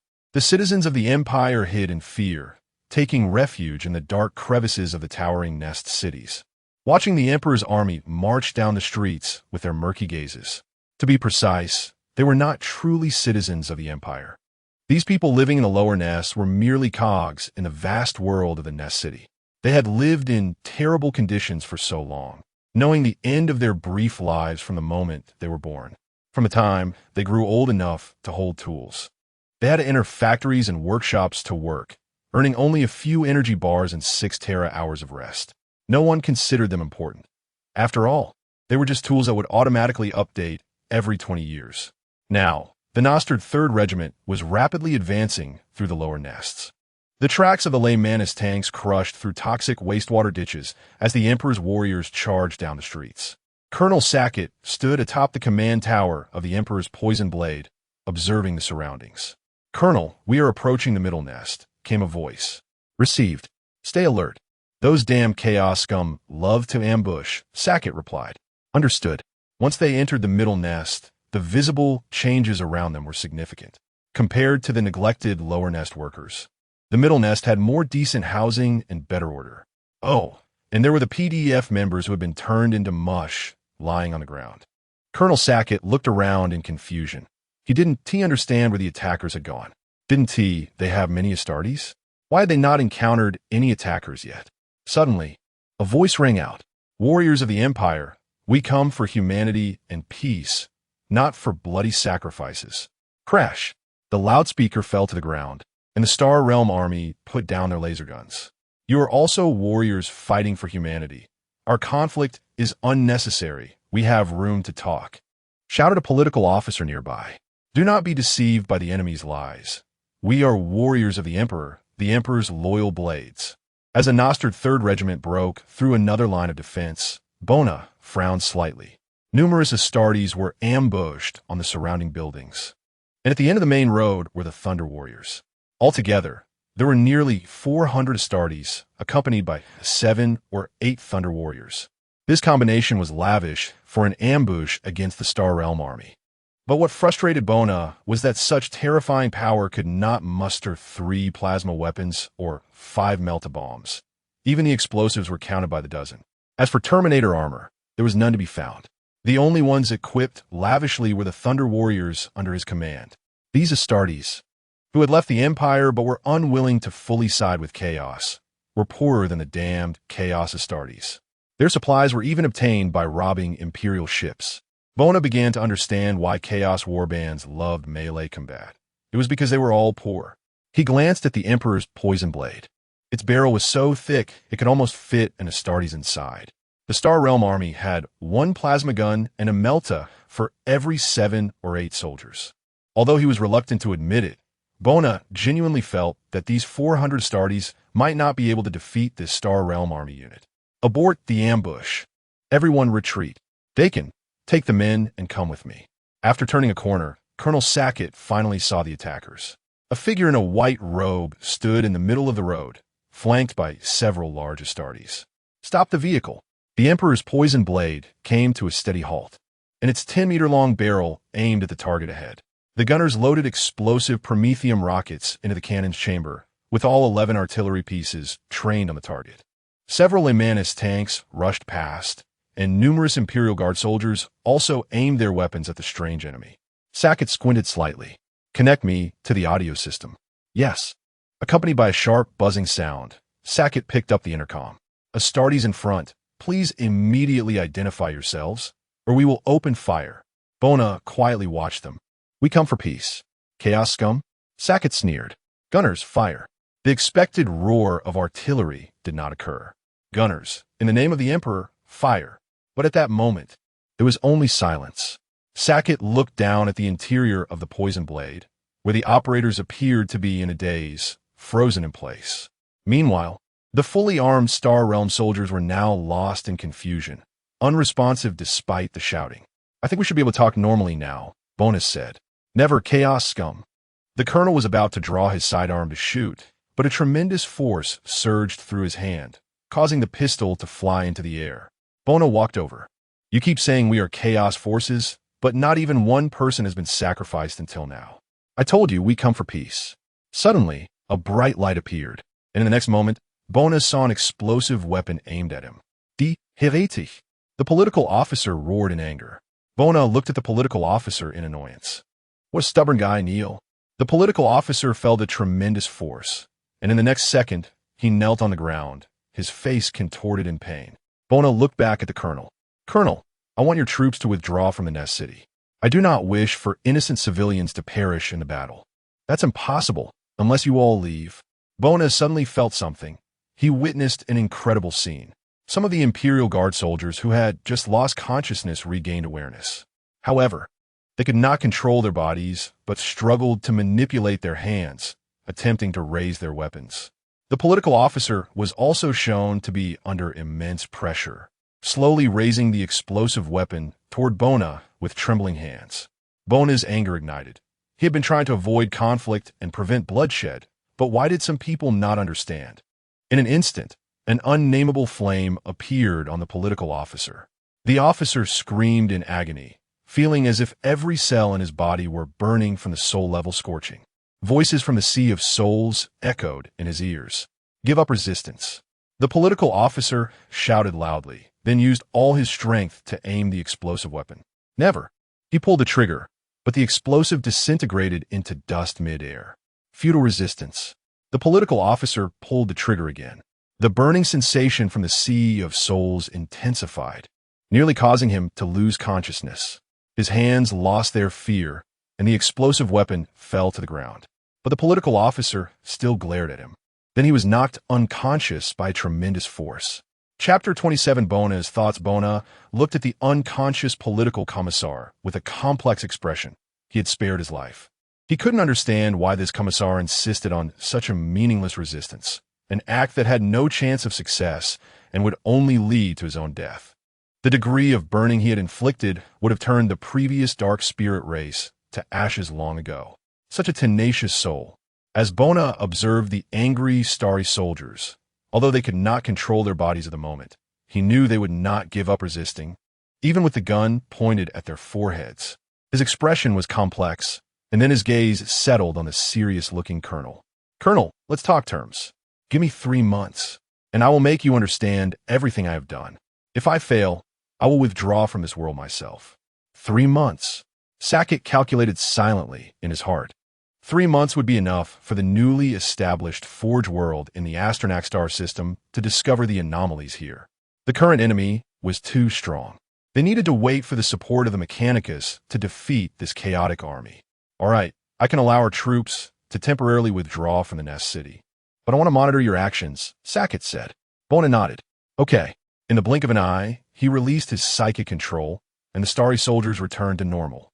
Sackett looked at the commissar lying on the ground. Medical personnel, take the commissar down to rest after watching the starry soldiers leave the Nest City. Bona went to the upper nest.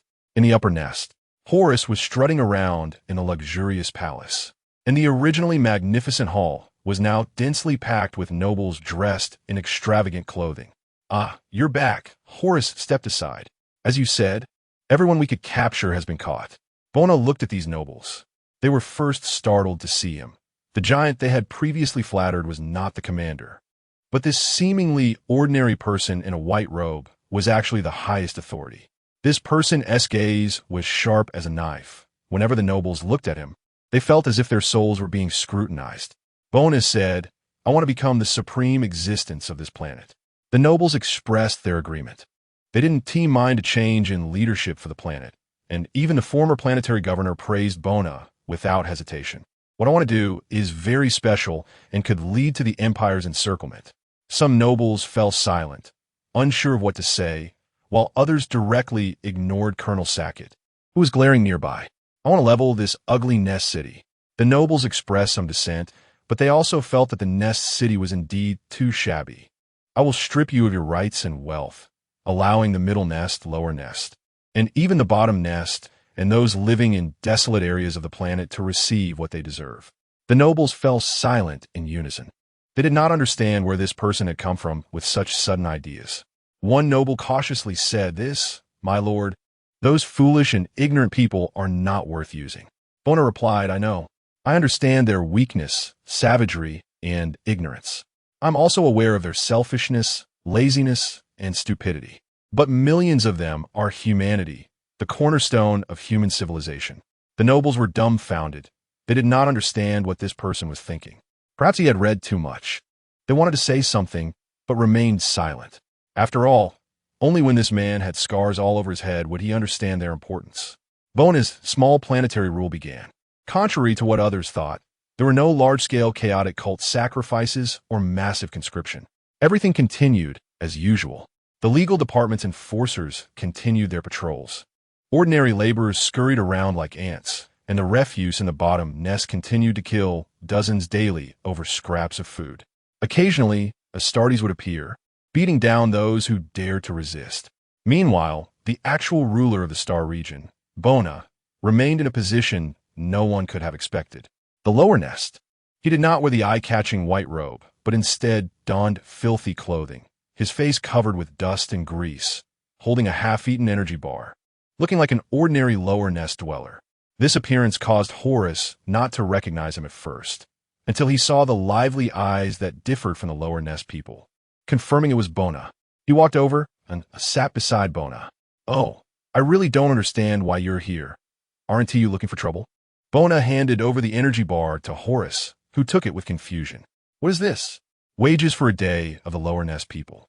Their daily pay is 3 energy bars, and they have to work a whole day in the factory for these barely sufficient items." Horus took a bite, feeling as if he were chewing on a candle. This thing barely had any taste. Life here was very tough. Even the water they drank had to be charged by the Purification Guild. They were born with debts and might even sign contracts with the Corpse Guild, meaning their bodies wouldn't even belong to them after death. A small illness, a minor disaster, even something as trivial as a sprained ankle, could deal a devastating blow to a fragile family. From the refuse of the bottom nest to the nobles of the upper nest, they were all constantly being squeezed by the Empire's 11 taxes. Such fragile taxation could easily destroy an imperial world, starving billions of people to death or turning them into tax burdens. Bona stood up. The Empire, in order to eliminate one chaotic cultist, forces 10 people into the embrace of chaos, 100 to raise the banner of rebellion, 1,000 to fall into famine, and 10,000 to become displaced. So I want to change this. Horus looked at him with great interest. He saw something different from this era in this guy, a feeling filled with Navi, hope, reminiscent of the Great Crusade. Perhaps that was why he was willing to talk to him. "Have you finished exploring the Star region?" Horus was jolted from his thoughts. The towering Star region is desolate. There's nothing here. It's already the most barren. Bona nuda. We need some actions. Like assistance from Mechanicus Claude. Are you there? A girl's voice suddenly came, drawing everyone's attention. A similarly dirty girl appeared on the other side, holding a relatively clean box, her face astonished as she looked at them, seeing the imposing Horus and a group of Thunder Warriors. She looked at Bona and seemed to realize something. The girl fearfully bowed. "Your Imperial Angels, I am being presumptuous. I'll leave immediately." The girl hurriedly got up to leave, but Horus clearly felt her disappointment. "Looks like someone has quite the charm." Horus chuckled and then whistled, while Bona shot him a fierce glare and chased after her. "Shaha, please wait a moment."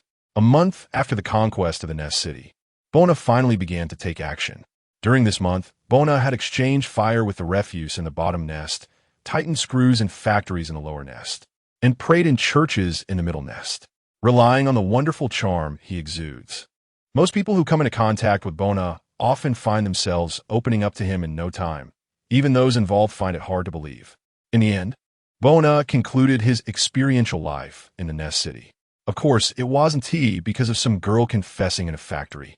Bona initially helped her complete her share of work out of kindness and carefully guided her through the factory tasks, enabling the poor girl to get through her internship and secure a job. Later, the girl noticed this guy whose eyes sparkled with a different light, and his every move radiated an irresistible aura, causing a girl who had not experienced much love in her life to instantly fall into love.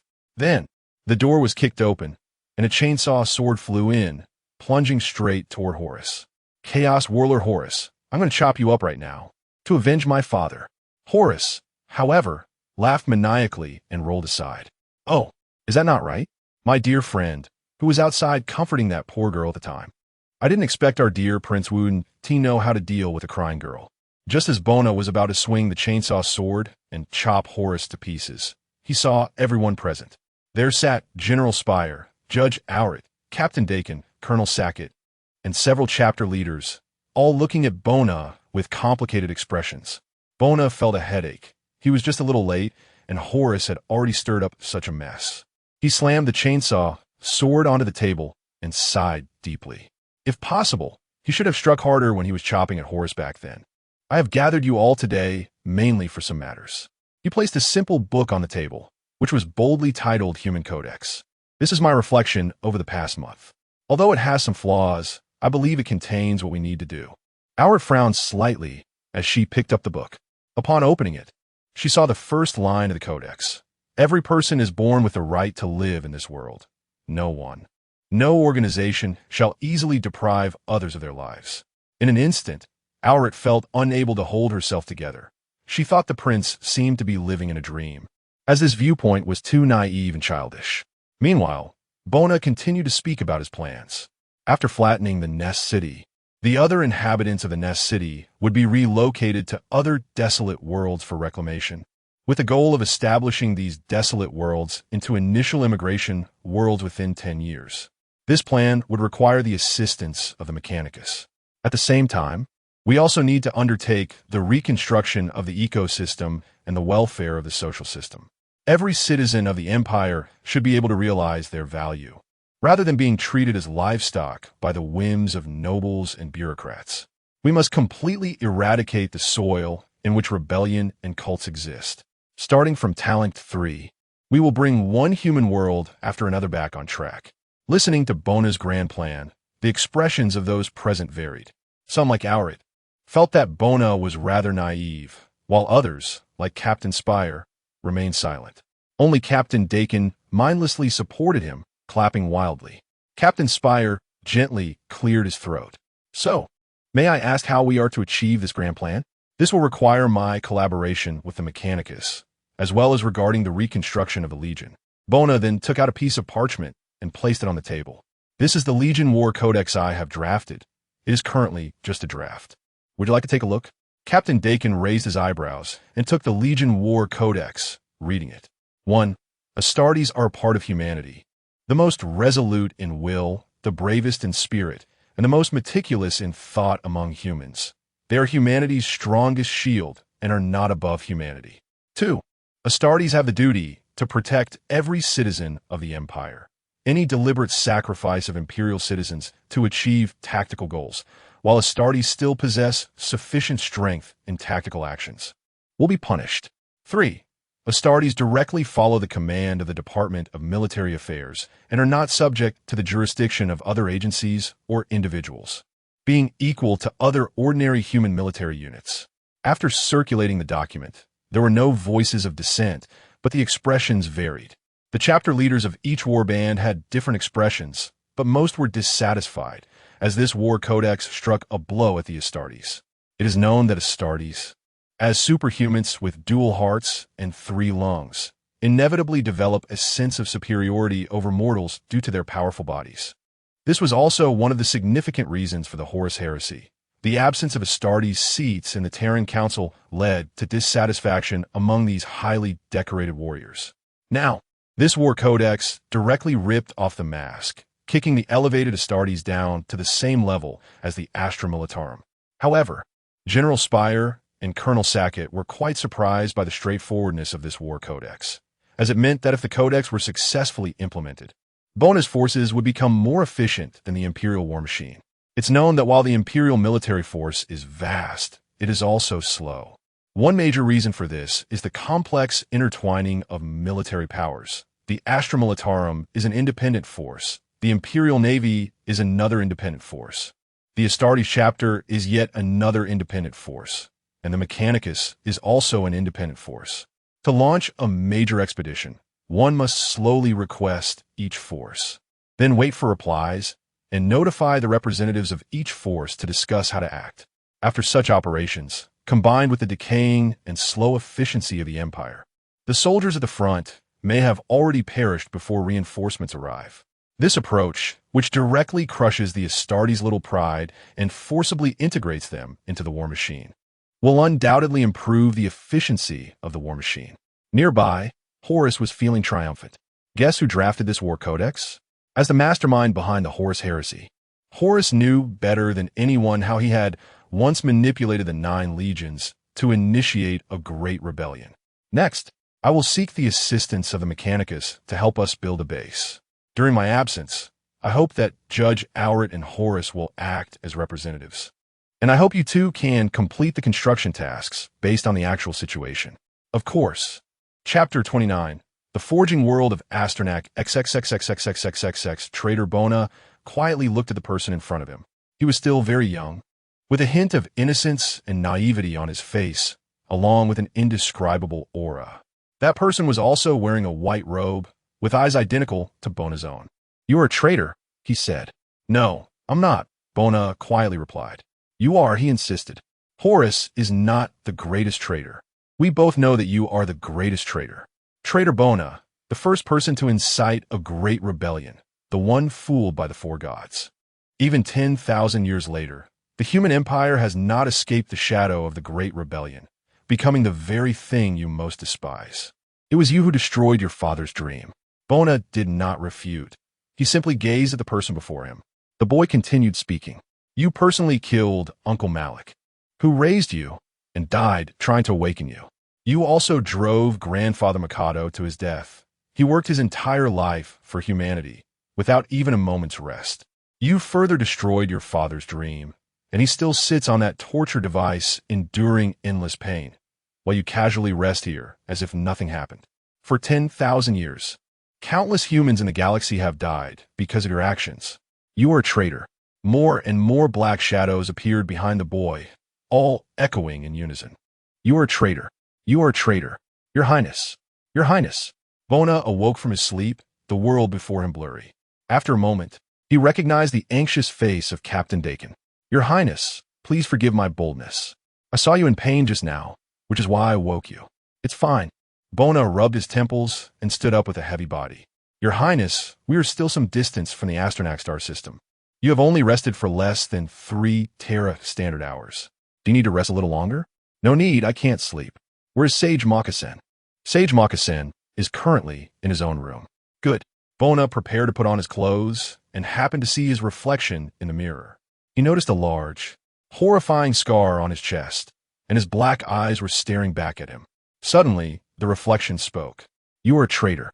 Bona did not respond. He silently donned his white robe and then walked out. He made his way to the room of the mechanical sage, or more accurately, the area of the mechanical sage. Admiral Spirell still showed sufficient respect to this sage.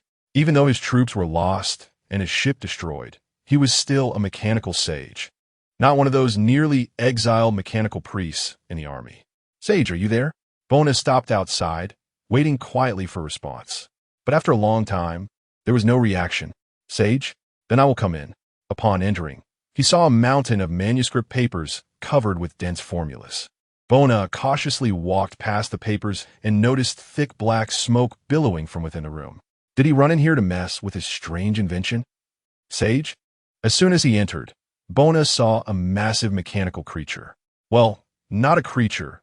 It was Sage Moccasin, who had dozens of appendages extending from his back, rapidly writing on a manuscript paper. To Bona's visible shock, Moccasin's brain was emitting black smoke. "Sage, what are you doing?" Sage Moccasin finally stopped his frantic calculations and turned to look at Bona. Even though Bona could not see a trace of flesh on his face, he could tell that Sage Moccasin was somewhat deranged at the moment. "Sage, please speak in Low Gothic. I can't understand your binary language. State your business. You've already wasted 3 full seconds and 2 ticks of my time. I want to remind you that you should return the book to me." "No." Sage Moccasin turned around, with dozens of appendages supporting the wall, bringing his oil-scented face close to Bona.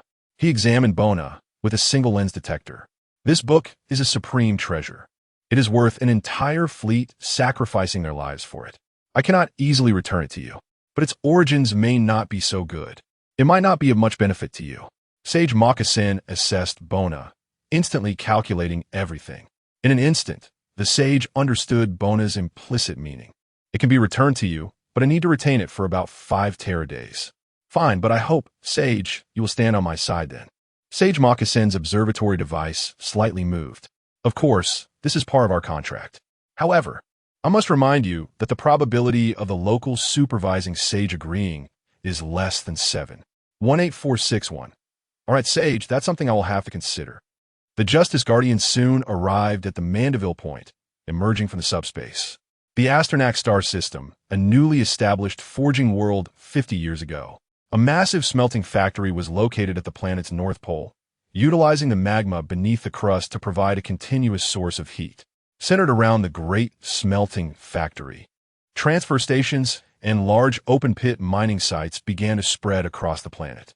Settling the supervising Sage, the planetary governor of the mechanical faith, was the only existing authority over this newly established forging world. If the Far East Star domain was already quite remote, then the Astronax star system was a place where even ghosts could not be found. In such a desolate place, the supervising Sage felt a surge of resentment. As a grand sage who had failed in the struggle within the forging world, the supervising Sage was, strictly speaking, a poor soul exiled to this location. His colleagues had united against him to seize the technology he had collected, expelling him from the Huangquan 8 and placing him on the watch list of the tribunal. This made the already irritable supervising Sage even more frustrated, becoming intolerant of any mistakes, no matter how minor, leading to some unfortunate mechanical priests or apprentices being transformed into the Inquisition. Suddenly, one of his apprentices approached. Master, an Imperial Moon-class cruiser is requesting to land. The supervising Sage set down his work, looking angrily at his apprentice, who was nervously staring back. The Imperial Navy? Did they state their intentions? They said they want to make a deal with you. The supervising Sage was even more confused, rapidly calculating various possibilities. The most likely scenario was that the nearby Imperial Navy had suffered severe losses and had to seek help from a newly established forging world. Coincidentally, he also needed some materials. Chapter 30. The Black Mechanicus Archmagister Annona watched the strange combination before him. If his stored memories were correct, he recalled that in the Imperial Navy, the captain was typically the one with the most power. But now he saw a figure in a white robe occupying the foremost position, flanked by a sage and a captain. Tell me your intentions, Imperial Navy. Bona looked at the frail-looking individual before him, whose life seemed to be precariously sustained by mechanical devices, as seen through his psychic vision. He didn't know much about this mysterious Mechanicus, with all his knowledge coming from Captain Dakin and Horus. The Mechanicus was originally a power based on Mars, and before the Great Crusade began, the Emperor personally went to Mars and, through some unknown means, persuaded the Mechanicus to join the Empire. These little red-robed figures worshipped an entity known as the Omnicia, the god of the machine, believing that the Omnicia was the sovereign of all machines in the world. They actively modified their own bodies with machinery to draw closer to the Omnicia. While mortals had their desires, and Astartes sought glory, these red-robed individuals had an extreme thirst for knowledge. Each of them tirelessly pursued every piece of knowledge, even if it was heretical, storing it away and refusing to share it with other members of the Mechanicus. Now, Bona wanted to break this situation. We have a small transaction. I wonder if Archmagister Annona would find it acceptable? I need to know what you can offer. Bona shot a glare at the sage, Decosin, who reluctantly began transmitting data. Archmagister Annona was puzzled, but started reviewing the content transmitted by Decosin after confirming there were no viruses in the data. Then, Bona could visibly see dark smoke rising from Andona's head, and the loudspeakers beside them erupted with rapid binary language. Decosin responded in kind with binary. Bona knew that these two red-robed figures must have said a lot, but he couldn't understand any of it. Finally, after watching them switch through nearly a dozen processing panels, they both turned to him. I still need to personally verify what Decosin said about the Black Mechanicus Edict. Bona handed over the parchment to Archmagister Annona, who opened it with his own appendage. It read, 1. Activate the abominable intelligence. 2. Lift most weapon prohibitions, with strict hierarchical classifications to ensure these weapons are only activated when necessary. 3. Every member of the Mechanicus joining the Black Mechanicus must contribute 50 of their unique knowledge and technology for the benefit of all in the Black Mechanicus. Archmagister Inona read the parchment repeatedly before confirming that it contained these points. He looked at Bona. This does not conform to the rules set by Mars, and it does not align with the Empire. Bona smiled at him. I never said I was loyal to the Empire. In that instant, Archmagister Inona felt a chill run down his spine. Within a nanosecond, he issued commands, and the surrounding soldiers quickly responded, while hidden killing machines began to activate. But in the blink of an eye, an unknown power suppressed them. The soldiers emitted meaningless garbled sounds, collapsing to the ground in agony, while the killing machines let out mournful cries of steel, twisted into heaps of scrap by an invisible force. Psionics. Archmagister Inona felt half of his body was on the verge of meeting the Omnisia. Yet Bona still looked at him with a smile. Archmagister, you need to realize that if I wanted to kill you, I wouldn't go through all this trouble. I come to you with sincere intentions. Archmagister Indona's mind raced, analyzing the situation at an incredible speed. However, judging by the earlier reaction, he had only a 0.00000014 chance of escaping this predicament. The opponent's mastery of psionics was terrifying. My soul belongs only to the great Omnisia. Bona chuckled twice. Perhaps we have misunderstood each other.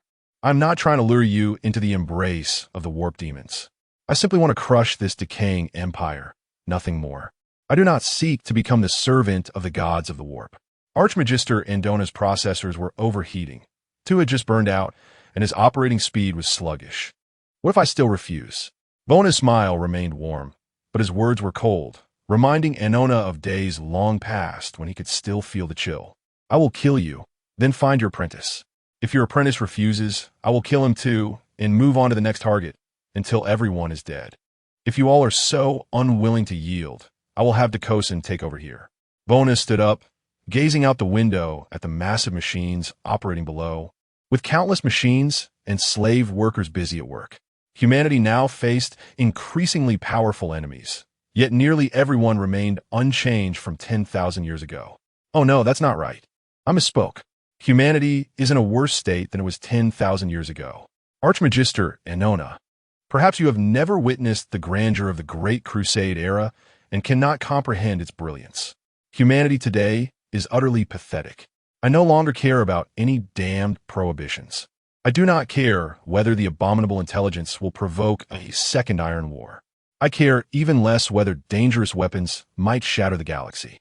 What I care about is using every power available, even if that power comes from chaos, heresy, or Xenos. As long as it can pull humanity back from the brink of extinction, I will bear the blame to use it. We need more powerful weapons, a larger fleet, and a more resolute will. If humanity is destined to be the loser of this galaxy, then I will drag the entire galaxy into the abyss. Do you understand, Archmagister? Archmagister Inona fell silent. This time, he did not waste time performing extensive calculations. He simply looked at Bona. For some reason, this heretical discourse did not evoke the anger of denouncing heresy, but rather had a strange charm that compelled him to act. Archmagister Inona calmly analyzed the situation before finally responding. Then I will join. I want to become the first Forge Master of the Black Mechanicus. Of course, welcome to fight for the future of humanity together. Chapter 31. Orc Bomb Gohard 3 is a completely desolate world, with a thin atmosphere and a thick layer of rock beneath its sparse soil, but lacks much in the way of minerals. It's a place that even a dog would shake its head at. Recently, however, Gohard 3 has changed. It is no longer just lifeless rock. Some green mushrooms have begun to sprout, along with giant garbage piles. If the Inquisition were to witness this scene, they would undoubtedly twitch with rage and unhesitatingly issue an exterminatus order to eradicate every bacterium on this planet. In short, Gohard 3 has become a greenskin haven. Horus has slaughtered several greenskin pirates who refused to acknowledge him as their boss. Then he ground them into bits and tossed them on a Gohard 3. Orcs, in a strict sense, are not animals, but a kind of mobile fungus, each individual constantly emitting spores. After an orc is smashed to bits, if not treated thoroughly with a promethium flamethrower, a large pile of spores can sprout after a while, eventually differentiating into the basic units of orc society, such as the Orc Boys. These orcs, through prolonged infighting, will produce a war boss, a greenskin warlord, who leads them to create garbage heaps capable of flying into space in search of battle after battle. The greenskins on Gohard 3 are operating under the authorization of Bonner to ensure that his small rebellion empire wouldn't be easily wiped out. Bonner unhesitatingly chose to utilize these cruel and warlike aliens. He even ordered that the vast amounts of garbage left after demolishing the nest be directly dumped onto Gohard 3 to help the orcs evolve faster. Thanks to a psychic aggregation field known as the Wog Stance, the green-skinned orcs can gather and fight with immense willpower, simultaneously crafting weapons and ships out of the garbage at hand that defy the laws of physics. In other words, a wooden stick can kill a Terminator simply because the green-skinned orc believes it can, and a wooden spaceship can fly without falling apart just because they think it can. Now, Horus is busy wrapping things up. A large green skin is howling on the ground, with a gaping wound in its chest, blood flowing out continuously. The angry orc lets out one last roar. Wag! Then it tilts its head and goes completely still. Horus shakes off the alien blood from his power claw, looking around proudly. How about it, orc boys? According to the rules, I am your boss now. The nearby orcs look a bit confused, holding the various makeshift weapons they crafted, feeling a bit dazed. One boy jumps up and says, "You're not an orc. We can't recognize you as our boss." Instantly, the surrounding lads echo his sentiment. Quiet. Horus bellows fiercely, silencing the orcs. There's no rule that says a war boss must be an orc. According to your rules, I defeated your boss, so you all have to listen to me. I'm the strongest, biggest, and most wog of all. The greenskins' brains start racing, and they begin to think. After pondering for a while, it seems they realize something. It seems. This big shrimp is right? Then why should we follow you? That's because I can give you the wog you want. Horus clenches his claws. You stupid fools waste your lives here fighting aimlessly. Outside this planet, countless worlds are engaged in wars you can't even imagine, a wog far greater than what you know now.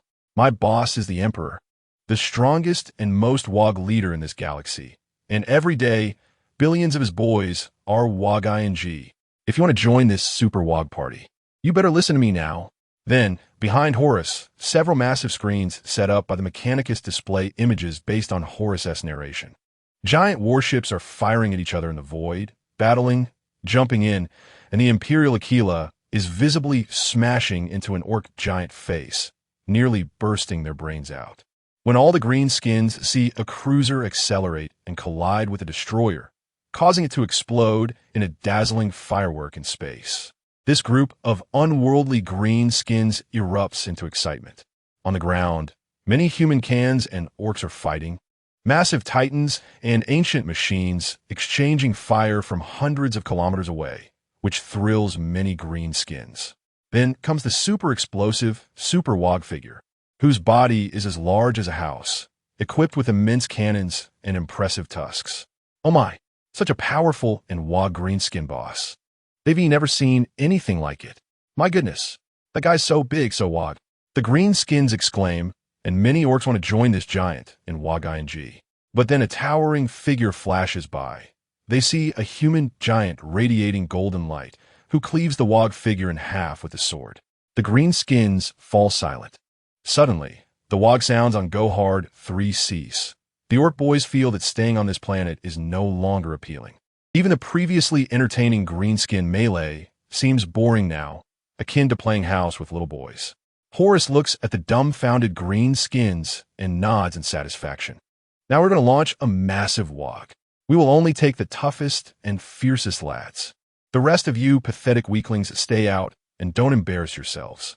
The still-dazed greenskins stare at Horus. Then, without hesitation, they grab anything nearby and start fighting again. Immediately, another grand greenskin melee erupts on Gohard 3, with proud green boys swaggering into the wog ship, while those who were beaten and crying can only stand outside resentfully. The so-called wog ship is actually a massive torpedo factory established by the Mechanicus. Bonner's small rebellion territory lacks brave officers from the Imperial military academies and the elite Star Warriors. Even the current naval forces are still undisciplined pirates and unfortunate souls sent by the Empire for penance. Relying on the hope that they could win against the blood and iron renowned Imperial Navy is nothing short of a dream. Thus, they can only rely on this desecration method, which, from an Empire's perspective, should result in the entire fleet's command being burned alive to try and salvage a fraction of a chance. Once the green skins enter the factory, they are dazed by the poison in the compartments, and after simple processing, they are stuffed into specially modified torpedoes. These green-skin torpedoes continuously lower the temperature to suppress the green skin's activity while continuously delivering narcotics through simple pipes to keep them in a state of slumber. When the torpedoes are launched, the top S thermite warhead burns through the warship's armor, stimulating the green skins to awaken.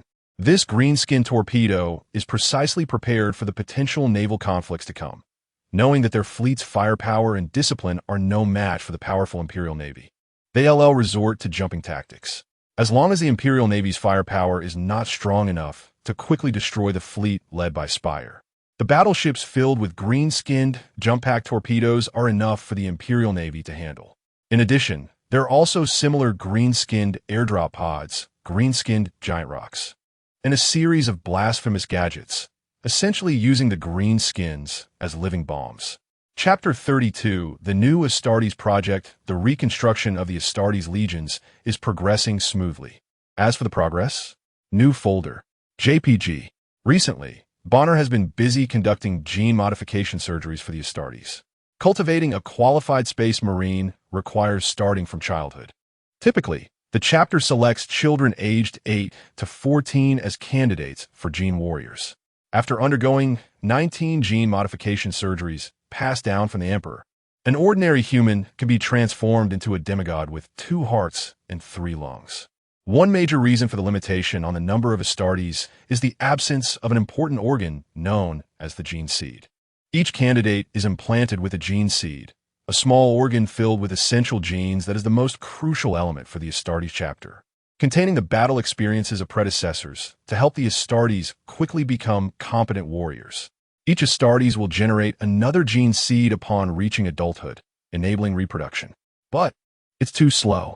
Not everyone has the suitable genes and strong will to endure the lengthy gene modification surgeries, combined with the Astartes characteristics of being in constant frontline warfare, leading to the transmission of gene seeds not being so smooth. For a traitorous empire that only has a desolate star region, the current means of inheritance is simply insufficient to support the construction of an Astartes legion up to the standards of a great expedition. And Bonner is conducting this experiment. With the help of 2 Mechanicus sages, a simple but fully functional gene laboratory has been established. So, how do you plan to modify this gene surgery? Any misstep will lead to failure, Horus said, sitting on a nearby crate and watching the busy Bonner. I once performed gene modification surgeries on Thunder Warriors, and without altering the core organs, it's not as difficult as you think. Oh, tell me the plan. Bonner tapped a stick against the plan hanging on the wall. It was filled with the 19 modification surgeries for gene warriors, with 2 large crosses drawn on it. Those 2 crosses were placed over the gene detection, nerve, and gene access gland. The former is used to help Astartes naturally learn survival skills and can absorb the flesh and blood of other organisms to gain memories. However, after observing the blood angels up close, Bonner noted that their organ was overdeveloped and their craving for blood, a genetic flaw, was clearly related to this organ. Bonner remembered how hurriedly his father joined the Astartes, leaving many genetic flaws that he wasn't sure if they were intentional. The most ridiculous thing is, with such a significant genetic flaw, no one in the vast human empire dared to fix it, but considering that the entire empire was treating his father as a god, it seemed normal. The latter is an important organ for the growth and development of the gene seed. I can understand why you modified the first one, but why remove the gene seed, such an important organ? Horus asked. Bonner clapped his hands. It's not conducive to mass production. What do you mean? Horus was confused. I plan to use the Mechanicus cloning technology to produce gene seeds in bulk using those cheap and controllable clones. Horus' face twitched. He wanted to say something, but the shortage of gene seeds is indeed critical. Let it be heretical. After all, they're already branded as traitors. Then what about those 5 you listed? These? Bonner looked at the 5 newly added surgeries. You take a look. Horus took the data slate Bonner tossed him and examined it carefully. The first one is an implanted organ called the gene keystone, which will stay in the place where the original gene seed was located.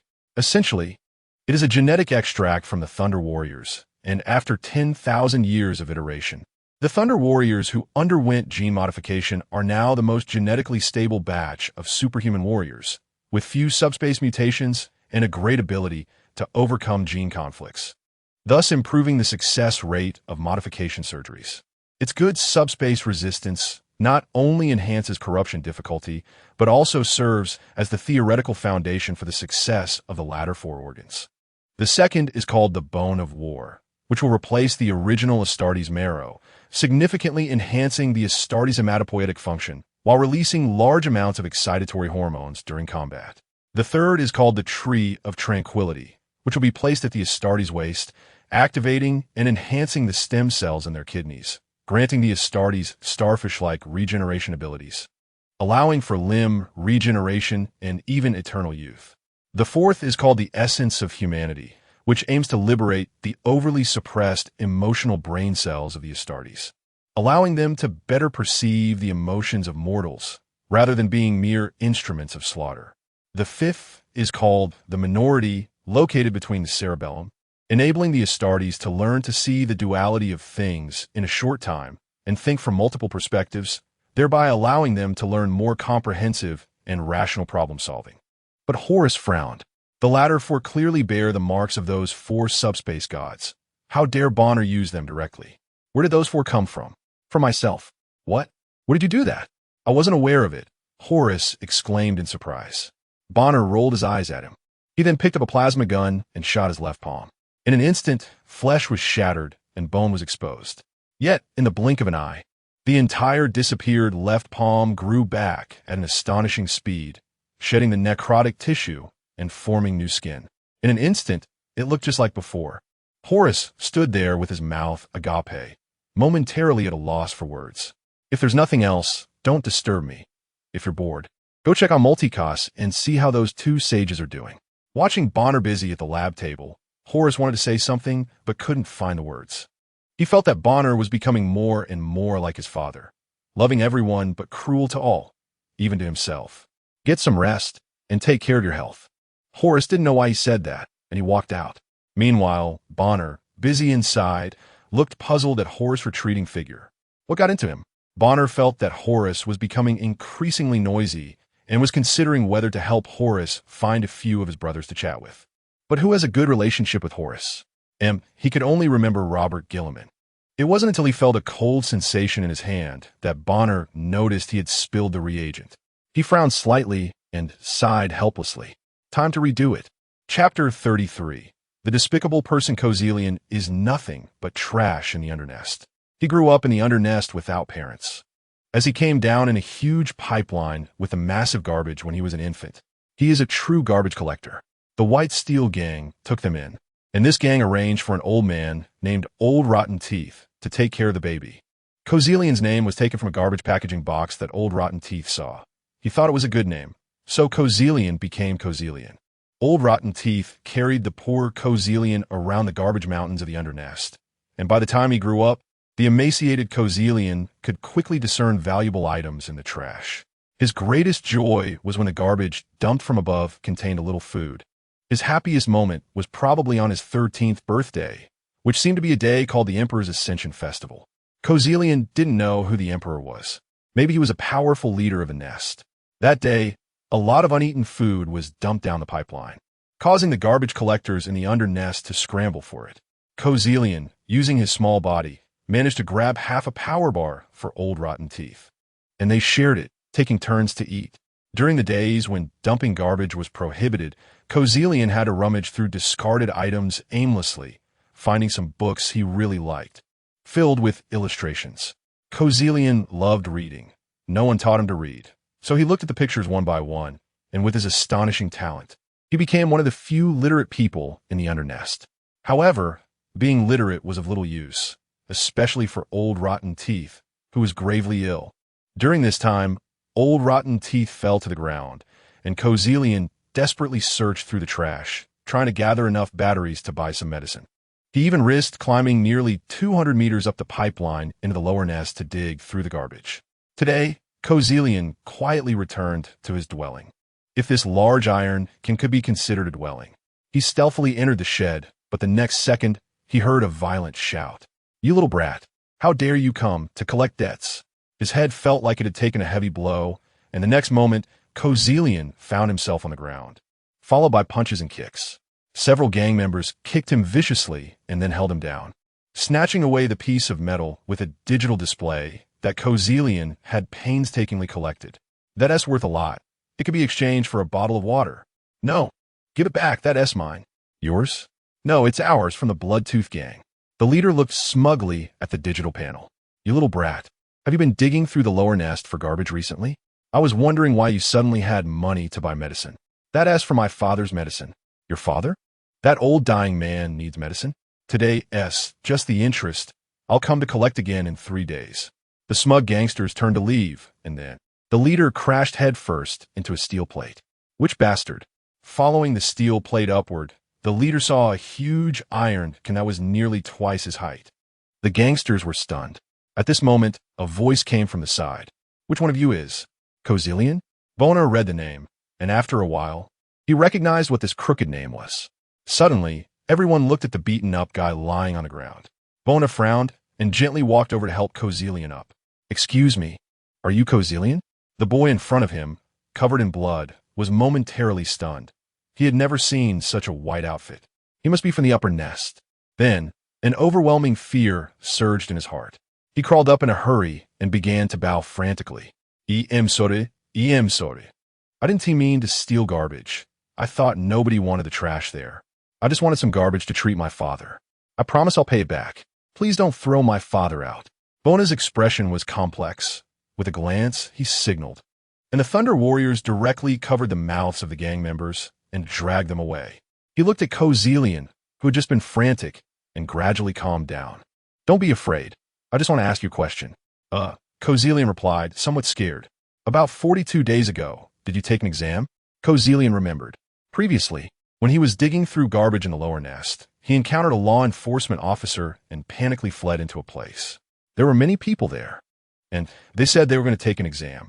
After the door was closed, Kozelian followed them to the exam and had to answer some questions. "I'm sorry, sir. I didn't mean to. I was just too panicked. I'm sorry for causing you trouble." "Silence," Bona shouted, silencing Kozelian. He held up Kozelian's exam paper, which was filled with crooked writing, almost unreadable, excluding those who could only write the Emperor's prayer and those who couldn't write at all. "You were the best responder in the C2 area of the lower nest. At least your answers were quite feasible. The Ministry of Justice said they couldn't find you, so I specifically came to look for you. Now, please answer me one question. Do you want to become a Ministry of Internal Affairs official?" Kozelian was stunned. He didn't know what a Ministry of Internal Affairs official meant, nor did he know what that position was for. But he still fearfully waved his hands to refuse. "No, sir, I still have my father to take care of. I can't leave him. He will starve to death. Just give me a little time. I'll take care of my father and then come work for you." "I will definitely come, absolutely." Bona frowned slightly. Kozelian thought he was unhappy and bowed his head even more frantically. He lifted Kozelian up, leaving a lot of stains on his white robe. "Kozelian, I'm not treating you as a servant. You are a person, not anyone's servant. Now, in the name of the Emperor, I need you to devote your energy and time to work for the future of humanity. Do you understand?" What Bona saw was only a face full of ignorance.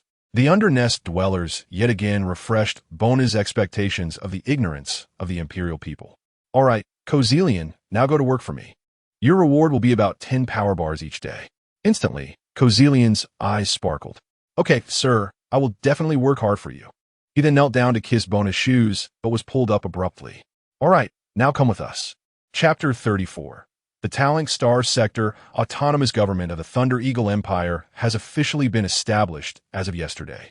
We will follow the will of the great Emperor and rebuild a magnificent empire filled with reason and dreams.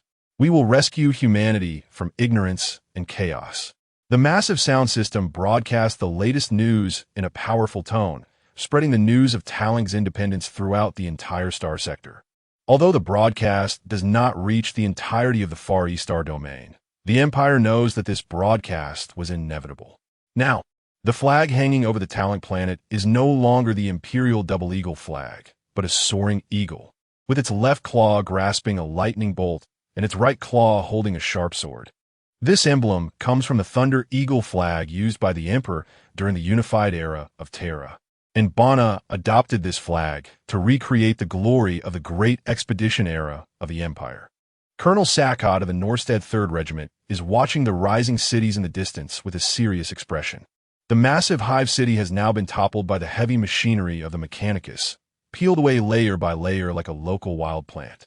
In its place are colonial ships filled with departing immigrants and soaring cities on Talent 3. The damaged ecosystem is beginning to recover with the help of the Mechanicus. And now, even the refuse from the lower hive can enter the newly constructed factories to earn a wage with their labor, rather than being chased away by the enforcers due to their origins.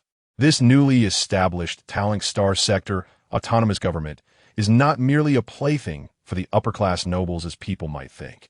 It has truly absorbed a large number of people from the middle and lower hives, including the refuse from the original lower hive. From the moment it landed, it generated a tremendous momentum, advancing the construction of Talent with an unimaginable speed and enthusiasm, something that would typically take centuries. What is most astonishing to Colonel Sackott is that those previously muddled individuals from the lower echelons of the Empire now seem to be filled with energy. They no longer work themselves to death just to secure a meager meal each day, but instead work to put meat on their families' tables. Colonel, I have broken my promise, and I hope you can accept my belated apology after 4 long years. Colonel Sackott saw the mysterious figure approaching. It doesn't matter. At least you fulfilled your promise. Colonel Sackott replied. In the first year, he had kept the Norstead 3rd Regiment on high alert, ready to charge in and fight to the death at the slightest hint of chaotic sacrifice, even if it meant the entire regiment would perish to buy time for the Imperial forces. However, contrary to his expectations, the other side did not engage in large-scale sacrificial activities. In fact, they were quite opposed to chaos, executing a chaotic cultist who had rebelled aboard a warship. Over the 4 years, with a strong, iron-fisted rule and astute governing skills, he advanced the construction of Talent, achieving efficiency that rivaled even the Mechanicus. No, he could even command the Mechanicus and the Astartes, making these proud entities obey his orders. The nobles, unwilling to see their power gradually stripped away, had been creating minor troubles in an attempt to prove their worth to him, but all were resolved one by one, until finally, his patience was exhausted by their endless political maneuvering. He gave the nobles a chance to rebel, allowing them to instigate a revolt they believed they could succeed in, and then, the rebellious nobles were all hanged on the statue of the Emperor. To this day, this man in a white robe has achieved what the local nobles could not accomplish in over a century in just 4 years. Bana looked at the bases still under construction in the distance, where black dots moved across the massive construction site. Those were the laborers. Colonel, this galaxy is dark, chaotic, filled with Xenos and even parts of the Empire itself, all of whom are anticipating the collapse of the human empire. It is impossible for the Emperor alone to save a decayed human empire. He is already very busy. The only ones who can save humanity are humans themselves. I do not mean those nobles, lords, or a certain general. I mean those hardworking people, the soldiers fighting on the front lines, and even the slave laborers in the lower hive.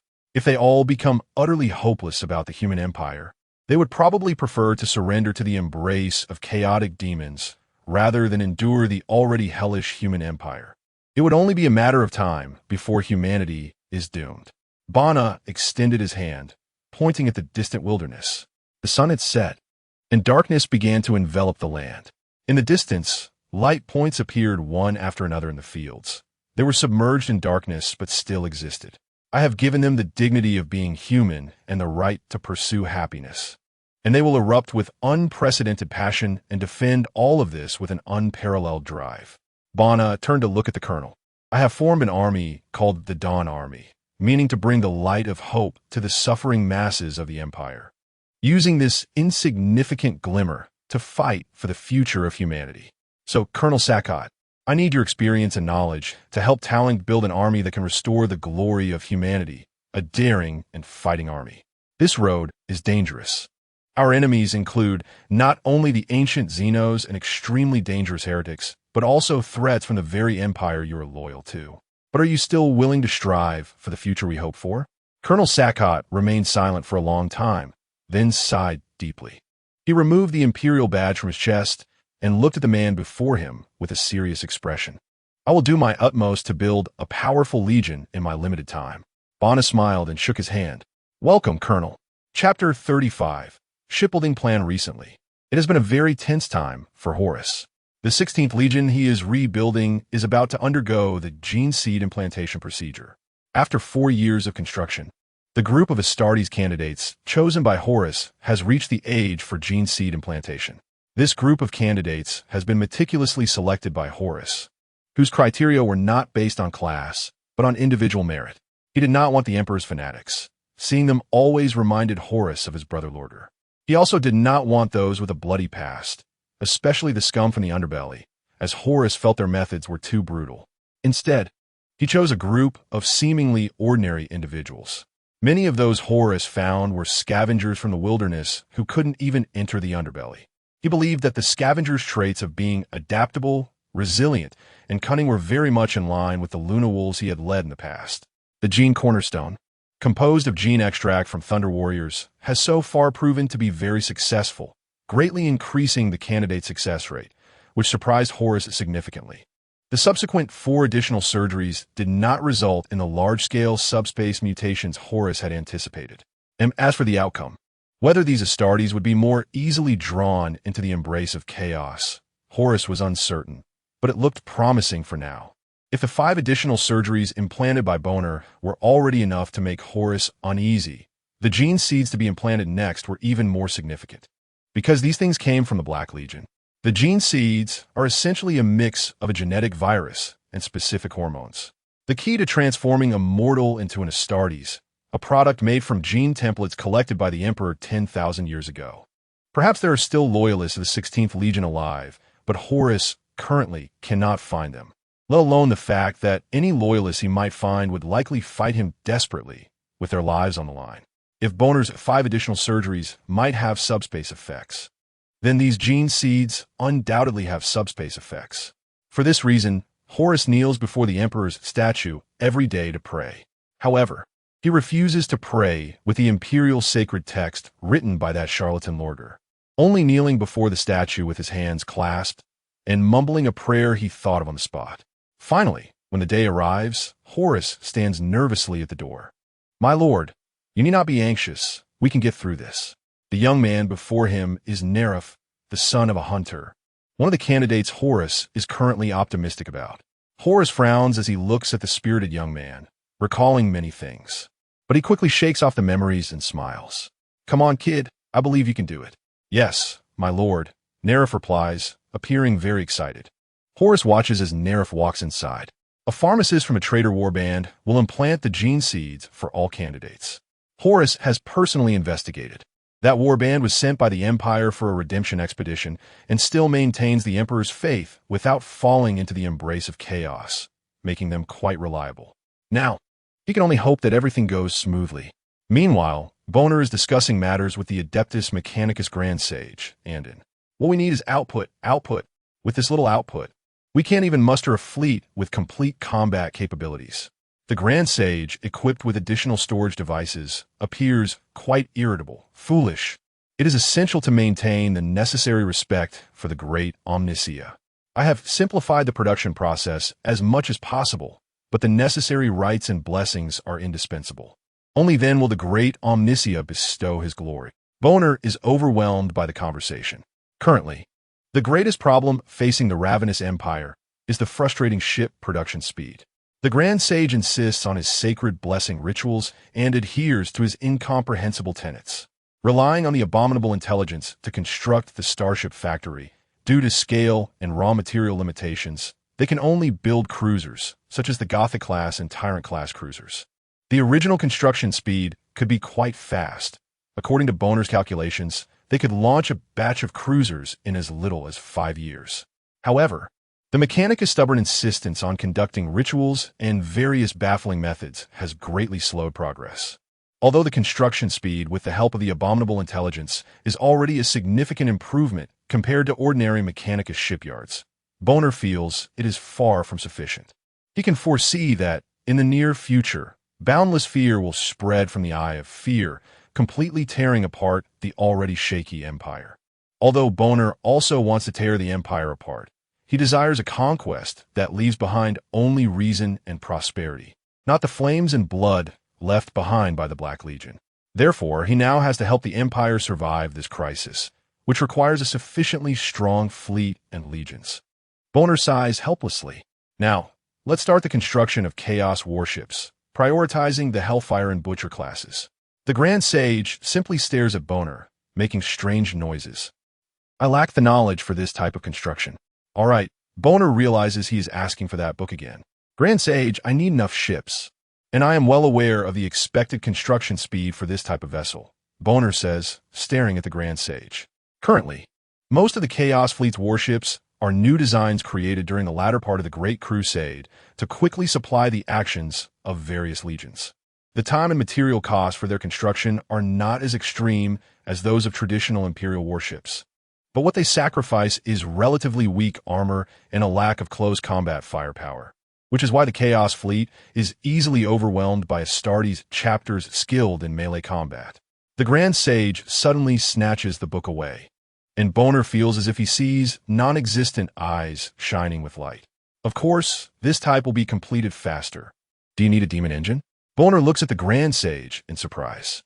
Since joining the Black Mechanicus, this Grand Sage has clearly been enthusiastic about using various technologies that were previously deemed forbidden. No, what I want is something controllable. We don't have the energy to waste on those unreliable demons. It's easy. Now don't disturb my precious time. The Grand Sage immediately turns and leaves, eager to study the precious knowledge, and Boner does not disturb him. I hope we can catch up. Chapter 36. Dawn Expedition Far East Star Domain. Military Command of the Star Domain, 8 years after the fall of Terrancade, amidst the piles of documents. A standard servitor glided silently into the room. Its metallic shell reflected the light from the overhead lamps, and it emitted faint mechanical sounds at its joints as it emotionlessly extracted the latest star report from the mountain of files, smoothly delivering it to the edge of Master Asim's desk in the Military Affairs Department. Master Asim raised his head, his movements slow and slightly heavy. His hair had long since turned gray, and beneath the sparse silver strands lay a face marked with wrinkles and age spots, deep scars etched by the passage of time. The Empire's most advanced bioengineering technology and most efficient medical means, like precise instruments, maintained the operation of his aging body day after day. The biological sages of the Mechanicus constantly monitored his various physical data, ensuring that this pillar of the Far East Star Domain would not easily fall. The heavy burden weighed on him. Nearly half of the military affairs of the vast Far East Star Domain converged upon him. The documents requiring his review, the orders needing his approval, and the matters demanding his decision came like an unending tide, wave after wave. Master Asim rubbed his slightly sore eye sockets, his tired yet still sharp eyes scanning the cold Imperial Eagle emblem on the cover of the Star Report, as well as the urgency marked in standard font. Master Asim's weary yet astute eyes swept over the content of the Star Report. Terrancade 3 was under attack by a Chaos fleet, with thousands of Chaos Astartes and a fleet of Chaos ships at the level of battlecruisers. Master Asim furrowed his brow. Terrancade 3? He searched his memory for a long time, but could not recall where this location was. I need the last 200 years of data on Terrancade 3, as well as intelligence on the Chaos forces recently active in the Far East Star Domain, and the last tax records from the Ministry of Internal Affairs.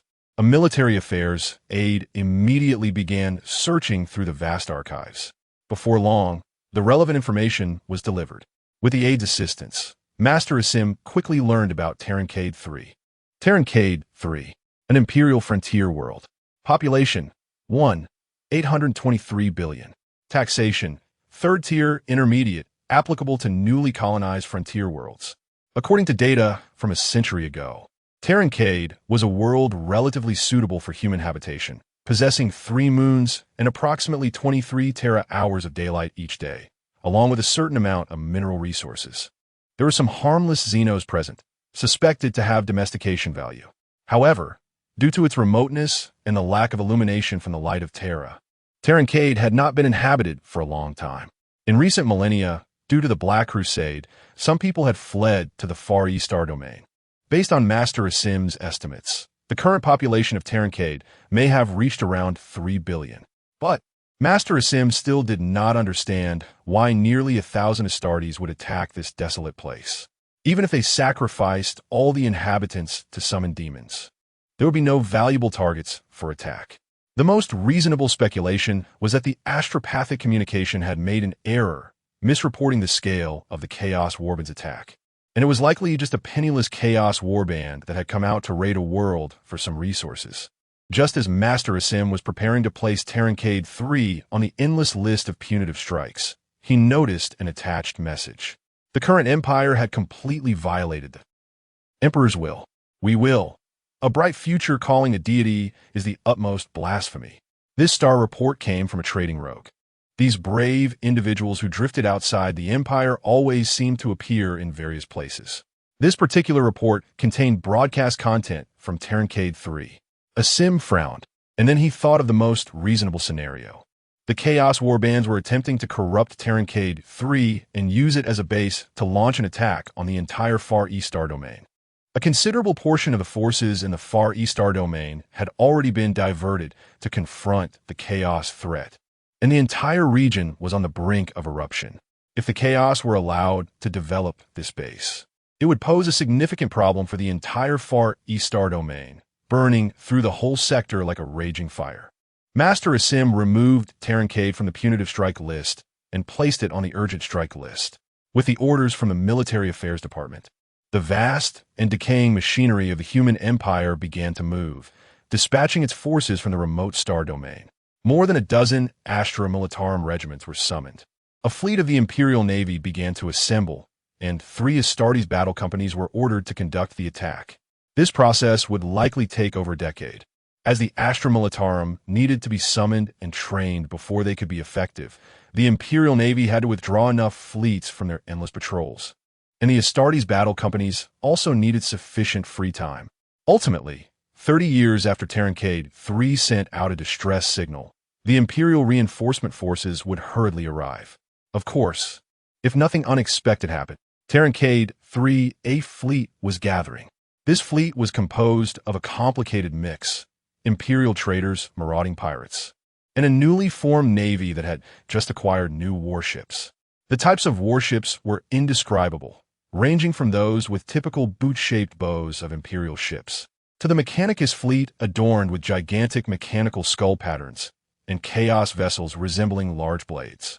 At the same time, there were soldiers of the Dawn Guard boarding the ships, along with a group of Astartes recruits clad in shiny new white power armor. The gene surgeries were remarkably successful, even to the point of having an alarming overall success rate, allowing the nearly extinct 16th Legion to raise 800 new Astartes. They had received training from the Thunder Warriors and were entering the strike cruisers in order under the leadership of the trader battle companies. Oh, right. These trader battle companies could no longer be so casually referred to as traders. Now, they were bona fide veterans of the expeditionary forces. Bona stood on the deck of the Justicar, watching this small fleet. There were many ships, but compared to the possible encounters with the Imperial Navy, it was quite small. If they were to meet the renowned Gothic fleet, they would be crushed in an instant. But there was no more time to wait. Bona could feel the dark clouds brewing within the Eye of Terror, with countless thunders poised to destroy Cadia. He walked to the bridge and addressed the Vox system. Everyone, though we are small, our will is as strong as steel, piercing through the darkness like the dawn of a new future. For the prosperity and return of reason. For the future of humanity, the Dawn Expedition sets forth. Chapter 37, the first naval battle, the Cabalid Star System, is a frontier system in the far eastern star domain, the farthest point where the Emperor's light can shine steadily. Beyond this lies the mysterious Outer Rim, filled with all sorts of aliens, heretics, and bizarre entities. Cabalid serves as the Empire's outpost in the distant star domains, maintaining stability here and separating the Empire from the monstrous entities beyond. It also provides supplies for those daring enough to venture into the Outer Rim. To protect the Empire's borders, a certain number of Astral Army troops are stationed here, along with a detachment of the Imperial Navy. However, Cabalid is now in a state of panic. From the Mandeville Point, a rift in the subspace opened up, followed by the appearance of a large fleet. If there was an Imperial Navy main fleet station here, it might not be too much of a problem, but for Cabalid, which only has a cruiser squadron, this is undoubtedly a disaster. Brigadier General Alarax led the cruiser squadron out of the starport, preparing to intercept the incoming Dawn fleet. He ordered the Phantom to advance to the VY6 area and the Doom to head to ZZT-8, executing Standard Tactic 3 with long-range torpedoes prepped for launch. Just as the colonel was methodically laying out the combat tasks, his aide suddenly reported, "Brigadier General, we have received communications from the enemy." Suddenly, the sound system came to life. "Imperial Fleet, we are the Dawn Army, here to save the Empire's people. The Emperor's will has been distorted over 10,000 years. The Empire is now decayed and rotten, and human civilization faces the risk of extinction. I need you to join us, or abandon your hostile actions." Alarax roared back with a distorted face, "Heretics, we would rather die here than let you pass." With that, he cut off the communication. Alarax watched as the approaching fleet drew nearer. Launch torpedoes, prepared to jump to assist. Bona, who was rudely cut off, looked at the Imperial fleet ahead with hesitation. Horus, on the side, showed no surprise. "I told you it wouldn't work. Anyone who sees us will fire at full strength." "All right," Bonus said, watching the Imperial Navy warships launching torpedoes in the distance. "Admiral Spire, it's your turn now." Admiral Spire nodded and began his specialty. The combat fleet started to disperse, and interceptors were launched to intercept the torpedoes.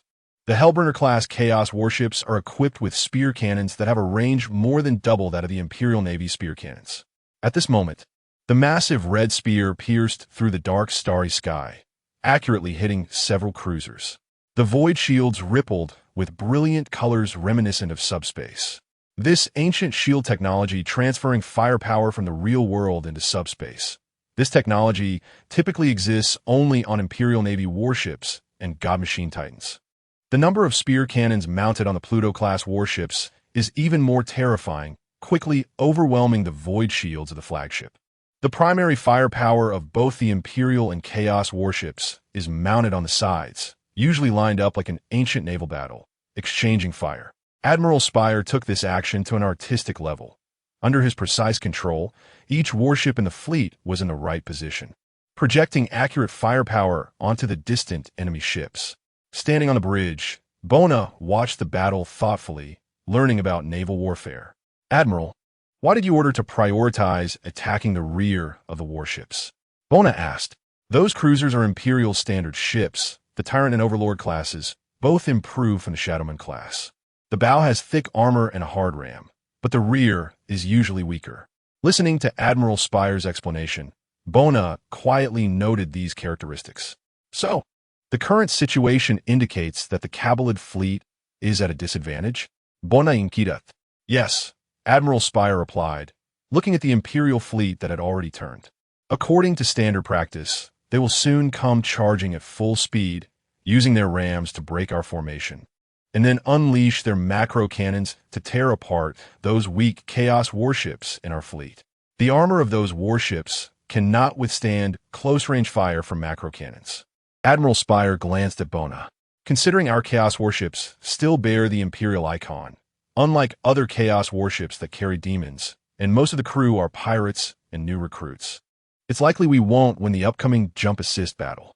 Bona felt a headache coming on. How can so many ships be threatened by just a few Imperial cruisers?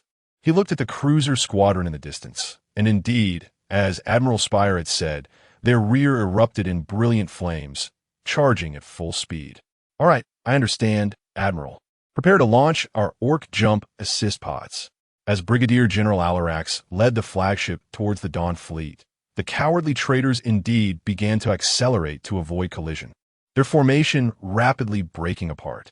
Alarax immediately beamed with joy and ordered, "Prepare to launch Jump Assist Pods, prioritize attacking the enemy engines with macro cannons from the rear. In space, apart from the orcs, no race would install weapons in the rear engine area of their warships. Even the agile Eldar warships would face significant blows if circled to the rear. The warships on both sides launched jump assist pods at each other at close range. Numerous jump assist pods fell like rain onto the opposing warships, with unfortunate souls getting hit by anti-aircraft fire every second, turning into floating corpses in space. At this moment, the Imperial cruiser squadron led by Brigadier General Alarax undoubtedly achieved a significant tactical success, bombarding the Dawn fleet from very close range with macro cannons. Positioned behind the battle line, the numerous Chaos warships were like lambs to the slaughter, needing just a few more rounds to overload their void shields before destroying their engines, turning those warships into a mobile scrap metal. Suddenly, the aide rushed over, microphone in hand. Brigadier General Alarax. Colonel Yaliko reports that the mid-deck area has fallen, and 3 macro gun positions on the left side have lost contact. What? Alarax was shocked. Could it be that the enemy's jump assist pods were stuffed with demons or Astartes? It is known that jump assist teams are used like human cannonballs. Their purpose is to create as much chaos as possible before dying. How could they have captured so many positions so quickly? Give me that. Alarax took the microphone. Colonel Yaliko, what happened over there? But there was no response from Colonel Yaliko, only a deafening wag-hi. Chapter 38. Loyalty's dirge today is haha the cannon's happiest day, without exception. Just as that human bald shrimp said. Following Big Boss D Huang means endless wog to participate in. He raised a big gun in his hand, thicker than a blast cannon, and swung his big axe. For Big Boss D Huang, wag. Wag. Instantly, the surrounding orcs also began to wog, rushing towards the distant human lines. The sailors, who were fighting desperately in the distance, were stunned for a moment, then responded to these greenskins with even fiercer fighting spirit. You disgusting, blasphemous aliens dare to desecrate the sacred majesty. Wipe them out. For the Emperor, the orcs got excited as well. These shrimps really have good taste, so they shouted along. For if there is a type of battle that can maximize the gap between Astartes and mortals, it is undoubtedly the naval boarding action. In the cramped space, naval soldiers would use boarding shields, plasma, and melta to suddenly encounter the enemy around a corner. Then, within a second, life and death would be decided. Even demigod, superhuman Astartes struggle to exert their advantages in naval boarding actions. Under such circumstances, their survival rate is only slightly higher than that of naval soldiers. This has led most races in the universe to dislike boarding actions. Of course, excluding greenskins and bugs. The former enjoys mindless brawling, and the simple-minded, muscular greenskin orcs often hammer their opponents into the ground during boarding actions. The latter simply relies on numbers. After all, the size of an empire may be too large for the bugs to swallow in one bite, but they can easily pile up to crush a warship. When the Cabal-eyed Starfleet discovered that the boarding pods launched by the Dawn fleet were filled with orcs, everything became irretrievable. The orcs easily tore apart the naval soldiers' defenses and brought slaughter to every corner of the warship, the artillery deck, the engine room, the energy core. In the end, Brigadier Alarax sent his last communication to Cabal-eyed. I am Brigadier Alarax. My ship has lost most of its area control. The greenskin orcs are attacking the command deck. I have ordered the engine room to advance at full speed, and the energy core is operating in overload. For the Emperor, under the watch of Bana and Spire, Brigadier Alarax's flagship, engulfed in flames, erupted with brilliant light, then crashed into a Requiem-class cruiser positioned on the side of the formation. Its bow violently embedding itself into the side of the Requiem. The flagship then exploded, ripping the cruiser in half. The dazzling flames briefly illuminated the dark starry sky, then returned to darkness. Only the fires from the Imperial warships, engulfed by the orcs, continued to shine. Bana remained silent, then reached his hand into the air to grasp. Numerous tiny points of light appeared in his hand, emitting an almost invisible golden glow. What is that? Admiral Spire asked. The recently fallen Alarax's people, Bana said, clenching his fist and closing his eyes. Dozens of thousands of voices surged in his mind, and it took Bana several minutes to suppress them before he opened his eyes. He looked at the somewhat downcast crew on the bridge, who had just witnessed another comrade's heroic sacrifice. I understand your feelings, but now is not the time to waste. There are billions of Imperial citizens in Cabal-Ide who need to be saved. Prepare for the landing operation. Admiral Spire watched as the figure in the white robe departed. He then looked at the Inquisitor Auret, who always seemed a bit off.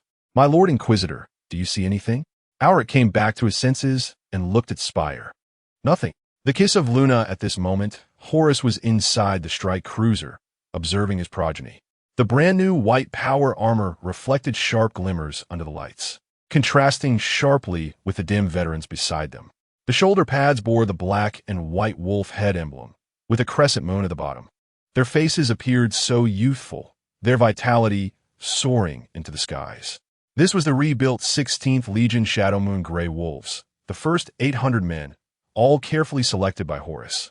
They came from different places, the scavenger wastelands of Terra, or from the smoke-filled factories of the Underhive. Standing at the front was the company commander, Rufu, son of the Hunter. The second company commander, Kober, son of the Wanderer. The third company commander, Janf, son of the lower nobility. Horus, like the head wolf of the pack, looked at these thriving young wolves with great satisfaction. Children, are you ready for your first battle? Although you have performed well in training, real Astartes grow in the fires of war. Many of you will not return. The resistance of the astral army will far exceed your imagination. They will hold their ground to the death. Are you afraid? Victory is a must. Janf stepped forward. Father, we will bring you glorious victory. The decaying imperial tyranny will surely be destroyed. The somewhat inarticulate Kober didn't know what to say. He just shouted according to the slogan he learned. For the Empire, for humanity. Rufu then struck his chest hard with his right hand. The Shadow Moon Grey Wolves will not fail your hope. The Shadow Moon Grey Wolves will not fail your hope. Suddenly, the scene before him changed. The three in front of Horus transformed into others. The first company commander Abaddon, the second company commander Tarek, the fourth company commander Hastar, and the last one, the 10th company commander Loken. Loken was looking at him resolutely, pounding his right fist against his chest. The Shadow Moon Grey Wolves will not fail your hope. Father? Father. When Horus came back to his senses, he saw the puzzled faces of Rufu and the others. He pinched his brows, regaining focus.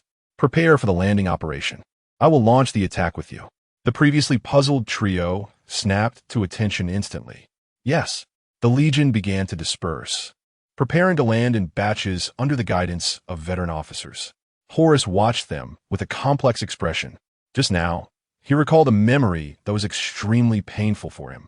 Istvan III, the Grand Palace crumbled under bombardment. The blood of the Loyalists spilled across the entire planet.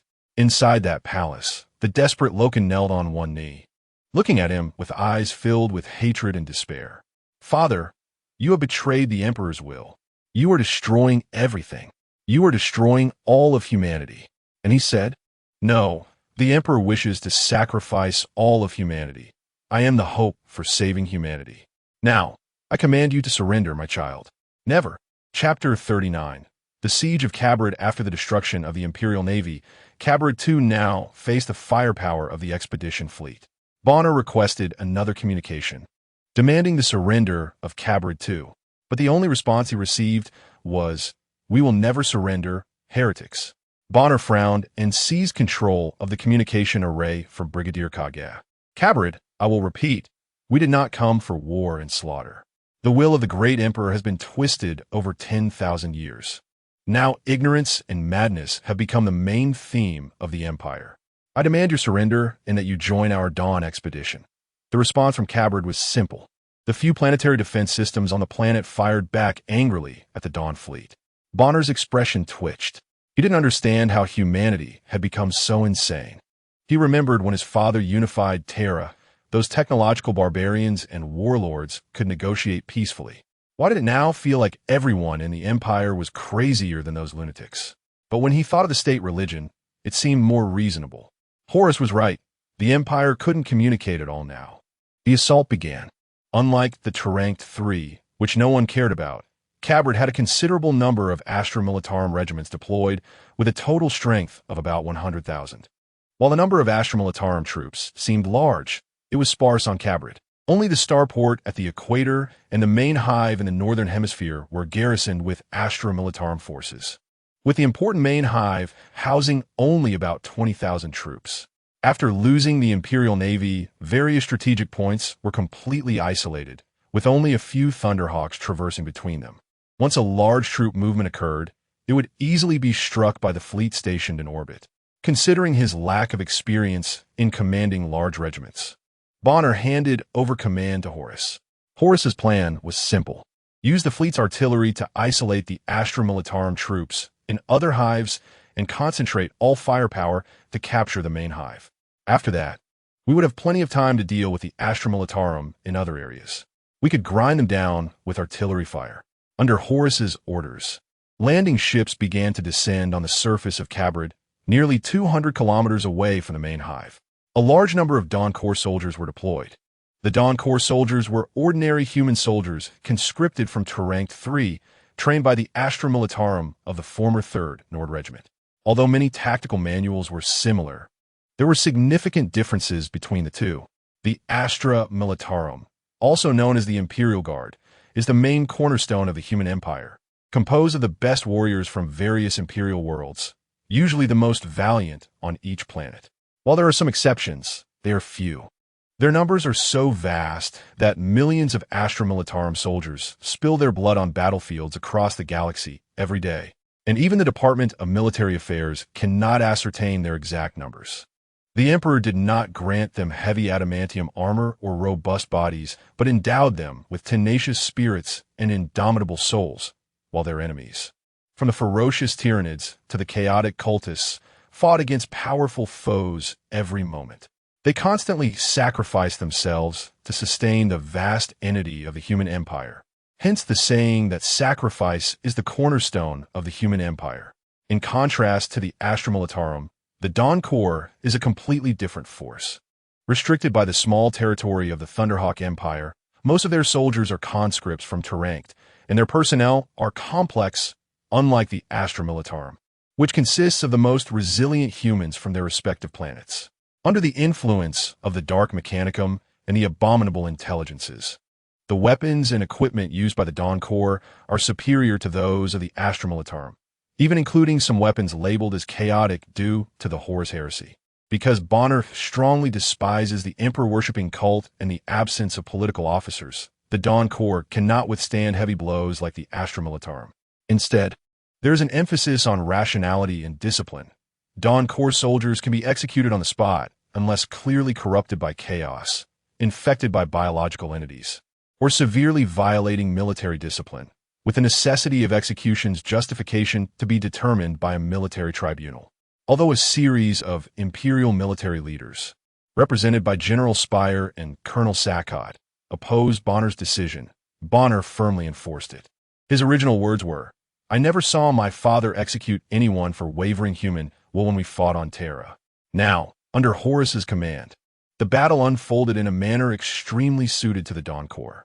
The Dawn Corps slowly surrounded the main hive and then deployed various heavy artillery pieces. Many of these were the creations of the artisan Archmagister, who seemed to have loosened up a lot since joining the Dark Mechanicum. Previously, he disregarded the mechanical cult's prohibitions. Now, he treated those prohibitions like toilet paper. The heavy artillery, named Howler, slowly advanced, its four-directional tracks unfolding, and its internal stabilizers fiercely drilled into the ground. Then its barrel extended, the dark muzzle aimed directly at the hive. In an instant, thunderous sounds erupted around the hive as massive shells were fired into it. Drones stationed in parallel orbits precisely calculated the trajectory of each shell and fed back to each howler at speeds thousands of times greater than the Imperial wetware computers. The Imperial petrified lizards also launched a counterattack, firing back with their ground-shaking artillery. But their positions were quickly calculated by the computers and then swiftly overwhelmed by the terrifying number of howlers. When the designated artillery strike completed 90, the brutal urban warfare officially began. One of the heavy artillery pieces, named Omniscience, will aimed at the dilapidated but still sturdy hive door, its coils spinning rapidly, firing a massive green beam. Subsequently, the hive door melted, literally melted, the entire hive door collapsed like a child's building block structure. Everyone present watching the battle turned to look at the artisan archmagister. This thing clearly did not exist in the Imperial arsenal, and such precise and efficient weaponry was not the style of the Mechanicum. But the artisan archmagister didn't care at all, frantically calculating the weapon's effectiveness results. Great Magister, this thing hasn't been tested, right? According to the original calculations, the success rate of the annihilation cannon is 35. 1517, Omnicia bless. When the artisan archmagister excitedly turned to tell them about the greatness of the Omnicia, he found that everyone had vanished. They all ran away. A bunch of fools. Chapter 40. The threat of the space Necron the war has begun.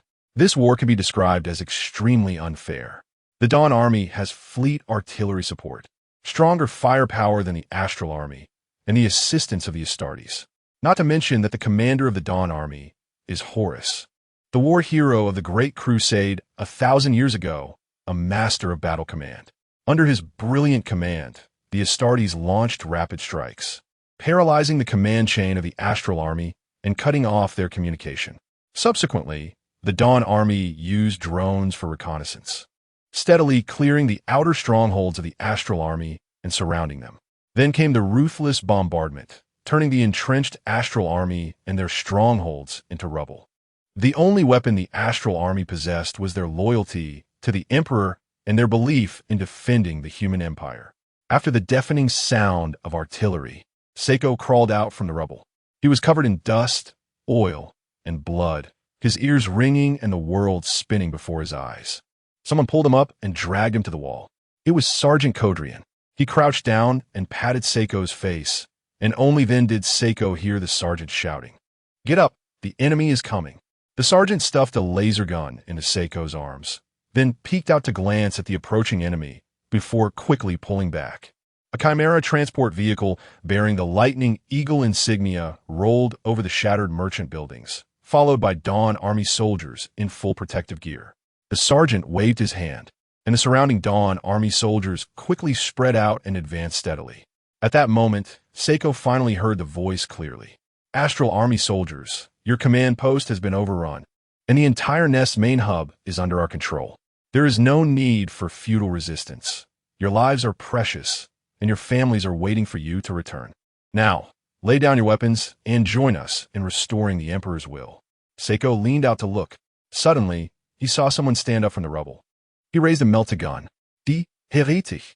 The surrounding Dawn Army soldiers immediately opened fire, the rounds from their automatic guns easily piercing the body of the Astral soldier. But the Melta shot accurately hit the Chimera. In the blink of an eye, the Chimera exploded, resembling a volcanic eruption Seiko had seen in his hometown, with sparks flying out from the turret seams and sending the entire turret flying into the sky. For the Emperor, the distinctive voice of Commissar Jackson, sounding as if he had a stone caught in his throat, rang out. Soon after, many Astral soldiers appeared from the rubble, and countless red lasers shot towards the taken by surprise heretics. To be honest, even at this point, this battle was still very unfair. The full protective gear worn by those heretic soldiers was more luxurious than what Seiko had seen on the Carcrodons. And the laser guns of the Astral soldiers often required multiple hits to penetrate a single area. Meanwhile, their automatic guns could rapidly pierce through the bulletproof armor they were equipped with. However, thanks to the God Emperor, the will of these heretics was weak, and they would often retreat quickly after suffering some casualties. Their combat skills were also clumsy and rigid. Even the Astral Army regiment stationed in Carbid was superior. But suddenly, in Seiko's eyes, Commissar Jackson exploded. Then the terrifying roar of the explosive shells rushed in. Those wearing white power armor, the demigod superhumans, charged onto the battlefield and began slaughtering them with extreme efficiency. This Astral Army crumbled, and the few who survived despairingly laid down their weapons, awaiting death. But what awaited them was not slaughter, just a beating from the furious Dawn Army soldiers. In the end, the last stubborn fortress within the main nest fell. Horus looked at the battle report. His brows were tightly knitted, appearing quite grim. Out of over 23,000 Astral soldiers, 18,000 had perished, resulting in 16,000 casualties for us, along with the deaths of over 20 Astartes. If the astral soldiers we encounter next are just as tenacious, we may have to halt the Dawn Crusade here. Bona quietly observed the smoke rising from the distant nest. It won't be like that. After Carbid, nearly half of the Far East star domain has no fortresses of this level.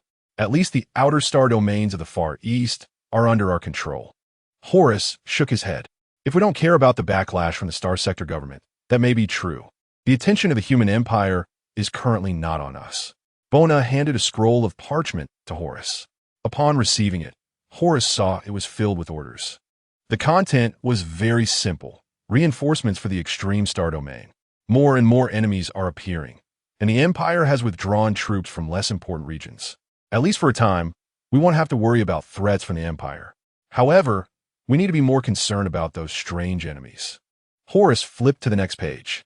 It contained several attack reports. Some Imperial ships reported being attacked by strange vessels, and the descriptions of those strange ships were quite consistent. A black Xenos fleet using green lightning and particle whips to attack. These ships could appear in front of the Imperial fleet in an instant, catching the Empire off guard. They also had numerous metallic skeletons aboard. Their weapons were extremely peculiar, capable of easily killing astral soldiers. Even Astartes could not withstand their attacks. Horus furrowed his brow. Were these things space Necrons? Bona recalled a prophecy he had seen long ago. An ancient Xenos, they have no flesh or soul, only steel bodies, with their origins unknown. The Adeptus Mechanicus has long been studying these Xenos, or rather, they have been dedicated to researching these recently awakened Xenos. The cannon that previously smashed the fortress gate was designed by the Adeptus Mechanicus based on this mysterious force. Horus knew nothing about these Xenos at all, especially when he saw the photos in the files. One that looked like a scion of lion, with large sections of its power armor melted, easily killed by the Necron's strange weapon, made him even more agitated. These dangerous Xenos must be eradicated. Tolerating their existence poses a threat to the entire galaxy. I agree, but our forces are alarmingly weak right now, Bonus said, looking at the wounded Dawn army soldiers who were helping each other out from the distance. Our army is still too immature. Recklessly provoking these Xenos, who knows how long they have been alive, is quite foolish. First, we should occupy the surrounding star sectors and consolidate our power. Chapter 41, The Significance of the State, Religion, You bunch of weak rookie chickens. You can kill so many mortals. The strongest warrior of the entire expeditionary force, the Astartes, or rather the unyielding Bars, was angrily reprimanding the new recruits of the 16th Legion. As long as you can still breathe, you can get up and give them a shot. Every corpse, as long as it has a head, must receive another shot. The tactical manual is just a reference, a teaching tool, not a rule that must be adhered to. The only principle is to kill the enemy in the fastest way possible. In front of Bars were the Astartes officers who had led the attack earlier. They were blushing, seemingly wanting to say something. But facing this veteran who had lived for a long time in Comoros, it was hard to argue back. Start training now, yes, right now. Instantly, many faces turned sour. Even wearing power armor, facing an unyielding offers no sense of security. But they could only grit their teeth and endure, subsequently being used as punching bags by Bars. The unyielding may seem heavy, and indeed it is, but its reaction speed is extremely quick. Horus watched from a distance as his progeny flew out again and again, but they got up resiliently to continue their assault. They needed more training, not only physically and in faith, but also mentally. He did not tell them about the Black Legion. He was not prepared for that himself. As the support from the expedition fleet arrived, the expeditionary force gained more troops, and the number of the 16th Legion swelled to 3,000. Although it was still not comparable to the grandeur of the Great Crusade, reaching that point was just a matter of time. The expedition fleet was spreading out like flowers, with Cabalride as the base, gradually swallowing one imperial world after another in the days to come. Bona was still working hard to implement his plan. Wait, that guy. Horus recalled that he seemed to be looking for the state religion's bishop. Bona quietly looked at the man before him. The bishop of the Cabalride star system. This bishop, with graying hair and a decaying body, had a sharpness in his eyes that revealed a different kind of shrewdness.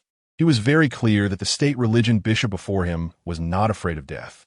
Or to put it another way, Anyone who could travel this far to spread the emperor's faith was inherently selfless, having a sincere faith in the emperor to a certain extent.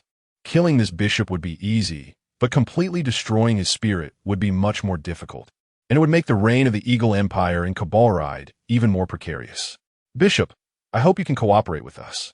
I believe you understand better than I do the harm the state religion brings to the imperial people. The bishop looked quietly at Bona. I understand. There are many pests within the state religion, and I have even heard about the Dark Age from thousands of years ago. Bona frowned, feeling even more confused. If that's the case, why do you still insist on worshipping the god? If the emperor could walk among men, he would absolutely not allow anyone to persecute his people in his name. But the bishop still looked at him. I understand. I understand that many people in the empire persecute others in the name of the Holy Emperor. I understand that many within the state religion vie for power and profit in the name of the Holy Emperor. I further understand that many more in the universe encourage themselves to live on in the name of the Holy Emperor. Young man, I can understand your thoughts. I was also a radical in my youth, foolishly trying to reform the state religion, and was treated as a heretic for it. Only then did Bona notice the burned skin under the old man's collar. But when I was in the nest, I saw the imperial citizens, who understood nothing and knew nothing, see the future at a glance. They still fervently believed in the emperor and believed that under the emperor's protection, their lives would get better. I have also seen the emperor's warriors. Everyone believes they will return to the Golden Throne, fighting with full passion and steadfast will against various enemies. Child, if you suddenly jump out and say the emperor is not a god, that he cannot take care of everyone, what do you think will happen? Looking into the old man's story-filled eyes, Bona fell silent. He stood up and bowed respectfully. I have learned. The bishop returned the gesture, but he was too old to stand up. After Bona left the church, his expression became even more sorrowful. This time it was his oversight. If he rashly acted against the state religion, the consequences would undoubtedly be catastrophic. Since his father ascended to the Golden Throne, the Adeptus Ministorum, or the imperial cult, has developed for 10,000 years within the empire, deeply binding itself to humanity. Although Bona understood better than anyone that the doctrine of the state religion was fundamentally flawed, even that the entire state religion was contrary to the emperor's ideals. But the state religion was not wrong, and it must not be wrong. Perhaps the imperial cult is a pest, a foul-smelling, disgusting corpse, a massive leech clinging to the empire. But it is the faith of the common people in the empire, the belief that all soldiers on the battlefield cling to. If Bona easily destroyed the state religion, the loss of faith would lead humanity to more easily embrace chaos. And he could become an existence that harms all humanity even more than the Chaos War Master Horus. The Horus heresy only interrupted the progress of the human empire, while Bona might destroy the very belief that allowed humanity to survive in the galaxy. When Horus hurried over, he saw Bona sitting on a dilapidated box in front of the state religion church. The church was still intact. He breathed a sigh of relief. Thankfully, there was no incident. Horus knew very well that in Bona's eyes, these state religion believers were on the same level as chaos worshippers.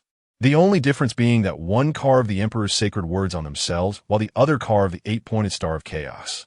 He was genuinely afraid that Bona would directly incinerate the state religion priests. This would not only cause turmoil in Kabalride, but possibly even within the Dawn Army. He walked over. So, did you talk with the state religion priests? Bona nodded. Yes. What are your thoughts next? Horus suddenly realized that Bona was staring at him intently. That gaze felt like a knife carving into him, dissecting him inside and out. Then Bona seemed to think of something. He recalled a phrase that Horus had casually mentioned earlier. Endless blue suns and grandsons. Yes, Bona said, I want to go to Ultramar. Chapter 42. Maculag of Very Small. Hidden subspace rift opened, and a figure dressed in noble attire emerged. Bona looked at Maculag before him. This was the purpose of his journey. Horus's words had inspired him. Since during the siege of Terra, the number of Primarchs had reached a level that even Horus, the Chaos War Master, found frightening. It indicated that the Primarchs must have a stable home, and its scale would be terrifying. And indeed it was. Bona walked down the streets of Maculag, carefully observing everything. Whether it was the pedestrians on the streets, the shops by the roadside, or the flying vessels in the air, Bona appreciated the atmosphere of Maculag. It was prosperous and powerful. Compared to the ignorant and explosive religious worlds, here was a rare place filled with rationality. At least Bona did not see any fanatical worshippers of the emperor kneeling beneath statues, punishing themselves with whips, or burning others with differing opinions. There's also no hive city that made Bona's blood pressure soar. He did not understand the purpose of such places. Bona slowly observed everything here. He ventured deeper into the streets and engaged in conversation with the residents, while also admiring the magnificent architecture in the distance and examining the details of the buildings. The coming and going of trade ships established the prosperity of the Ultima Segmentum, and this prosperity supported a healthier and more affluent life for the imperial citizens compared to other regions. As his understanding deepened, Bona grew increasingly in awe of Robert Guilliman.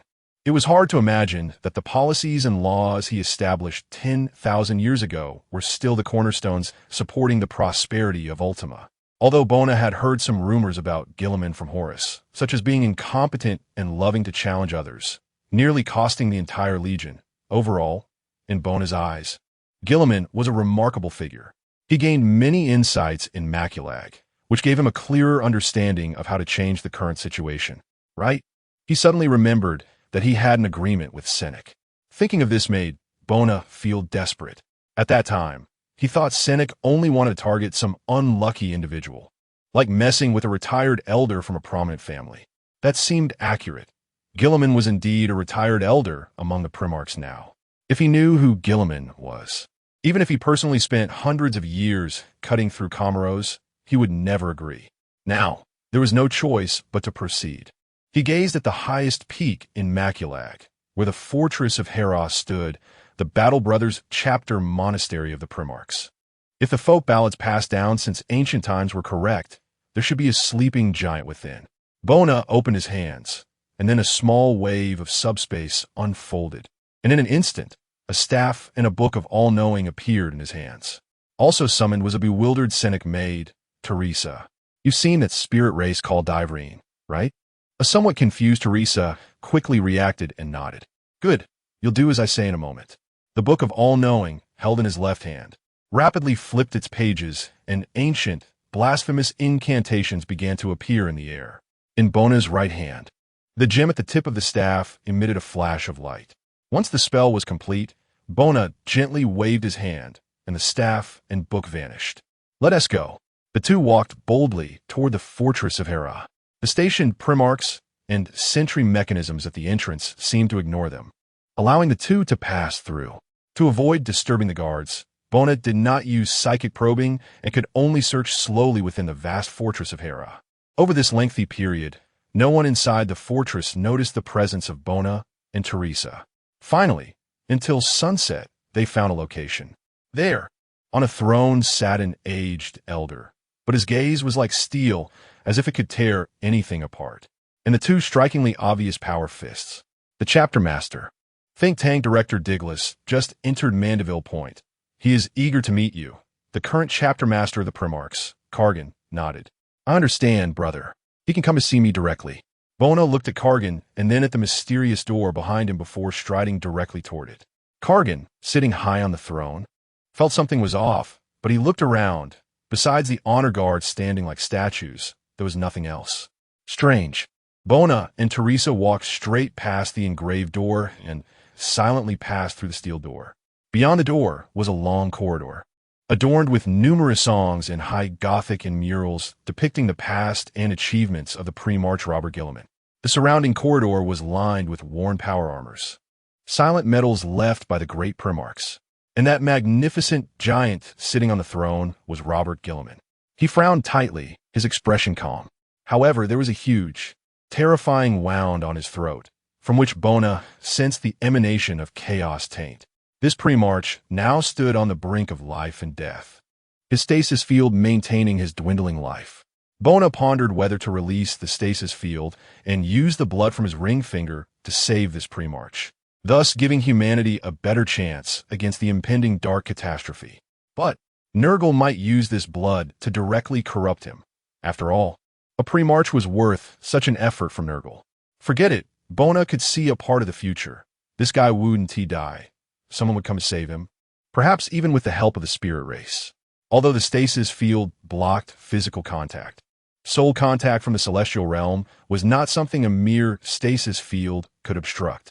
Teresa, in a moment, you will disguise yourself as Ivorine, understand? What should I do? Maximize Guilliman's favor towards the spirit race. Teresa's expression turned puzzled. She thought it was going to be something, but did not expect it to be such a mundane task. However, doing more and asking less was one of the important reasons she could serve Chalice. All right, my lord. Bona glanced at the door behind him, then gently waved his hand, sealing the door with a spell. Next, he had to keep a close watch on the Primarchs. Chapter 43, The Secret of the Primarch's Flames. Boundless flames have consumed Terra, leaving blood and corpses everywhere. Great ships have turned into debris floating in space, and brave warriors are now just bloody corpses by the roadside. All of this has been brought about by the one before me. My foolish brother, our father has long abandoned all of humanity, focusing solely on his ambition to become a god. I see that figure stepping over the bodies of the Imperial Guard, with blood continuously dripping from his power claws.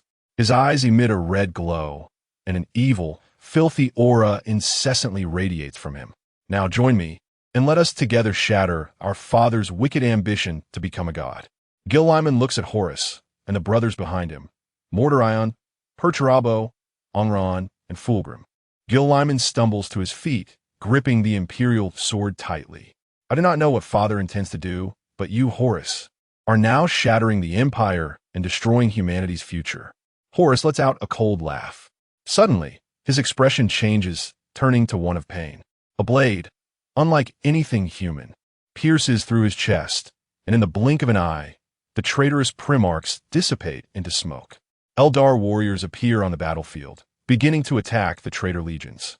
The massive, phantom titan moves with an agility that belies its size, wielding its blade to sever the advance of the divine machine. Elegant Eldar warriors emerge from the void, slaughtering the unsuspecting Chaos war bands with their weapons. Guilliman stares in shock at the figure standing atop the ruins. Stand up, human. Now is not your time to fall. Eldar? Xenos, what are you doing here? Guilliman questions. Evelyn elegantly and confidently flicks the blood off her blade, revealing a hint of disdainful smile. In the face of the great dark enemy, our cooperation should yield more than mere disagreements. Guilliman thinks for a moment. I believe what you say, but I do not trust your kind or your identity.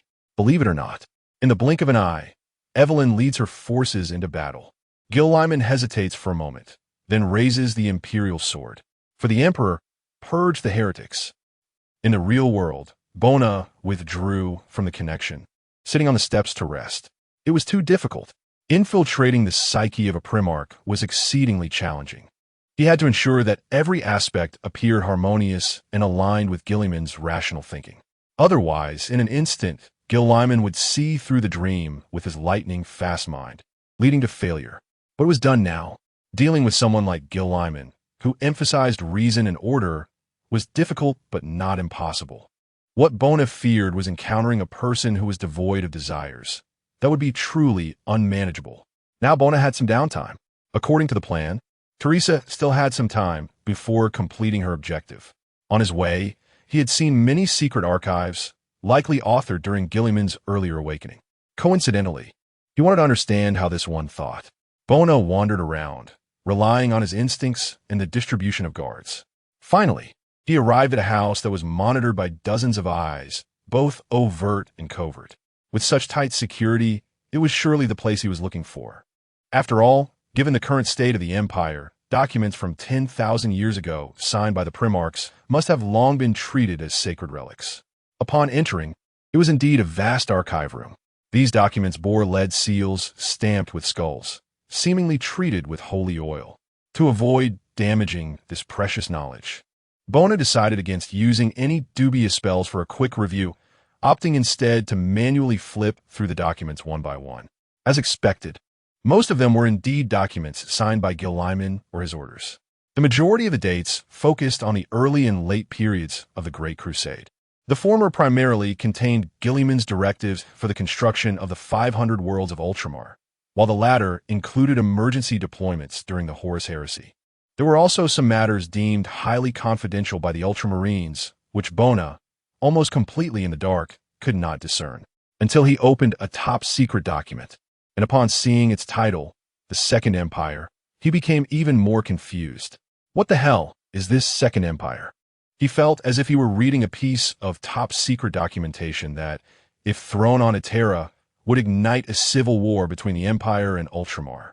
While the measures were indeed correct, the document's description indicated that at the time, the entire universe was shrouded in darkness, and panicked people were flocking.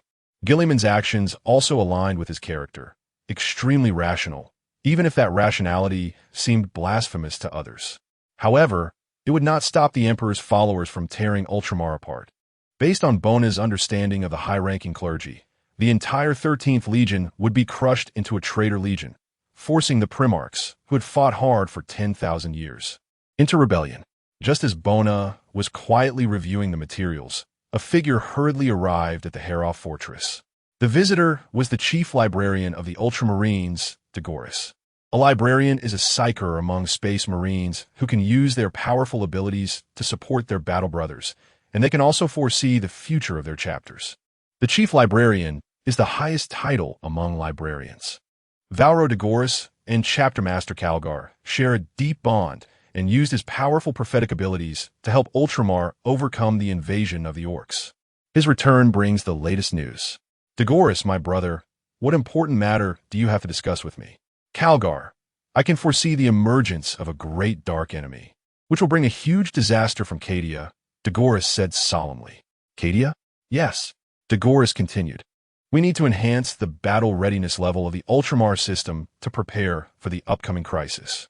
Macridge also needs to enter a state of readiness to respond to possible attacks. We must also send reinforcements to Cadia. Just as Calgar continued to listen to his friend's advice, he noticed that Degoris had stopped speaking, his expression grave. My brother, what is it? Degoris's face turned dark. He looked at Calgar with a twisted expression. My brother, Calgar brother. Then Degoris nearly shouted in anger. Can't you feel the taint of filthy chaos sorcery filling the Hera fortress? Chapter 44. Commander Kargath, when Bona was awakened from his sea of books by the violent footsteps outside, he looked towards the door. At least there were capable individuals among the extremist warriors. His understanding of the chaos magic was quite shallow, to the extent that some chaos sorcerers could easily crush him in terms of magical proficiency. For those devoted followers of chaos who painstakingly pursued magic, it was almost a crime that Bona had such a vast amount of psychic energy, yet his knowledge of chaos magic was so rudimentary. However, for Bona, as long as it was sufficient, that was enough, rather than painstakingly researching ancient texts to enhance his spells. He preferred to leverage his strengths and simply overwhelm his enemies with sheer psychic energy. Teresa, how are you on your side? All set, Master. The most important thing now was to prevent the extremist warriors from discovering Teresa's little tricks. Bona gently reached out, and a flash of light appeared as an extremely conspicuous energy wave radiated from the archive room. The extremist warriors, who were frantically searching, were stunned. A chaos sorcerer had sneaked into the deepest part of the extremist warriors' battle group's monastery and even set off a firework to alert them. Such arrogance was akin to tearing the face off the extremist warriors and using it as toilet paper, only to stick it back on afterward. Furious, Kargath roared and charged towards the archive room, smashing through the thick door with a punch. Upon entering, he saw a figure dressed in white robes. Kargath looked around, but saw no chaos sorcerer. However, seeing the figure opposite him holding a chained word and pointing at Kargath made it clear this guy was definitely the enemy. Heretic, Kargath charged in like thunder. But in Bona's eyes, Kargath's speed was not that fast, though it was certainly strong. He bent down to dodge a powerful punch that cut through the air, then collided with Kargath, pushing him back a step. But immediately after, a heavy downward slash aimed at his head came, and Bona sidestepped to avoid it. The chain word, with an unparalleled roar, viciously cut into Kargath's right knee, but instead of the sound of flesh being severed, it made a gruesome mechanical slicing sound. The next second, a heavy punch struck Bona, sending him flying. Bona smashed through 2 thick walls before finally crashing into the last one, spitting out a mouthful of blood. He had underestimated this commander of the Space Marine chapter. Being able to become the leader of the extremist warriors was indeed no simple feat. He was tougher than the Demon of Torment, and only slightly weaker than Scobland in the real universe. Bona felt his lower body lose all sensation, but his rapidly recovering body allowed him to support himself and stand up. Raising his head, he saw Kargath and a group of extremist warriors walking towards him leisurely. Degoris frowned. In the eyes of this librarian, he could not probe anything about this mortal before him, whether it was his soul or subspace reflection. Yet he could feel a strong and powerful subspace fluctuation. This feeling was like staring directly into the eye of fear. "Commander, be careful. This enemy is not simple." Kargath glanced at Degoris, nodded slightly, then fixed his gaze on the mortal before him. "Tell me your intentions, Chaos Scum." Bona shrugged, and then used his left hand to pop his dislocated right arm back into place. No comment. Kargath felt a conspiracy looming over the Hella Fortress. It was well known that the Chaos cult loved to stir trouble. If you had not fought against the Chaos Demon Army, you were being manipulated. If you defeated the Chaos Demon Army, you were being manipulated. If you did not engage with the Chaos Demon Army, you were being manipulated. If you actively attacked the Chaos Demon Army, you were being manipulated. "Capture him. I want to know what happened." At that moment, the second lieutenant, Sicarius, and the second company of the extremist warriors hurried over. Sicarius drew his pride, the finely crafted power sword, Talisarian Tempest Blade, and stepped forward. "Of course, Commander, Cato Sicarius, will help you capture the enemy." He saw the guy in front of him. Heretic. "Remember this. The one who will defeat you is the champion of the extremist warriors. Cato Sicarius.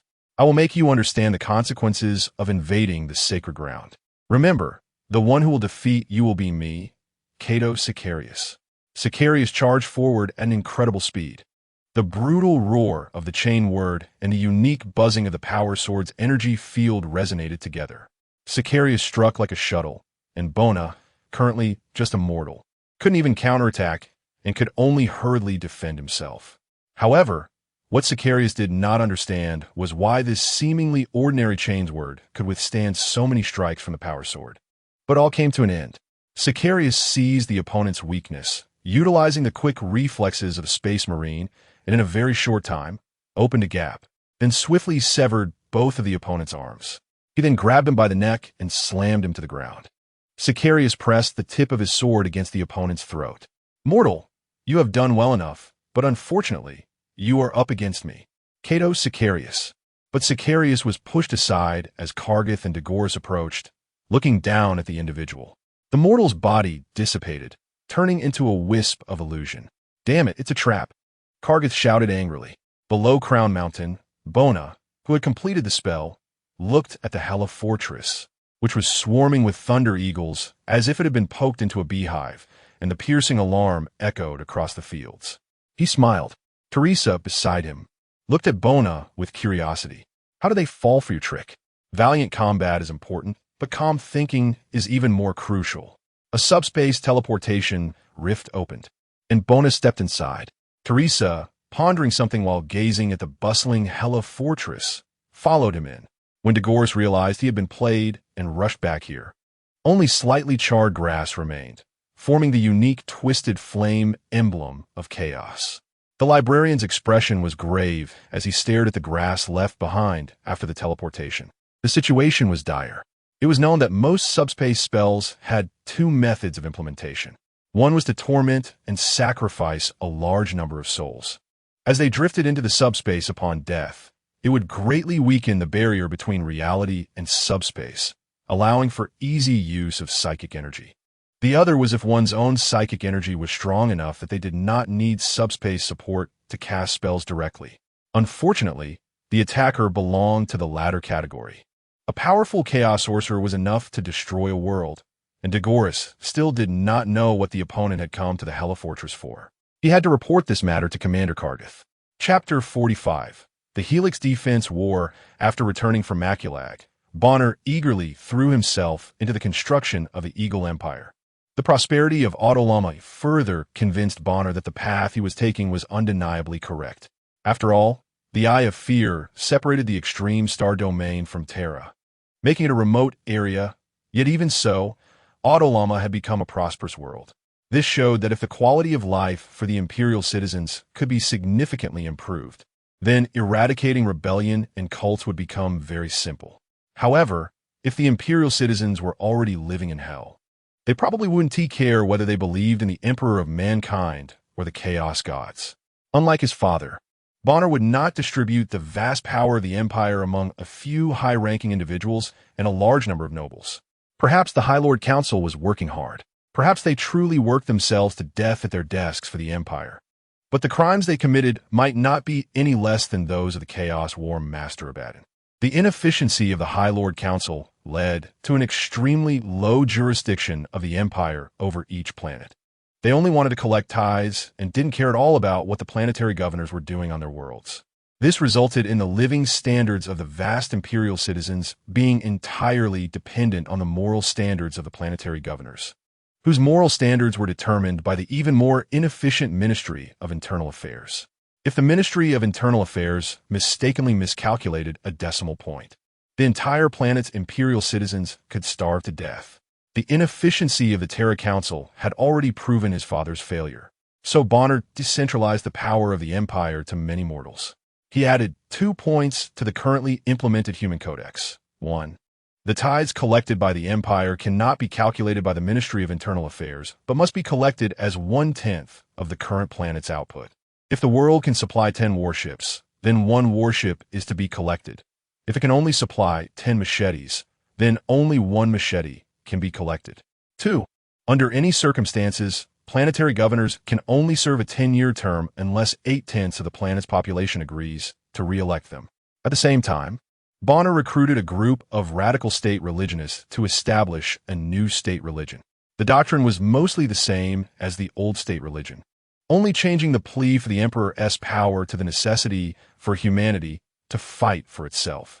Additionally, Bonner relaxed some minor standards, and with the help of the Judge Aurit, the citizens of the Eagle Empire could legally purchase typically scrutinized alien products that had undergone layers of reviews for a century. Although Cabrolid, being on the edge of the Star Torch, was already well known for alien trade, this decree merely brought the issue to light. Originally, Bonner wanted to organize a review to allow some friendly aliens to legally enter the Empire. For instance, he felt that the beings known as the Titanium people had good intentions, as the trade goods they provided were clean and reasonably priced. Bonner thought this would be excellent positive propaganda to suppress the hardliners opposing alien trade. Look, trading with aliens could bring us the wealth of 10 worlds, while exterminating them might cost us the wealth of 20 worlds. However, after hearing that this group of aliens had been attempting to persuade the imperial populace to convert to the greater good, Bonner ordered the execution of all titanium merchants within the Empire. No problem, there are other aliens. The Norphodrakians seem promising. In these past few years, the Far East Star domain has been struggling.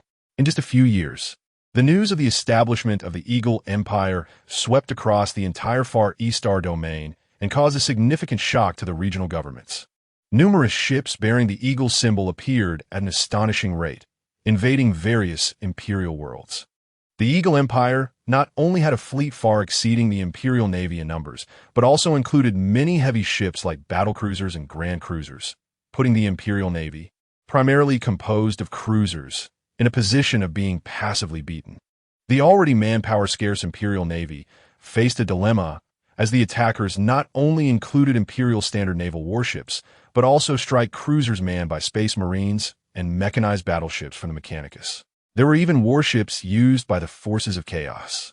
These 4 different types of warships coordinated in unimaginable synergy, and the Imperial warships scattered across the Far East Star domain suffered heavy blows. The various Imperial factions, caught off guard by the sudden assault, were dealt severe damage before they had the chance to regroup. The close combat adept Space Marines strike cruisers often found their engines destroyed by volleys of light spears before they could even get close, causing these noble Emperor's angels to die slowly in the coldness of space like common soldiers. Meanwhile, the powerful firepower of the Mechanicus ships faced collisions and ambushes, and their adept battle formation troops were slaughtered by orc beasts and Astartes. Without the support of naval vessels, the large forces stranded on the planets, whether they were the Astral Guard, knightly families, or space marines could only stay on the planets and rage impotently at the starry sky. Such exquisite coordinated warfare suddenly disrupted the operational deployment of the Far East Star Domain, throwing its command center into chaos. The initiator of all this was none other than War Master Horus. Currently, War Master Horus was fighting aboard a Mars-class battlecruiser. The title of War Master was self-proclaimed, but his current power was indeed comparable to that of a War Master. After all, Bonner, who was one rank above him, was still busy playing games of familial politics with hereditary nobles on newly occupied Imperial worlds in the rear. The plan could have been more gentle, but Bonner was too lazy to waste time on these fools. Often, when the Dawn Army conquered a world and finished battling the local Astroguard, they would then have to fight the local nobility again with the arrival of reform decrees. Horus, bearing heavy responsibilities, frowned as he faced the upcoming plans. He had pierced through the Far East Star Domain and even extended his control into the Extreme Star Domain. This was also at Bonner's request, to facilitate the transport of troops to support Cadia against the Black Legion.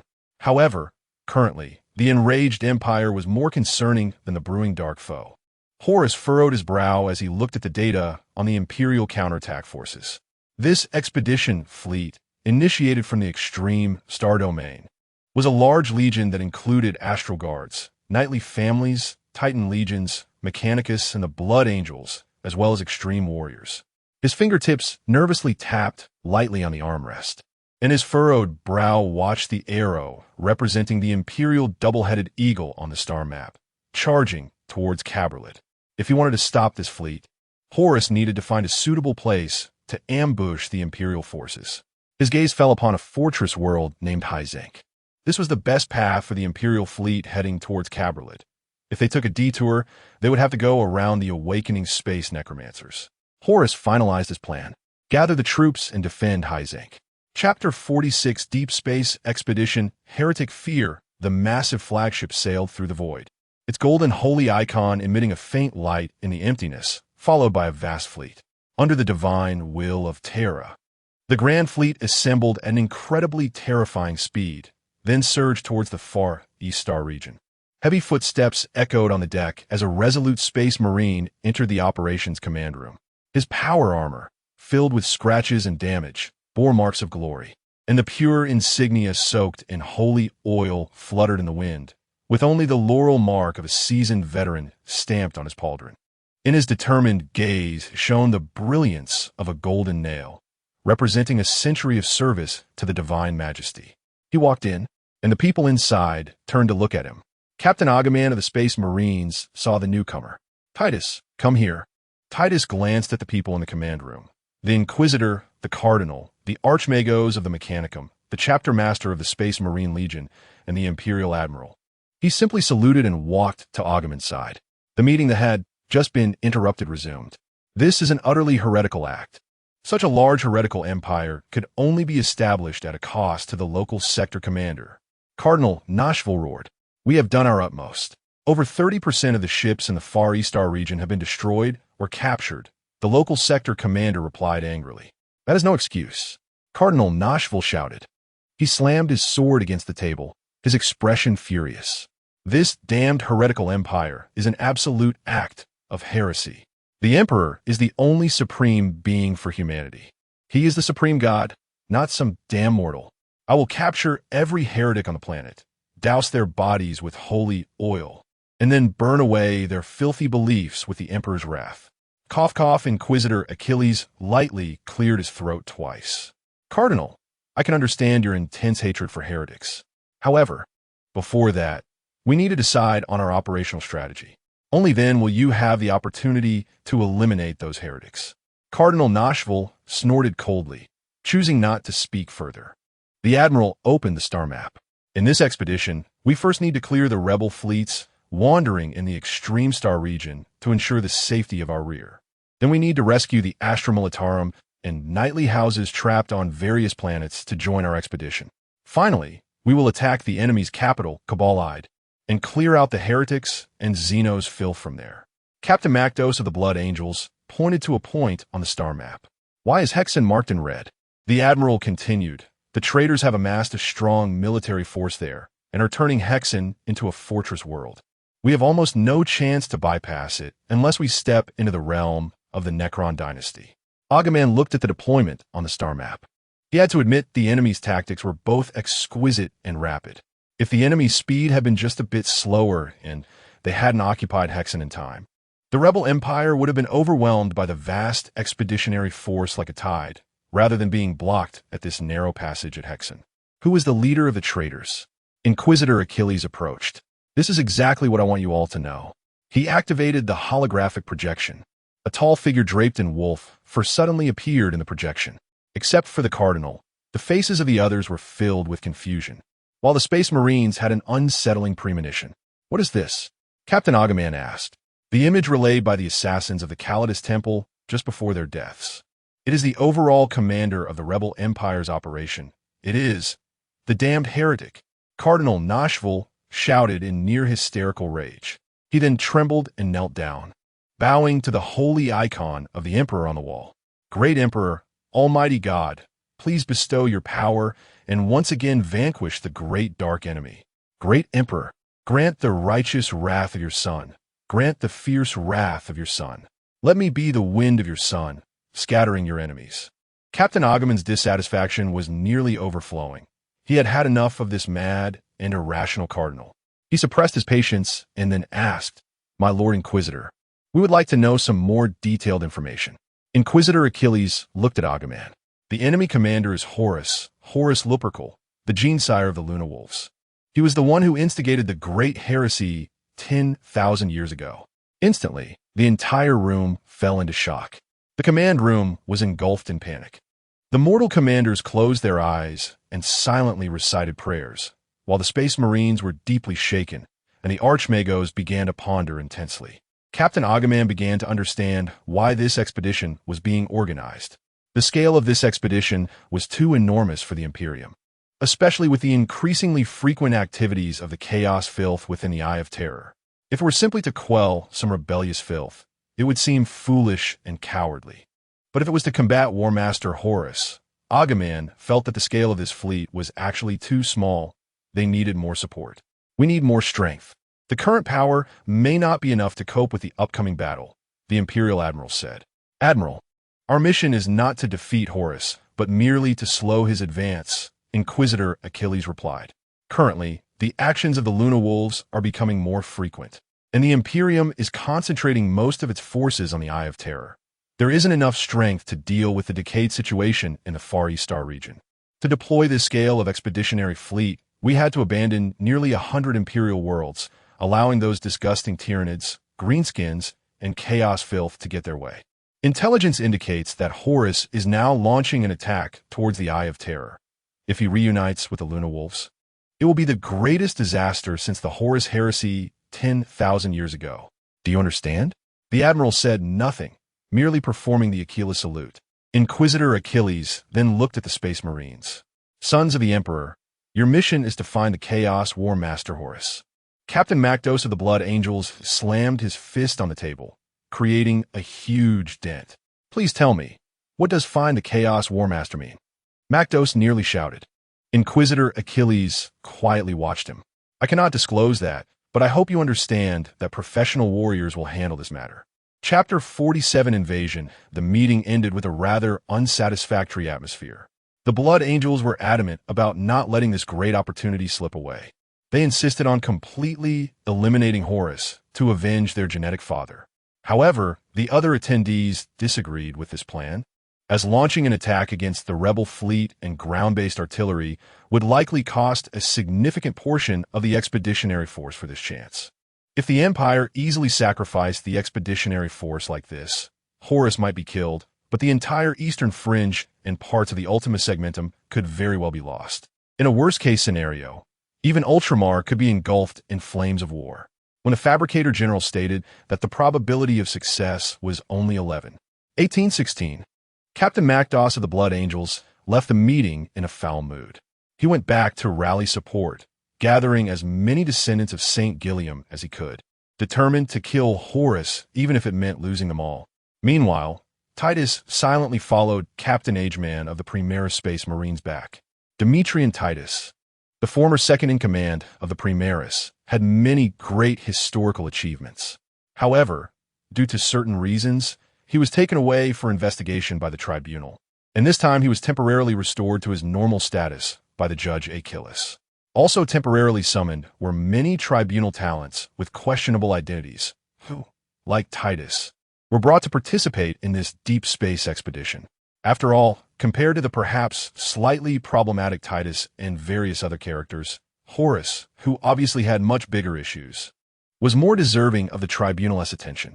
"Captain, is this true?" Titus asked. "I hope it's not. Otherwise, we will have a lot of trouble," Captain Ageman replied. "Titus, this time you will fight as the adjutant in the second company. I hope you can perform well and not conflict with Sicarius." Titus showed no expression. "I understand the chapter master's decision. Sicarius is also a good warrior, and I trust the second company under him." "Very well, go make some preparations. We will launch a frontal assault with the Kriegers. For the Ultramarines. For the Ultramarines." Ageman and Titus fist-bumped their chests, and then parted ways. Hexen. Horus sat quietly in his seat, looking at the star map. The massive star chart showed the Empire's double-headed eagle as it marched towards Hexen.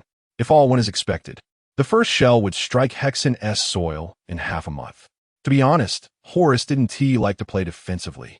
His genes were inherently filled with the desire for offense. Such matters were more suitable for his brothers who were better at defense. However, circumstances dictated his actions. Horus had made ample preparations. He abandoned the defenses of the southern continent and promised all the territory there to the orcs. The green-skinned orcs were excited about the impending war, even putting aside their internal conflicts to prepare for battle. The northern sector was personally defended by Horus and the Dawn Legion. As a barren planet, Hexen previously had only a few pirates living there, allowing Horus to boldly set up numerous fire traps and landmines. Subsequently, Horus built many fortifications centered around the Arctic. The development of the Black Mechanicus was quite good. Some rejected imperial tech priests, and those overly eager for knowledge joined this order, along with some dark Mechanicus, with the support of anti-intelligent forces and heavy machinery.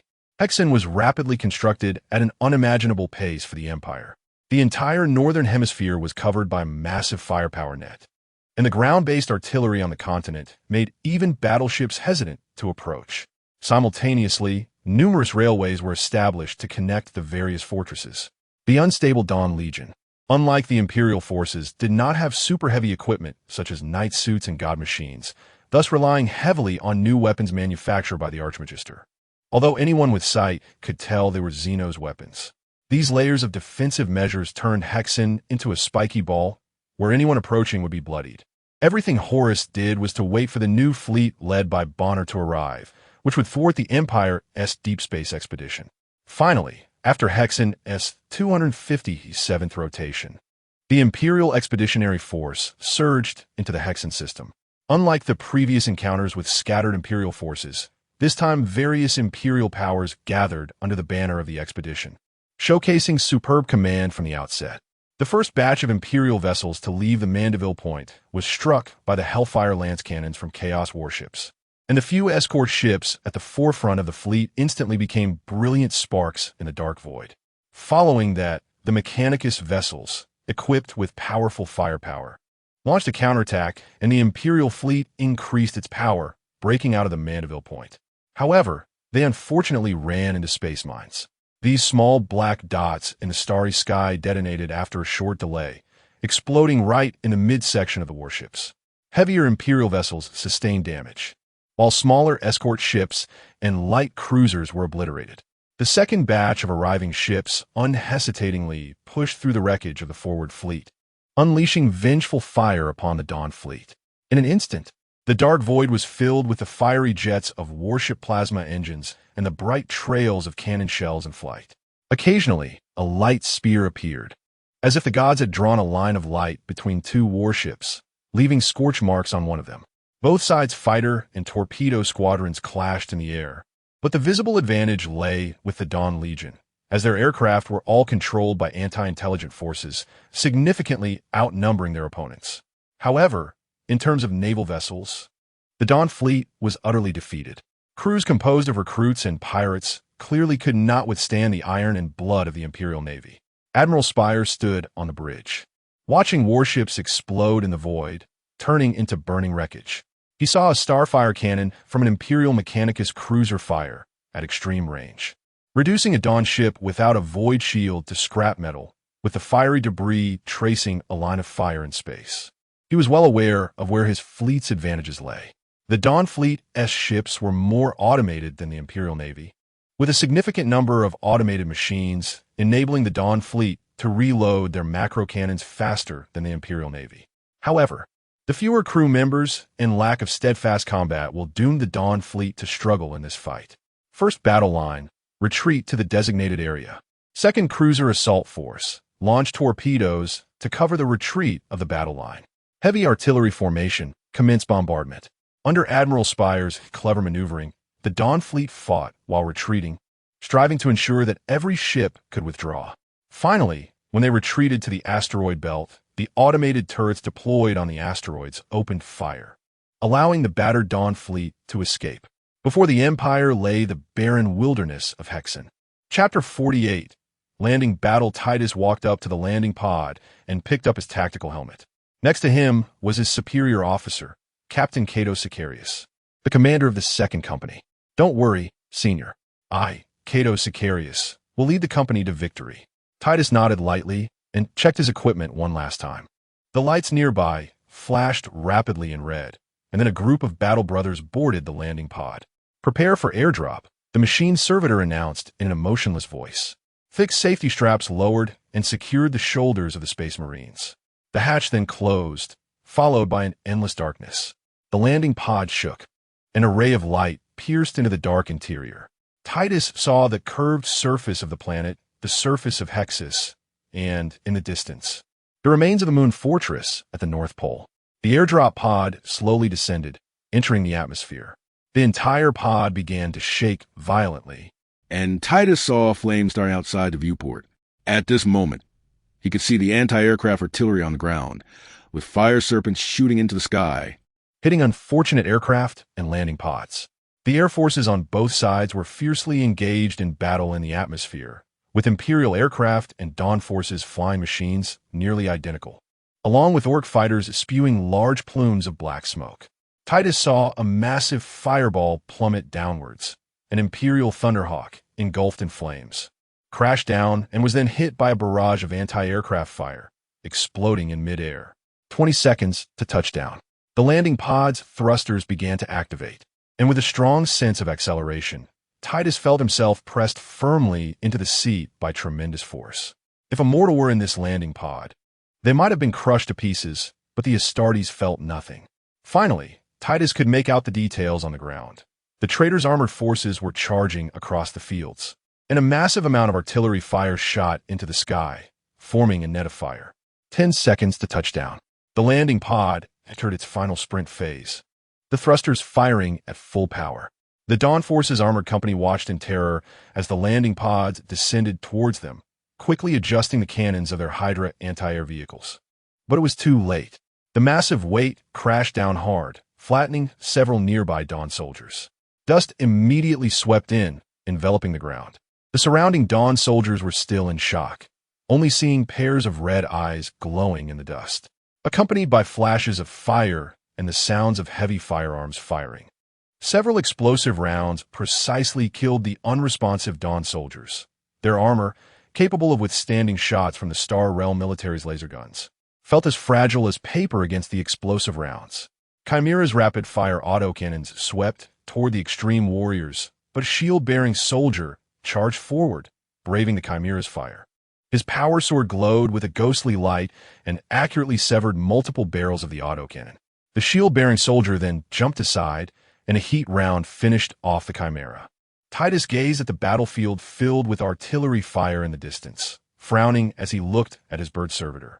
We've deviated from the target. The heretics' anti-aircraft guns have destroyed one of our thrusters, a battle brother said.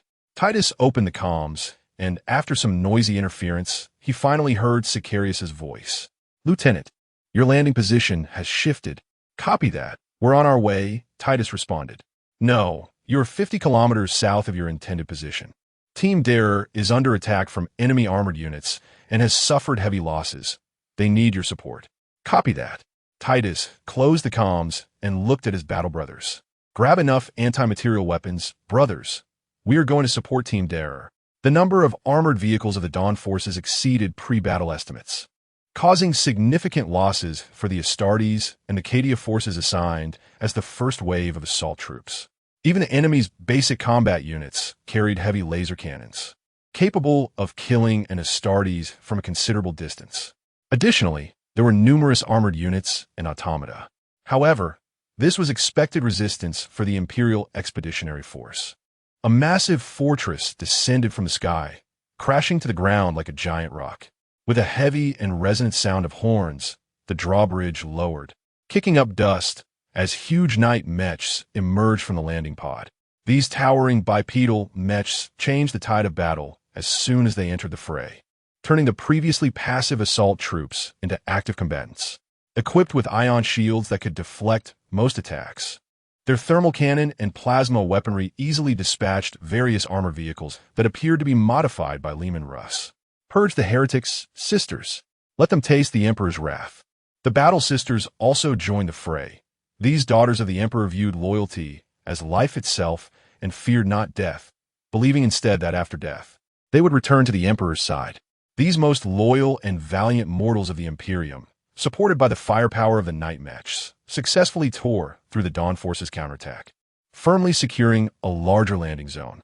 As the landing zone stabilized, the Empire's massive military strength began to be deployed to the ground, and the Dawn Force's attempt to capture the Star Realm military landing point utterly failed, forcing them to bombard the landing point from a considerable distance with heavy artillery. As the day passed on Hexus, a bitterly cold night fell, and both sides coincidentally halted their fighting, bringing a moment of peace to the blood-soaked and corpse-laden fields. However, combat continued in the skies above, with anti-aircraft fire and missiles from the fortress still launching incessantly, occasionally lighting up the sky with brilliant explosions. On the quiet ground, the Imperium was continuously airdropping landing troops, rapidly increasing their presence on Hexus. Meanwhile, the Dawn forces withdrew all their troops from the field, retreating to the frontline fortress. At the same time, artillery-laden razor trains were rapidly moving between various fortresses, resupplying ammunition and armored vehicles. Everyone understood that the fighting on this first day was merely a prelude. The second day would bring an even more brutal war. Both sides had soldiers unable to sleep that night, gazing at the barely visible enemy positions on the horizon. In this anxious yet expectant gaze, the sunlight of the second day spilled over the earth. Chapter 49. The Death Corps of Krieg Fort C1T3 Tam was polishing his helmet, wiping it several times but still feeling like something was off. All right, stop polishing it. If it reflects, it will attract bullets. Tam glanced at his companion before putting on the helmet. Do you think we will win? Tam asked. We will win. We are the liberators of humanity. They will surely fail. Tam didn't respond. He just checked his automatic rifle, the Lightning Eagle insignia gleaming on it. I killed a woman yesterday. A woman? One of those guys in power armor? Yeah. Tam raised his gun, aiming into the distance. She killed Ek and Preki, and then I killed her, watching her bleed out on the ground. You didn't T-capture her? A woman like that seems worth a 5th-class merit. No. She pulled out a pistol and shot at me twice. I dodged just in time. And then, she committed suicide. The two fell silent. Only the sound of Tam, checking his weapon, could be heard. Do you think? Is there really an emperor? I mean, do you believe he is a god? I don't believe it. If he were truly a god, he should have saved my sister instead of watching her get taken by those witches. Suddenly, a red alert popped up on the display in front of them, accompanied by the shouting of a sergeant. Incoming artillery. Immediately, the two quickly rolled down behind the parapet and crawled into the air raid shelter. Before long, a howling sound came from the horizon, and a barrage of shells slammed into their position, sending weapons and debris that hadn't been retrieved flying into the air. The soldiers of the Dawn Army hid in the shelter, and even though they were wearing full suits of shock-absorbing armor, it felt as if their hearts were being gripped by some force. The bombardment lasted only 5 or 6 minutes before it stopped. Get up, prepare for battle. Prepare for battle. Everyone rushed out of the shelter and then took up their positions. Finally, they saw the attackers. A group of soldiers in gray uniforms, wearing heavy gas masks and semicircular steel helmets, launched an assault. "Don't fire! Wait for my command," the sergeant shouted. Tam pulled back the bolt of his rifle. The Liberator model, capable of firing deadly rounds effortlessly, his most reliable companion. On his tactical helmet's display, he saw those masked figures rushing over the trenches. "Get ready." Suddenly, a sharp gunshot broke the tension. Immediately, everyone opened fire. A deadly rain of bullets poured out, and a heavy machine gun unleashed a fiery whip. "Damn it! Who fired?" the sergeant yelled. But the hail of bullets had already been unleashed. Many of the advancing soldiers from the Star Army were hit, blood misting from their bodies before they fell helplessly to the ground. The powerful bullets could even penetrate through 2 people in succession. The remaining advancing soldiers of the Star Army halted their attack, stopping to find cover to shoot back. However, compared to the rain of bullets pouring from the Dawn Army, their few laser beams quickly ceased firing. Tam looked in astonishment at this wave of attacking soldiers from the Star Army. There was no tactics, no formation, no tanks, no support, just a hard charge. What kind of operation is this? But there was no time to think. The bombardment came again. As Tam prepared to dodge the artillery, he witnessed what could be the most shocking scene of his life. More soldiers from the Star Army charged in, wearing heavy gas masks and wielding laser guns, silently launching their assault. Shells struck the fortress as well as their attacking ranks, tearing apart many of their own. Some even blasted away, yet they continued to charge silently. "By the Emperor, what are they?" someone exclaimed in astonishment. But there was no time to ponder. The artillery fire struck overhead again. The sergeant roared for everyone to prepare for battle, and then both sides began firing at each other under the onslaught of shells. The Dawn Army's drones detected the artillery positions of the Star Army along the trajectory of the shells, and the roaring heavy artillery, with a much greater range, launched a counterattack. Soon, the artillery positions of the Star Army fell silent. Tam wiped the dirt off his tactical goggles, and then he saw those masked figures had already closed in on him, and the one in front had spotted him. Both sides simultaneously raised their guns. A laser beam struck Tam, and his automatic rifle shredded the Star soldier. Tam fell to the ground, feeling his left shoulder hit by a bullet burn like fire. He took off his helmet and tossed it aside, seeing the charred remains of his left shoulder armor. He hurriedly took out his water bottle and poured it over the wound, the hissing steam rising with smoke. He didn't know if the Emperor was watching, but Tam felt he was quite lucky. The roar of the heavy machine gun rang out again, and beside the machine gun post lay 7 or 8 corpses of Dawn soldiers with charred heads, while the new gunner unleashed a torrent of bullets upon the advancing Star soldiers. Finally, this batch of Star soldiers was shattered by the exploding hail of bullets at the front of the position. Everyone looked in terror at the horrific remnants at the front, composed of corpses, blood, and severed limbs. My God, are they the legendary Punishment Legion? They're fearless. No, they seem to be Krieg. Krieg, the Death Corps of Krieg, the Silent Legion. As Tam propped himself up against the parapet, he witnessed an unforgettable scene. An even larger number of Kriegers launched their charge. They had no artillery support, only Chimera transport vehicles and Lehman Russ tanks as their assault force. But those Kriegers charged faster than the armored vehicles. A banner representing glory was raised high on one of the Lehman Russ tanks. Tam suddenly realized, these lunatics, the first 2 waves of attacks were just probes, testing with lives. We need artillery support. Firewall coordinates, C7TT2, over. C7TT2, received. The Krieg forces surged forward with an unstoppable momentum. When the front-line soldiers fell, those behind replaced them, and lasers formed a column, suppressing the defensive fire. Suddenly, a dozen shells came crashing down. They exploded in the air, showering a large amount of gelled promethium into the sky, which ignited in the blink of an eye, enveloping the front line of the Kriegers in a sea of fire. The veteran beside Tam slumped to the ground, letting out a deep sigh. These madmen, they're truly terrifying. Tam looked at that sea of fire, feeling that something was wrong. He saw shadows emerging from the flames. 1, 2, 10. Those Kriegers charged out of the inferno, flames like capes enveloping them. Their hellish laser guns already beginning to melt, many collapsing after just a few steps. But they kept charging. They came forward engulfed in flames. With not a single cry of pain or roar, charging into the defenses under a hail of bullets, embracing the enemy in a mutual destruction of Promethean flames. The Dawn army collapsed. They were overwhelmed by the Kriegers, who charged forward with their lives. Chapter 50. Fierce battle, just as the Krieg forces tore through the first line of defense and began their assault on the second line. The roar of engines echoed across the land. From a distance, dense armored units surged toward the Kriegs. The recently secured Krieg positions were left in shock as they beheld the advancing armored units, having brought little in terms of anti-tank weapons. However, their shock quickly dissipated, and they charged forward without hesitation. The roar of machine guns filled the fields, with tracer rounds whipping through the air like the whip of the god of fire, striking at the Krieg soldiers. But the Kriegs feared not death. The machine guns on Lemanus could only manage to kill a handful of Krieg soldiers in a single sweep. But those hiding behind fallen comrades would resolutely pull the detonation wires on their explosives, embracing death alongside the armored units. Shells exploded among them, but they were not fired by the artillery of Lemanus. They were from the Krieg Legion's own cannons.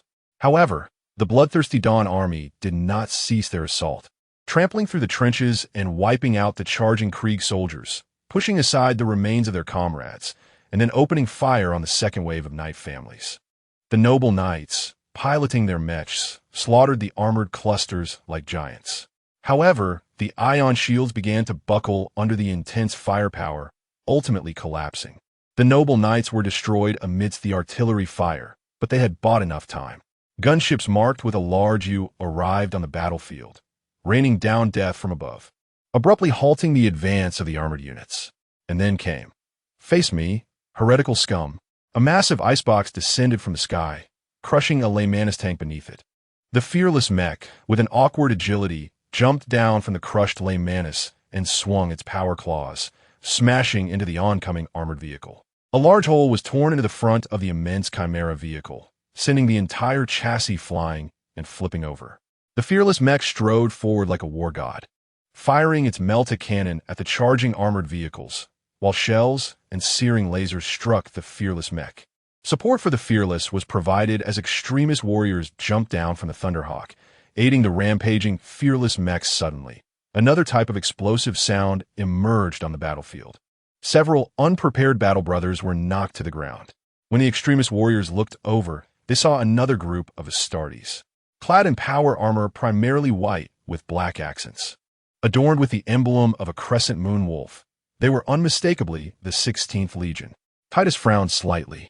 Others might not recognize them, but he knew this was the classic color scheme of the 16th Legion. He raised his chain's word and shouted, "For the Emperor!" The opposing side roared back, "For humanity!" Then, both sides clashed together in a furious melee.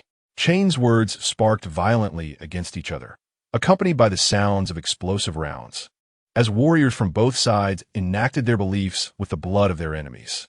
Titus parried a chain's word aimed at his head, then kicked out, shattering his opponent's knee, before delivering a fatal blow to the unsteady Shadow Moon Wolf. Titus gasped for breath, looking down at the fallen Shadow Moon Wolf, still gasping for air. Something was wrong. These guys were not right in combat prowess. Their experience was far too immature for Chaos Astartes, even unusually so. Furthermore, their strength and reflexes were overwhelming, which felt very off. But before Titus could ponder further, he saw a Shadow Moon Wolf adorned with a red tassel approaching. The number on it indicated he was a squad leader of the Shadow Moon Wolves. He removed his cracked and bloodied helmet, sizing up Titus. Titus regarded him with a cold expression. Heretic, fanatic. Neither spoke much, and they began to fight fiercely with their chain words. Meanwhile, as the Shadow Moon Wolves and extremist warriors were embroiled in bloodshed, the situation in the southern hemisphere for the Empire was becoming dire. We want Wog. We want to join the Great Wog of the planet. This is the Wog of the Great Gourd. A group of orcs, wielding crude instruments, stood atop the shoulders of a moving behemoth named the Great Gourd, shouting madly, broadcasting their crude language across the battlefield through a massive loudspeaker resembling a giant cooking pot. This moving heap of garbage bore the glowing visage of an orc warlord, which, in the orc's understanding, should be a very large and very wog-like entity, possessing massive tusks and the fiercest glare. This was Gagag's latest creation, as he believed all the little gourds should be able to wog at any time and place. Currently, on the Great Gourd, The two eyes of the giant face glowed with a deadly glare, instantly obliterating a night mech. The endless tide of orcs surged toward the Imperial landing zone, while the Imperial Guard fought valiantly, using their lives to delay the orc onslaught. The angriest among them were undoubtedly the Battle Sisters, who had organized several teams of sisters to destroy the blasphemous Great Gourd statue, but all had perished on the battlefield. Meanwhile, the Great Tooth sat grinning on the throne of tusks atop the Great Gourd, with the bodies of sisters who had come for a desperate assault hanging below. "Ha! These shrimp, this is Wog. Louder, wog it up." Just as the orc singers, who had been somewhat exhausted, began to roar with even greater fervor. Suddenly, the Great Tooth seemed to see a light. He felt a beam flash past him, and before he could react, a hollow had formed in the center of his Great Gourd. Following the hollow, there was scorched earth turned to magma. The ground began to tremble, and the sunlight was obscured. The Great Tooth fell to the ground, but quickly got back up. "Who smashed my Great Gourd? Which bastard did this?" The Great Tooth angrily looked toward the direction of the incoming heat ray, then froze. "My gourd, what the hell?" Mountains approached with steadfast and heavy steps. Looming over the greenskin tide, like deities descended to the mortal realm. The greenskin orcs, upon seeing this presence, were collectively stunned, for they too saw the shrimp gourd statue atop the mountains. In the next moment, the mountains flashed with bright light once again. Chapter 51. Titan Legion Captain Nerif returned to the Crescent Fortress. His originally black and white Shadowmoon Wolf power armor was now splattered with blood and smoke, and a terrifying gash nearly tore through the right shoulder plate. Passing by the dining hall, Nerif saw a group of injured Shadowmoon Wolves devouring food. These Shadowmoon Wolves were missing limbs and bore large wounds, yet they were gorging themselves on various kinds of food, even eating metal plates as if they were snacks. The gene seeds of the 16th Legion were produced through mass cloning, unlike normal Astartes chapters that inherit their lineage, which resulted in their severe lack of combat experience and frequent defeats in battle. However, it was fortunate that thanks to a kidney implant known as the Tree of Tranquility, the activated stem cells exhibited strong, regenerative abilities. As long as the warriors of the 16th Legion were not completely killed, they could be brought back and would generally survive. In a few months, they could even grow back new limbs and be as lively as if nothing had happened. The only issue might be that the need to regrow lost hands and feet made the Astartes extremely hungry, to the point of needing to bite a Tyrannid first upon encountering them. However, this was of no concern to Nerif. He walked straight into the operations command room and saw his genetic father. "Father," he said, using the title of rank during battle. "Is Area C lost?" "I'm sorry. It's fine." Horus looked at the situation on the simulation sand table, where the operations staff had already marked Area C in red. Recently, the Imperial Army's attacks had been quite successful. They had broken through the defenses with the fearless sacrifices of the Krieg Death Corps, to the point where frontline combat units would rather fight Astartes than face that group of Death Corps. Horus was well aware of the weaknesses of the Dawn Army. The soldiers of the Dawn Army were conscripts and did not actively choose to fight for the Emperor like most Astra Militarum forces, leading to their morale being far lower than that of the Astra Militarum. Therefore, he had been rotating the combat order, using a wheeled battle strategy to allow each legion to take turns fighting, which would cause the soldiers of the Dawn Army, who had not experienced such brutal wars, to collapse.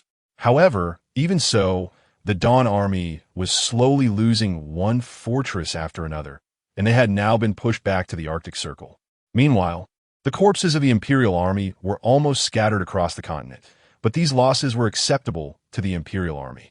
The only good news was that Admiral Spire's Dawn Fleet had dealt a heavy blow to the Imperial Navy with excellent tactics, to the extent that they could not completely blockade the entire planet. After all, Astra Militarum were easy to find, but a warship was not so easily located. Suddenly, an urgent communication came through. "My lord, they had deployed the Titan Legion." Titan Legion on this vast and boundless land. Magnificent giants moved like walking mountains, advancing towards those who dared to defy the Emperor's will. Their steps were heavy and powerful, each footfall causing the earth to tremble, as if the very pulse of the world rose and fell in unison with them, the vibrations striking deep into the hearts of all, like a giant hammer constantly pounding against every chest instilling a sense of awe. As the sun set, the remaining glow on the horizon should have gently spread across the land, bestowing the world with golden warmth. However, the arrival of the Titan Legion changed everything. Their enormous bodies acted as moving barriers, blocking out the sun and swallowing the last rays of light. In the territory occupied by the Titan Legion, light was expelled. They were the embodiment of night.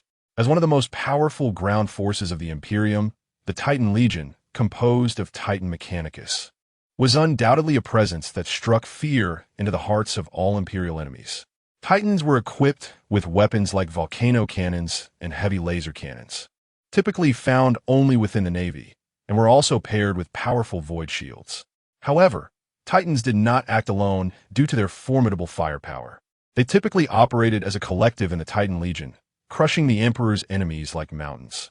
During combat, the void shields of each Titan would connect with one another, and through formation changes, all Titans would remain under the protection of the void shields at all times. Accompanying the Titans in battle were usually large numbers of knights and armored units. Therefore, when the Titan Legion appeared on the battlefield, it often signified the end of the war. Now, WH40K was leading the Titan Legion in an offensive. WH40K came from a very ancient family, one that was only slightly younger than the Great Imperium itself, managing several star systems, and, at its peak, controlling 400 planets. Although it had declined, it was still a family within the extreme star domains. Today, WH40K, a warlord-class Titan pilot, was leading the Titan Legion across the land of Hexen. Elena was feeling somewhat anxious at the moment. 400 could sense her restless emotions, causing its heart rate to increase significantly. "Don't worry, my dear, nothing will happen." For 200 years, they had fought together for a long time, and each battle was a shared memory. Whether facing the blasphemous forces of chaos or the endless orc hordes, they had laid them low at their feet. When it connected with Elena, it felt as if another person had appeared in its mind. Elena was both volatile and gentle.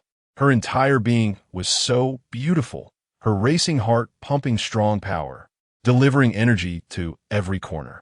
Elena loved to shred enemies with the volcano cannon, relishing the sight of them mingling with the molten lava after the bombardment.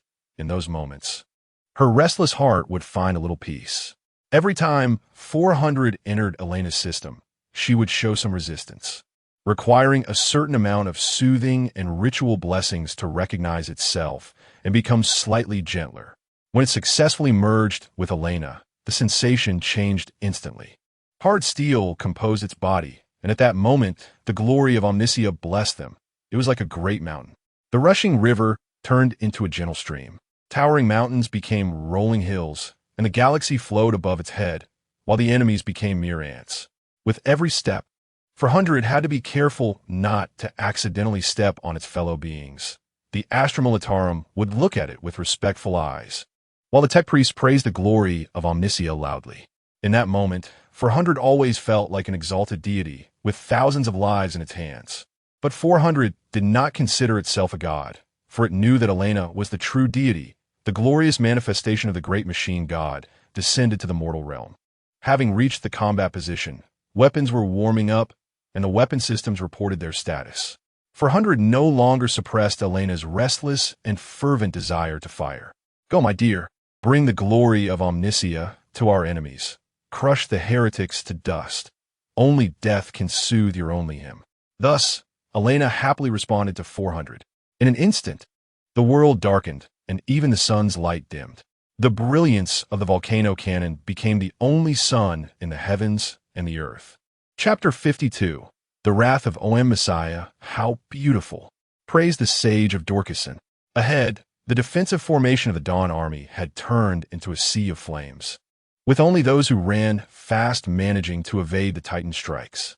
Deep within the Sage of Dorkison's heart, even in this remote corner of the world, the sacred and brilliant light of O.M. Messiah could still penetrate all obstacles, instantly illuminating his soul.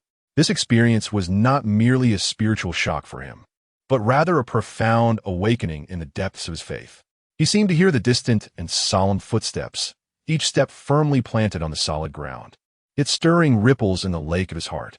These footsteps, though brief and heavy, carried the endless power of Messiah, and each landing was a supreme tribute to all things in the world.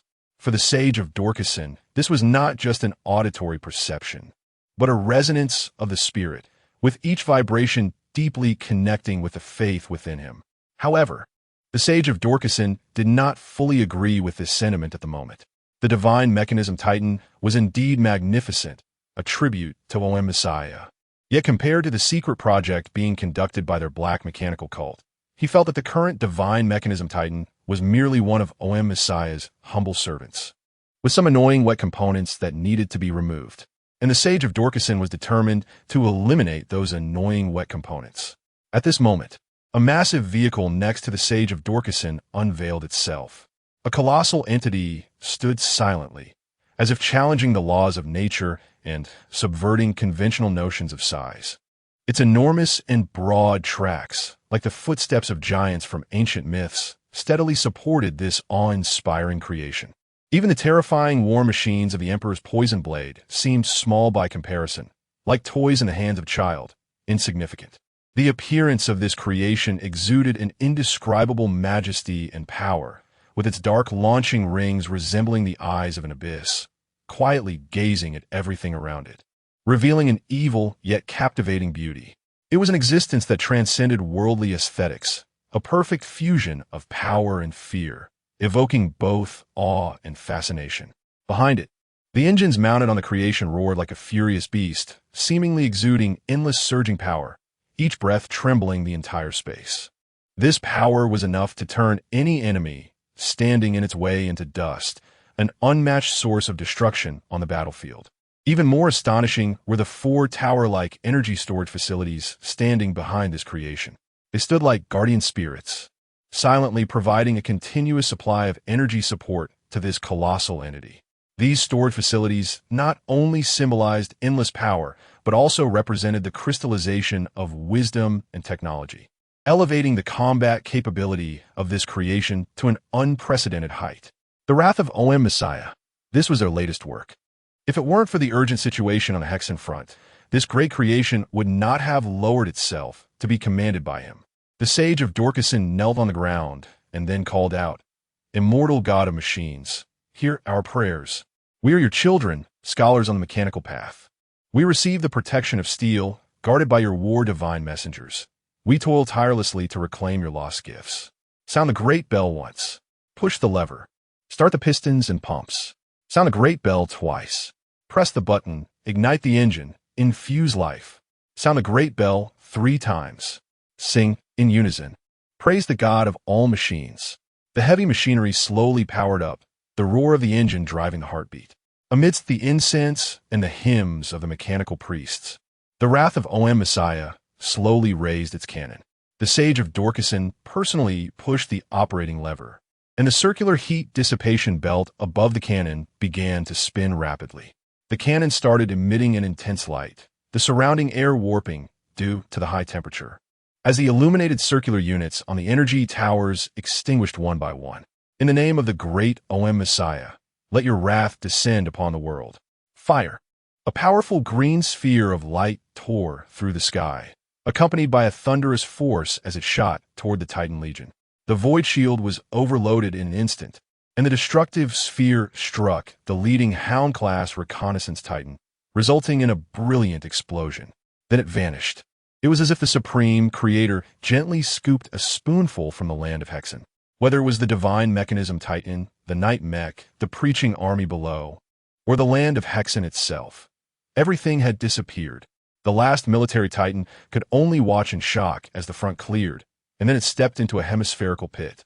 400 sensed Elena's fear and followed her gaze to see the mysterious creation in the distance.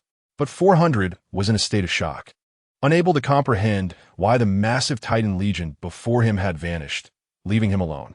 Elena's fear intensified as she urged to charge the volcanic cannon, while the Titan's defensive artillery uselessly sprayed fire toward the horizon. But 400 noticed that the strange giant vehicle was rapidly retreating. He comforted his beloved, telling her not to be afraid, but Elena's fear only grew stronger, preventing 400 from commanding her to take a step forward. 400 felt Elena's fear. Her siblings had been killed, abruptly and suddenly. "Retreat!" 400 shouted. Meanwhile, Horus also received a notification from the sage of Dorcason. "Great and omnipotent OM Messiah above, his wrath has been unleashed, and now he needs rest. All right, you all retreat. I will arrange for the Air Force to cover you." Horus hung up the communication, frowning. The timing of the sage of Dorcason's fire was unfortunate, coinciding perfectly with the Titan Legion's formation change, allowing one military Titan to escape. But against this single Titan, the Dawn Army had no good way to deal with it. After all, the only thing that could defeat a Titan was another Titan. But the Dawn Army didn't even have a single night mech. Moreover, the energy required to charge the wrath of OM Messiah was immense. Unless they used the engine of a cruiser to charge it, they wouldn't be able to fire again for at least a month. However, there were still solutions. Horus connected to the communication of the second company. "Father, please speak. Kobel, take your second company to intercept that Titan. We must not let it return to the front lines. The 78th Armor Regiment will support your actions. Glory to humanity, my father." Chapter 53, Titan Fall Warrior. The 78th Armor Regiment is providing cover for you. We will do our best to attract the Titan's attention. Good luck. Received, Commander. Thank you for your support. Fight for humanity. Captain Kobel mounted a Reaver-class battle bike, and the entire second company boarded their battle bikes, land speeders, and rhino transports. They surged out of the fortress like a pack of wolves. Ahead, the 78th Armored Regiment had already launched their attack. From a distance, it looked like a mythological ant swarm attacking the giant Goliath, as a large number of armored vehicles trampled over the magma left by the volcano cannon, bravely charging towards the towering Titan. The massive mountain was stepping back, and with each blast from the volcano cannon hanging from its left arm, it drew fiery lines that engulfed the unfortunate armored vehicles. To cover the retreat of the only surviving Titan, the Imperial Army deployed the heavily damaged Armored Corps and a reserve night squadron. The two torrents of steel collided fiercely across the vast plains like raging waters. The roar of the Emperor's poison blade sounded as its super-heavy tank body crushed through the various modified models of the Leman Russ that the Dawn Army heavily equipped. Meanwhile, the Night Mech swung their chainswords, reaping the charging armored units. The Dawn Army did not have heavy vehicles like the Emperor's poison blade, as they were equipped more with various modified Leman Russ models, thanks to the use of the abominable intelligence and alien technology. The scale of a single armored corps of the Dawn Army far surpassed that of the Astral Army. To incorporate the new weapons derived from the technological sharing with the Black Mechanicum, the Tech Priests had modified the Leman Russ in various ways. The special model now called the Duelist was a strong testament to this. One charging Duelist suddenly halted, and its cannon extended out like a fishing rod. Two legs emerged from the vehicle, and the tips of the supports firmly planted into the ground. Its barrel aimed directly at a firing Emperor's poison blade, which towered over the other armored vehicles. In an instant, a searing golden-red beam shot out, instantly striking the main turret of the Emperor's poison blade, burning through its thick auramite armor and leaving it with only the advancing lower half of its body. The brave knights gradually fell into encirclement, their ion shields overloaded, and heavy shells bombarded their beautifully adorned armor with family insignias. In the end, they were left battered and lying on the ground. Captain Kobel finally advanced to the foot of the Titan. From below, even the Titan's foot looked like a massive metallic house. Kobel raised his grappling gun and aimed at the shadow in the sky. The grappling hook shot out, its magnetic device firmly attaching to the Titan's abdomen. Kobel leaped, abandoning the battle bike, quickly ascending along the grappling hook until he reached the Titan's belly. He turned back to see several battle brothers firing grappling hooks below, while the others seemed to have vanished. But time was of the essence. Captain Kobel took out a melta-bomb and pressed it against a weak point in the Titan's armor before swinging away. A violent explosion erupted, and, the next moment, Captain Kobel rolled inside the Titan. Upon looking up, he saw two mechanical servitors operating instruments, seemingly oblivious to the howling winds and the intrusion of the demigod. Ignoring these mindless servitors, Kobel charged toward the critical area. The Titan, now under his control, fired its cannons at the fearless armored clusters. Suddenly, he felt his body tilt as the massive Titan swayed. Fortunately, he quickly regained control. Otherwise, the Titan would have nearly toppled over. What happened? Elena, now calm down, quickly explained what had occurred. The right foot has lost control. I can feel something moving inside the Titan, killing the critical nodes that the tech priests and crew are guarding. Following Elena's gaze, Kobold saw a demigod in black and white power armor, punching a terrified mechanical apprentice to death. A wave of immense fear surged over him. They've infiltrated. He struggled to control the Titan, closing blast doors, but suddenly he heard the sound of explosive rounds. This sound was not what Elena had heard, but something he himself was hearing. Kobold desperately opened his physical eyes and then saw several demigods standing on the bridge, executing their crew with explosive rounds and fists, while the gunner was being dragged off the mechanical throne, curled up on the ground, wailing. The demigod standing in front of him seemed to sense something and turned to look at him. The Titan ceased its movements, falling into an eerie silence.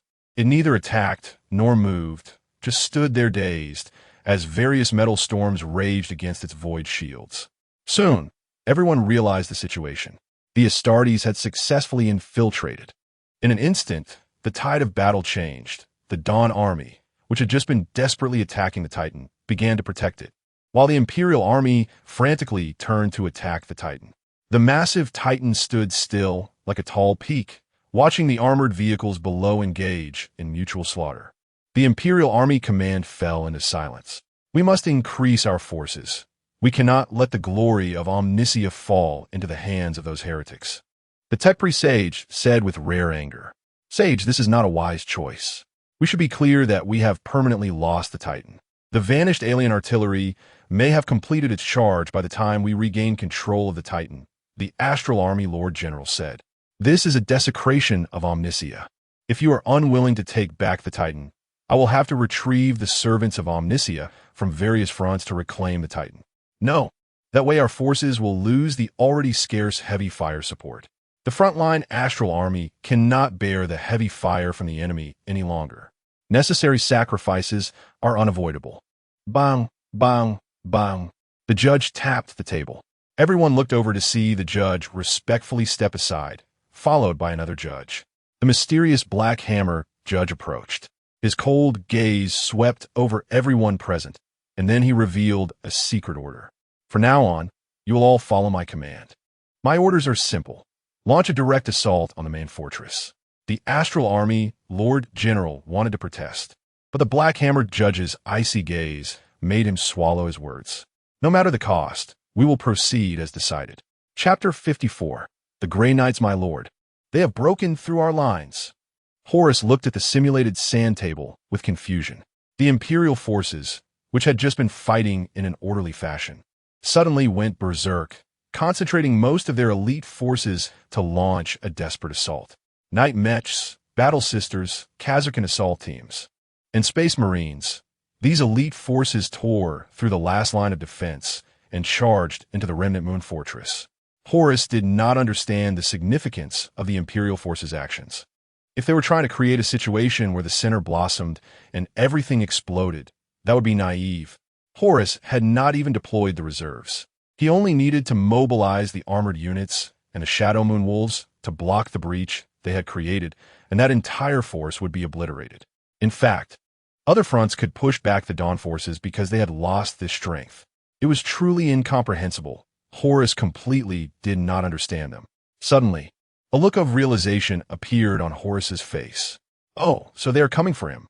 Ruff, assemble the first company and all the pups inside the fortress. We are going to meet the enemy." Inside the remnant moon fortress, on the wide main avenue, the Dawn forces and the assault troops were engaged in a fierce battle. By the blood of Sanguinius, faith is our armor, courage and honor. In this square, it was nothing less than a gathering of the wise, with all ages present. On that road, where a single shot could hit the head, Astartes Terminators, Repentious Sisters, and Night Mechs appeared. Such elite forces quickly pierced through the makeshift defenses, and the Dawn soldiers and Shadow Moon Wolves struggled to maintain the last line of defense at the gate. Suddenly, the fortress gates opened. A tall figure emerged. The massive wolf head on his shoulder pads seemed to signify his identity, and that confident and noble aura instantly halted fire from both sides. Although Titus had never seen the pre-march, he recognized him immediately. The Lord of the 16th Legion, Horus.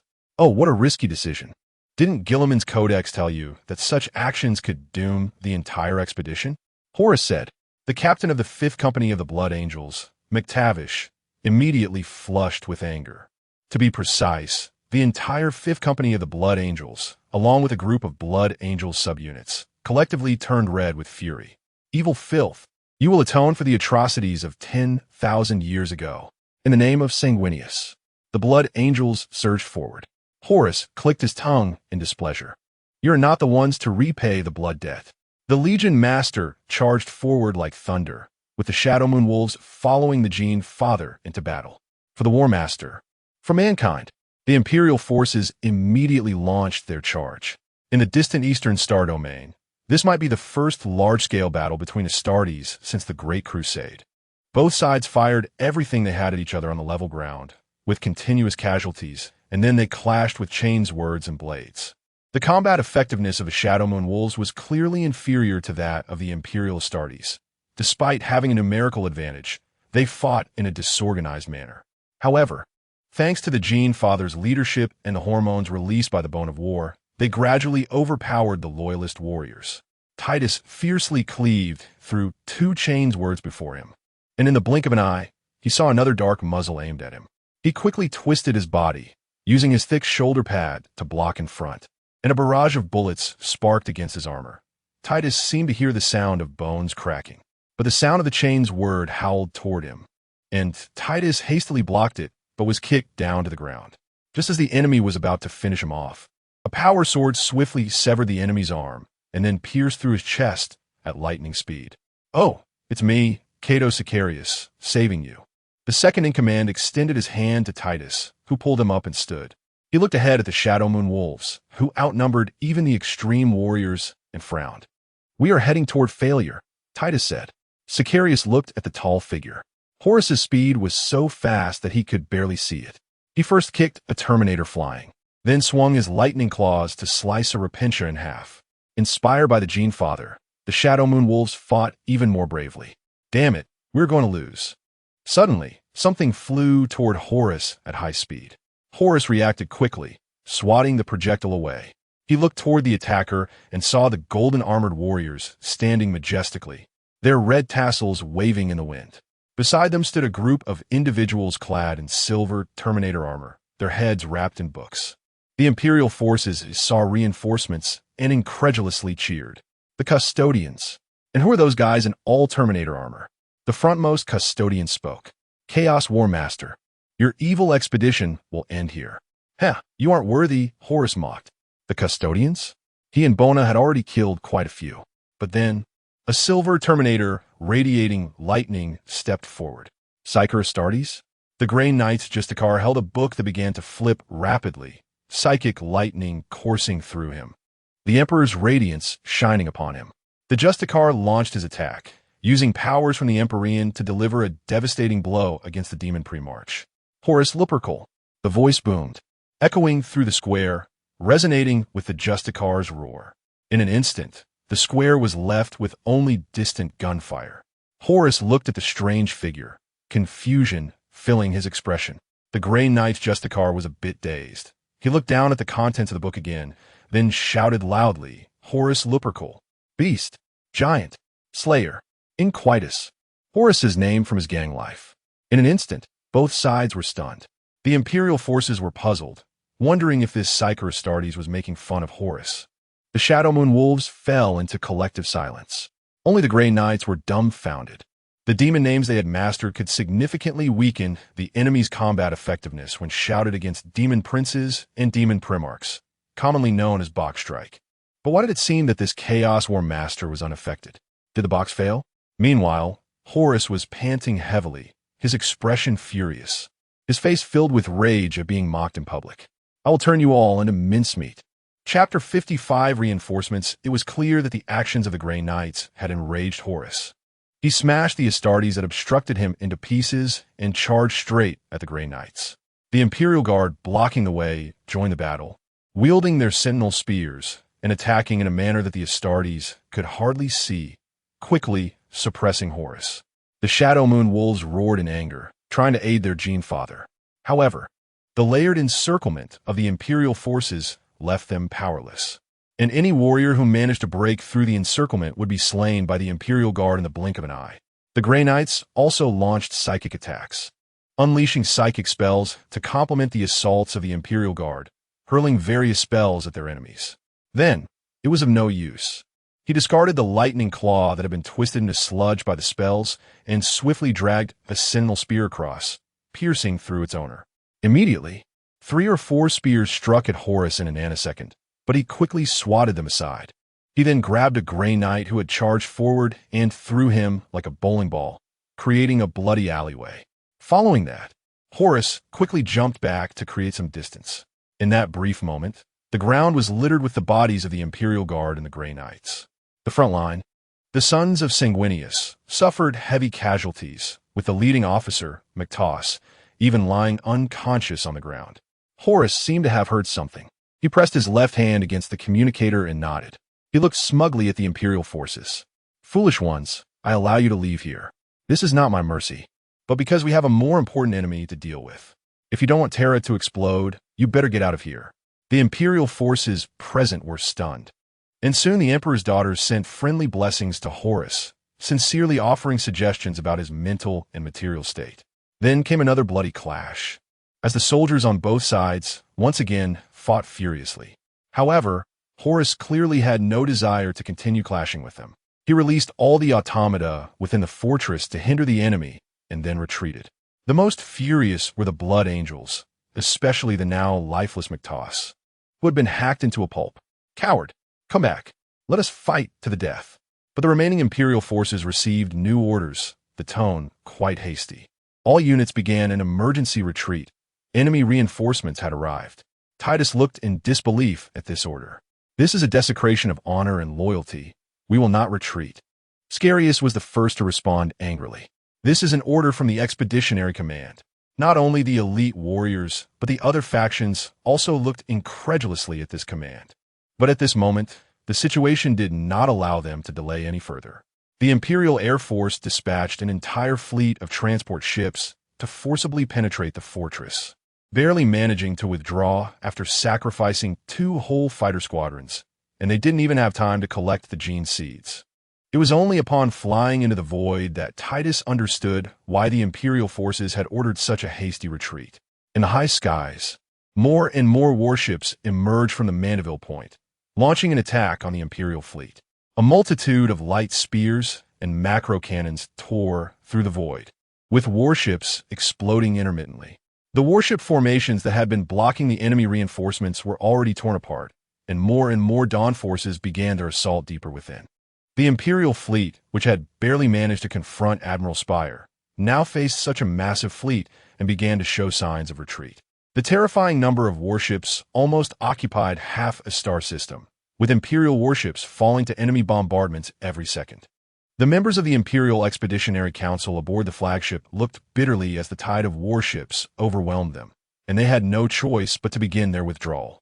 As for the vast ground forces still on Hexen, they had to be abandoned.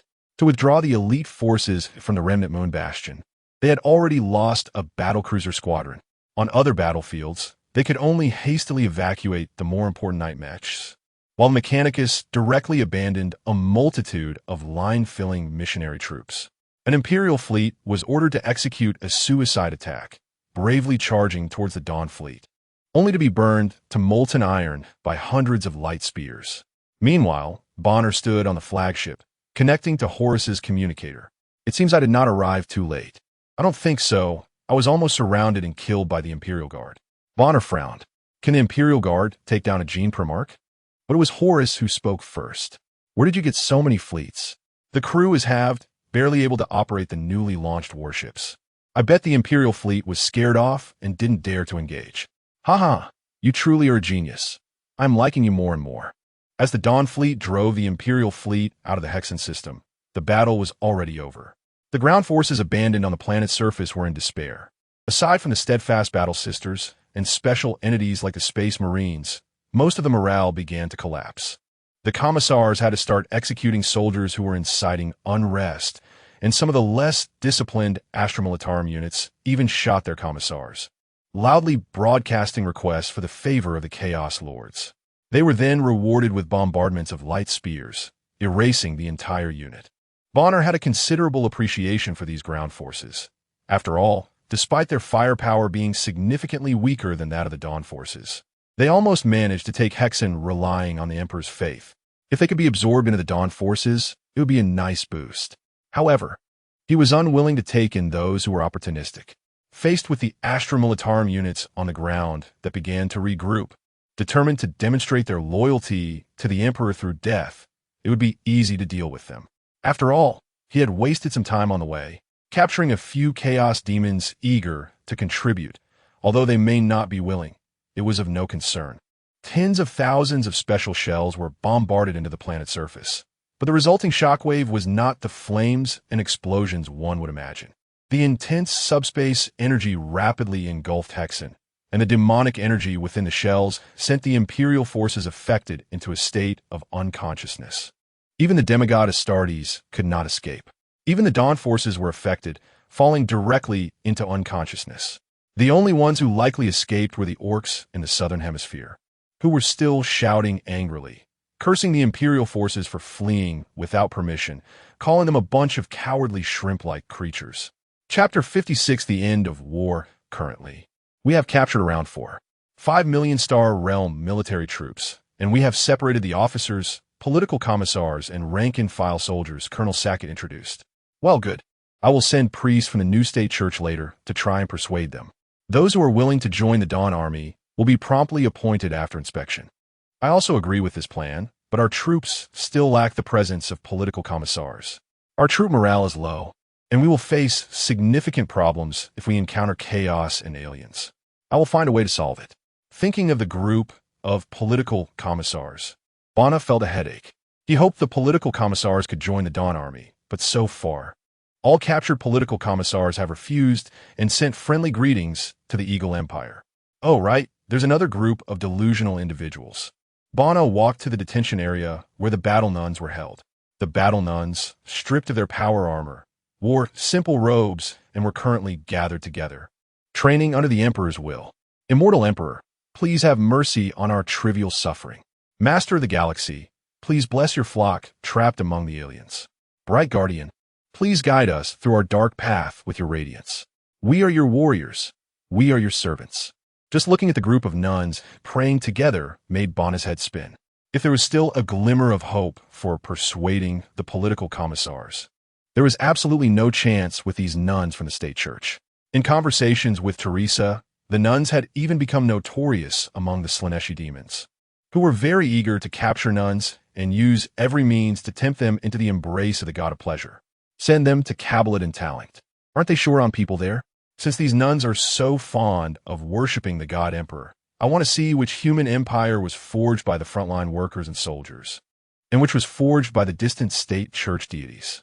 Colonel Sackett opened his mouth to say something. After all, sending these brave warriors to do menial tasks was indeed a waste. However, considering the degree of delusion among the battle nuns, he decided against it. The two walked to the area where the Space Marines were held. Not many, just 7 or 8. These half-superhumans had their power packs removed and were secured with magnetic locks. They mostly volunteered to stay behind as brave warriors to cover the retreat of their battle brothers, while most Space Marines had successfully evacuated. As they approached, the Space Marines fixed a murderous glare on Bana. This made Bana chuckle. Nothing left to say. Send them to be punching bags for the Shadow Moon Fenris. A circle of hard-headed warriors was all around. After all, being able to participate in this expedition meant they were among the most resolute in the Imperial Army. Colonel Sackett seemed to remember something and reminded, "We captured a Titan pilot, a whole Titan machine, and a dozen damaged night suits." Titan pilot? Bana arrived at the cell and saw a middle-aged man sitting in a cage. The Titan pilot sat on a chair, eyes closed, seemingly indifferent to the external disturbances. Who is he? I don't know. He won't say a word. Then keep him locked up until he decides to talk, or until he dies. The battle at Hexen had ended for the Empire, and the Imperial Army had suffered heavy losses here. The black Mechanicus engineering ships were salvaging warships in outer space, as the construction cost of Imperial-class warships was several times that of Chaos warships, making salvage extremely valuable. Of course, small skirmishes occasionally occurred, as there were always some lucky ones who managed to survive by clinging to the wreckage after a warship exploded. But for Horus, his battle was far from over. "Hey, you shrimp!" A massive orc roared. His left leg had been replaced with a mechanical limb, and his right hand wielded a chainsword taken from a knight's suit. As for the green-skinned orc's chest, there was a terrifying scar left by the knight's suit. The orc boss had nearly been split in half by the knight's suit, but he survived. At this moment, the green boss was performing a traditional custom in orc society. The boss sits every year. This year it's my turn. Horus looked disdainfully at the green boss. "Oh, so I didn't misunderstand. You think you can take me on?" "Orc," the green boss roared, "I big new should be the green boss, and you are just a shrimp. Even if you look big and strong enough to be a wog, you are not one of us. So I challenge you." Horus smiled, and the Shadow Moon Fenris guards around him couldn't help but laugh. Horus took the heavy hammer handed to him by his guard and stepped forward, provocatively reaching out toward the green boss. At this moment, the green orcs around cheered loudly, shouting "Wog!" The orcs sitting on the slaughter canisters excitedly banged their wrenches against the canister heads, while the orcs raised various guns excitedly and fired into the sky. One orc sat atop a modified Emperor's poison blade. The orcs thought the shrimp driving this huge tank was very impressive, and they shouted that they would fight to the death for the soil yellow. However, there were too few cannons on it, so the orcs added a bunch of artillery. They also scraped off the Imperial double-headed eagle insignia on top and painted a very awkward Imperial Thunderbird insignia, as well as what they believed to be soil yellow. Although the level of sacrilege was enough to make the battle nuns embrace the hot melt and perish with this blasphemous Emperor's poison blade, an orc sat atop the ruined main turret of the Emperor's poison blade, holding something the orc found very wog and saying loudly, "This is a wag.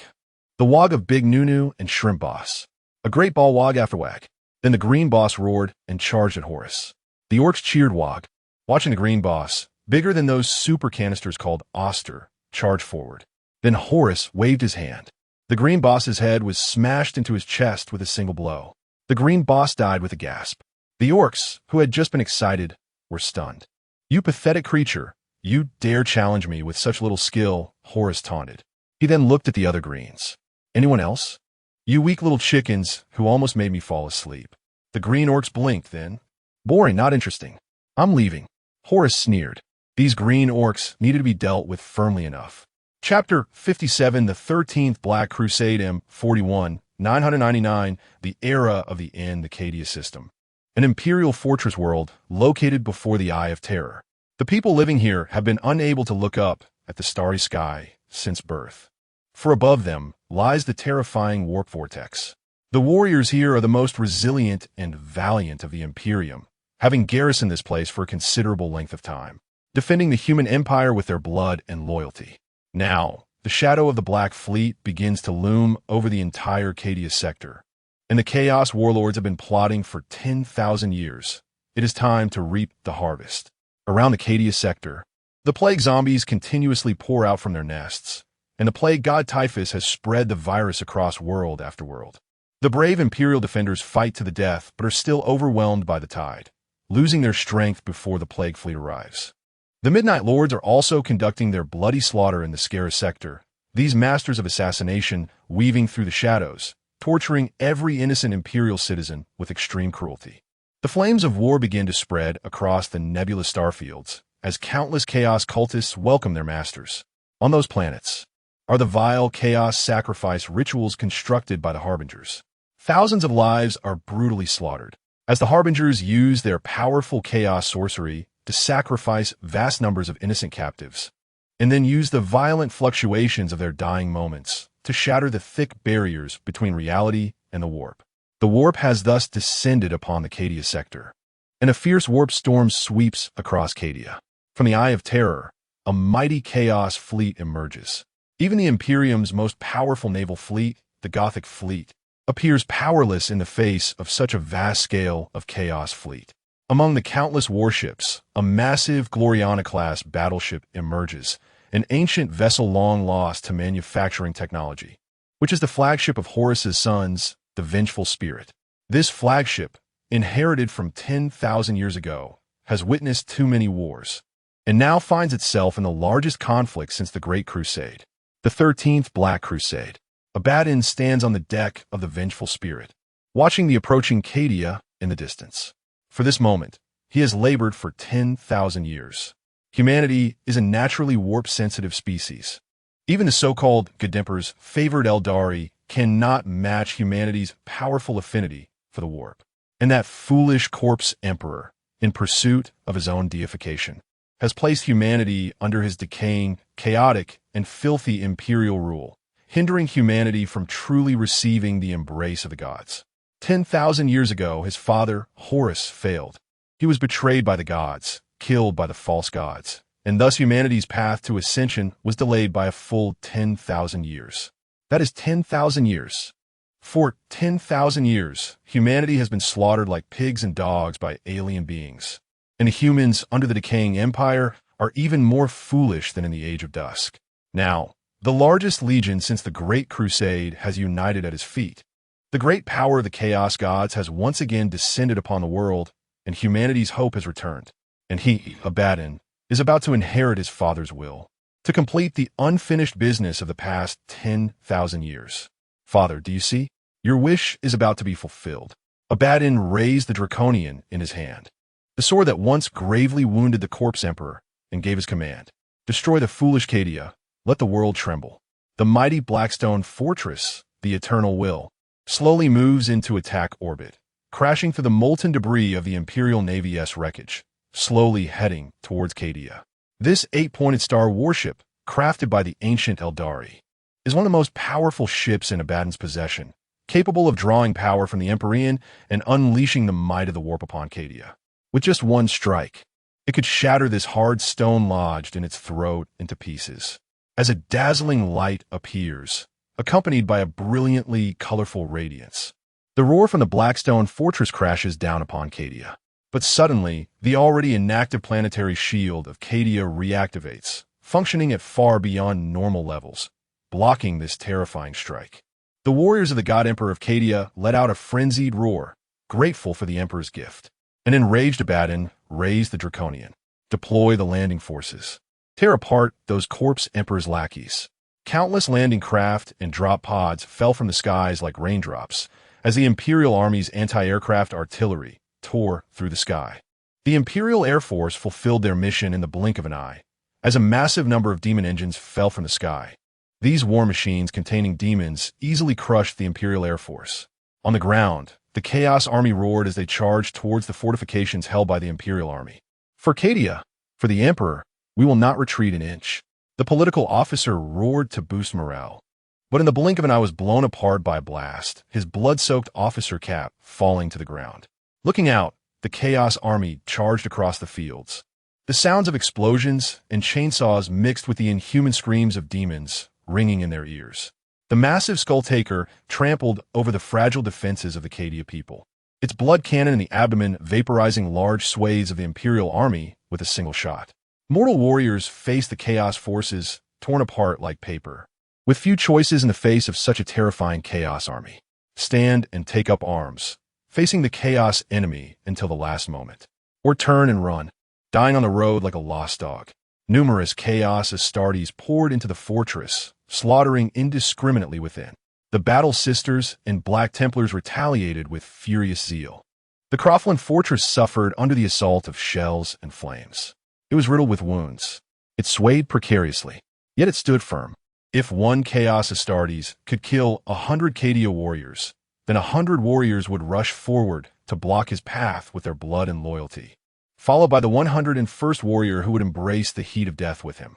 The War Titan Legion's footsteps thundered upon the soil of Cadia, launching an attack alongside the demon engines. Although the front line collapsed like a house of cards at that moment, the Supreme Lord Creed raised the battle standard and stepped out of the fortress. He walked to the front lines, glaring at the Chaos enemy. Warriors, for 10,000 years. The Chaos enemy has launched attack after attack, and it is for this day. We may not have powerful equipment nor strong bodies, but our will is as strong as steel. Cadia stands. Cadia stands. Cadia stands. Cadia stands. Chapter 58. The Fall of Cadia. The Valkyrie squadron flew through the sky, fearlessly charging towards the advancing forces of the god of fire. The traitorous Titan legion approached like mountains, and amidst those mountains, many torches lit up, with the traitors' anti-aircraft artillery shining like stars in the sky. Facing the rain of fire approaching them, Squadron Commander Strika issued the final command. All units engage. We will fill the skies with our blood. We will die with bodies of glory. For the Emperor. For the Emperor. The Valkyries bravely flew through the rain of fire, unleashing missiles upon the enemies of the Emperor. But in a despairing turn of events, the missiles exploded against the shields, while the oncoming firestorm easily tore through the Valkyrie squadron. Strika could no longer see ahead. He wiped the blood from his eyes, then felt the howling wind. Squadron 119, prepare for second attack. But at that moment, the communication channel fell silent.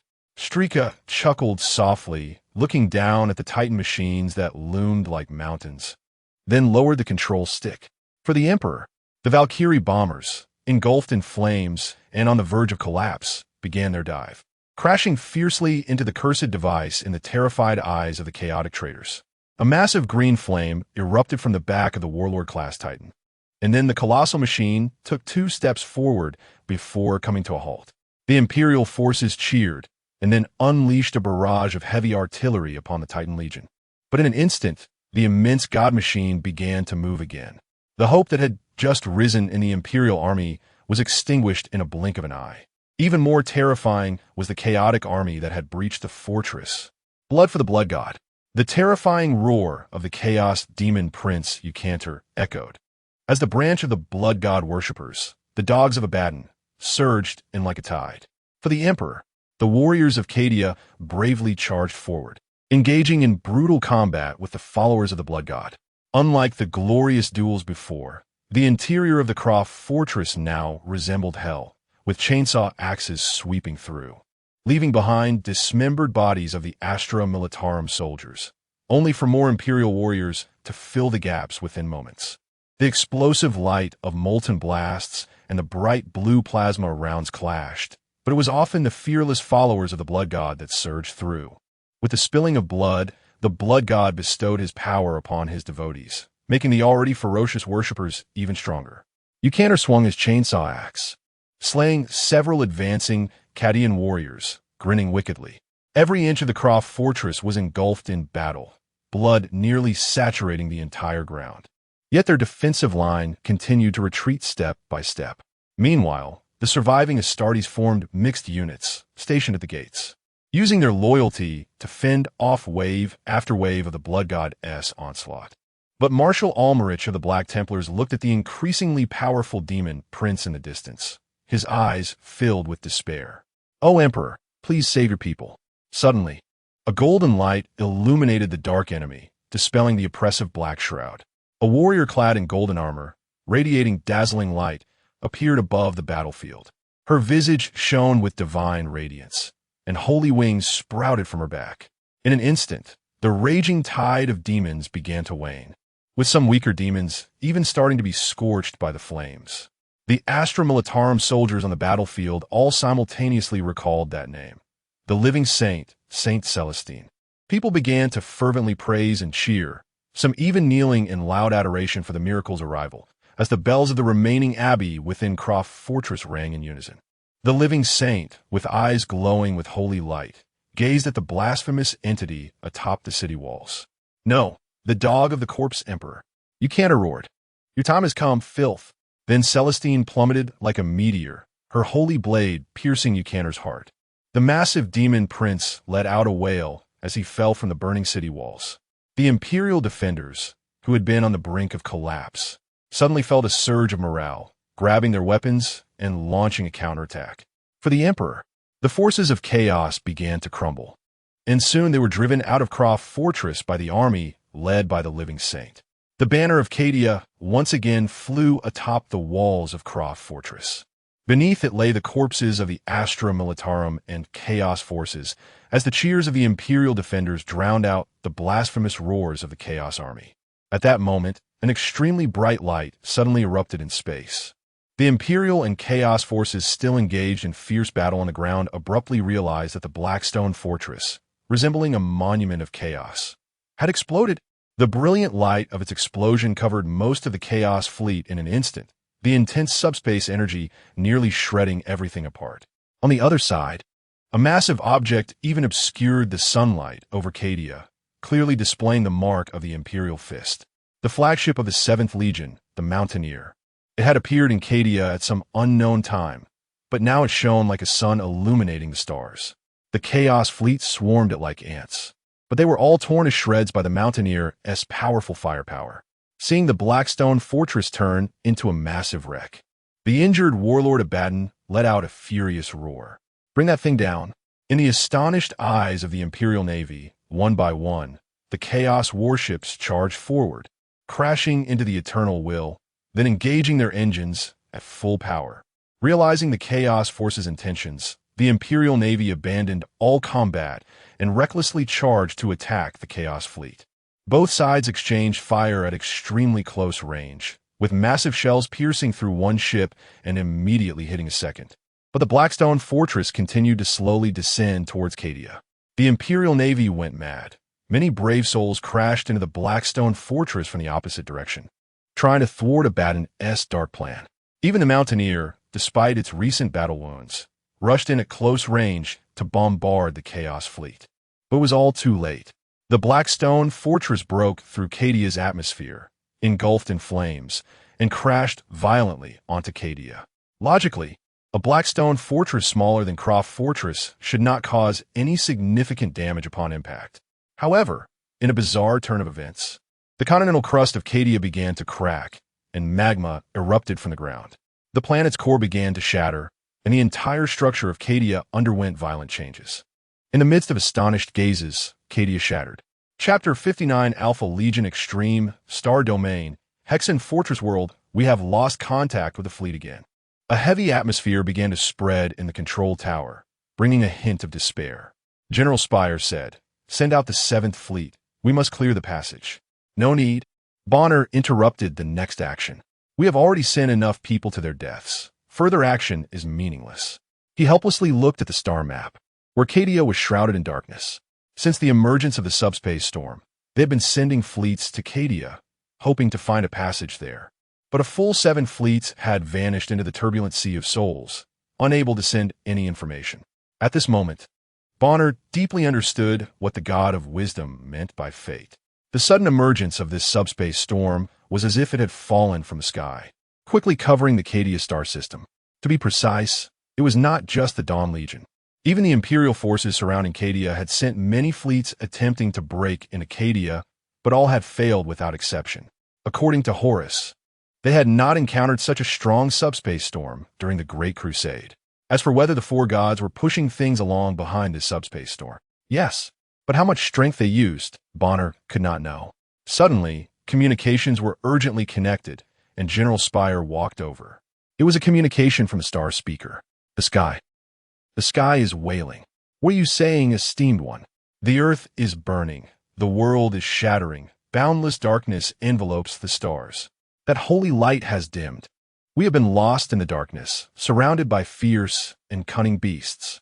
General Spire's face suddenly turned pale, while Bonner and Horus seemed to have already accepted this outcome.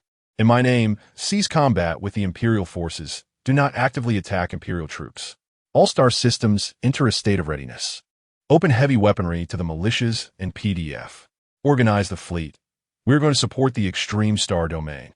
The orders were quickly issued, and the Dawn Legion fleet began preparations. Then, it exploded. 2 battlecruisers were leaving the dock when they suddenly went mad and collided with each other. The engines erupted with intense sparks, and the 2 warships, under the influence of inertia, blocked the exit. Similar situations occurred at the other exits. General Spire's face changed in shock, and he urgently connected the communication. "What happened?" "General, the Emperor's angels are attacking us. They have taken control of the lock." Horus's face turned pale with shock. It should be known that within the Expeditionary Legion, the only Astartes capable of organizing such a large-scale attack was the Shadow Moonwolf. Those Black Shield warriors, even if all acted, could not simultaneously control all the locks. I'll handle this. If there is a situation, I hope you can distinguish right from wrong. Horus stopped, turning to look at Bonner. If they are corrupted, I will personally execute them. At this moment, the starport dock had turned into a battlefield. The mechanical clergy and duty-bound mortal soldiers executing port work were suddenly killed by the nearby Astartes, while the deployed automata were paralyzed. Only a few surviving Dawn Legion soldiers and quickly arriving reinforcements were engaged in battle with the rebel Shadow Moonwolves. Horus charged into Dock 3, which was the only starport lock that had not been blown up. He struck like thunder, slaying the Astartes, blocking his path in an instant. Then he swung his war hammer, throwing it to smash a tech sergeant who was setting up a thermite bomb. The arrival of the pre-march and the honor guard swiftly turned the situation here, and the rebellious Astartes were all slain in the blink of an eye. Horus's face was filled with gloom as he shook the blood off his power claw, allowing it to drift into space. In front of him were several captured traitor Astartes. Horus walked over, standing before them, and scrutinized them for a moment. "You are not my progeny." The surrounding Shadow Moonwolves were shocked as Horus removed the helmet of a traitorous Astartes, revealing a terrifyingly calm face beneath. On that head was a snake's mark. "Oh, I recognize you, Alpha Legion. This time I miscalculated. I forgot about your existence. Let me guess, you won't reveal your intentions, will you?" The captured Alpha warrior remained impassive, saying, "Hydra Dominatus." Horus sneered and then smashed his fist into the warrior's skull. "Execute them all." The Shadow Moonwolves kicked the captured Alpha warrior's knees, forcing them to kneel, then shot them in the back of the head with explosive rounds. Neruf, begin inspecting all Astartes warriors of the Legion. Capture all members who seem off. Better to mistakenly kill than to let any go. "Yes, Father." Horus returned to the bridge and reported this outcome to everyone. "Alpha Legion?" Bonner looked at the Alpha Legion emblem on the holographic projection, falling into contemplation. He had long heard Horus speak of his brother, Alpharius. Unlike the unilateral reports of rebellion from the Imperial side, Horus, who previously had the memories of a Chaos warlord, had his own understanding. In summary, neither the Imperial side nor the Chaos side understood what the Alpha Legion was thinking or what they were doing. I cannot comprehend the actions of the Alpha Legion. They sacrificed 300 Space Marines just to prevent our fleet from departing? General Spire said. Their actions have always been a mystery. The Alpha Legion is unpredictable, aimless like their gene sire. No, they have a purpose, and they have maintained it for 10,000 years. Everyone looked at Bonner.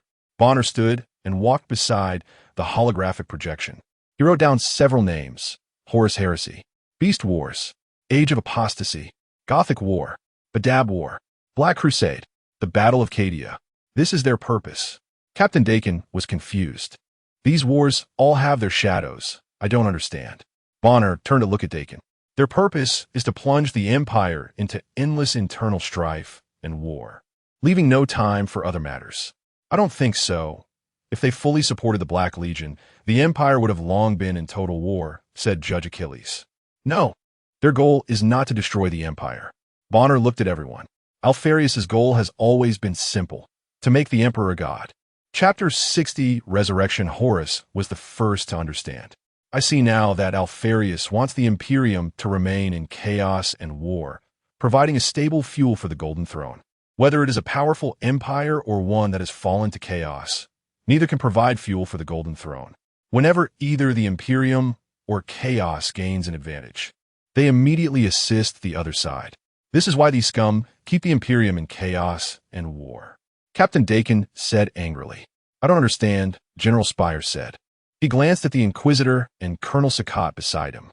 Perhaps what I am about to say is presumptuous and even blasphemous given our current status. Why do they want the Emperor to become a god? I don't mean to imply that I think the great Emperor is inferior to those evil deities, because only a god of humanity can protect humanity from the troubles of the gods of the warp. Bona's words left everyone present in silence. After a long while, Horus asked, even at the cost of all humanity's death? Bona replied, even at the cost of all humanity's lives. Then we will crush them. What is Alpharius? Horus said angrily. At least that is not something we should consider right now. Bona interrupted Horus and then looked at everyone. Right now, every second, there are Imperium citizens being slaughtered by Xenos and heretics. We have no time to waste here. Now, I and Horus will lead the expedition fleet to launch a campaign. Captain Dakin, General Spire, and Colonel Sakat, I hope you can assist the surrounding star systems to the best of your abilities. After the destruction of Cadia, a horrific scar cut through the galaxy and continues to expand. This scar, known as the Great Rift or the Cicatrix Maledictum, has split the Imperium in two, the shining realms still illuminated by the light of Terra and the dark side of the Imperium shrouded in shadows. In this apocalyptic catastrophe, the Imperium, Chaos, and even the Eldar and Necrons have been affected to varying degrees, with even the tendrils of the Great Devourer being severed, driving a swarm of bugs mad. The human Imperium is undoubtedly the most severely impacted entity. The entire galaxy has almost fallen into war, and the efforts of the Chaos Warlord Abaddon over the past 10,000 years have finally succeeded. Humanity is on the brink of annihilation. But within the shattered region of Cadia, a special team escaped and utilized the Webway Gate to reach Ultramar. Thanks to the teachings of Asurian, we have successfully evaded the enemy's pursuit. This team was bizarre in appearance, consisting not only of the Adeptus Mechanicus, Black Templars, Inquisitors, but also the living Saints Celestine and Eldar. They had just escaped from the doomed Cadia system using the Eldar's Webway Gate and, according to prophecy, arrived at Macridge. However, Macridge was also engulfed in flames of war, with Ultramarines and Chaos forces engaged in fierce battles. Although the Ultramarines had seen much in their time, it was the first time they encountered a living Saint, Eldar, and Inquisition sitting quietly together without fighting. However, due to the orders carried by the great sage Calgar, which were indeed correct, they had no choice but to arrange for a strike cruiser to escort them back to Macridge. "Thank you for your help, great sage. I feel much better now," Inquisitor Greyfax said. "I'm just fulfilling our agreement," Calgar replied. "Right? The agreement." Greyfax crushed a glowing neurocontrol worm under her boot. Damn evil Xenos, still trying to control her with this. However, compared to the Xenos, as an Inquisitor, Greyfax was more concerned about the other side. The living saint. She cast a cold gaze at Celestine, who was sitting a short distance away, faintly radiating holy light. A living saint?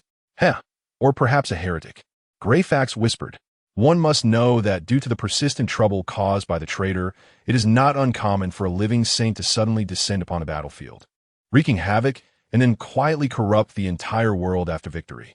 If that so-called living saint showed even the slightest sign of being off, Greyfax would not hesitate to eliminate her. Seemingly sensing the hostility, Celestine, still in meditation, opened her eyes and smiled at her like a neighborly girl, giving a slight nod. TSK. Heretic or loyalist, that is the question. On the other side, the great sage Calgar was having a small meeting with the representative of the Death Guard. The current Ephrael Stern had become the chosen of the god of death, Nurgle. In the original fate line, Ephrael would be struck down in the Kamarag arena, and then become the stunning chosen of the god of death. However, thanks to the traitor's schemes involving Bona, the long-awaited opportunity for Nurgle was missed. Meanwhile, the poor Eldar god of death was also being hunted by the traitor, and the starving traitor seemed eager to take a bite, which only added to the tragedy of Nurgle's situation. Nurgle had no time for any selection rituals and quickly sent a dream to Ephrael, the gist of which was, "Nurgle, hey kid, do you want to lead the Eldar to revival?" Ephrael, what? Nurgle, good, you're now my chosen one. It's settled. Nurgle, I have to leave quickly, or that crazy woman will catch me. Nurgle, good luck, love you, hugs. Ephrael, having such a weak god made Ephrael even more worried about the future of the Eldar. Once, the mighty pantheon of the Eldar now only had literally shattered war god Cain, the captured life goddess Aisha, the mysterious laughing god Sigmar, who was doing who knows what, much like the traitor, and the recently revived god of death, Nurgle, who is now happily enjoying life after being cornered by the traitor. Our future as Eldar is looking bright. For the Mechanicus to successfully bring the young god back among the stars, they need to harness the power from the edge of death. Ephrael succinctly explained to Calgar. Calgar was bewildered for a long time, but ultimately could not analyze it. Please speak. Ephrael raised the sword in her hand. This sword must be used to sever his ties with the world to break free from the influence of the dark corruption. Only then can you use your treasure to achieve resurrection. Calgar quickly calculated in place and then nodded. The agreement is established. Chapter 61. The furious battle leader Maculag at this moment. Maculag had transformed into a massive war fortress. The Chaos Fleet was docked in low Earth orbit, bombarding the planet's surface with powerful firepower, while countless drop pods rained down from the sky. The fortress of the extremist Space Marine chapter, Terra, became a key target of the Black Legion. Chaos forces launched attacks from all directions towards Terra Fortress, although the extremist Space Marines were putting up a fierce resistance. It was clear to anyone with strategic insight that the Chaos Army would eventually reach the foot of Terra Fortress. Kargan was somewhat irritated. He stepped away from the battle to meet these strange guests: the cult Mechanicus, the Dark Sanctum, the Tribunal, and the Xenopsycho race. Kargan sat on the throne, his power fist still stained with blood. Beside him were the extremist Space Marine Company Commander Agman, the think tank Director Digris, and the Grey Knights Grandmaster Valdis, who had come to assist due to a prophecy. Accompanied by the distant rumble of artillery and the roar of passing aircraft, he began to question. "Tell me your intentions." "Guests, I do not have much time to waste on pleasantries." The Archmagister of the Mechanicus, Call, stepped forward. "I have come here to fulfill a covenant with the Master of Ultramar." Kargan frowned. "I do not recall making any agreements with the cult Mechanicus. If there were any, they would merely pertain to the routine trade of Ultramar. What I have agreed upon is with the true Master of Ultramar, the father of the Space Marine gene, Robert Gilliman." Everyone present was shocked. The living Saint Celestine wanted to explain something, but the already tense extremist Space Marine Honor Guard unhesitatingly aimed their weapons at all of them.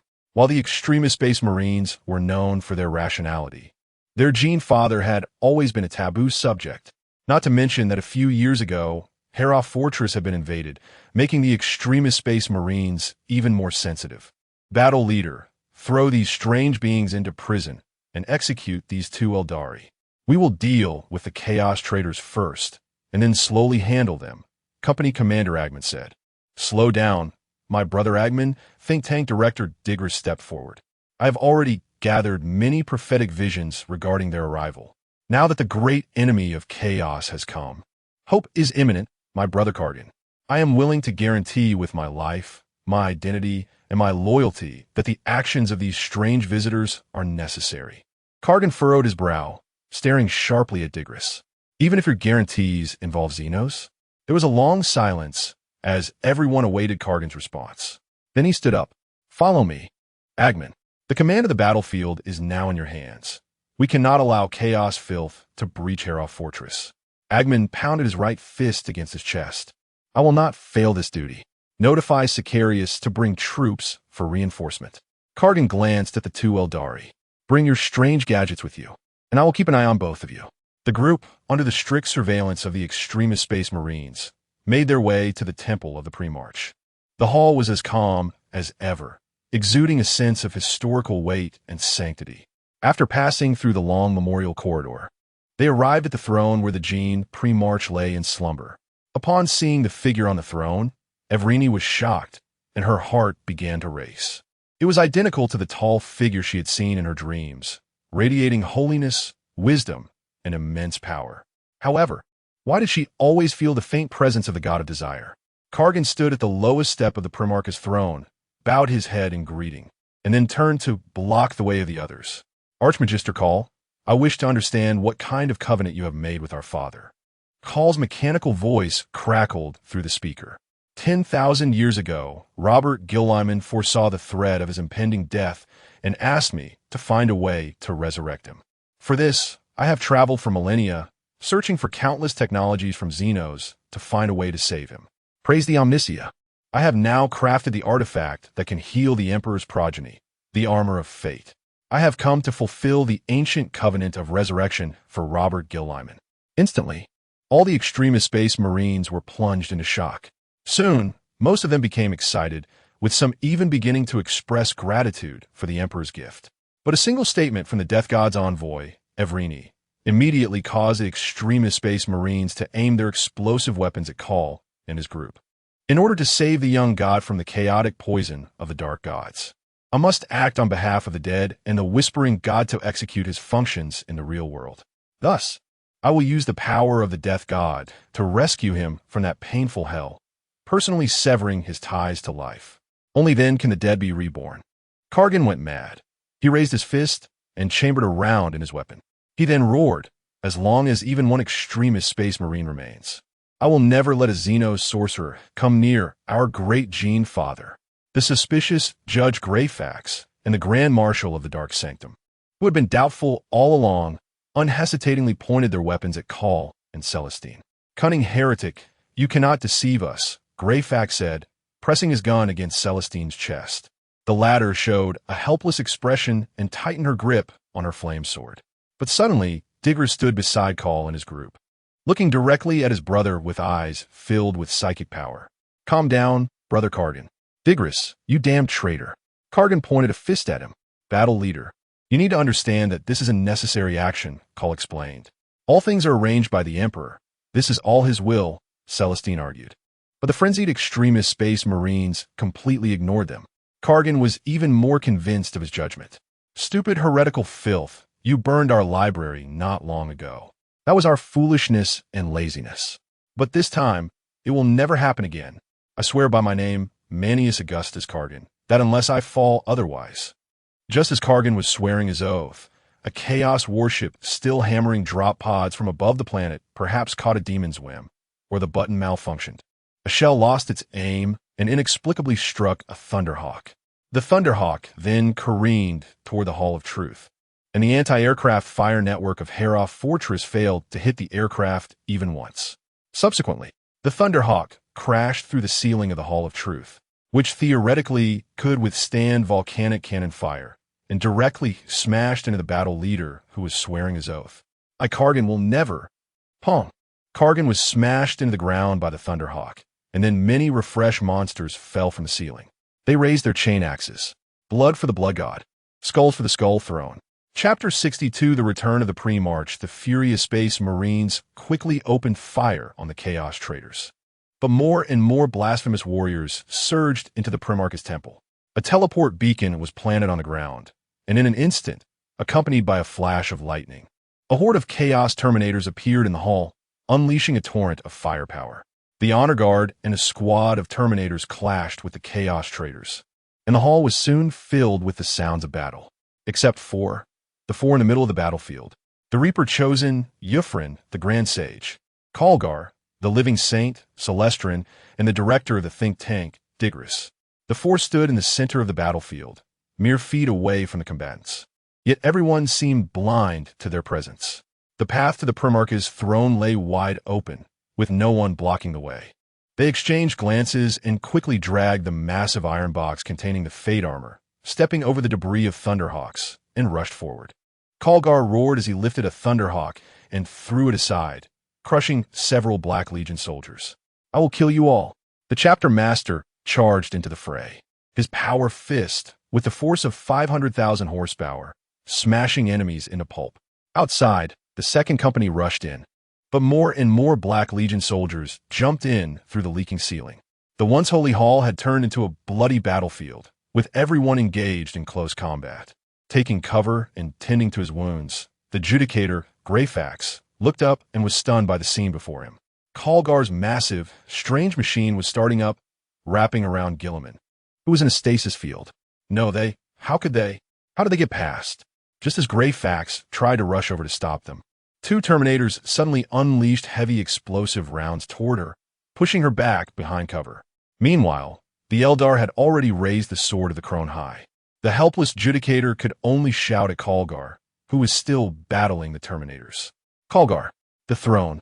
Kalgar, who was currently smashing a Terminator's head into its chest, turned his head and saw a heart-stopping scene. The Eldari raised her weapon high and was about to strike the energy cables of the stasis field. Digris, stop that witch! Kalgar roared. But Digris merely shook his head at Kalgar. Do it, Eldar. In Kalgar's desperate gaze, Yufrin severed the cables. After a blinding flash, the stasis field ceased to function, and a deep, ancient sigh emanated from the machine enveloping Gilliman. Kalgar despaired, and all the extreme warriors present fell into despair as well. In an instant, these despairing space marines abandoned reason and unleashed their fury on the nearby Chaos Traders, attempting to mask their despair with anger.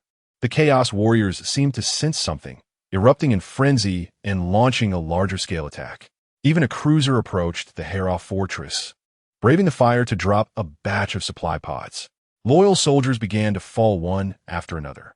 Only a few sword brethren remained beside the Grand Marshal of the Black Templars, and even the living Saint Celestrin had lost an arm. Chaos Warriors continued to fall under their attacks, but soon a larger wave of onslaught would come, just as the Chaos Traders were about to overwhelm these loyal warriors. Suddenly, the machine atop the throne emitted a tremendous sound, accompanied by the heavy turning of mechanical gears and the release of steam. A tall and imposing figure stood before everyone, radiating a noble and grand aura that caused all present to halt their weapons and stare in awe. Yet he exuded a terrifying killing intent, as if he had just returned from a bloody battlefield. Robot Guilliman awoke from a millennia-long nightmare, looking at everyone present, momentarily confused, having just been fighting Horus during the siege of Terra. Who are these people? Who is this winged figure? Suddenly, a berserk warrior shouted, "Blood for the blood god. Skulls for the skull throne." He charged forward, attempting to offer the head of this son of the god emperor to the blood god. In the blink of an eye, even the two Eldar skilled in the ways of warriors could not see clearly, as the berserk warrior was cleaved in two by the burning imperial sword. Guilliman, filled with rage, charged at the Chaos Traders, and those Chaos Warriors blessed by the dark gods were no match for him. Even those ancient veterans who had burned through 1,000 worlds fell before the fury of a pre-march before they could even swing their weapons. In an instant, Guilliman's wrath effortlessly turned many of the traitors in the hall to ash. The loyalists of the Empire erupted in fervent cheers. For Ultramar, for the Emperor, they followed the pre-march into the fray with boundless zeal and excitement. Meanwhile, Kalgar, who was indeed being kicked around, opened his eyes and saw that holy and majestic figure. Lost in confusion and shock, the living Saint Celestrin shed tears of joy. The blood on him vanished in an instant, and his severed arm was restored. The Imperial defenders, still resisting, began to cheer like a tsunami, and the previously crumbling defenses erupted with fervor. Guilliman awakened from the blood-soaked nightmare of war, suppressing his inner turmoil, took command of the extreme warriors, and skillfully began to maneuver. The Hera fortress, once on the brink of collapse, began to counterattack in an orderly and efficient manner, leaving nothing behind from the Chaos Legion's repeated assaults except for corpses. Eventually, as a Hellbringer-class Chaos warship atop the Hera fortress was pierced by a cannon shot and exploded into flames, the invasion of the Chaos Legion was utterly defeated. The Imperial defenders began to methodically chase down the scattered remnants of Chaos, restoring order to Maculag, while the Imperial Navy drove away the fleeing Chaos fleet from the planet's orbit. And the God Emperor's son, Robot Guilliman, could finally take a moment to address the doubts in his mind, such as why there was someone flying, and that inscription of the Emperor's holy scriptures everywhere, and the flying skull that appeared to be made of baby corpses floating around him. Chapter 63. The thirsty solace rise, my brave warriors. I am proud of your valor. The commanders of the extremist warriors stood up, their expressions excited as they looked at the figure seated on the throne. Thanks to your bravery and wisdom, Macula has been spared from the trampling of the chaotic traitors. Your names deserve to be inscribed in the Hall of Truth. Kalgar, whose armor bore numerous cuts and shoe prints, looked thrilled. It is our honor to fight for Ultramar, Father. Warriors, you are the wisest among the extremist warriors. Now, please tell me the current situation. Yes, Father. The commander of the extremist warrior chapter, Kalgar, along with 1st Company Captain Agman, 2nd Company Captain Sicarius, and the director of the think tank, Degoris, conveyed everything they knew to Guilliman. This gave the Emperor's son a deeper understanding of the current situation. Of course, there were some secretive pieces of information, such as approximately how many Astartes in the entire Empire are his progeny. Thank you for the information. It is very helpful to me, Guilliman said, using the skills he learned from his adoptive father, the governor, to cleverly probe for news. So, am I currently the only remaining gene-sire? Guilliman keenly sensed that his question caused hesitation among the commanders of the extremist warriors. No need to hold back, warriors. Tell me what you know, with my name as assurance. Kalgar looked at Agman, and then both raised their heads. Father, indeed, there is one gene-sire still remaining. Oh, Who is it? Gilliman asked, somewhat excited. Is it Robaldorn? Or Vulcan? Whoever it is, Gilliman felt the situation would improve significantly. Horace Lupercal. The air suddenly felt thick. Calgar looked at his father and took a deep breath. Really? Agman and Sicarius stepped forward. Father, it is true. My lord, I, Cato Sicarius, have also fought against that demon. With that, Sicarius handed over a data slate, which Calgar took and then passed to his father. Gilliman opened it and saw the figure depicted on it, immediately feeling darkness wash over him. It is truly Horus. He had just fought Horus in a dream for 10,000 years. He wouldn't mistake it. Wait. Gilliman suddenly noticed that this Horus was different from the one he knew. There was no trace of that evil aura. Instead, it exuded a kind of confident disdain, along with a smile that reflected his own tremendous power. Gilliman's expression grew serious. It reminded him of the Lord of the Shadow Moon Wolf during the Great Crusade, not the Chaos Warlord of the Great Rebellion. Moreover, the Astartes he led were also the most original and classic Shadow Moon Wolf livery. I want to know, is Horus leading what you call the Black Legion? No, father. He leads another rebel faction. Another one? Captain Agman continued to explain. He leads a rebel faction called the Dawn Legion, which is backed by the Thunderhawk Empire, occupying a large part of the far Eastar region. We recently launched a deep space expedition, but we failed. But rest assured, father, we have crushed their evil attempt to join forces with the Black Legion. Gilliman examined the factions on the data slate.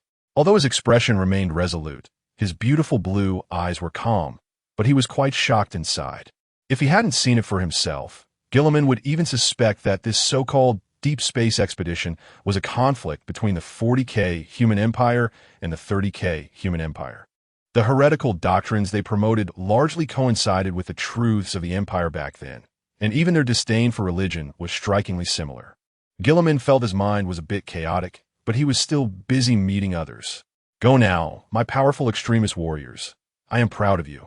Calgar at the front looked excited and thumped his chest with his right hand. As you wish, father. The group of extremist warrior commanders walked out. Gilliman forcibly suppressed the immense confusion in his heart. He was still busy meeting others. He could think about these matters later. With the honor guard's announcement, a graceful figure walked in. When Gilliman shifted his gaze, his pupils suddenly jolted. Evelyn looked at the noble, majestic yet elegant figure, and for some reason, her steps faltered. By the gods, why is there such a peculiar human? She felt her heart racing, and her blood was in turmoil. Evelyn somewhat absent-mindedly walked to the throne and bowed to him. Hello, leader of the human warriors. I am the messenger of the god of death. You may call me Evelyn. However, Evelyn did not receive an immediate response, even if it was brief. All right, envoy of the Eldari, please take a seat. Gilliman felt his mind was in a jumble. He didn't know what was happening. This strange feeling made him somewhat flustered. His adoptive father and the Emperor had never taught him how to deal with this situation. They sat at such different heights, both inadvertently turning their heads away. An awkward silence enveloped the room. Gilliman then realized he was the host and had been rude. Would this leave a bad impression on the Eldari envoy? Should he change into formal attire? This armor felt somewhat crude. Wait, why should I care about an alien's opinion? No, I should care. Would this cause trouble for Ultramar and the Empire? Would this? And Evelyn was also lost in wild thoughts. Would he care about the fact that I just killed someone? Would he be thinking about killing me like that pack of mad dogs in the tribunal? Wait, is my clothing, which is stained from just killing, too dirty? You. The two spoke in unison, their gazes locking onto each other. The tense and awkward atmosphere suddenly exploded. Still, the socially adept Gilliman smiled and spoke first. Miss Evelyn, would you like something to eat? After all, you have waited for quite a while. No. I'm not hungry right now. Oh, I see then. Just as the two finally began to chat, the being in the highest heavens was going insane. Go for it, you foolish fool. Have you been asleep too long that your brain isn't working? My little toy ISNT aiming for you down there. Why are you so shy? Solace, who was secretly peeping through a bone mirror, was losing her mind. She squirmed like a snake, tormented by the scene before her. What Solace hated most was this situation. Giving in to her desires was nice, but waiting was the most torturous. Right now, she just wanted to possess Evelyn and get down to business. If only that dull bastard wouldn't hold her back. Solace looked at the golden light in the distance with the expression of someone whose mother had just been killed, while the giant in the golden light unhesitatingly gave her the finger. Damn it. Chapter 64. The endless Terra is a desolate planet located in the outer rim, barren and devoid of life, with only an extremely thin atmosphere. Besides orcs, there is essentially no life that can survive on this planet. However, orcs are unlikely to come to such a cursed place, as it is nothing but rocks. No, there are other things. A massive, black obelisk towers high above the planet's surface, its height surpassing that of the Titan engines, piercing through the thin atmosphere. Normally deserted, Modic's orbit is currently filled with warships. Members of the Black Robe Mechanicus are setting up various instruments on the planet's surface to collect data on the obelisk. Bona gazes at the gigantic black obelisk, a marvelous alien construct. The expedition fleet has once again gotten lost in the subspace. The entire fleet feels as if it has stepped into a raging ocean, with even the Starseers unable to see the light of the Terra beacon, making their navigation reliant solely on blind guessing and calculations.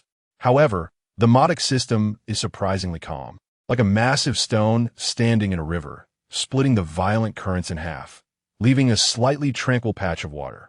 It seems that the tranquility of the Modic system is closely related to these alien monoliths. What are these things? Horus asked. I don't know, Bona replied, looking at the obelisks inscribed with strange symbols.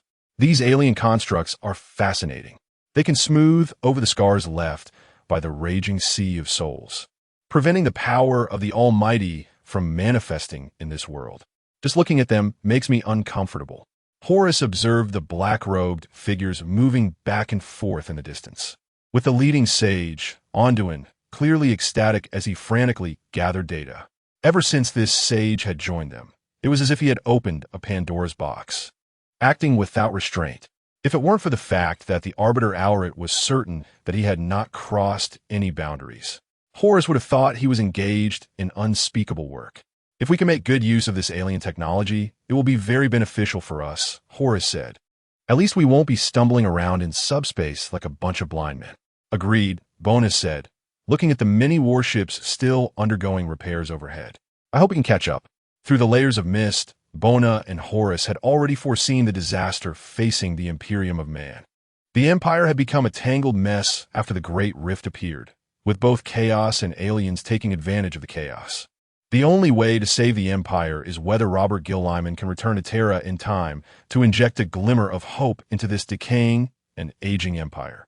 Both the Emperor and the Chaos Gods are aware of this issue, and their struggle has made the already tumultuous subspace even more chaotic. Horus could even sense that his fallen brothers were beginning to move. This only deepened Horus's worries.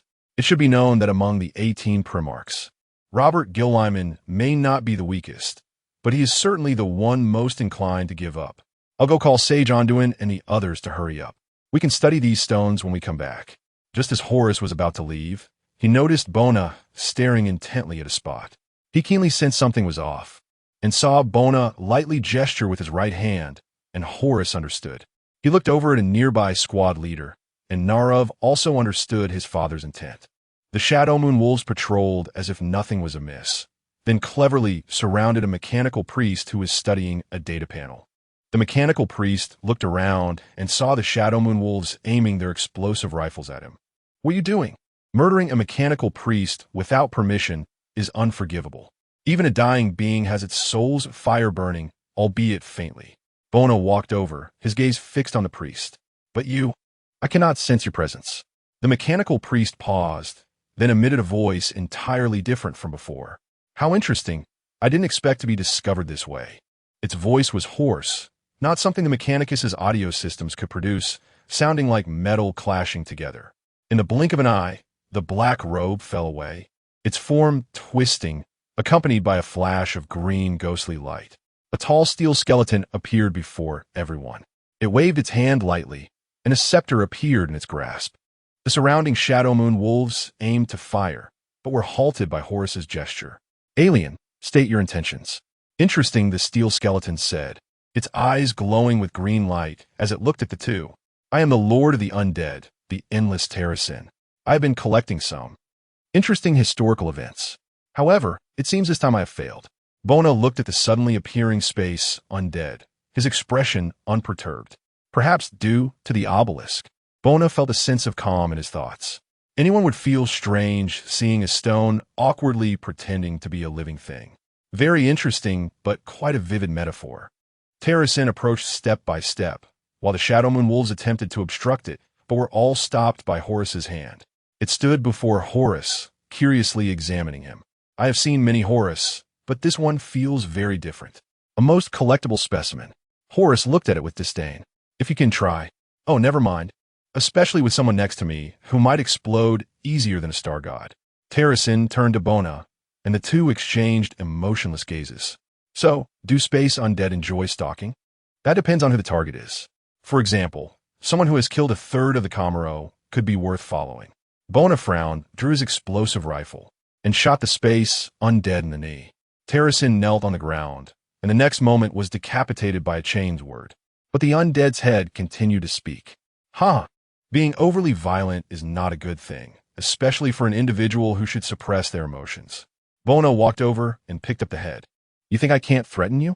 Alien, if you believe your ancient dynasty can do something, feel free to try. But then Terrasen's head started glowing. Oh, if you can help me eliminate some opponents, I would be quite willing. As a form of impertinent disturbance, I can leave you some gifts. Humans, truly interesting beings. With that, Terrasen's head dimmed. Is it dead?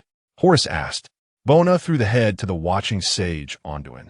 I don't think so.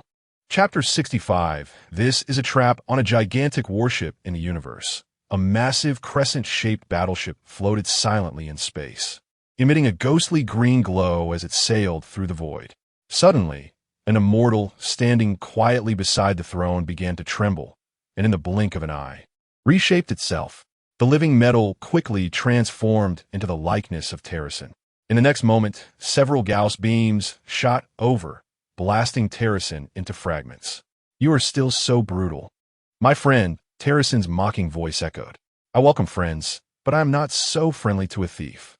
Sitting high on the throne was none other than the punishment King Amicon, who existed within the Tales.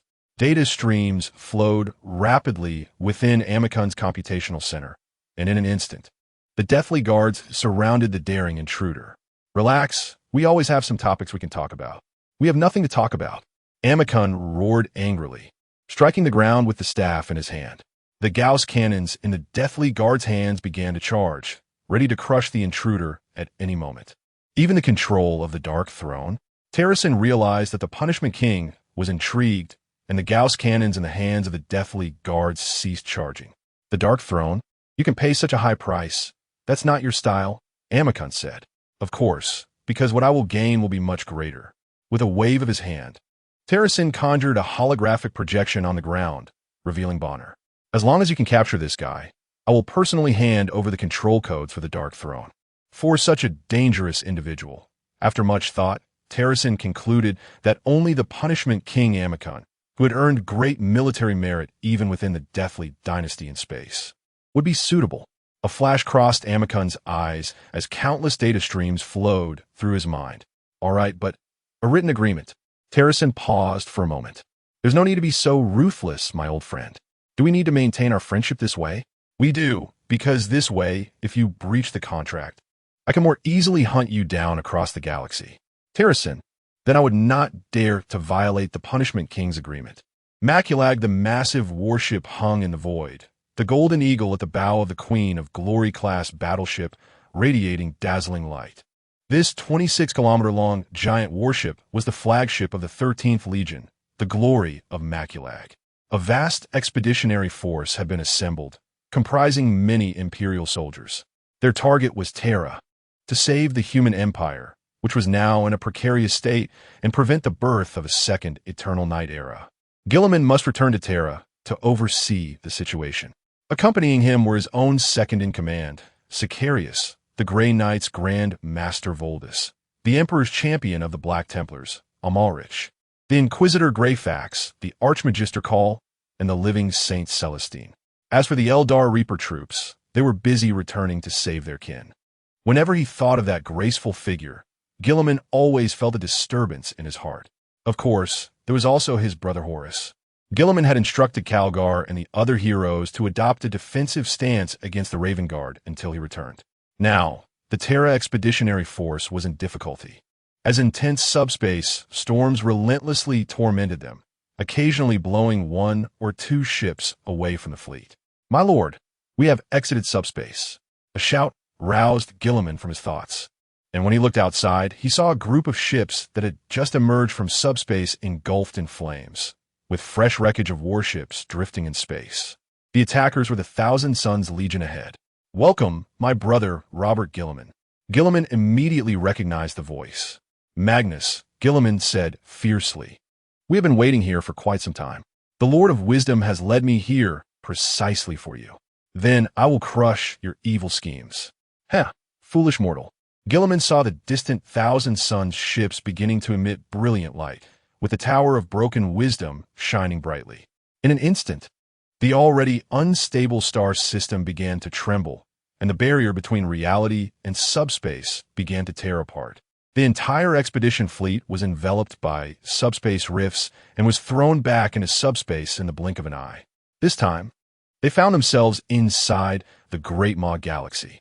Surrounding them was no longer the dark void and shining stars, but a universe filled with fantastical colors and distorted planets. The Great Maw had existed long before the Eye of Terror was born, and it had been a place shrouded in subspace for a long time. Gilliman's expression became grave. He did not understand why Magnus did not strike him with a fatal blow. But strange matters must be treated with caution. "Sicarius, assemble the commanders of each ship and report the situation." "Yes, father." As the situation was reported, Gilliman's face grew increasingly grim. The expedition fleet had suffered heavy losses, with most ships sustaining various damages, and a significant number had gone missing. In subspace, losing track meant being devoured by the waves of demons. "Order the Star Speakers to find a way to leave the Great Maw Galaxy. All ships dispatch reconnaissance squads to chart the star maps." The massive Imperial Expeditionary Force began to take action. Gilliman also led an attack, launching a surprise assault on the Red Corsairs within the Star Sector. Even the rational and wise Gilliman was filled with anger in the face of Magnus' schemes. Countless loyal Imperial soldiers had died because of his reckless decisions, and now more warriors might die here for him. No, the more severe consequence was that the entire human empire could be buried because of him, and the achievements of his father and brothers would be lost. Thinking of this, Gilliman seized the Red Corsair commander before him, but it suddenly moved, lifting its head at a twisted angle. "Robert Gilliman, foolish braggart, since the moment your expedition began, your fate of failure has long been sealed. Ultramar is engulfed in endless warfare, and the people you abandoned will die because of you."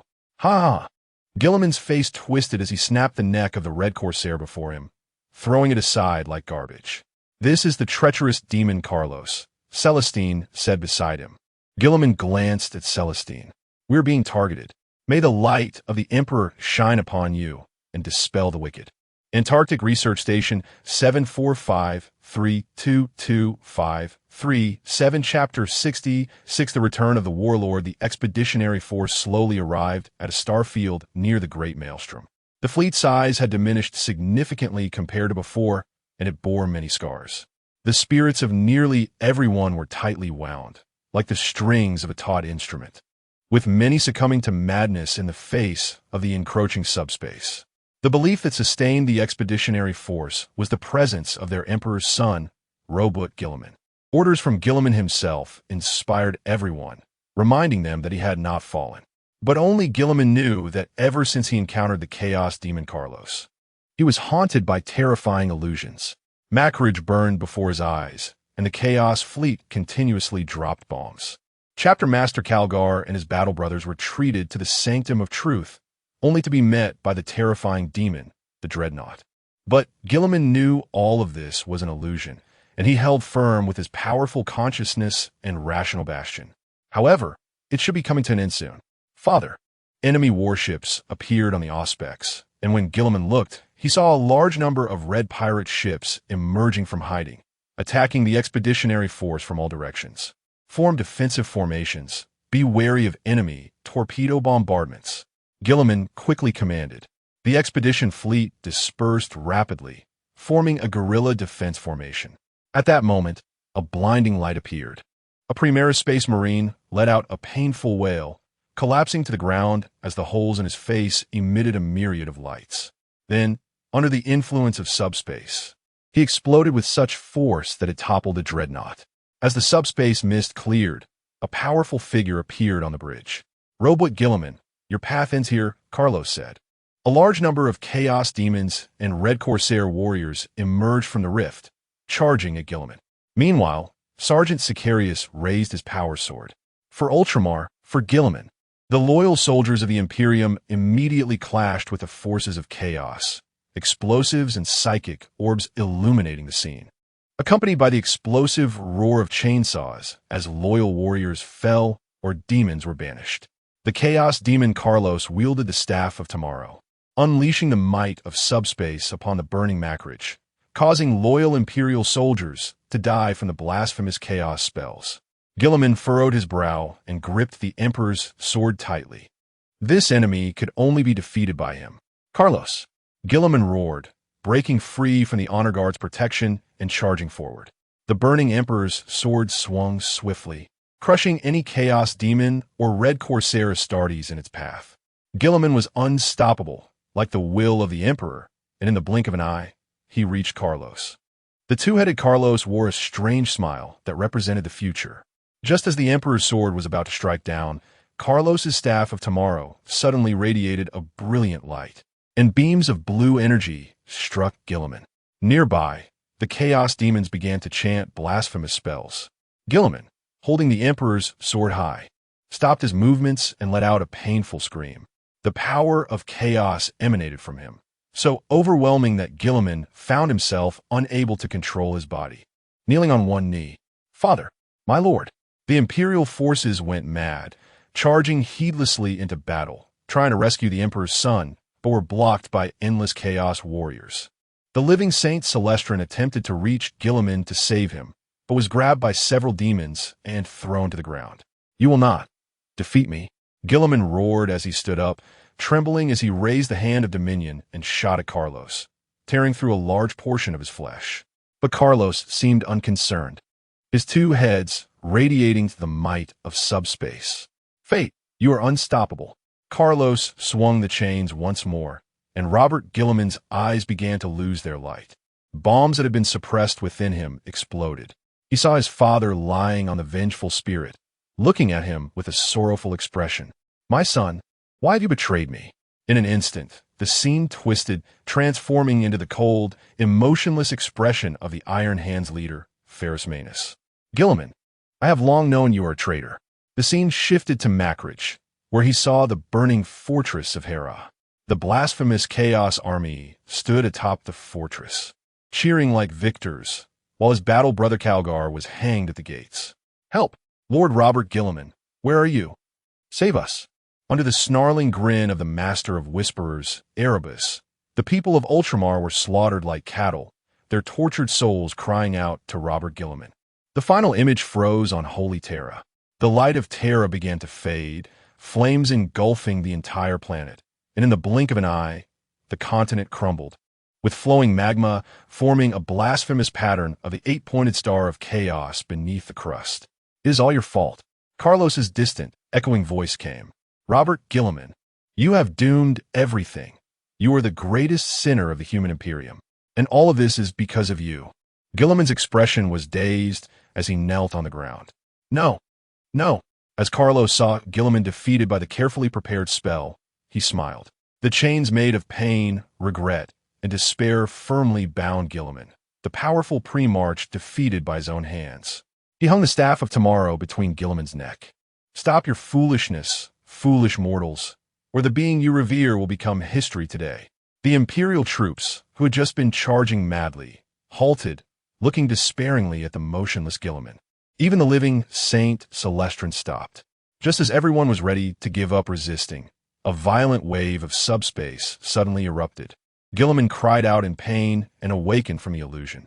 "If your will is so weak, then you have disappointed me, my brother." Gilliman heard this voice and turned in shock, looking at the tall figure emerging from the smoke. It was Horus, looking resolute and regarding him disdainfully. If the fate of the human Imperium is to be in your hands, then I wouldn't mind taking it away and firmly holding it in my grasp. Horus, Guilliman exclaimed in shock. Chapter 67, Skarbrand, Extra Update. Carlos was completely stunned. Its two heads emitted a radiant psychic glow as they quickly searched through the flowing river of time. Yet, it could not find any trace of Horus. Who should have been here? No, you shouldn't be here. It roared. Why not? Horus hurled the thunderhammer, sending Carlos flying with immense force. At the same time, the Shadow Moon Wolf emerged from the subspace rift, showering the chaos forces with explosives and flames. The Imperial warriors, who had just been stunned, quickly reacted. For the Emperor, the chaos forces, caught in a pincer attack, were swiftly defeated. Horus approached Guilliman and picked up the Emperor's sword. He examined the sword belonging to his father, then sneered and shattered the psychic chains binding Guilliman. Freed, Guilliman quickly jumped back to his retinue, and in the next moment, Sicarius and the honor guard formed a thick wall in front of him. Horus, you're alive? Why are you here? Guilliman questioned. Honestly, I think you should be more concerned about how to leave the maelstrom. Horus tossed the Emperor's sword, which Guilliman caught, immediately becoming wary of Horus. But Horus was unconcerned, looking towards the subspace rift behind him. I believe we will have answers soon. A figure stepped out of the subspace rift, dressed in a white robe, dragging a half-dead Eldar Shadowseer with his left hand. Guilliman instantly recognized him. This was the one who had previously provided him with information. Bona threw the Shadowseer onto the ground in front of him. Sorry for the delay, took care of some pests, but seems your troubles here are also resolved. Yes. If you had arrived a bit earlier, you could have witnessed the antics of a certain arrogant fool, Horus taunted, almost deliberately. Bona glanced at Guilliman, and Guilliman recognized him immediately. This was the person they had been ordered to find during the Great Crusade. This guy's brain is fried. He will tell you how to leave here. The Shadowseer, lying on the ground, drooled and giggled foolishly. What's wrong? Aren't you coming? Horus asked, puzzled. But Bona did not respond, instead looking out the porthole.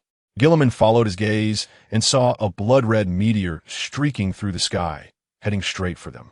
Even from a distance, Guilliman could feel the overwhelming anger radiating from it, his blood boiling. It's coming for me. If you don't leave now, it will be too late. Bona drew his chain's word and turned to leave. Wait, Guilliman suddenly shouted. Bona paused and looked back at him. In an instant, Guilliman was stunned. That gaze. He felt he had seen it somewhere before. Every second you waste here, thousands of people die. Every minute, a world is burned. Go do what you must. By the time Guilliman came to his senses, he saw Horus lifting the Shadowseer with the fried brain. It's time to go, coward, Horus mocked. Why should I trust you? Guilliman questioned. You don't have to trust me. With that, Horus led the way into the subspace rift, and the Shadow Moon wolves followed. Guilliman hesitated for a moment, then gritted his teeth. Go! Guilliman quickly led the expeditionary forces into the subspace rift, following Horus. In the blink of an eye, the massive Macridge became eerily quiet. Inside the Church of Macridge, Bona knelt before the statue of the Emperor, silently praying. The great door behind him was split open by a battle axe, and a massive figure strode in, roaring. The demon prince, Skarbrand, unleashed a roar, instantly engulfing the holy church in flames. Since Bona had wounded the demon of Khorne 10,000 years ago in the real world, this exiled demon had been hoping to defeat Bona to prove himself to the blood god. At that time, Bona, just thrown out by the blue bird, was similarly a bloodthirsty figure, mindlessly slaughtering the subspace demons he encountered. Now, it was likely Bona's first battle with Skarbrand since his awakening. He drew the chain's word embedded in the deck and provocatively pointed it at Skarbrand. The demon swung his massive axe, capable of splitting mountains, and roared, You are merely a thieving petty thief, borrowing the might of the gods, living under a false name. You were never one of us. You were never a being of interest to the great blood god. Bona responded indifferently. Words are useless, defeated one. Skarbrand roared and charged at Bona, swinging his gigantic axe down. In an instant, the massive statue of the Emperor was shattered, and the thick battleship deck was cleaved in half, beginning to collapse downwards. Bona, just managing to dodge, didn't have time to react before the giant axe swung at his face. He took the hit head-on and was sent flying like a cannonball. crashing through the entire Macridge's glory and into the void. Skarbrand broke through the gap and charged straight at him. Bona released his taboo. He unfastened the relic of the state religion he carried, tossing it aside, feeling the power of the divine flowing through his heart. The suppressed voice in his mind reemerged, and as he faced the approaching Skarbrand, the long-dormant killing intent surged within him again. As Skarbrand rushed up to him, swinging his axe, Bona grasped the axe handle with his left hand and delivered a brutal punch to Skarbrand's face with his right. The demon prince retaliated fiercely, ramming his horns back at Bona. From a distance, the two terrifying demons fought in the void, each attack capable of causing mountains to crumble. They plummeted like meteors onto a nearby blood-soaked planet, instantly creating a massive crater on its surface. The crust began to crack, and magma erupted from the fissures. The two terrifying entities began a brutal close-range battle, the roaring chained word and slaughtering double axes producing terrifying sounds as they clashed. Even from afar, onlookers would inevitably fall into an abyss of infinite rage. The ground began to split, mountains started to collapse, and the flesh-formed planet let out a tragic wail. Finally, in the magma-filled valley, the outcome was decided. Bona stepped on the barely alive demon, gripping one of its horns with one hand. Amid Skarbrand's painful roar, Bona forcefully tore off a bloody horn, raising it high like a victor. The demon Prince Carlos watched this scene from a distance, then shook his head and left. P.S. This book refuses any form of rewards. The author, a mere fish, writes Warhammer for the sustainable environment of the Hammer community. Chapter 68. The Crimson King. The group passed through the gate of the webway and arrived at a massive pit, where they soon saw Terra. Terra was right above them, shrouded in smoke and flames. Horus's face darkened instantly. The Eldari had brazenly opened a door in the heart of the human empire, and no one had discovered this entrance in tens of thousands of years. This webway gate could accommodate vast expeditionary forces, and warships could pass through it. What has happened to Terra? Gil Lyman exclaimed in shock after just crossing the threshold. Even from the moon, one could clearly see the blasphemous altar of the dark gods on the surface of Terra, as obvious as a bloodstain carved into the skin by a sharp blade. It is the servants of the blood god. I can feel their presence, said Solarston. Did you do this, Horus? Gil Lyman roared. The expeditionary force aimed at the nearby Shadow Moon wolves, who defiantly shot back. Horus looked disdainfully at his brother. It seems your mind has gone to sleep over the past 10,000 years, Gil Lyman. Just as the two were at each other's throats, another voice came forth. Welcome, my brother. Suddenly, the 1,000 suns appeared on the rim of the crater, their blank armor fixated on the two factions. A massive red, one-eyed giant floated smugly in the air, a psychic vortex emanating from around him, causing rifts between the real world and the warp to appear. The red-eyed giant Magnus, the lord of the 15th Legion, the 1,000 Suns, the second most powerful psyker in the Imperium after the hero Mikado. A seeker of knowledge and sorcery, he had now entrusted part of his soul to the treacherous, achieving the pinnacle of mastery in sorcery. Robert Gil Lyman, it has been a long time. You are still as foolish as ever. Every step you take is part of my plan, flailing about like a headless fly. Now kneel, and I may still give you a chance at life. You are still so arrogant and foolish, Magnus. That voice. Magnus looked down and saw the White Legion, and Horus? Magnus' mind was slightly bewildered, as if he felt his brain starting to function again. Why is Horus here? Moreover, Magnus easily sensed that this Horus was not one of those mindless flesh puppets. Who are you? Magnus demanded. Who I am is not important, but you're about to have a bad day. Just wait and see. Magnus waved his staff, and the blasphemous incantations were instantly completed. In the blink of an eye, a barrier of magic rose around the 1,000 suns, and a swarm of treacherous demons surged forth from the rifts below. A barrage of sorcerous shells rained down from the edges, wreaking havoc on the expeditionary soldiers, while their furious counterattacks could not harm the sorcery-skilled 1,000 Suns. Under Magnus' command, the 1,000 Suns sorcerers began to unleash the power of the warp against the expeditionary force. The charging Astartes were suddenly frozen in extreme ice, shattering like ice shards in an instant. The mortal troops cried out in agony, either trapped in inescapable illusions or witnessing the scene before them twist and begin shooting at their comrades. The powerful Grey Knights burned away for no reason before the warp flames, turning into a puddle of molten iron in the blink of an eye. Gil-Lyman stared in shock at all of this, then exchanged a glance with Horus, both seeing the astonishment in each other's eyes.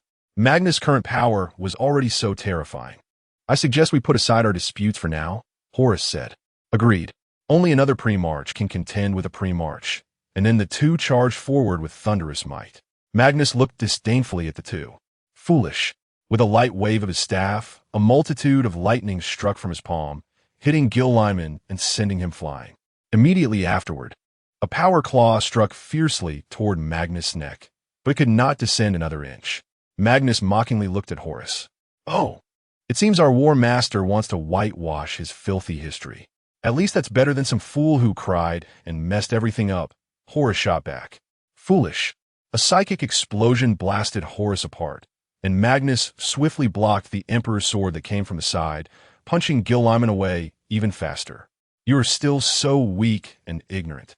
Gil-Lyman, I have long mastered the great powers of the warp, while you remain as weak as ever." Gil-Lyman did not respond, only roaring back in retaliation. Just as Magnus effortlessly countered the attacks from Gil-Lyman and Horus, the situation below subtly changed. The expeditionary force, which had been surrounded like a child, began an orderly counterattack. The charging Rhino transport was blown to ruins by sorcery, slowly retreating down the slope. "Hold it, brothers!" The extreme warriors at the rear, using cover, held back the slowly retreating Rhino transport, pushing toward the crater above. Titus pushed desperately against the transport, but the immense weight still bore them down. Suddenly, another pair of hands joined him.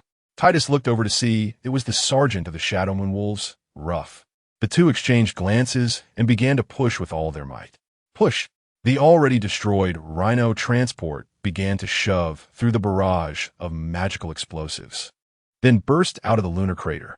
The extreme warriors and Shadow Moon Wolves quickly opened fire on the surrounding Thousand Suns warriors, then charged forward with Chainsword in hand. The Thousand Suns, now only left with their armor, appeared quite foolish in close combat, quickly shattering into a pile of empty armor and sorcerer's sand. Yet a few Astartes were suddenly blasted back into the crater by sorcerous bombs. "Fools, submit to the supreme truth." The treacherous sorcerer, standing on the treacherous disk, waved his wand, and in an instant, numerous warp missiles shot toward the surrounding warriors. Titus flipped over and hid in a small depression. A missile tracking him exploded overhead. It just so happened that someone was next to him. Ruff and Titus instinctively reached for the daggers at their waists, then froze. "Do you have any good suggestions?" Ruff asked first. Titus drew a plasma pistol. "You distract him, and I'll take him out." Ruff smiled slightly. "Cool, man." He got up and then fired the explosive gun. In the blink of an eye, a large number of explosive rounds rapidly rained down on the treacherous sorcerer, halted before his shield. The sorcerer angrily waved his wand, and a powerful shockwave instantly sent Ruff flying like a cannonball. But suddenly, he heard a noise below. Looking back, he saw a figure sprinting toward him. Titus fired the fully charged plasma at the sorcerer, overloading the wobbling shield. Then he leapt up, and in the sorcerer's shocked gaze, he drove the Chainsword through the sorcerer's heart, and then the two fell heavily. Titus rolled a few times before landing on the ground, and in front of him stood Ruff, holding the Chainsword. Ruff smiled and then extended his hand. "Good shooting." Titus stood up, brave but lacking experience. Experience will come in time. Chapter 69. Soul Devourer on the other side. The battle among the Primarchs was nearing its end. To be precise, it was Magnus single-handedly dominating. Gilliman's fate armor had been damaged, starting to leak gas from within, and a portion of his hair was singed, while some ice crystals began to form. Horus fared slightly better. He wasn't beaten as badly as Gilliman, but his face was still bruised. The already psychically powerful Magnus had fully unleashed his potential after falling into the embrace of chaos. "My foolish brothers, you are still too weak to understand true strength." Magnus sneered. Just then, after a long period of silence, the webway gate suddenly vibrated. A figure emerged from the webway gate. It was Bona, whose white robe was now tattered and stained with blood. The chainsaw sword in his hand was drenched in the blood of demons. With blood dripping from his arm onto the chainsaw sword, Magnus suddenly felt an immense panic as he looked at the small figure, and he couldn't help but scream in fear. The surrounding chaos sorcerers seemed to see something horrifying, collapsing to the ground and wailing. No, it's impossible. He abandoned his attack on his genetic brother and began to wave his staff. A massive amount of psychic energy started to fluctuate as Magnus unleashed a tremendous amount of power towards Bona. The might of the Empyrean poured down from the subspace, instantly making Magnus even more powerful. Bona, however, was fixated on Magnus, his eyes turning pitch black. Magnus let out a shrill scream as the energy from the Empyrean began to flow out from his 7 orifices.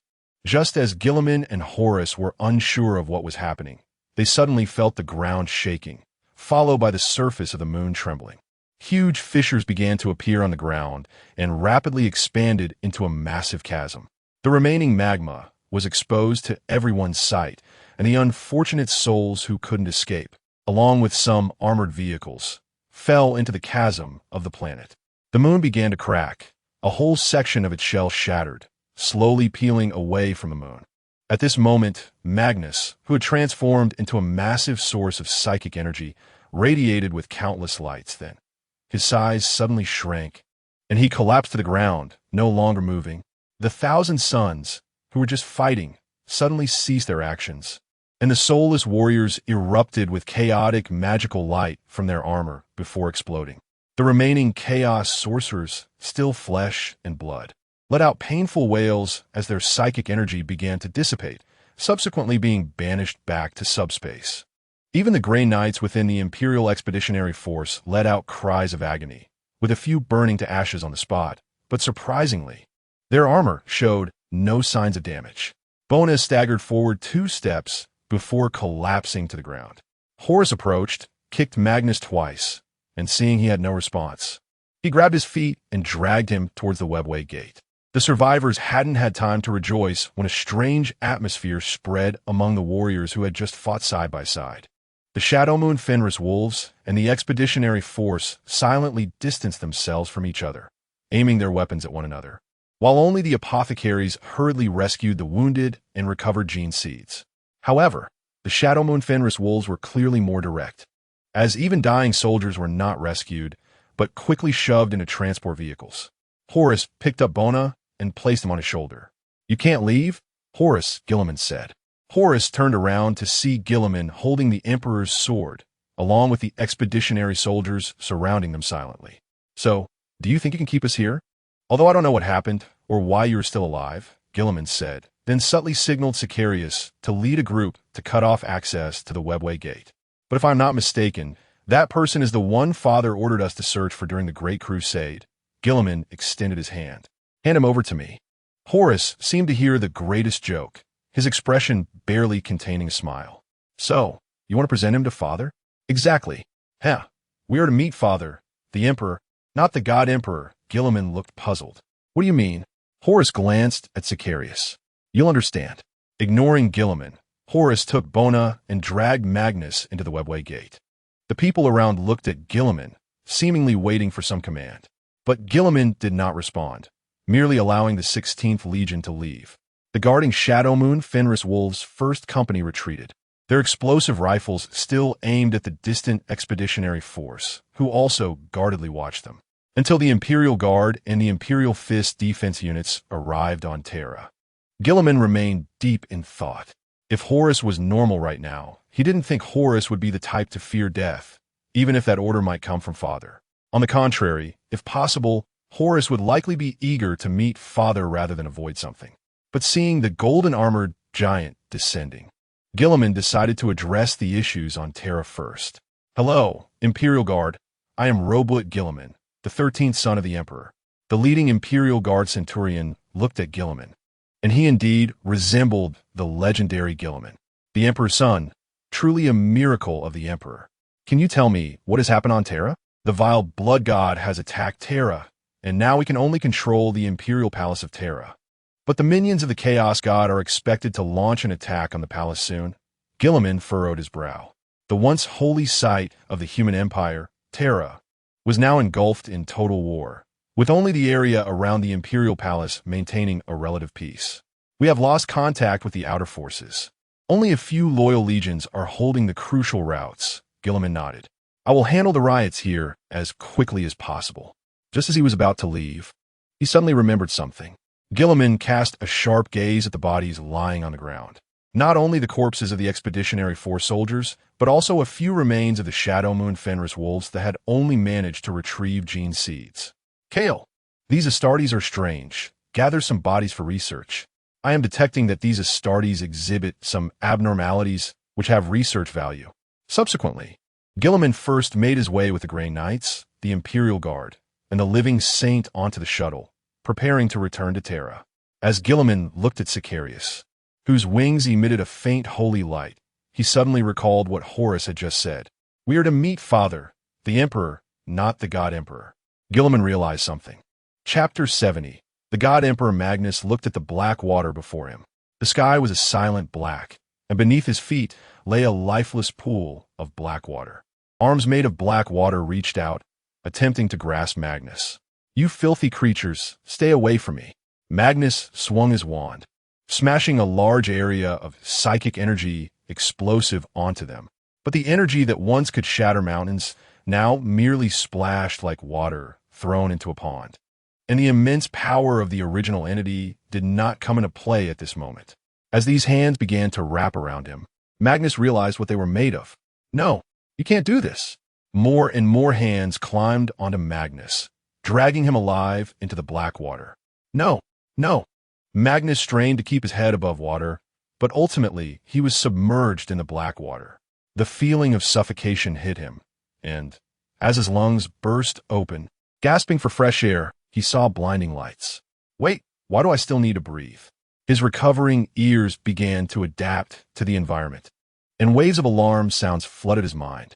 His eyes also caught sight of numerous red lights and the astonished void-born Terminators. Several Terminators aimed their weapons at Magnus, bound to the bed, shouting, "Quick, go call Father."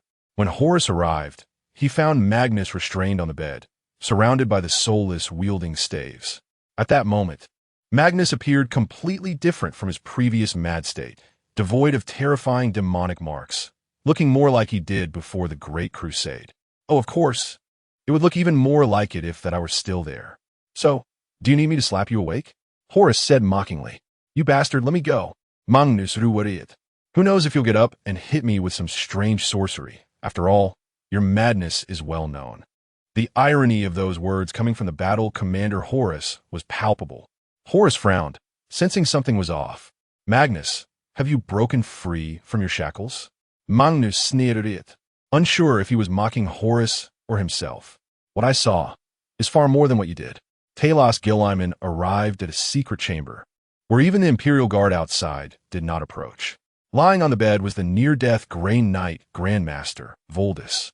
Voldus, I need to know what happened on the moon earlier. I may owe you this, but the other Grey Knights are either dead or mad. Only you survived. I need your help. Voldus nodded slightly, trying his best to say, they consumed the demon pre-march? What do you mean? Who consumed Magnus? Not who, but that. They? Voldus nodded. Guilliman was even more confused. He did not know what had just happened. But I saw Magnus was fine. No, it's not the same. Voldus struggled to explain the horrifying scene he had witnessed. They killed the demon pre-march. Even though that demon pre-march was very powerful, yet on the soul level, it was weak. Then a portion of them joined with Magnus, becoming a part of Magnus. Even Guilliman's mind, capable of processing vast amounts of information in a very short time, could not comprehend what Voldus was saying. They? Who are they? Is it Bona? People, Voldus replied. Many people, more than 1,000 planets. Many, many. Guilliman suppressed the doubts in his heart, and then left the chamber. Outside, the battlefield was still ablaze, and the Imperial Guard waited anxiously. Let us go. To the throne room. Under the protection of the Imperial Guard, Guilliman passed through layers of guards and palaces, finally arriving at the heavy door. Guilliman took a deep breath and then pushed the door open. Upon entering, he was shocked. On the familiar throne sat not the emperor clad in golden armor, radiant and majestic, but a massive corpse connected to numerous life support tubes. Just one glance made Gil-Lyman feel a burning sensation and a faint echo of psychic wails. "We are here to meet the Emperor, not the God Emperor." Horus's words echoed in Gilliman's ears once again, causing him to pause. But Gil-Lyman still walked over and knelt on one knee beneath the throne. He gently called out to the Emperor, "Father." But there was no second voice in the vast, deep throne room, only the ever-still Imperial Guard standing like statues and the faint sound of burning sacred oil candles. Just as Gil-Lyman raised his head in confusion, he suddenly heard a voice from the highest heavens, a chorus of countless mouths crying out. "Tool, number 13, master of the Primarchs, liar, traitor, a sharp sword, good example, the only way, Robot Gil-Lyman." Countless voices echoed in Gilliman's mind, yet said nothing. In an instant, he saw the grand expedition fleet during the Great Crusade, and in a blink, it transformed into the crumbling Terra. Countless thoughts passed through Gilliman's brain, a torment more painful than chaos corruption, causing him to howl in agony. Finally, the storm began to calm, and myriad thoughts converged into an ancient and weary voice. "Robot Gil-Lyman, my proudest son, my greatest victory. You have successfully overcome countless obstacles to arrive at Terra. I am genuinely pleased. Father." Gil-Lyman looked at his father with a complex expression. He wanted to ask, "Are you still my father?" But he remained silent. "Father, can you tell me how to save humanity?" In an instant, an overwhelming amount of knowledge and history surged back into his mind, making Gil-Lyman cry out in pain. "Fate needs you to fight for it, my child." Gil-Lyman gasped loudly. His father had given him too much information. He needed time to sort through these terrifying contents. However, Gil-Lyman had one last question. "My father, can you tell me about Bona?" This time, the response was surprisingly calm, as if his father had fallen asleep. After a long time, the Emperor finally spoke. "He is not the destined one. We cannot predict his actions. One person walks, 3 people gather, sand becomes a tower, and even a floating object can shake a towering tree. Before the final moment arrives, do not let him come to see me." Chapter 71. Magnus. When Bona slowly woke up, he saw the ceiling of the warship and the scent of holy oil permeating the air. He sat up, looking around in confusion. Memories began to flow back, reminding Bona of what had happened before. He had lost control again. After defeating Skarbrand, it seemed he had roared his way through, killing quite a lot of things.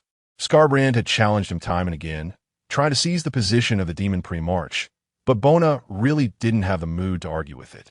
If Skarbrand wanted it, then let it have it. If it wanted to claim to be the first among the Demon Primarchs, Bona would absolutely not contest that. Bullshit. That guy Skarbrand is worthy of it.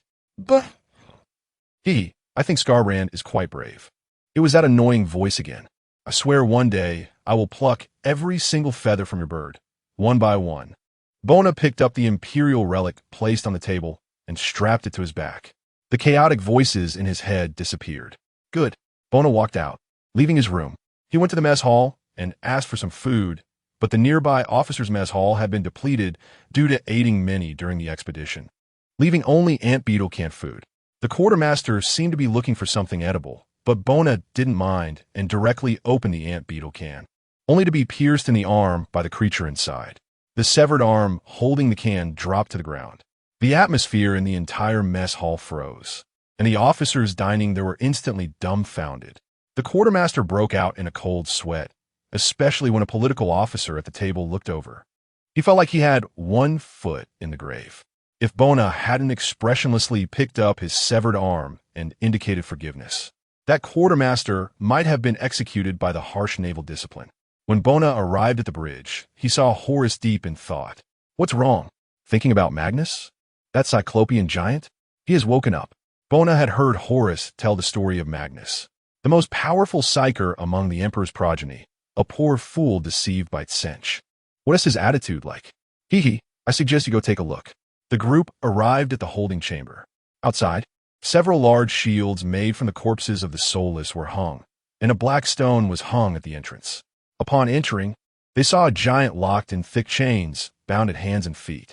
Magnus was dressed in a simple robe, sitting on the bed, carefully sketching in a book. When he saw the visitors, he snorted coldly. Magnus tossed the book aside and then bowed respectfully. "Oh, Welcome your highness to inspect your loyal servants. Bona frowned and sat down in a chair opposite Magnus. I don't understand what you mean by that. What's wrong? Is it not correct? Magnus sprawled on the bed. I have long known your purpose for coming here. You want me to pledge my loyalty to you, to kill that corpse emperor on the throne, don't you? Do you need me to kiss your toes, your highness? After all, you are the only son of the father.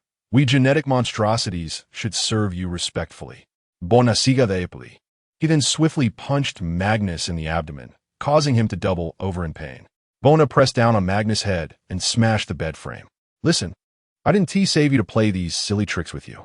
You once destroyed the human empire, and now I want you to atone for your past foolish crimes. Magnus roared in anger. I did nothing wrong. If I made a mistake, it was my thirst for knowledge.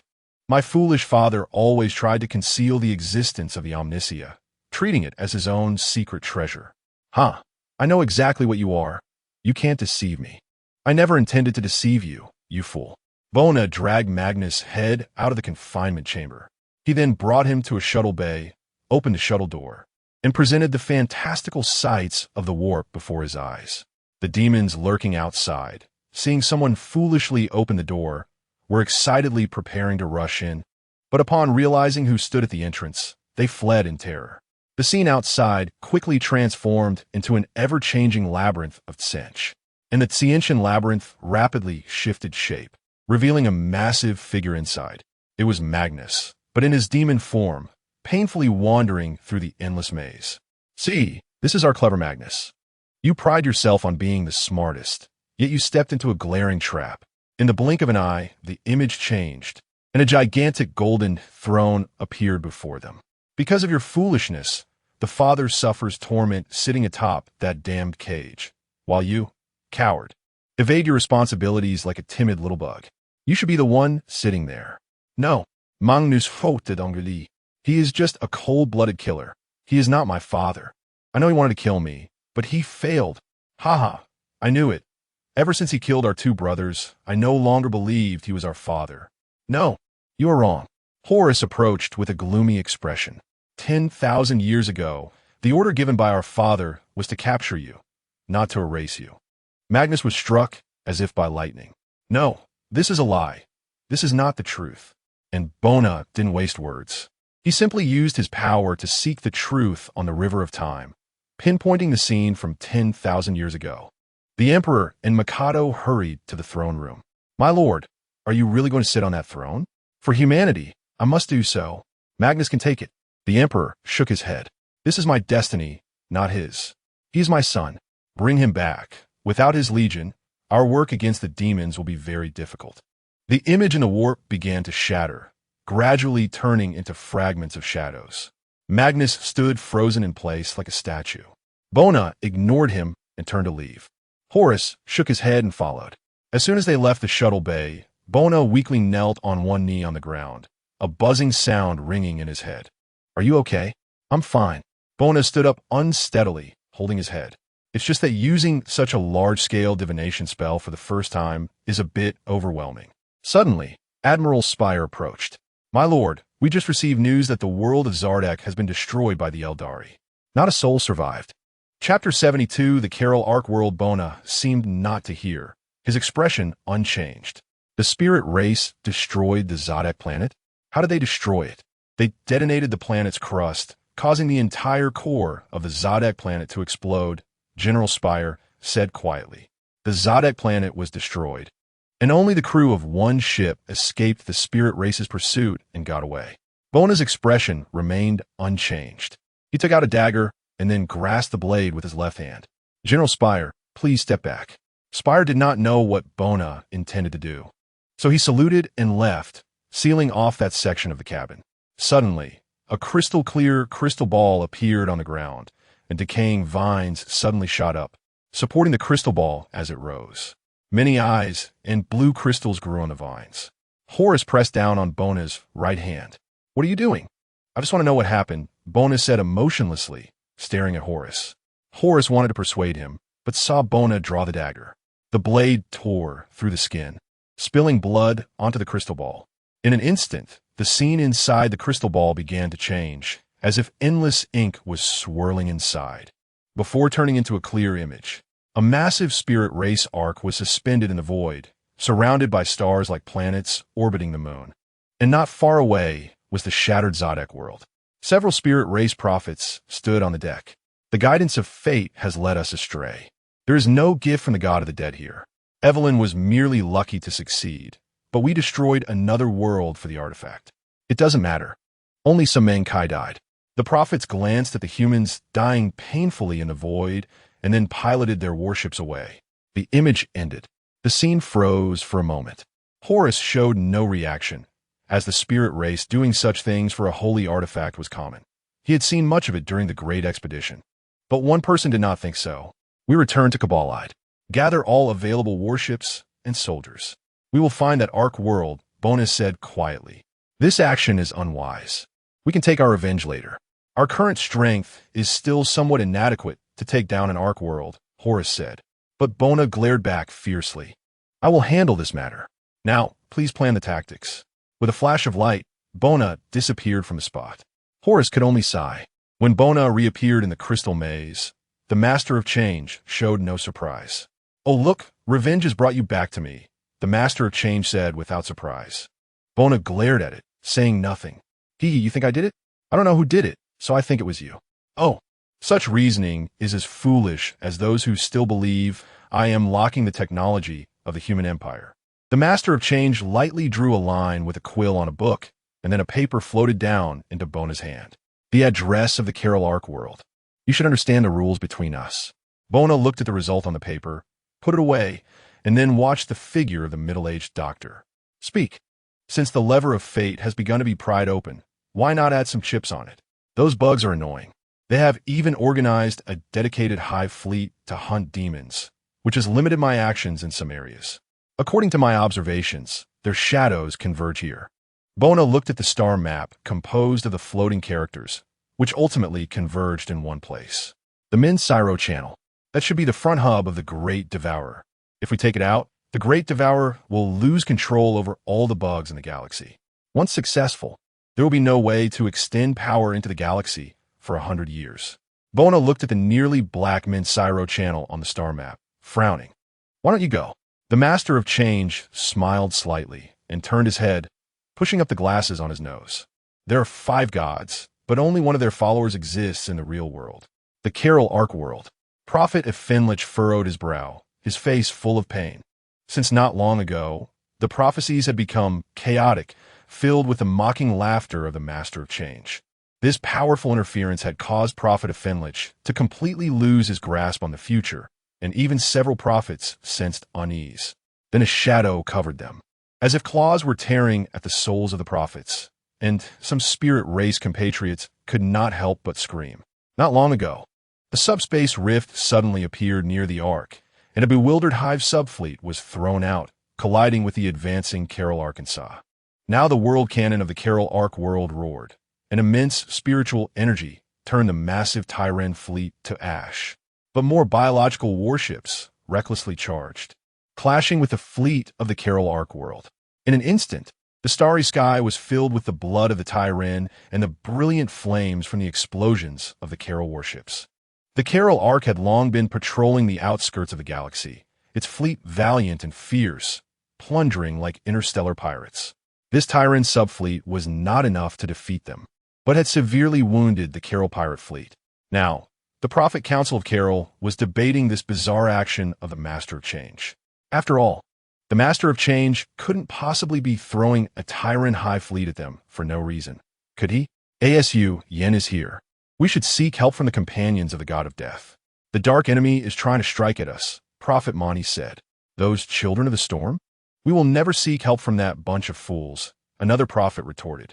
Finlich quietly watched the debating prophets, his mind exploring every thread of fate, trying to understand the intentions of the God of Change. Comrades, how is the situation of our fleet now? Finlich asked. The brave warriors have not suffered significant casualties. These soulless aliens have all been purified. It's just that the acidic slime from these disgusting bugs has heavily damaged our solar sails. And our craftsmen are still working to soothe the wounds of our homeland. Finlich suddenly understood something. Wait, he seemed to realize something. At this moment, The laughter of the master of change in his mind grew stronger, as if mocking his ignorance. "Quickly, get out of here!" Ifenlich suddenly stood up and shouted. In the distance behind the Ark world, magnificent warships burst out of subspace, heading towards the Ark world. P.S. The spirit race's erratic speaking style is really hard to imitate. QWQ. I'm dying. Chapter 73. Ark landing battle. Evelyn has been feeling something is off lately. "You seem a bit unsettled, Prophet," she said. "I can't shake the feeling that something isn't quite right, like darkness is churning." Eldrian paused for a moment and then nodded. "That's normal, messenger. The emergence of the Crimson Path has made it easier for the Dark Goddess power to manifest in the mortal realm.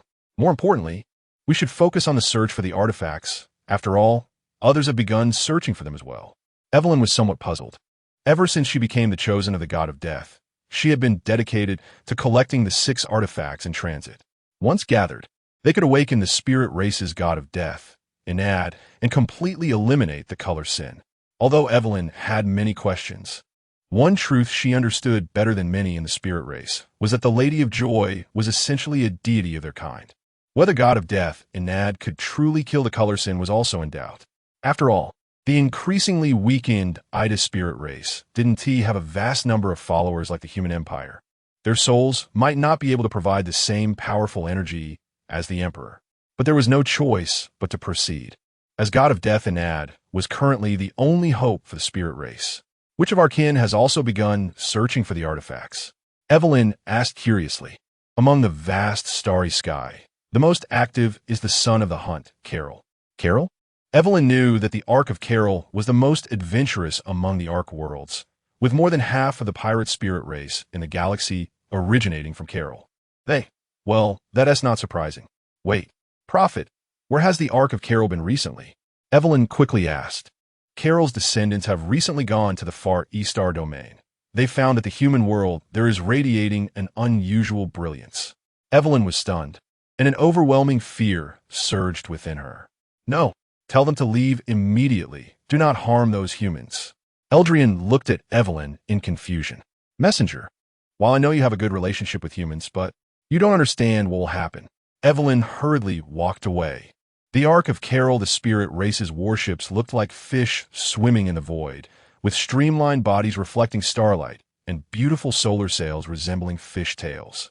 But at this moment, a spirit race battleship was torn apart, its massive ram piercing through the ship's backbone like a harpoon. Following that, the spirit race battleship experienced an irreversible explosion, its bones emitting a mournful wail as energy conduits exploded one after another, turning the entire ship into a small purple storm in space. From that chaotic energy burst forth an Imperial warship. The starry sky was filled with the flames of battle. Human light spear cannons streaked across the sky, followed by the roar of heavy artillery, sending massive shells into the void, bringing the Emperor's wrath to the enemy. Unlike the human navy, which formed a battle line like swimming dragons to attack, the spirit race fleet fought scattered, like individual wolves.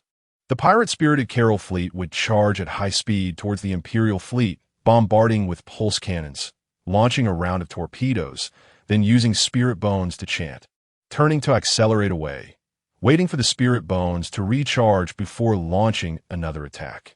Typically, there would be 2 outcomes in naval battles between humans and the spirit race. One was that humans would win, and the remaining spirit race warships would activate holographic fields and flee in a panic. The other was that the spirit race would win, slowly wearing down Imperial warships until they could no longer withstand the blows and jumped into subspace to escape. But today was different. Neither the humans nor the spirit race had a single ship retreating. Both sides exchanged desperate fire at very close range, firing torpedoes and jump pods, like 2 gladiators returning blood for blood. This was because not far from them was the fleeing Ark of Carol. The world cannon, Starlight Cannon, on the Ark of Carol was roaring continuously, with artillery that usually required spirit bones to rest, now disregarding their damage. The charging Imperial warships kept on their assault, with the escort ships actively colliding with the flying energy blasts, providing cover for the main warships behind them during the explosions.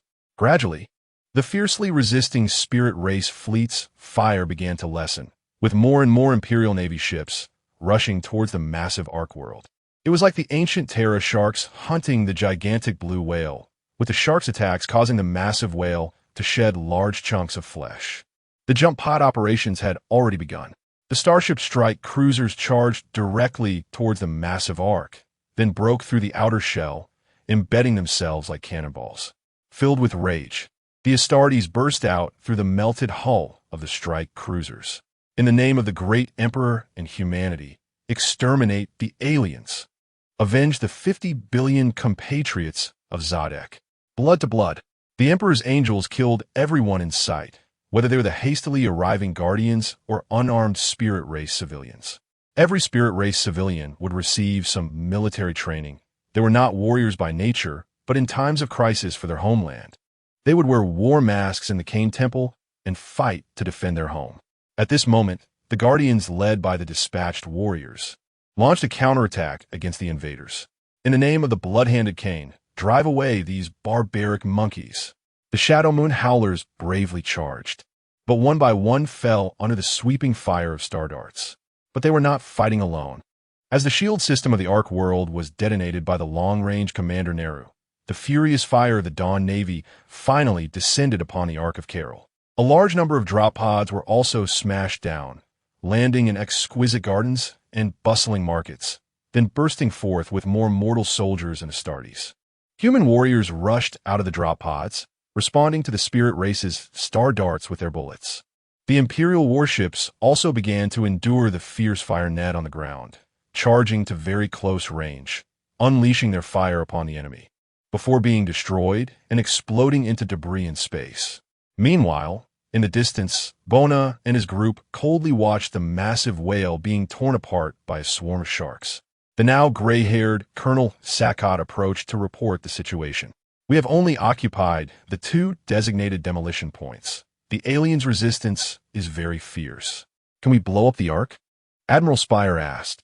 No, Admiral. Then I'll dispatch warships to other locations to drop whirlwind torpedoes. No, you won't be able to blow it up.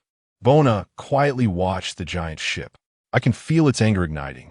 I will personally go to kill it. Chapter 74. Avatar of Kind. The doors of the temple were pushed open, and several tribal warriors helped Skarion, the warlord, into the sanctum.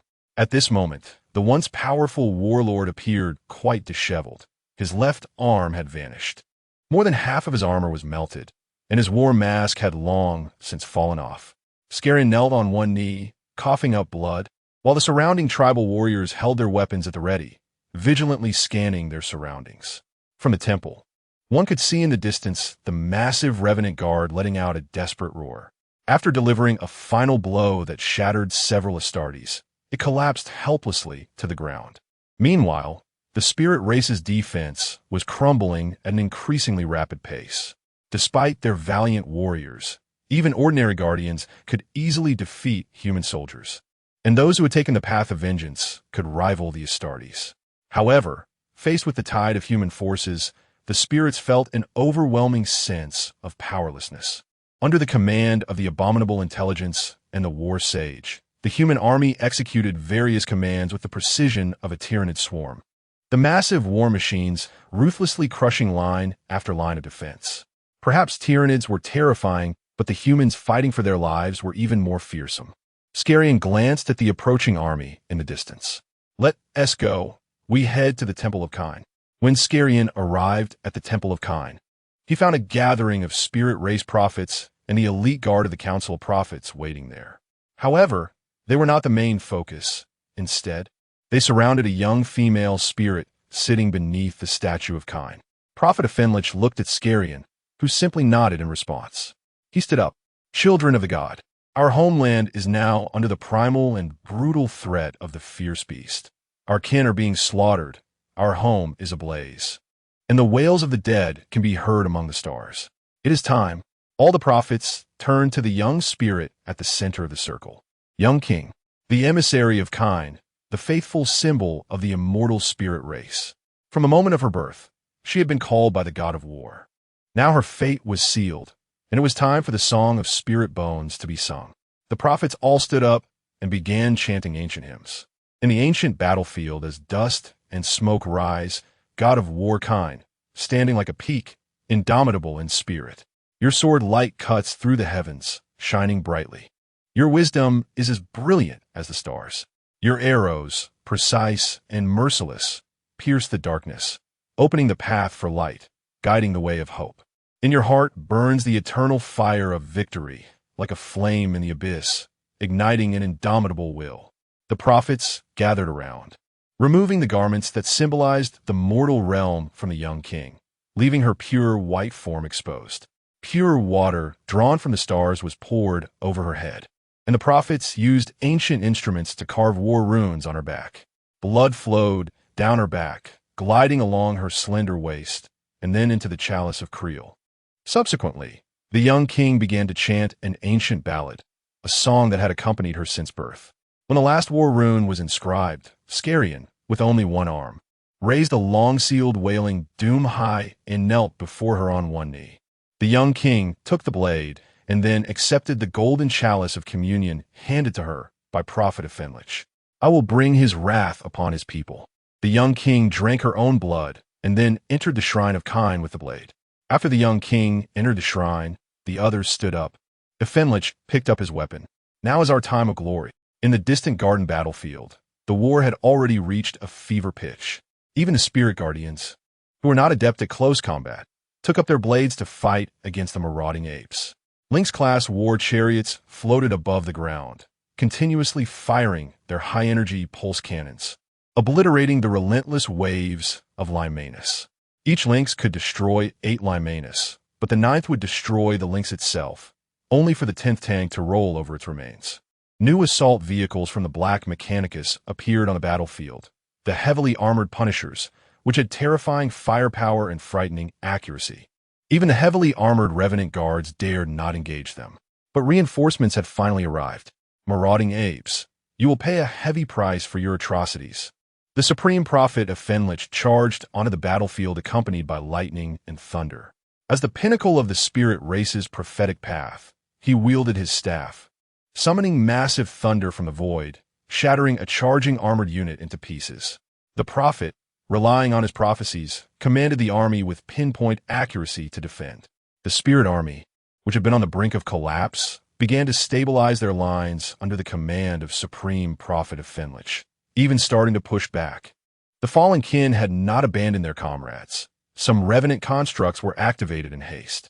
If a Fenlich could continue to command, a bolt of lightning struck the center of the battlefield, and violent subspace energy swirled around him, causing some spirits to cry out in pain.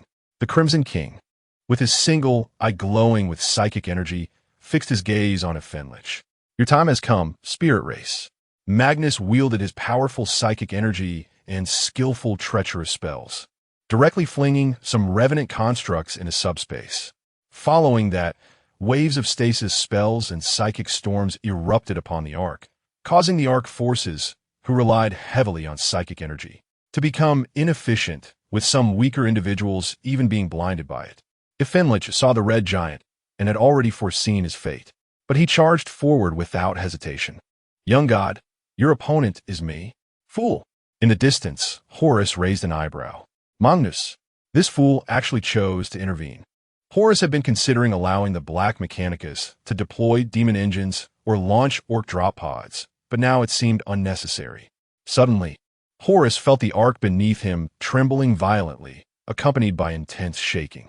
He saw a tall figure overturning the temple, its roar echoing clearly even to Horus on the other end of the Arkansas. The avatar of Kine,